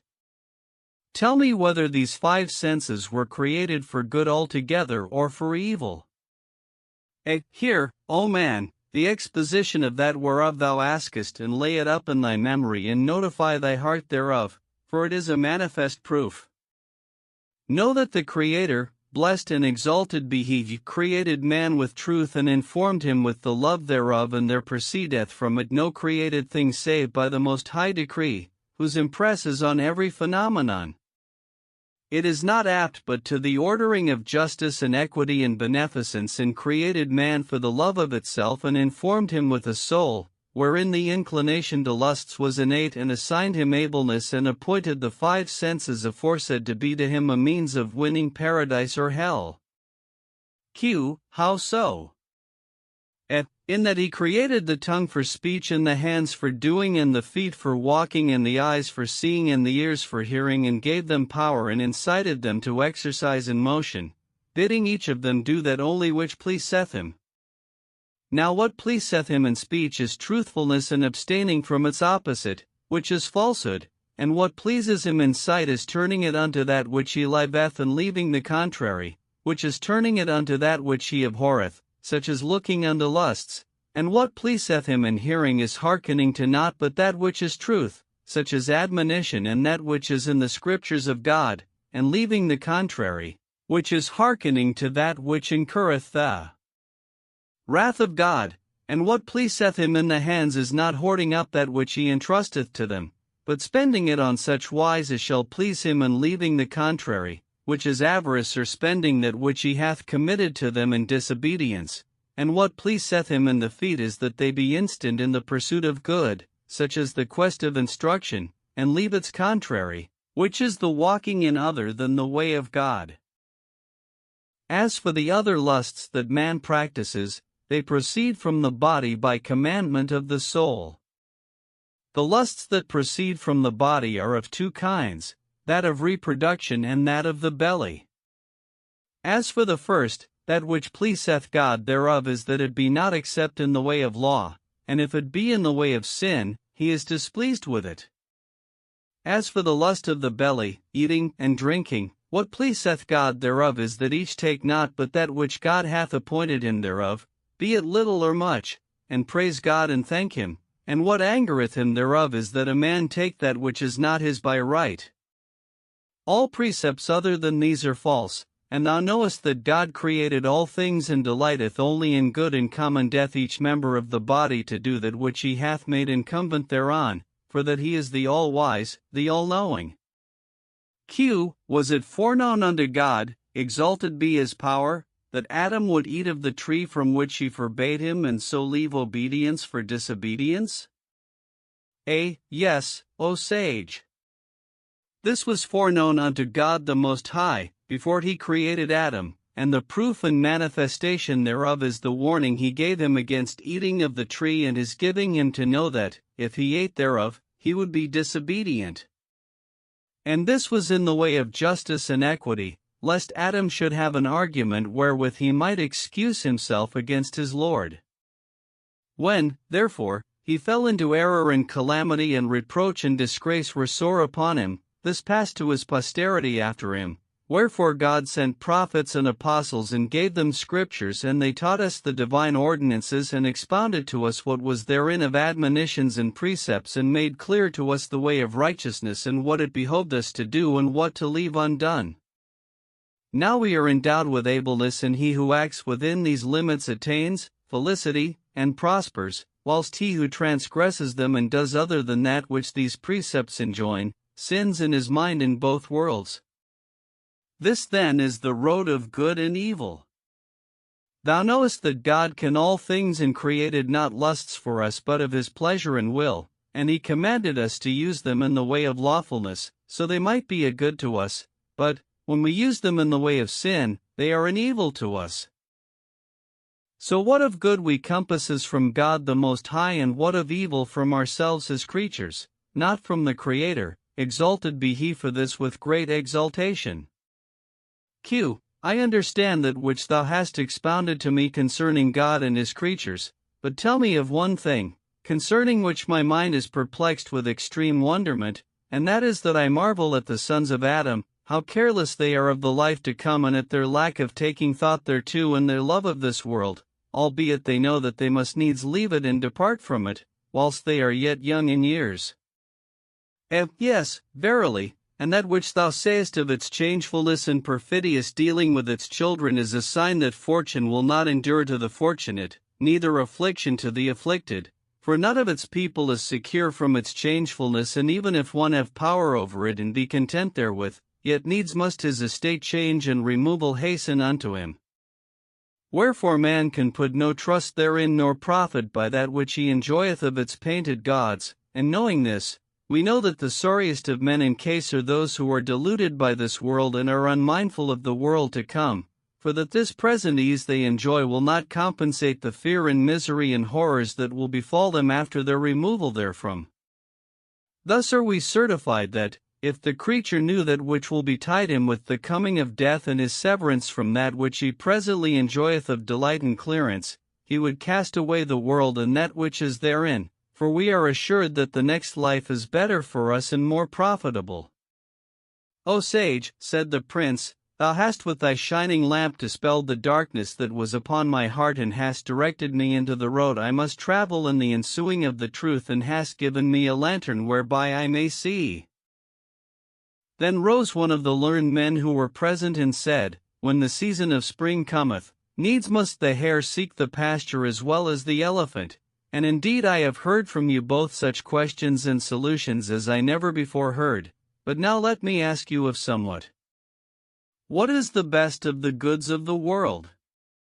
Health of body, replied the prince, lawful provision and a virtuous son. Q. What is the greater and what the less? The greater is that to which a lesser than itself submitteth, and the less that which submitteth to a greater than itself. Q. What are the four things in which all creatures concur? Meat and drink, the delight of sleep, the lust of women, and the agonies of death. Q. What are the three things whose foulness none can do away? Folly, meanness of nature, and lying. Q. What is the best kind of lie, though all kinds are foul? A. That which averteth harm from its utterer and bringeth profit. Q. What kind of truthfulness is foul, though all kinds are fair? That of a man glorying in that which he hath and boasting himself thereof. Q. What is the foulest of foulnesses? A. When a man boasteth himself of that which he hath not. Q. Who is the most foolish of men? He who hath no thought but of what he shall put in his belly. Then said Shemas, O king, verily thou art our king, but we desire that thou assign the kingdom to thy son after thee, and we will be thy servants and subjects. So the king exhorted the learned men and others who were present to remember that which they had heard and do according thereto, and enjoined them to obey his son's commandment, for that he made him his heir apparent, so he should be the successor of the king his father. And he took an oath of all the people of his empire, doctors and braves and old men and boys, that they would not oppose him in the succession, nor transgress against his commandment. When the prince was 17 years old, the king sickened of a sore sickness and came nigh unto death. So, being certified that his last hour was at hand, he said to the people of his household, This is a mortal sickness that is upon me. Wherefore do ye summon the grandees and notables of my empire, so not one of them may remain except he be present. Accordingly, they made proclamation to those who were near and made known the summons to those who were afar off, and they all assembled and went in to the king. Then said they to him, How is it with thee, O king, and how deemest thou for thyself of this thy sickness? Quoth Gilead, Verily, this my sickness is mortal, and the arrow of death hath executed that which God the Most High decreed against me. This is the last of my days in this world, and the first of my days in the world to come. Then said he to his son, Draw near unto me. So he drew near, weeping sore, that he came nigh to wet the bed, whilst the king's eyes brimmed over with tears, and all who were present wept. Quoth Gilead, Weep not, O my son, I am not the first whom this inevitable thing betideth, nay, it is common to all that God hath created. But fear thou God and do good, that shall forego thee to the place whither all creatures tend. Obey not thy lusts, but occupy thyself with the praises of God in thy standing up and thy sitting down, and in thy sleep and thy wake. Make the truth the aim of thine eyes. This is the last of my speech with thee, and peace be on thee. Then he bequeathed him the kingdom, and the prince said, O my father, thou knowest that I have never ceased from obedience unto thee in mindfulness of thine injunctions, still carrying out thy commandment and seeking thine approve, for thou hast been to me the best of fathers. How, then, after thy death, shall I depart from that whereof thou approvest? After having fairly ordered my bringing up, thou art now about to depart from me, and I have no power to bring thee back to me. But, if I be mindful of thine injunctions, I shall be blessed therein, and great good hap will betide me. Quoth the king, and indeed he was in the last agony, Dear my son, cleave fast unto 10 precepts which if thou observe, God shall profit thee herewith in this world and the next, and they are as follows.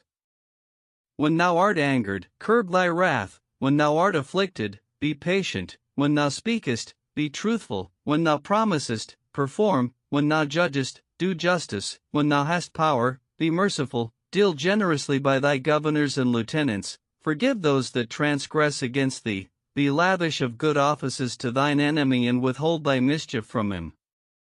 Observe also other 7 precepts wherewith God shall profit thee among the people of thy realm, to wit, when thou dividest, be just. When thou punishest, oppress not. When thou makest an engagement, fulfill thine engagement. Hearken to those that give thee loyal counsel. Abstain from contention. Enjoin thy subjects to the observance of the divine laws and of praiseworthy usages. Do equal justice between the folk, so they may love thee, great and small, and the froward and corrupt of them may fear thee. He addressed himself to the emirs and doctors, who were present when he appointed his son to be his successor, saying, Beware of transgressing the commandment of your king and neglecting to hearken to your chief, for in this lies ruin for your country, and sundering for your union, and hurt for your bodies, and perdition for your goods, and your enemies would exult over you.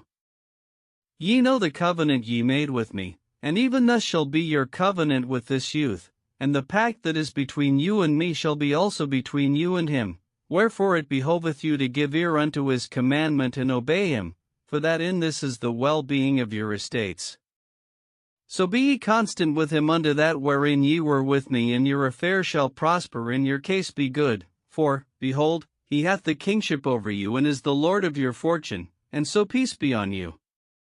Then the death agony seized him, and his tongue was bridled. So he pressed his son to his bosom and kissed him and gave thanks unto God, after which his hour came and his soul departed, his body. All his subjects and the people of his court mourned over him, and they shrouded him and buried him with pomp and honor and reverence, after which they returned with the prince and seating him on the throne of kingship, clad him in the royal robes and crowned him with his father's crown and put the seal ring on his finger. He ordered himself towards them, a little while, after his father's fashion of mildness and justice and benevolence, till the world waylaid him and tempted him with its lusts, whereupon he seized on its pleasures and turned to its vain delights, forsaking the engagements which his father had commended to him and casting of his obedience to him, neglecting the affairs of his kingdom and walking in a road wherein was his own destruction. In particular, the love of women was stark in him and came to such a pass that, whenever he heard tell of a fair woman, he would send and make her to wife.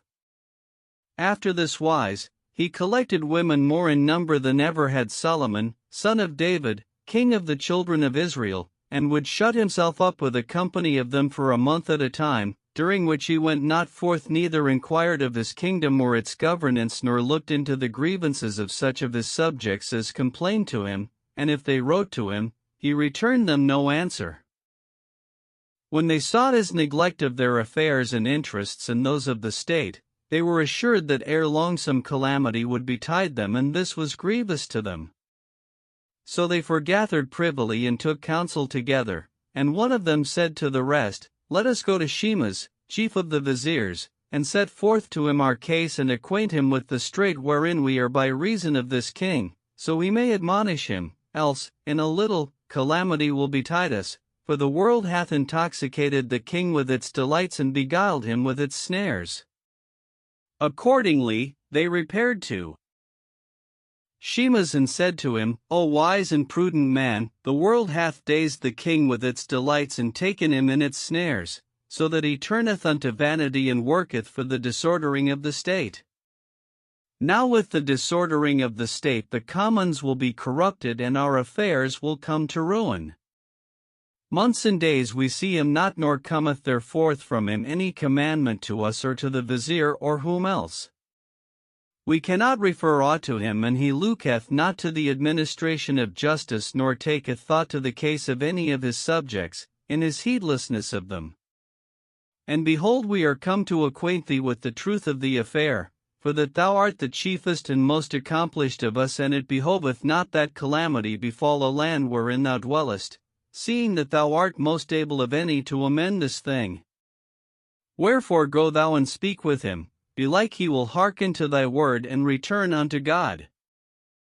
So Shimas arose forthright, and repairing to the palace, foregathered with the first of the king's officers to whom he might win, and said to him, Good my son, I beseech thee ask leave for me to go in to the king, for I have an affair, concerning which I would fain see his face and acquaint him therewith, and hear what he shall answer me thereof.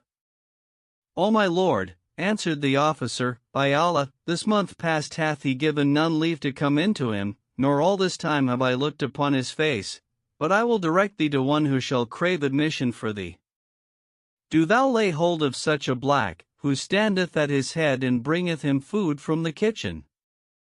When he cometh forth, to go to the kitchen, ask him what seemeth good to thee, for he will do for thee that which thou desirest.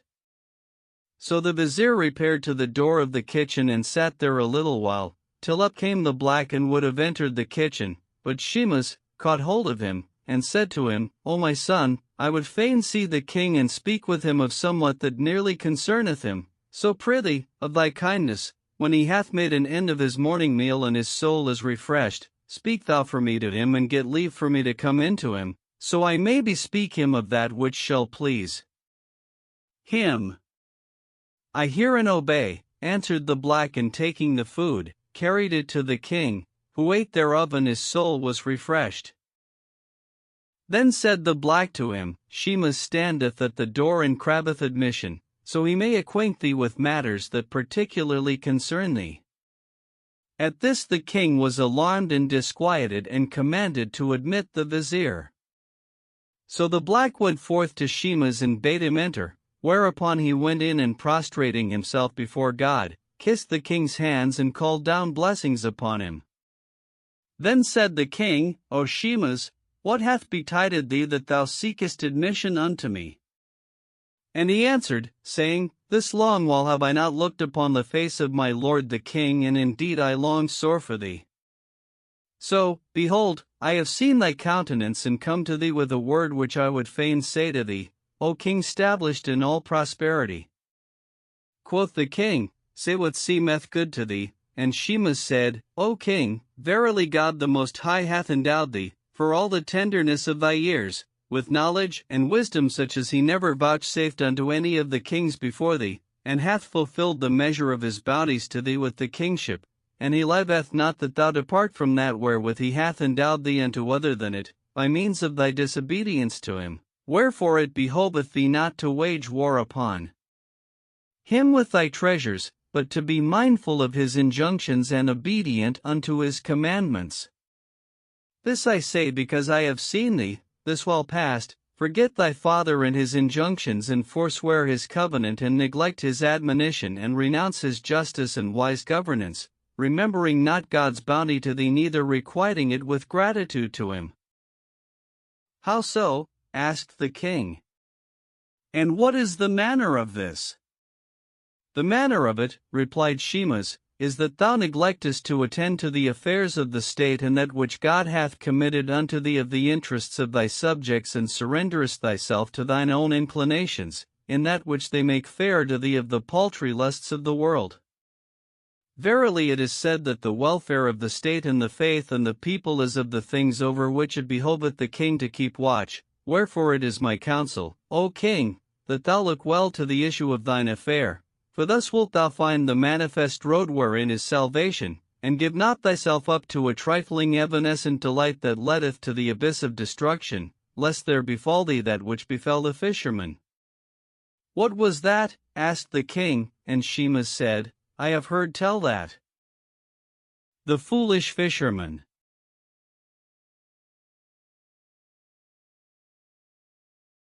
A fisherman went forth one day to a certain river, to fish there, as of his wont, and when he came thither and walked upon the bridge, he saw a great fish in the water, and said to himself, It will not serve me to abide here, but I will follow yonder fish whithersoever it doeth, till I take it.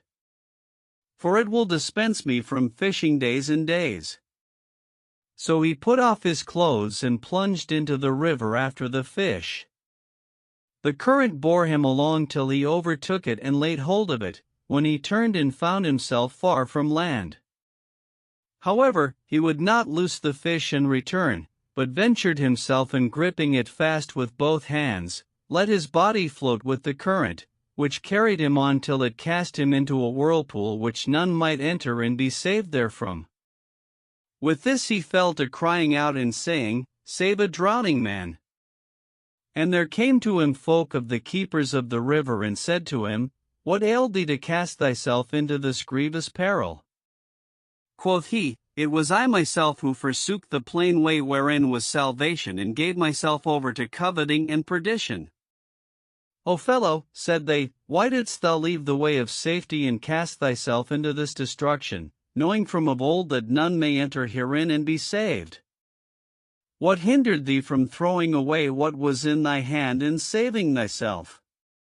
So hadst thou escaped with thy life and not fallen into this perdition, from which there is no deliverance, and now not one of us can rescue thee from this strait. So the man gave up hope of life and lost that which was in his hand, and for which his soul had prompted him to venture himself and perish miserably. And I tell thee not this parable, O king, added Shemas, but that thou mayst leave this contemptible thing that diverteth thee from thy duties, and look to that which is committed to thee of the governance of thy people and the maintenance of the order of thy kingdom, so that none may see fault in thee. What wouldst thou have me do? Asked the king, and Shemas said, Tomorrow, if thou be in good health and case, give the folk leave to come in to thee and look into their affairs, and excuse thyself to them, and promise them good governance and prosperity. O Shemas, answered the king, thou hast spoken advisedly, and tomorrow, if it be the will of God the Most High, I will do that which thou counsellest me.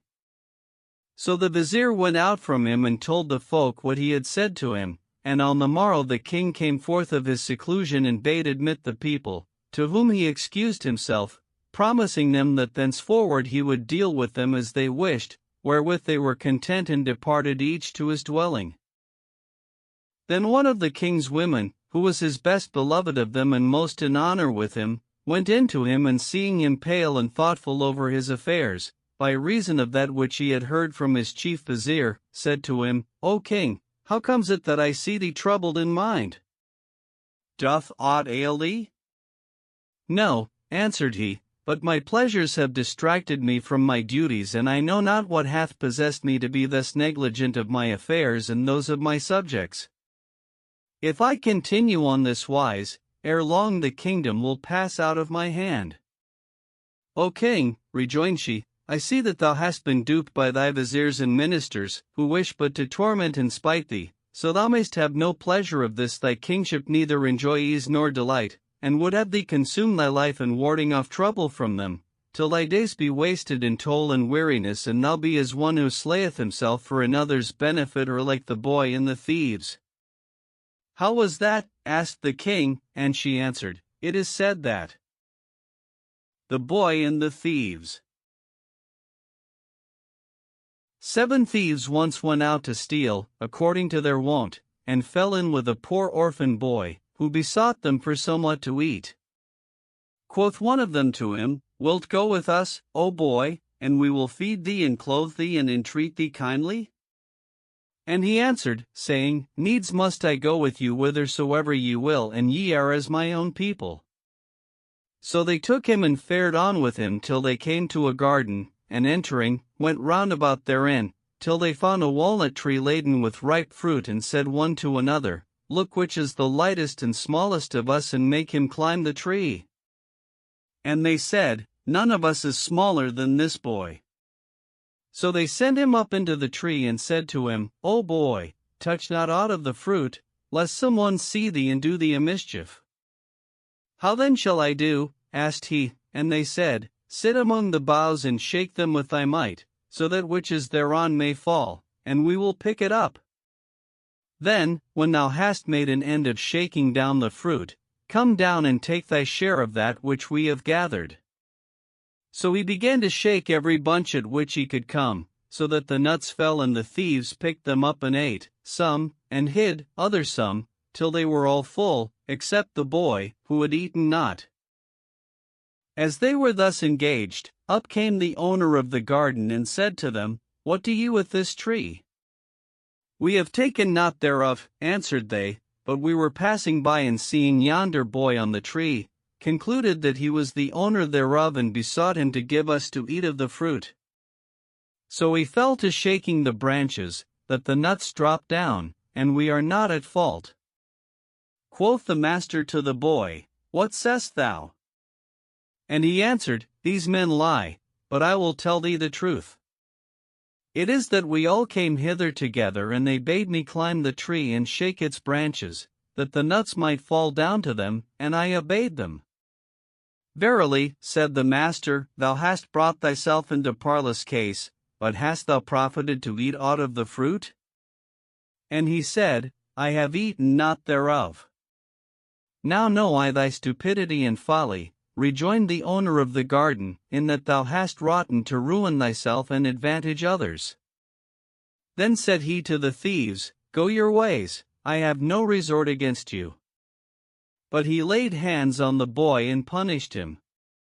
On like wise, added the favorite, thy viziers and officers of state would sacrifice thee to their interests, and do with thee as did the thieves with the boy. Thou sayest sooth, answered the king, and I will not go forth to them nor leave my pleasures. Then he passed the night with his wife in all delight till the morning, when the chief vizier arose, and assembling the officers of state, together with those of the folk who were present with them, repaired with them to the palace, glad and rejoicing, in the anticipation of good. But the door opened not, nor did the king come forth unto them, nor give them leave to go into him. So, when they despaired of him, they said to Shimas, O excellent vizier and accomplished sage, sayest thou not the behavior of this boy, young of years and little of wit, how he addeth falsehood to his offences? See how he hath broken his promise to us and hath failed of that for which he engaged unto us, and this it behoveth thee join to his other sins. But we beseech thee go into him yet again and see what is the cause of his holding back and refusal to come forth, for we doubt not but that the like of this fashion cometh of his depraved nature, and indeed he hath reached the utmost pitch of stiff-neckedness. Accordingly, Shimas went in to the king and bespoke him, saying, Peace be upon thee, O king!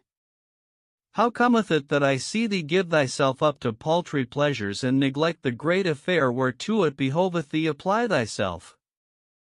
Thou art like unto a man, who had a milch camel and coming one day to milk her, the goodness of her milk caused him forget to hold fast her halter, which when as she felt she pulled herself free and made of into the desert.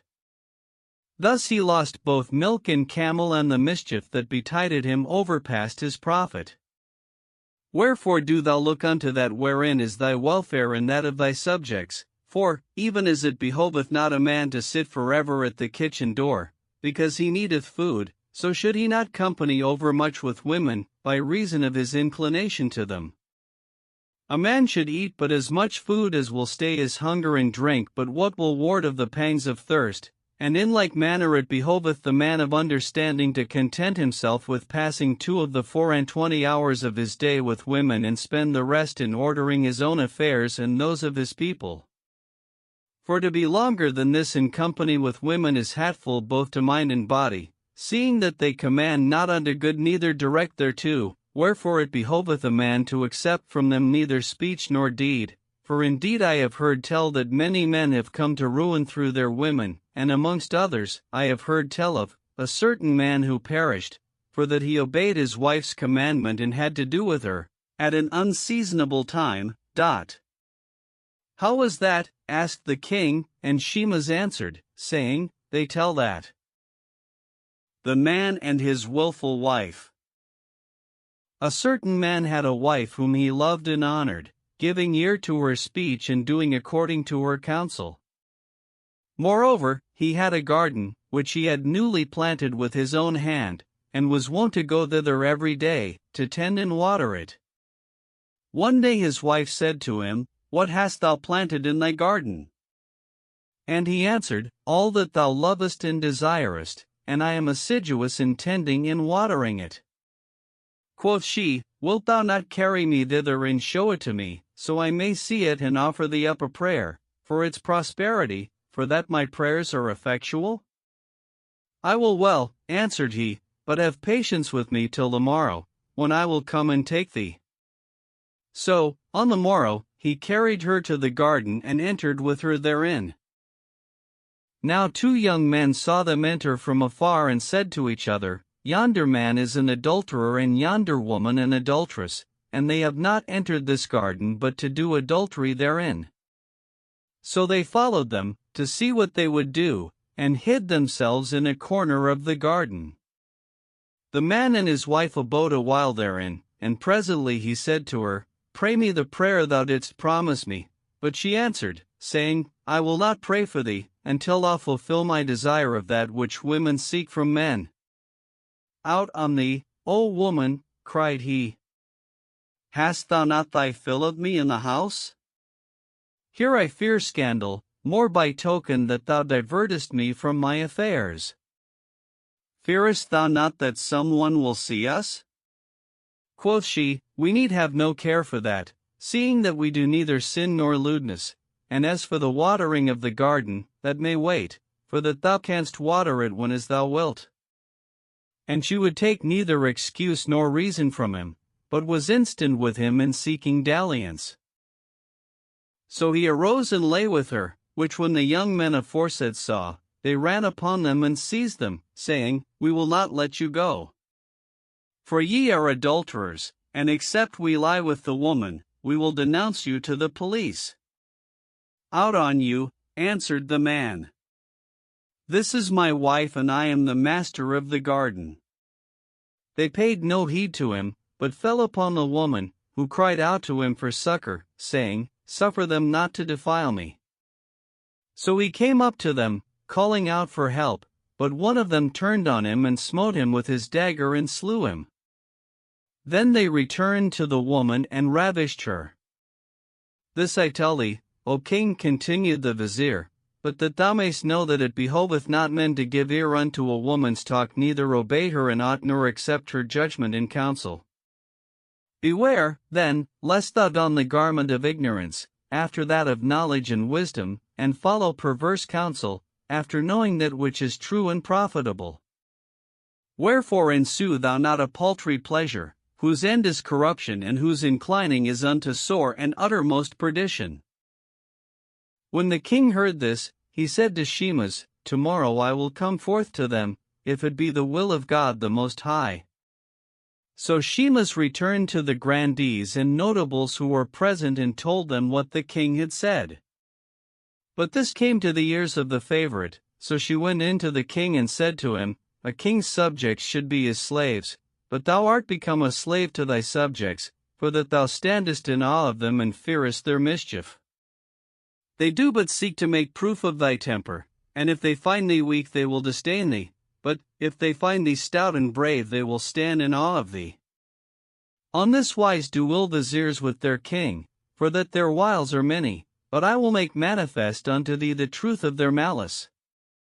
If thou fall in with their demands, they will cause thee leave thy commandment and do their will, nor will they cease to lead thee on from affair to affair till they cast thee into destruction, and thy case will be as that of the merchant and the thieves." "How was that?" asked the king, and she answered, "I have heard tell that." The merchant and the thieves. There was once a wealthy merchant, who set out for a certain city with merchandise, purposing to sell it there, and when he came thither, he hired a lodging there and took up his abode therein. Now certain thieves saw him, who were wont to lie in wait for merchants, that they might steal their goods, so they went to his house and cast about to enter in, but could find no way thereto, and their captain said, "I will accomplish you his affair." Then he went away and donning a physician's habit, threw over his shoulder a bag containing medicines, with which he set out, crying, "Who lacks a doctor?" and fared on till he came to the merchant's lodging and saw him sitting eating the morning meal. So he said to him, "Dost thou want a physician?" "Not I," answered the merchant, "but sit and eat with me." So the thief sat down over against him and began to eat. Now this merchant was a great eater, and the thief, seeing this, said to himself, "I have found my opportunity."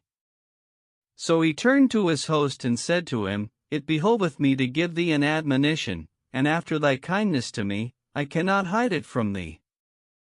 I see thee to be a great eater, and the cause of this is a disorder in thy stomach, so hasten to take order for thy cure, or thine affair will end in perdition." Quoth the merchant, "My body is sound and my stomach quick of digestion, and though I be a hearty eater, yet is there no disease in me. To God be the praise and the thanks." "It may so appear unto thee," rejoined the thief, "but I know thou hast a latent disorder in thy vitals, and if thou hearken to me, thou wilt medicine thyself."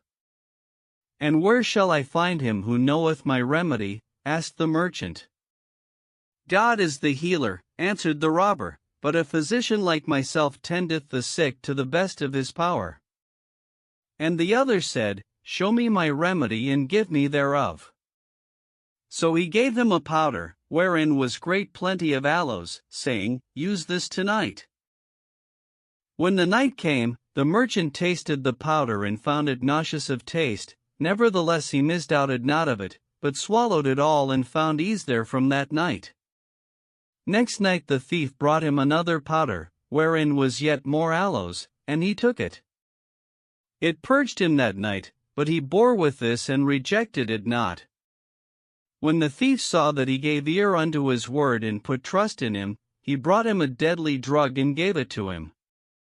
The merchant swallowed it, and no sooner had he done this than that which was in his belly fell down and his guts were rent in sunder, and by the morrow he was a dead man, whereupon the thieves came and took all that belonged to him. "This," added the favorite, "I tell thee, O king, but that thou mayst not give ear to these deluders, else will there befall thee that whereby thou wilt destroy thyself. Thou sayest sooth, replied the king, I will not go forth to them. On the morrow, the folk assembled together and repairing to the king's door, sat there the most part of the day, till they despaired of his coming forth, when they returned to Shimas and said to him, O sage philosopher and learned master, sayest thou not that this ignorant boy doth but redouble in falsehood to us? Verily it were of reason to take the kingdom from him and give it to another, so our affairs may be set in order and our estates maintained. But go thou unto him a third time and tell him that naught hindereth us from rising against him and taking the kingship from him but the remembrance of his father's goodness to us and that which he required from us of oaths and engagements, with respect to him. However, tomorrow, we will all, to the last of us, assemble here with our arms and break down the gate of the palace, and if he come forth to us and do that which we wish, well and good, else will we go into him and slay him and put the kingdom in another's hand. So Shimas went into him and said, O king, that wallowest in thy lusts and thy pleasures, what is this thou dost with thyself and who promptest thee thereunto? Indeed, thou sinnest against thyself and there hath ceased from thee that which we knew in thee aforetime of integrity and wisdom and eloquence. What I knew who hath thus changed thee and turned thee from wisdom to folly and from fidelity to iniquity and from complaisance to stiff-neckedness and from acceptance of me to aversion from me? How comes it that I admonish thee thrice and thou neglectest my admonition and that I counsel thee justly and thou still gainsayest my counsel? Tell me, what is this heedlessness and folly and who is it prompteth thee thereunto? Know that the people of thy kingdom have agreed together to come into thee and slay thee and give thy kingdom to another. Art thou able to cope with them all and save thyself from their hands, or canst thou quicken thyself after slaughter? If, indeed, thou availest to do all this, thou art safe and hast no occasion for my rede, but, if thou have any concern for thy life and thy kingship, return to thy senses and hold fast thy kingdom and show forth to the people the power of thy prowess and acquaint the folk with thine excuse, for they are minded to tear away that which is in thy hand and commit it unto another, being resolved upon revolt and rebellion, impelled thereto by that which they know of thy youth and thy surrender of thyself to lusts and voluptuousness, for that stones, albeit they lie long in water, if thou take them out therefrom and smite one upon another, fire will be struck from them. Now thy subjects are many in number and they have taken counsel together against thee, to transfer the kingship from thee to another and accomplish upon thee that which they desire of thy destruction. So shalt thou fare as did the wolf with the foxes and the lion. How was that? Asked the king, and the vizier answered, They say that the foxes and the wolf. A troop of foxes went out one day to seek food, and as they coasted about in quest of this, they happened upon a dead camel and said to each other, Verily we have found wherewithal we may live a great while, but we fear lest one of us oppress other and the strong overbear the weak with his strength, and so the weak of us perish, wherefore it behoveth us seek one who shall judge between us and appoint unto each his part, so the strong may not lord it over the weak. As they consulted together, up came a wolf, and some of the foxes said to the others, Your counsel is just, let us make this wolf judge between us, for he is the strongest of beasts and his father was sultan over us aforetime, wherefore we hope in God that he will do justice between us. So they accosted the wolf and acquainting him with their determination, said to him, We make thee judge between us, so thou mayst allot unto each of us his day's meat, after the measure of his need, lest the strong of us overbear the weak and some of us destroy other some. The wolf consented to take the governance of their affairs and allotted unto each of them what sufficed him that day, but on the morrow he said in himself, If I divide this camel amongst these weaklings, no part thereof will come to me, save that which they assign to me, and if I eat it alone, they can do me no hurt, seeing that they are a prey to me and to the people of my house. Who shall hinder me from taking it for myself? Surely, it is God who hath bestowed it on me, by way of provision, and no thanks to them. It were best that I keep it for myself, and henceforth I will give them naught. Accordingly, when the foxes came to him, as of wont, and sought of him their food, saying, O Abu Sirhan, give us our day's provender, he answered, I have nothing left to give you. Whereupon they went away in the sorriest case, saying, Verily, God hath cast us into grievous trouble with this vile traitor, that feareth not God neither respecteth him, but we have neither power nor resource. But one of them said, Belike it was but stress of hunger that moved him to this, so let him eat his fill today, and tomorrow we will go to him again. So, on the morrow, they again betook themselves to the wolf and said to him, O Abu Sirhan, we set thee in authority over us, that thou mightest allot unto each of us his day's meat and do the weak justice against the strong of us, and that, when this is finished, thou shouldst do thine endeavor to get us other, and so we be still under thy safeguard and protection. Now hunger is sore upon us, for that we have not eaten these 2 days, so do thou give us our day's meat, and thou shalt be free to dispose of the rest as thou wilt. But the wolf returned them no answer and redoubled in his stiff-neckedness. So they strove to turn him from his purpose, but he would not be turned. Then said one of the foxes to the rest, Nothing will serve us but that we go to the lion and cast ourselves on his protection and assign the camel unto him. If he vouchsafe us aught thereof, it will be of his bounty, and if not, he is worthier of it than this filthy fellow. So they betook themselves to the lion and acquainted him with that which had betided them with the wolf, saying, We are thy servants and come to thee, imploring thy protection, so thou mayst deliver us from this wolf, and we will be thy slaves. When the lion heard their story, he was jealous for God the Most High and went with them in quest of the wolf, who, seeing him making for him, addressed himself to flight, but the lion ran after him and seizing him, rent him in pieces and restored their prey to the foxes. This shows, added Shimas, that it behoveth no king to neglect the affairs of his subjects, wherefore do thou hearken to my counsel and give credit to that which I say to thee, for thou knowest that thy father, before his decease, charged thee give ear unto loyal counsel. This is the last of my speech with thee, and peace be on thee. Quoth the king, I will hearken to thee, and tomorrow, God willing, I will go forth to them. So Shimas went forth from him, and returning to the folk, told them that the king had accepted his counsel and promised to come out unto them on the morrow.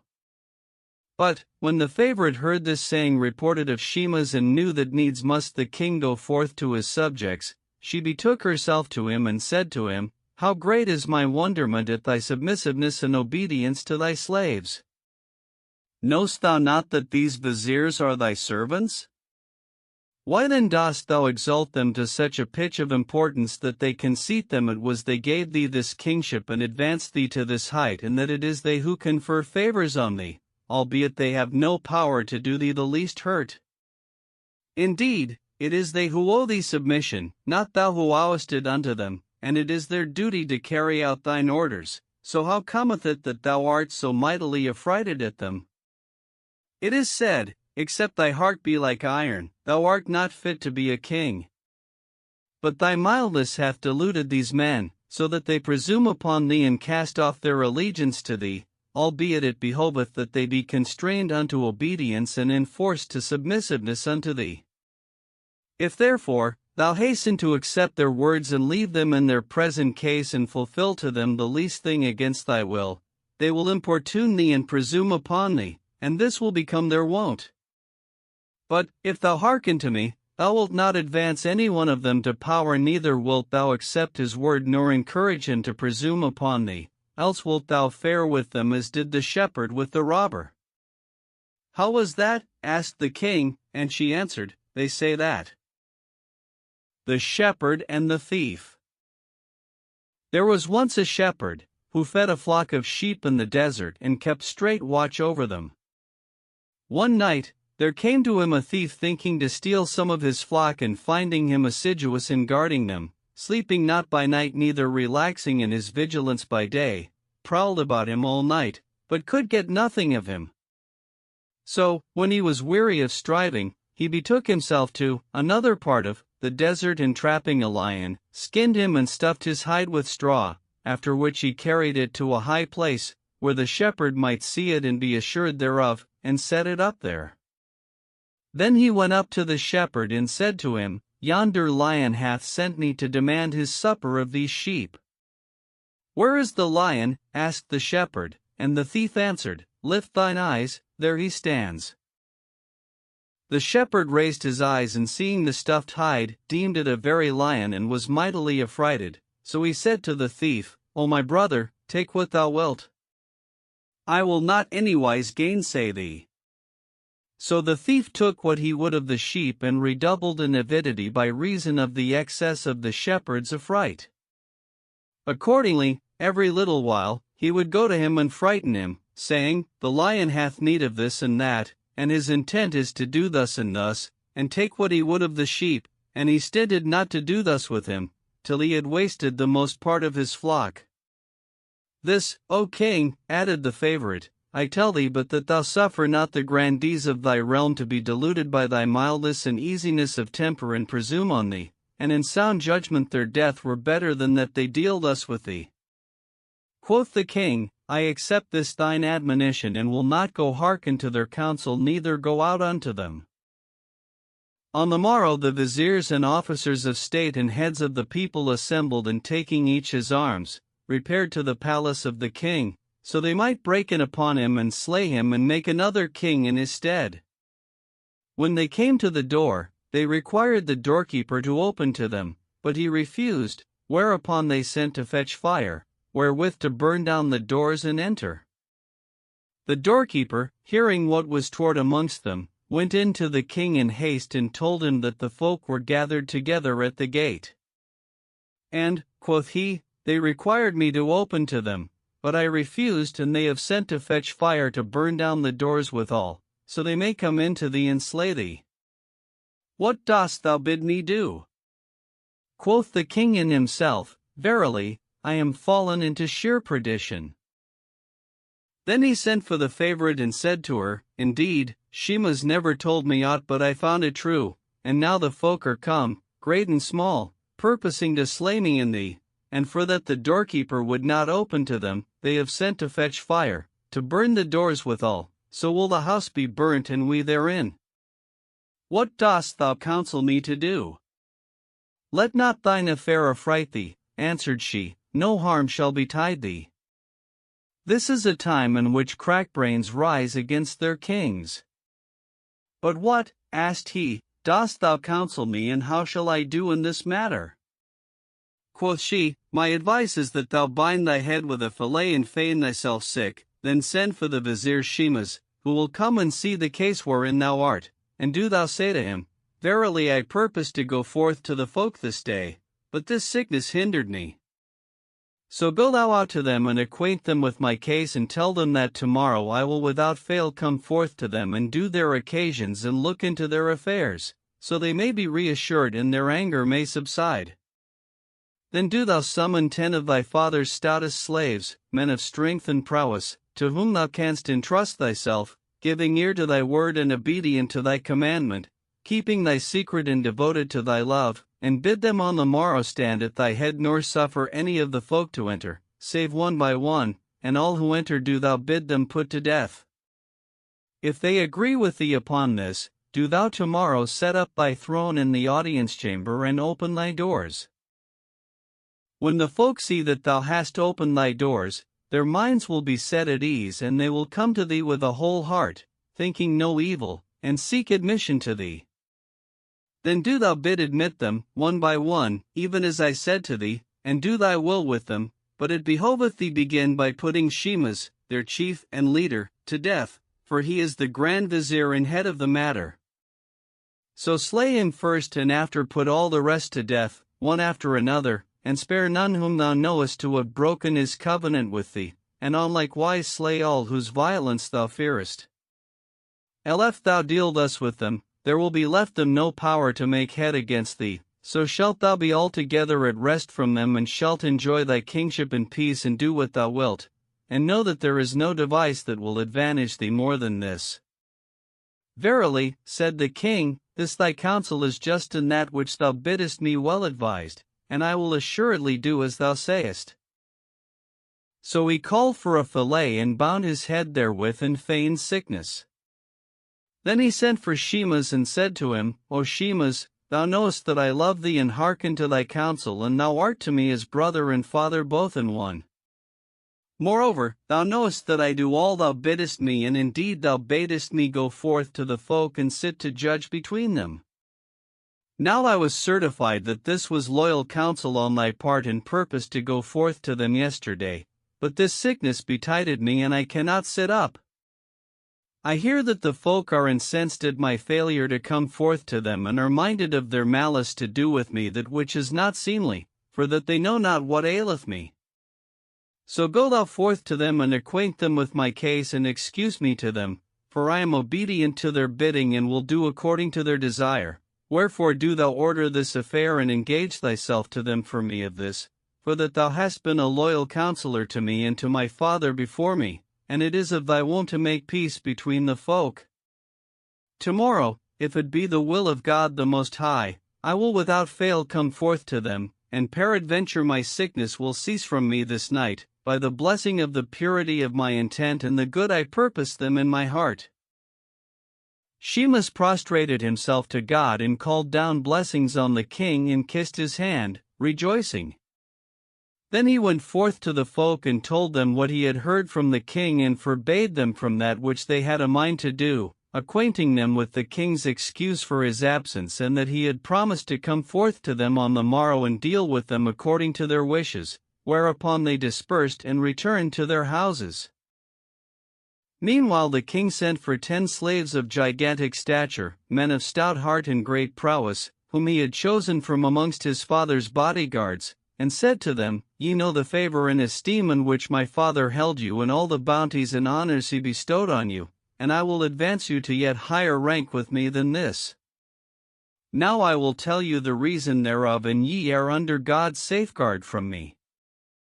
But, first, I will ask you of somewhat wherein if ye do my bidding, obeying me in that which I shall command you, and keeping my secret from all men, ye shall have of me largesse and favor overplaying your desire. The slaves answered him with one voice, saying, All that thou biddest us, O our Lord, will we do, nor will we anywise depart from thy commandment, for thou art our Lord and Master. God be good to you, said the king.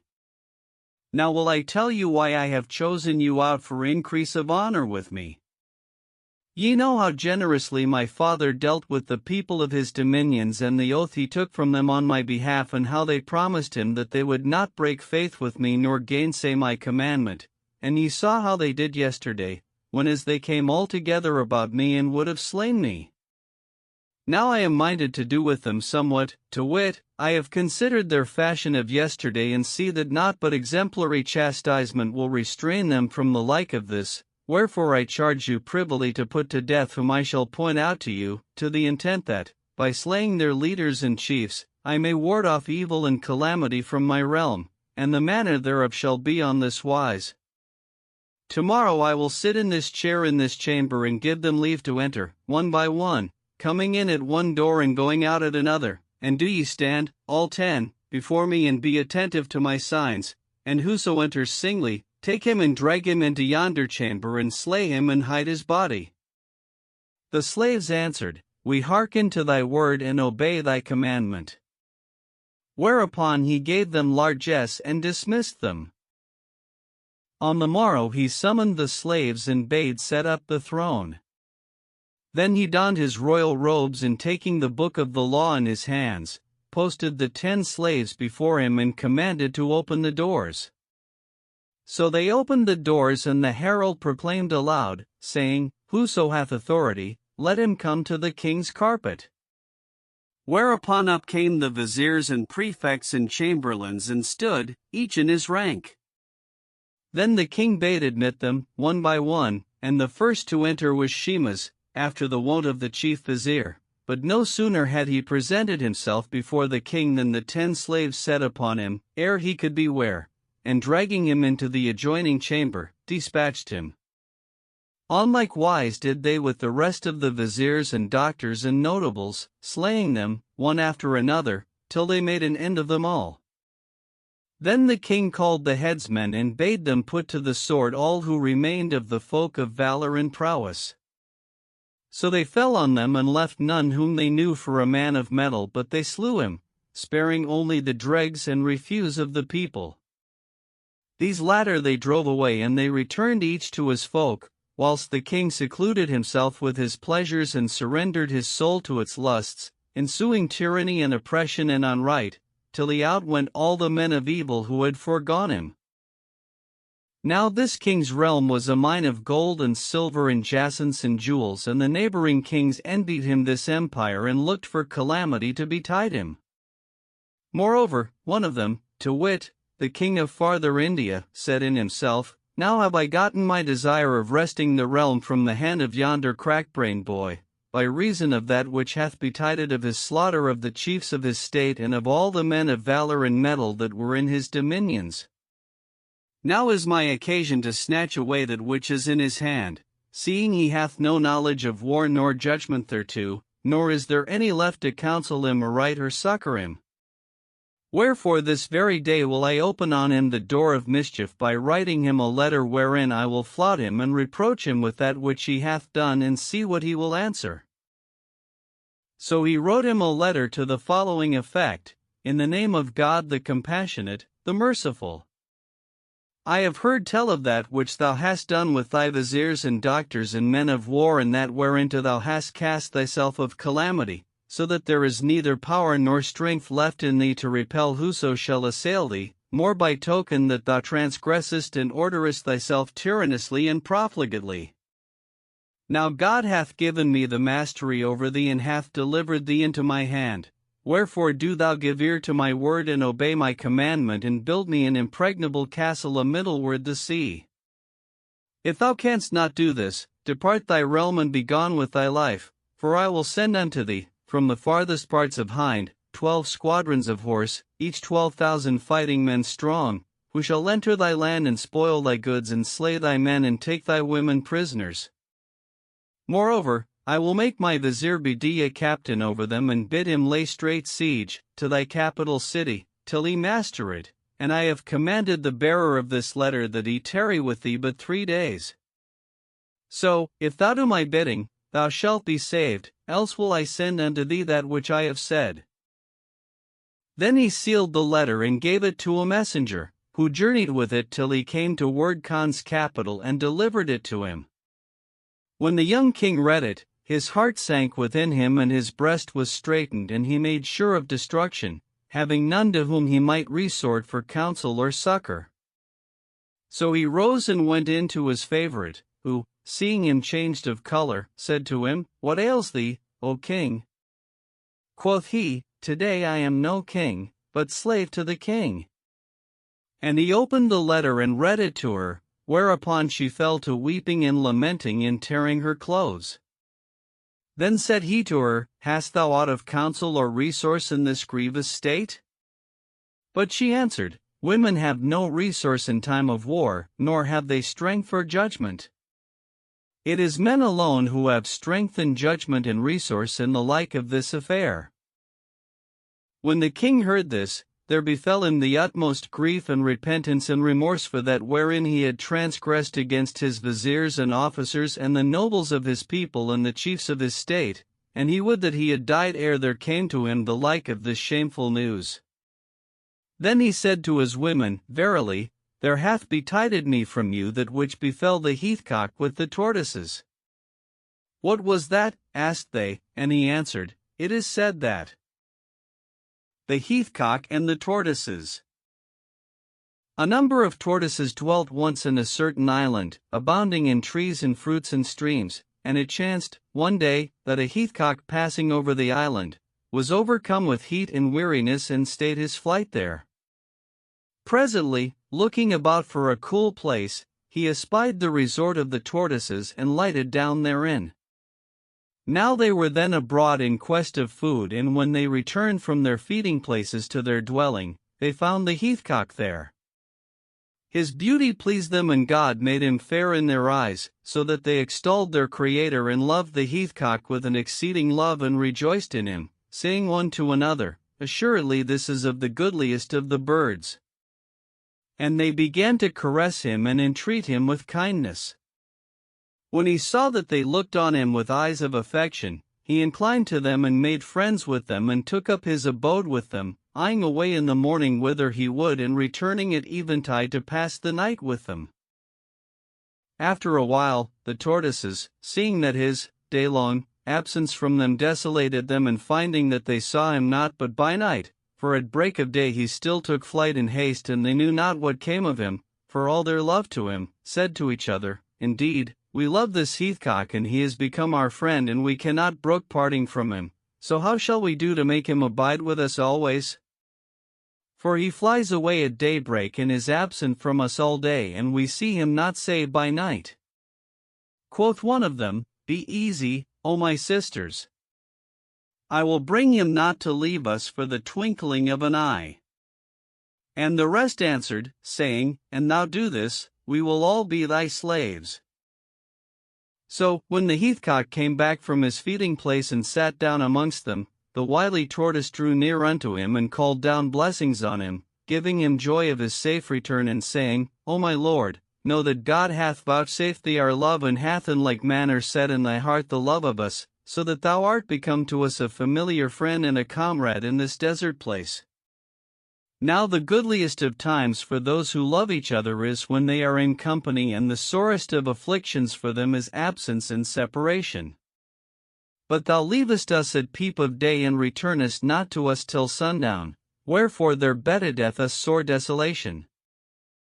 Indeed this is exceeding grievous unto us, and we abide in sore longing by reason thereof."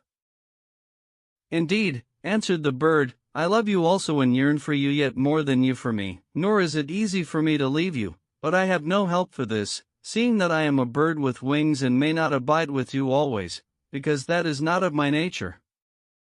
For a bird, being a winged creature, may not remain still, except it be for the sake of sleep at night, but, as soon as it is day, he flies away and seeks his food in what place soever pleases him." "True," answered the tortoise. "Nevertheless he who hath wings hath no repose at most seasons, for that the good he getteth is not a fourth part of the trouble that bedetteth him, and the best of all the things for which one striveth is ease of life and contentment. Now God hath appointed love and fellowship between us and thee, and we fear for thee, lest some of thine enemies catch thee and thou perish, and we be denied the sight of thy face." "Thou sayest sooth," rejoined the heathcock, "but how dost thou counsel me to do?" Quoth the tortoise, "My advice is that thou pluck out thy wing feathers, wherewith thou speedest thy flight, and abide with us in peace, eating of our meat and drinking of our drink in this pasturage, that aboundeth in trees laden with ripe fruits, and thou and we will sojourn in this fruitful place and enjoy each other's company." The heathcock inclined to her speech, seeking ease for himself, and plucked out his wing feathers, one by one, in accordance with the tortoise's counsel. Then he took up his abode with them and contented himself with the little ease and passing pleasure he enjoyed. Presently up came a weasel, and looking at the heathcock, saw that his wings were plucked so that he could not fly, whereat he was mightily rejoiced, and said in himself, "Verily yonder heathcock is fat and scant of feather." So he went up to him and seized him, whereupon the heathcock called out to the tortoises for help, but, when they saw the weasel seize him, they drew apart from him and huddled together, choked with weeping for him, for they saw the beast torture him. Quoth the heathcock, "Is there aught but weeping with you?" And they answered, saying, "O our brother, we have neither strength nor power nor resource against a weasel." At this the heathcock was grieved and gave up hope of life, and he said to them, "The fault is not yours, but mine own, in that I hearkened to you and plucked out my wing feathers, wherewith I used to fly. Indeed, I deserve death for having hearkened to you, and I blame you not in aught." "Likewise," continued the king, "I do not blame you, O women, but I blame and reproach myself for that I remembered not that you were the cause of the transgression of our father Adam, by reason whereof he was cast out from paradise, but forgot that ye are the root of all evil, and hearkened to you, of my ignorance and folly and lack of sense and judgment, and slew my viziers and the governors of my state, who were my loyal counselors in all things, and my glory and my strength against whatsoever troubled me. Now find I not one to replace them, and see none who shall stand me in their stead, and except God succor me with one of sound judgment, who shall guide me to that wherein is my deliverance, I am fallen into sheer perdition. Then he arose and withdrew into his bedchamber, bemoaning his viziers and governors, and saying, Would God those lions were with me, though but for an hour, so I might excuse myself unto them, and look on them, and make my moan to them of my case and that which hath betided me after them. And he abode all that day sunken in the sea of troublous thought, eating not neither drinking. When the night came, he arose, and changing his raiment, donned old clothes, and disguised himself, and went forth at a venture to walk about the city, so haply he might hear some comfortable word. As he wandered about the streets, he chanced upon 2 boys of equal age, each about 12 years old, who sat talking under a wall. So he drew near them, whereas he might hear and apprehend what they said, unseen of them, and heard one say to the other, O my brother, hear what my father told me yesternight of the calamity that hath betided him in the withering of his crops, before their time, by reason of the lack of rain and the great affliction that is fallen on this city. Quoth the other, Knowest thou not the cause of this affliction? Not I, answered the first. I prithee, tell it me, if thou know it. Yes, rejoined the second, I know it, and will tell it thee. Know that I have heard from one of my father's friends that our king put his viziers and ministers to death, without offense done of them, by reason of his love for women and inclination to them, for that his viziers forbade him from this, but he would not be forbidden, and commanded to slay them, in obedience to his women. Thus he killed Shemas my father, who was his vizier, and the vizier of his father before him, and the chief of his council. But thou shalt see how God will do with him by reason of his sins against them, and how he shall avenge them of him. How so? Asked the first boy. No, replied his fellow, that the king of farther India mocketh light of our king, and hath sent him a letter, rating him, and saying to him, Build me a castle a middleward the sea, or I will send unto thee Bedia my vizier, with 12 squadrons of horse, each 12,000 strong, to seize upon thy kingdom, and slay thy men, and take thee and thy women prisoners.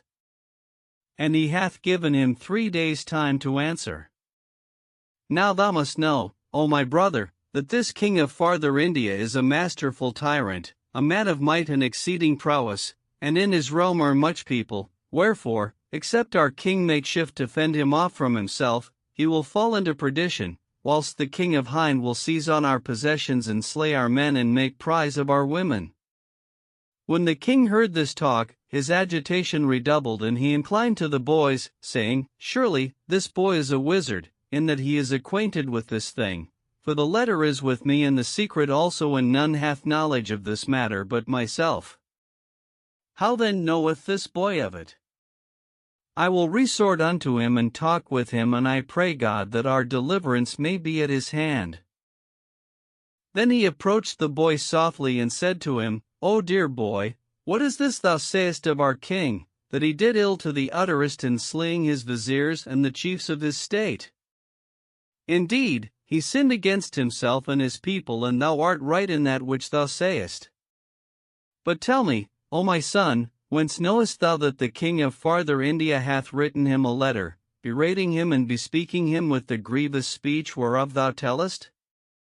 O brother, answered the boy, I know this from the sand wherewith I tell the tale of night and day, and from the saying of the ancients, no mystery is hidden from God, for the sons of Adam have in them a spiritual virtue which discovers to them hidden secrets. True, O my son, answered Word Khan, but whence learnedly thou the art of divination by sand, and thou young of years? Quoth the boy, My father taught it me. And the king said, Is thy father alive or dead? He is dead, answered the boy.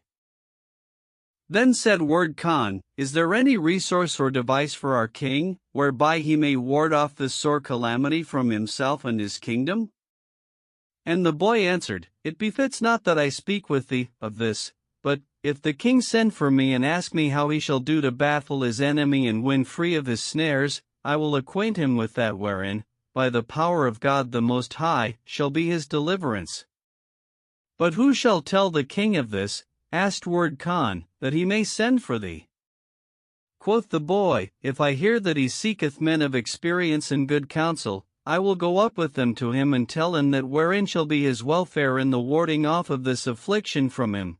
But, if he neglect this pressing matter and busy himself with his pleasures among his women, and I go to him of my own motion, purposing to acquaint him with the means of deliverance, he will assuredly give orders to slay me, even as he slew those his viziers, and my courtesy to him will be the cause of my destruction, wherefore the folk will think meanly of me and belittle my wit, and I shall be of those of whom it is said, he whose learning exceeds his wit perishes by his ignorance." When the king heard the boy's speech, he was assured of his sagacity, and the excellence of his merit was manifest unto him. So he was certified that deliverance would betide him and his subjects at the boy's hands, and said to him, "Whence art thou, and where is thy house?" "This is the wall of our house," answered he. The king took note of the place, and leaving the boy, returned to his palace, rejoicing. There he changed his clothes and called for meat and drink, forbidding his women access to him. Then he ate and drank and returned thanks to God the Most High, and besought him of succor and deliverance. Moreover, he craved his pardon and forgiveness for that which he had done with his counselors of state and ministers, and turned to him with sincere repentance, imposing on himself prayer and fasting galore, by way of votive offering. On the morrow, he called one of his chief officers, and describing to him the boy's abiding place, bade him go thither and bring him to his presence with all gentleness. So the officer sought out the boy and said to him, "The king bids thee to him, that good may betide thee from him, and that he may ask thee a question, then shalt thou return in peace to thy dwelling." "What is the king's occasion with me?" asked the boy, and the officer said, "My lord's occasion with thee is question and answer. 1,000 times hearkening and 1,000 times obedience to the commandment of the king," answered the boy, and accompanied the officer to the palace. When he came into the presences, he prostrated himself before God, and saluting the king, called down blessings on him. Word Khan returned his salutation and bade him sit. So he sat down, and the king said to him, "Knowst thou who walked with thee yesternight?" "Yes," answered the boy, and the king said, "And where is he?" "It is he who speaketh with me at this present," replied the boy. "Thou sayest sooth, O friend," rejoined the king, and bade set him a chair beside his own, whereon he made him sit and called for meat and drink. Then they talked a while, and the king said, "O vizier, thou toldest me yesternight that thou hadst a device wherewith thou couldst fend off from us the malice of the king of Hind. What is this device, and how shall we contrive to ward off his mischief from us? Tell me, that I may make thee chief of those who speak with me in the realm, and choose thee to be my vizier, and do according to thy judgment in all thou counsellest me, and assign thee a splendid recompense." "O king," answered the boy, "keep thy recompense to thyself, and seek counsel and policy of thy women, who counselled thee to slay my father Shimas and the rest of the viziers." When the king heard this, he was confounded in sight, and said, "O dear boy, was Shimas indeed thy father?" "Yes," answered the boy, "Shimas was indeed my father, and I am in truth his son." Whereupon the king bowed his head, whilst the tears ran from his eyes, and he craved pardon of God. Then said he, "O boy, indeed I did this of my ignorance, and by the evil counsel of the women, and of the greatness of their malice. But I beseech thee to forgive me, and I will set thee in thy father's stead, and make thy rank higher than his. Moreover, if thou do away this retribution from us, I will encircle thy neck with a collar of gold, and mount thee on the goodliest of steeds, and bid the crier make proclamation before thee, saying, This is the glorious boy, he who sitteth in the second seat after the king. As for the women, I have it in mind to do vengeance on them at such time as God the Most High shall will it. But tell me now what thou hast with thee of counsel and contrivance, that my heart may be at ease. Quoth the boy, Swear to me that thou wilt not gainsay me in that which I shall say to thee, and that I shall be in safety from that which I fear. And the king answered, This is the covenant of God between thee and me, that I will not go from thy word, and that thou shalt be my chief counselor in whatsoever thou biddest me, that will I do, and God the Most High is witness betwixt us of what I say. Therewith the boy's breast dilated, and the field of speech was opened to him wide, and he said, O king, my counsel to thee is that thou wait till the expiration of the delay appointed by thee for returning an answer to the courier of the king of Hind, and when he cometh to thee, seeking the answer, do thou put him off to another day. With this he will excuse himself to thee, on the score of his master having appointed him certain fixed days, and press thee for an answer, but do thou rebut him and put him off to another day, without specifying it. Then will he go forth from thee, angry, and betake himself into the midst of the city and speak openly among the folk, saying, O people of the city, I am a courier of the king of farther India, who is a king of great might and of determination such as softeneth iron. He sent me with a letter to the king of this city, and limited unto me certain days, saying, An thou be not with me by the time appointed, my vengeance shall fall on thee. Now, behold, I went in to the king of this city and gave him the letter, which when he had read, he sought of me a delay of 3 days, after which he should return me an answer thereto, and I agreed to this of courtesy and consideration for him. When the 3 days were past, I went to seek the answer of him, but he put me off to another day, and now I have no patience to wait longer, so I am about to return to my lord the king of farther India and acquaint him with that which hath befallen me, and ye, O folk, are witnesses between me and him. This will be reported to thee, and do thou send for him and bespeak him gently, and say to him, O thou that strivest for thine own destruction, what moveth thee to blame us among our subjects? Verily, thou deservest present death at our hands, but the ancients say, Clemency is of the attributes of the noble. Know that our delay in answering thy master's letter arose not from neglect on our part, but from our much business and lack of leisure to look into thine affair and write a reply to thy king. Then call for the letter and read it again, and laugh immoderately, and say to the courier, Hast thou a letter other than this? If so, we will write thee an answer to that also. He will say, I have none other than this letter, but do thou repeat thy question to him a second and a third time, and he will reply, I have none other at all. Then say to him, Verily, this thy king lacketh wit in that he writeth us the like of this letter, seeking to arouse our anger against him, so that we shall go forth to him with our troops and invade his dominions and take his realm. But we will not punish him this time for the vileness of his breeding, as shown in this letter, for that he is scant of wit and weak of judgment, and it beseemeth our dignity that we first admonish him and warn him not to repeat the like of these extravagances, and if he again adventure himself and return to the like of this, he will merit present destruction.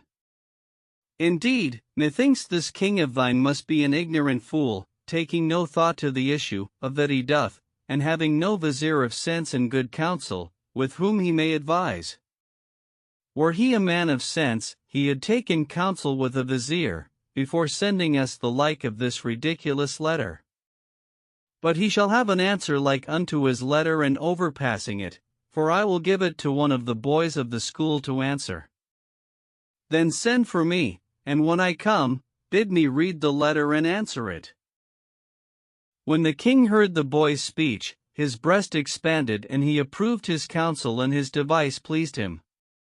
So he conferred largesse upon him, and instating him in his father's wants, sent him away, rejoicing.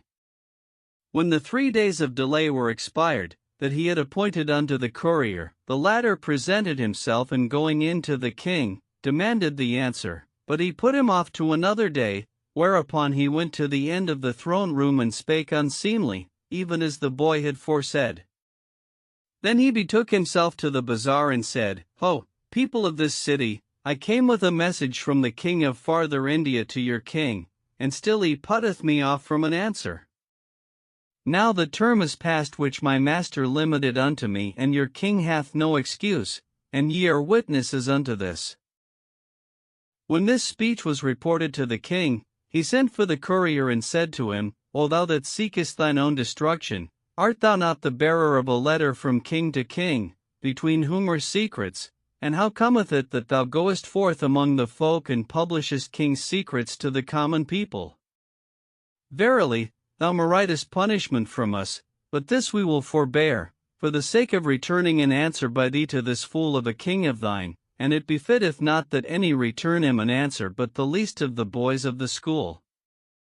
Then he sent for the vizier's son, who and prostrating himself to God, offered up prayers for the king's abiding glory and long life, whereupon Khan threw him the letter, saying, "Read that letter and write me a reply hereto in haste." The boy took the letter and reading it, smiled, then he laughed aloud and said to the king, "Didst thou send for me to answer this letter?" "Yes," answered Khan, and the boy said, "O king, methought thou hadst sent for me on some grave matter, indeed a lesser than I had availed to the answering of this letter, but it is thine to command, O puissant king." Quoth the king, "Write the answer forthright, on account of the courier, for that he is appointed a term and we have delayed him another day." "I hear and obey," answered the boy, and pulling out paper and inkhorn, wrote the following answer. "In the name of God the merciful, the compassionate. Peace be upon him who hath gotten pardon and deliverance and the mercy of the compassionate one. To proceed. O thou that pretendeth thyself a mighty king, and art but a king, in word and not in deed, we give thee to know that thy letter hath reached us, and we have read it and have taken note of that which is therein of absurdities and rare extravagances, whereby we are certified of thine ignorance and ill will unto us. Verily, thou hast put out thy hand to that whereunto thou availest not, and but that we have compassion on God's creatures and the people, we had not held back our hand from thee. As for thy messenger, he went forth to the bazaar and published the news of thy letter to great and small, whereby he merited punishment from us, but we spared him and remitted his offense, not of respect for thee, but of pity for him, seeing that he is excusable with thee. As for that whereof thou makest mention in thy letter of the slaughter of my viziers and wise men and grandees, this is the truth, and this I did, for a reason that availed with me, and I slew not one man of learning, but there are with me 1,000 of his kind, wiser than he and more of sense and learning, nor is there with me a child but is filled with knowledge and wisdom, and I have, in the stead of each of the slain, of those who surpass in his kind, what is beyond count. Moreover, each of my troops can cope with a battalion of thine, whilst, as for treasure, I have a manufactory that makes every day 1,000 pounds of silver, besides gold, and precious stones are with me as pebbles, and as for the people of my kingdom, I cannot set forth to thee their wealth and beauty and goodliness. How darest thou, therefore, presume upon us and say to us, Build me a castle amiddleward the sea? Verily, this is a marvelous thing, and doubtless it arises from the slenderness of thy wit, for, hadst thou aught of sense, thou hadst inquired of the beatings of the waves and the movements of the winds. But fend thou off there from the waves and the surges of the sea and still the winds, and we will build thee the castle. As for thy pretension that thou wilt vanquish me, God forfend that the like of thee should lord it over us and conquer our realm. Nay, God the Most High hath given me the mastery over thee, for that thou hast transgressed against me and provoked me without due cause. Know, therefore, that thou hast merited chastisement from God and from me, but I fear God in respect of thee and thy subjects, and will not take horse against thee but after warning. Wherefore, if thou fear God, hasten to send me this year's tribute, else will I not leave to ride forth against thee with 1,000 and 100,000 fighting men, all giants on elephants, and I will range them round about my vizier and bid him beleaguer thee 3 years, in place of the 3 days' delay thou appointedst to thy messenger, and I will make myself master of thy kingdom, except that I will slay none but thyself alone and make prisoners therefrom none but thy harem. Then the boy drew his own portrait in the margin of the letter and wrote thereunder the words, "This answer was written by the least of the boys of the school," after which he sealed it and handed it to the king. The latter gave it to the courier, who took it and kissing the king's hands, went forth from him, rendering thanks to God and the king for the latter's clemency to him and marveling at the boy's intelligence. He arrived at the court of the king, his master, 3 days after the expiration of the term appointed to him, and found that he had called a meeting of his council, by reason of the failure of the courier to return at the appointed time. So he went in to the king and prostrating himself before him, gave him the letter. The king took it and questioned him of the cause of his tarrying and how it was with King Werd Khan. So he recounted to him all that he had seen with his eyes and heard with his ears, whereat the king's wit was confounded, and he said, "Out on thee! What tale is this thou tellest me of the like of this king?" "O mighty king," answered the courier, "I am here before thee, but open the letter and read it, and the truth of my speech will appear to thee." So the king opened the letter and read it, and seeing the portrait of the boy who had written it, made sure of the loss of his kingdom and was perplexed concerning the issue of his affair. Then, turning to his viziers and grandees, he acquainted them with the case and read them the letter, whereat they were mightily affrighted and sought to calm the king's terror with words that were only from the tongue, whilst their hearts were torn with alarm and anxiety. But Badiah, the chief vizier, said, "Know, O king, that there is no avail in that which my brother viziers have said, and it is my counsel that thou write this king a letter and excuse thyself to him therein, saying, I love thee and loved thy father before thee, and sent thee this letter by the courier only to prove thee and try thy constancy and see what was in thee of stoutness and thy proficiency in matters practical and theoretical and skill in enigmas, and that wherewith thou art in doubt of all perfections. Wherefore we pray God the Most High to bless thee in thy kingdom and strengthen the defenses of thy capital, city, and add to thy dominion, since thou art mindful of thyself and accomplishest the needs of thy subjects. And send it to him by another courier."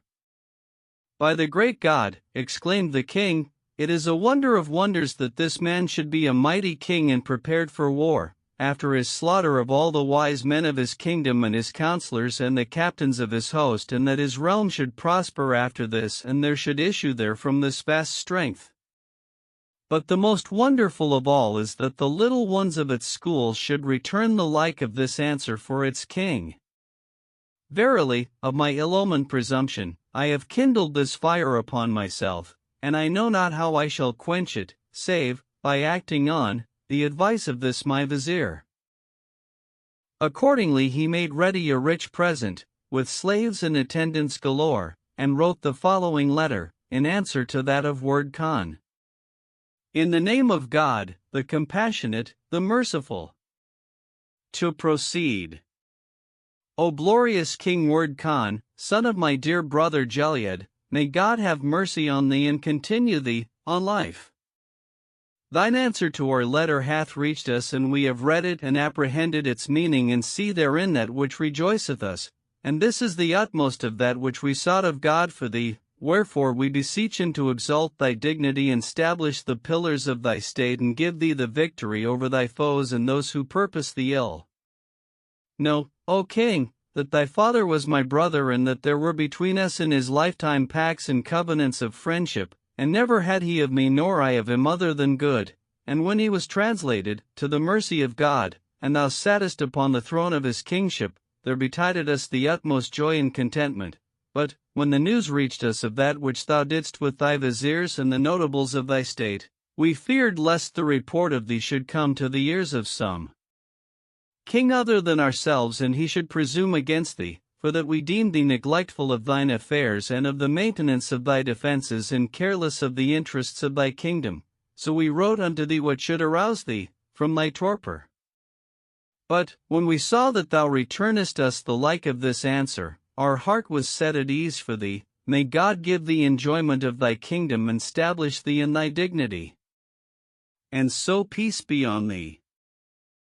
Then he dispatched the letter and the present to Werd Khan with an escort of 100 horse, who fared on till they came to his court, and saluting him, presented him with the letter and the gifts. The king read the letter and accepted the presents, lodging the captain of the escort in a befitting place and entreating him with honor. So the news of this was bruited abroad among the people, and the king rejoiced therein with an exceeding joy. Then he sent for the boy, the son of Shimas, and the captain of the 100 horse, and entreating the young vizier with honor, gave him the letter to read, whilst he himself upbraided the captain concerning the king's conduct, and the latter kissed his hand and made his excuses to him, offering up prayers for the continuance of his life and the eternity of his fortune. The king thanked him for his good wishes and bestowed upon him honors and largesse galore. Moreover, he gave his men what befitted them and made ready presents to send by them, and bade the young vizier write an answer to their king's letter. So the boy wrote an answer, wherein, after an elegant exordium, he touched briefly on the question of reconciliation and praised the good breeding of the envoy and of his men, and showed it to the king, who said to him, "Read it, O dear boy, that we may know what is written therein." So the boy read the letter in the presence of the 100 horse, and the king and all present marveled at the excellence of its style and sense. Then the king sealed the letter, and delivering it to the captain of the 100 horse, dismissed him with an escort of his own troops, to bring him to the frontier of his country. So the captain returned, confounded at that which he had seen of the boy's knowledge and sagacity, and thanking God for the speedy accomplishment of his errand and the acceptance of the proffered peace to the king of farther India, to whom he delivered the presents and the letter, telling him what he had seen and heard, whereat the king was mightily rejoiced and returned thanks to God the Most High, and honored the envoy, lauding his care and zeal and advancing him in rank, and he was thenceforth in peace and tranquility and all contentment. As for King Werd Khan, he returned to the way of righteousness, abandoning his evil courses and turning to God with sincere repentance, and he altogether forswore women and devoted himself to the ordering of the affairs of his realm and the governance of his people in the fear of God. Moreover, he made the son of Shimas vizier in his father's room and the chief of his counselors and keeper of his secrets, and commanded to decorate his capital and the other cities of his kingdom 7 days. At this the subjects rejoiced, glad in the prospect of justice and equity, and fear and alarm ceased from them, and they were instant in prayer for the king and for the vizier who had done away this trouble from him and them. Then said the king to the vizier, "What is thy counsel for the proper ordering of the state and the prospering of the people and the furnishing of the realm anew with captains and counselors as before?" "O king of high estate," answered the boy, "in my judgment, it behoves, before all, that thou begin by tearing out from thy heart the root of frowardness, and leave thy debauchery and tyranny and devotion to women, for, if thou return to the root of transgression, the second backsliding will be worse than the first." "And what," asked the king, "is the root of frowardness that it behoves me to tear out from my heart?" "O mighty king," answered the vizier, "little of years but great of wit, the root of frowardness is the ensuing the desire of women and inclining to them and following their counsel and policy, for the love of them troubles the soundest wit and corrupts the most upright nature, and manifest proofs bear witness to my saying, wherein, if thou meditate them and consider their actions and the consequences thereof with eyes intent, thou wilt find a loyal counselor against thine own soul, and wilt stand in no need of my advice. Look then, thou occupy not thy heart with the thought of women, and do away the trace of them from thy mind, for that God the Most High hath forbidden the excessive use of them by the mouth of his prophet Moses, so that quoth a certain wise king to his son, O my son, when thou succeedest to the throne after me, spare to frequent women overmuch, lest thy heart be led astray and thy judgment corrupted, for that their much frequentation leadeth to love of them, and love of them to corruption of judgment.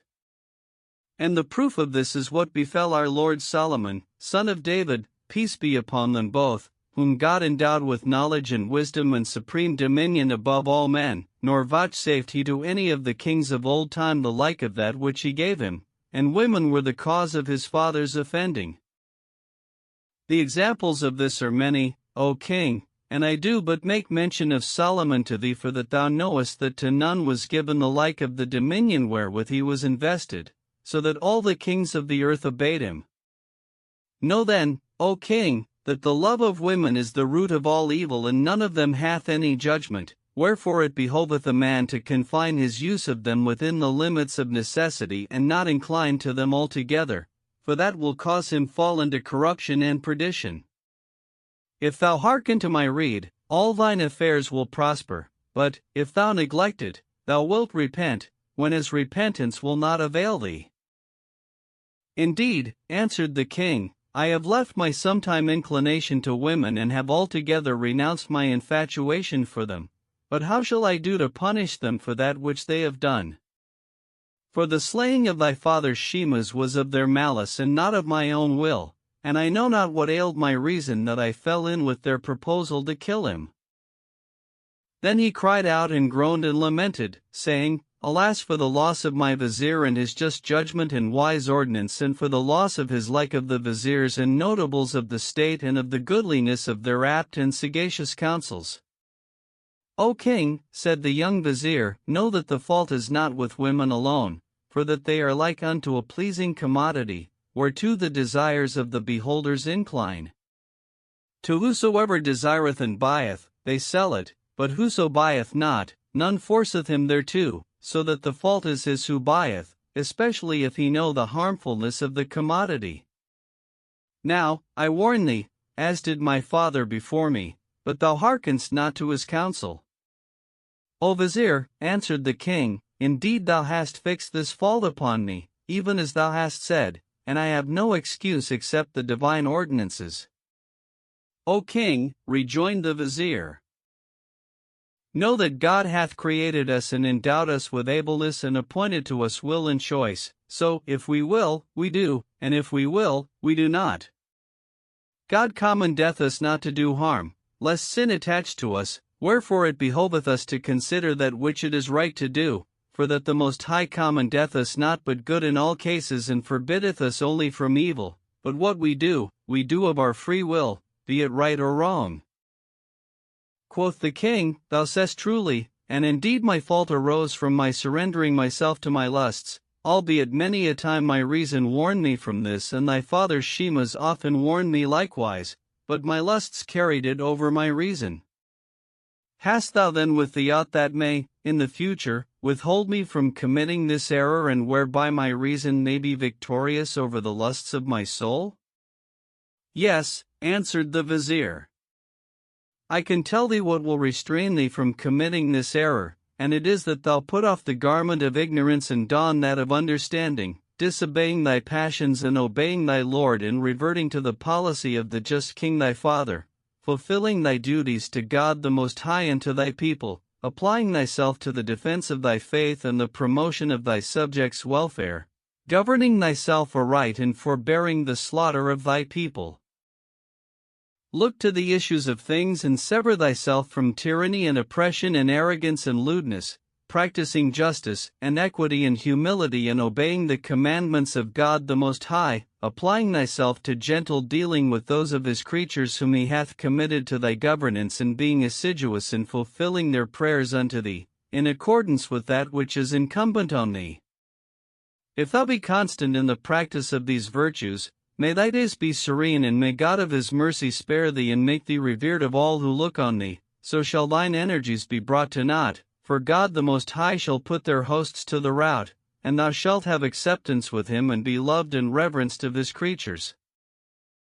Verily, said the king, thou hast quickened mine entrails and enlightened my heart with thy sweet speech, and hast opened the eyes of mine understanding, after blindness, and I am resolved to do all thou hast set forth to me, with the help of God the Most High, leaving my former estate of lust and frowardness, and bringing forth my soul from duress into freedom, and from fear into safety. It behoveth thee, then, to be joyful and contented, for that I, for all my greater age, am become to thee as a son, and thou to me as a dear father, for all thy tenderness of years, and it is grown incumbent on me to do my utmost endeavor in that thou commandest me. Wherefore I thank the bounty of God the Most High in thy bounty for that he hath vouchsafed me, by thee, fair fortune and good guidance and just judgment to fend off my trouble and anxiety, and the deliverance of my people hath been brought about by means of the excellence of thy skill and the goodliness of thine ordinance. Henceforward, thou shalt be the governor of my kingdom and equal to myself in all but sitting upon the throne, and all that thou dost shall be law to me and none shall gainsay thy word, young in years though thou be, for that thou art old in wit and knowledge. So I thank God who hath vouchsafed thee to me, that thou mayst guide me out of the crooked paths of perdition into the way of righteousness. Quoth the vizier, O august king, know that no merit is due to me for giving thee loyal counsel, for that to succor thee by deed and word is of that which is incumbent on me, seeing that I am but a plant of thy bounty, nor I alone, but my father before me was overwhelmed with thy favors, so that we are both alike partakers in thy munificence, and how shall we not acknowledge this? Moreover thou, O king, art our shepherd and ruler and he who wards off our enemies from us and to whom is committed our protection and our guardian, instant in endeavor for our safety. Indeed, though we lavished our lives in thy service, yet should we not fulfill that which behoveth us of gratitude to thee, but we supplicate God the Most High, who hath set thee in dominion over us and made thee our ruler, and beseech him to vouchsafe thee long life and success in all thine enterprises and not to try thee with afflictions in thy time, but bring thee to thy desire and make thee to be reverenced till the day of thy death and lengthen thine arms in beneficence and generosity, so thou mayst have commandment over every wise man and subdue every froward one and all men of wisdom and mettle be found with thee in thy realm and all the ignorant and faint-hearted be plucked out therefrom. And we pray him to withhold from thy people scarcity and misfortune and sow among them love and good fellowship and cause them to enjoy of this world its prosperity and of the next its felicity, of his grace and bounty and hidden mercies. Amen. For he can all things and there is not difficult unto him, in whom all things have their goal and blasé every turning. When the king heard the vizier's prayers he was mightily rejoiced thereat and inclined to him with his whole heart, saying, Henceforth, O vizier, thou art to me in the stead of brother and son and father, and naught but death shall sever me from thee.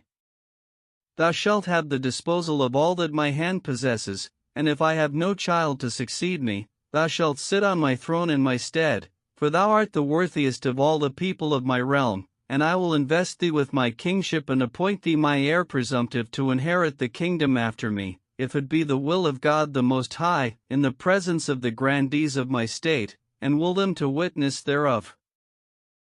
Then he called his secretary and bade him write to all the notables of his kingdom, summoning them to his court, and caused proclamation to be made in his city unto all the townsfolk great and small, bidding all the emirs and governors and chamberlains and other officers and dignitaries, as well as the sages and doctors of the law, to his presence.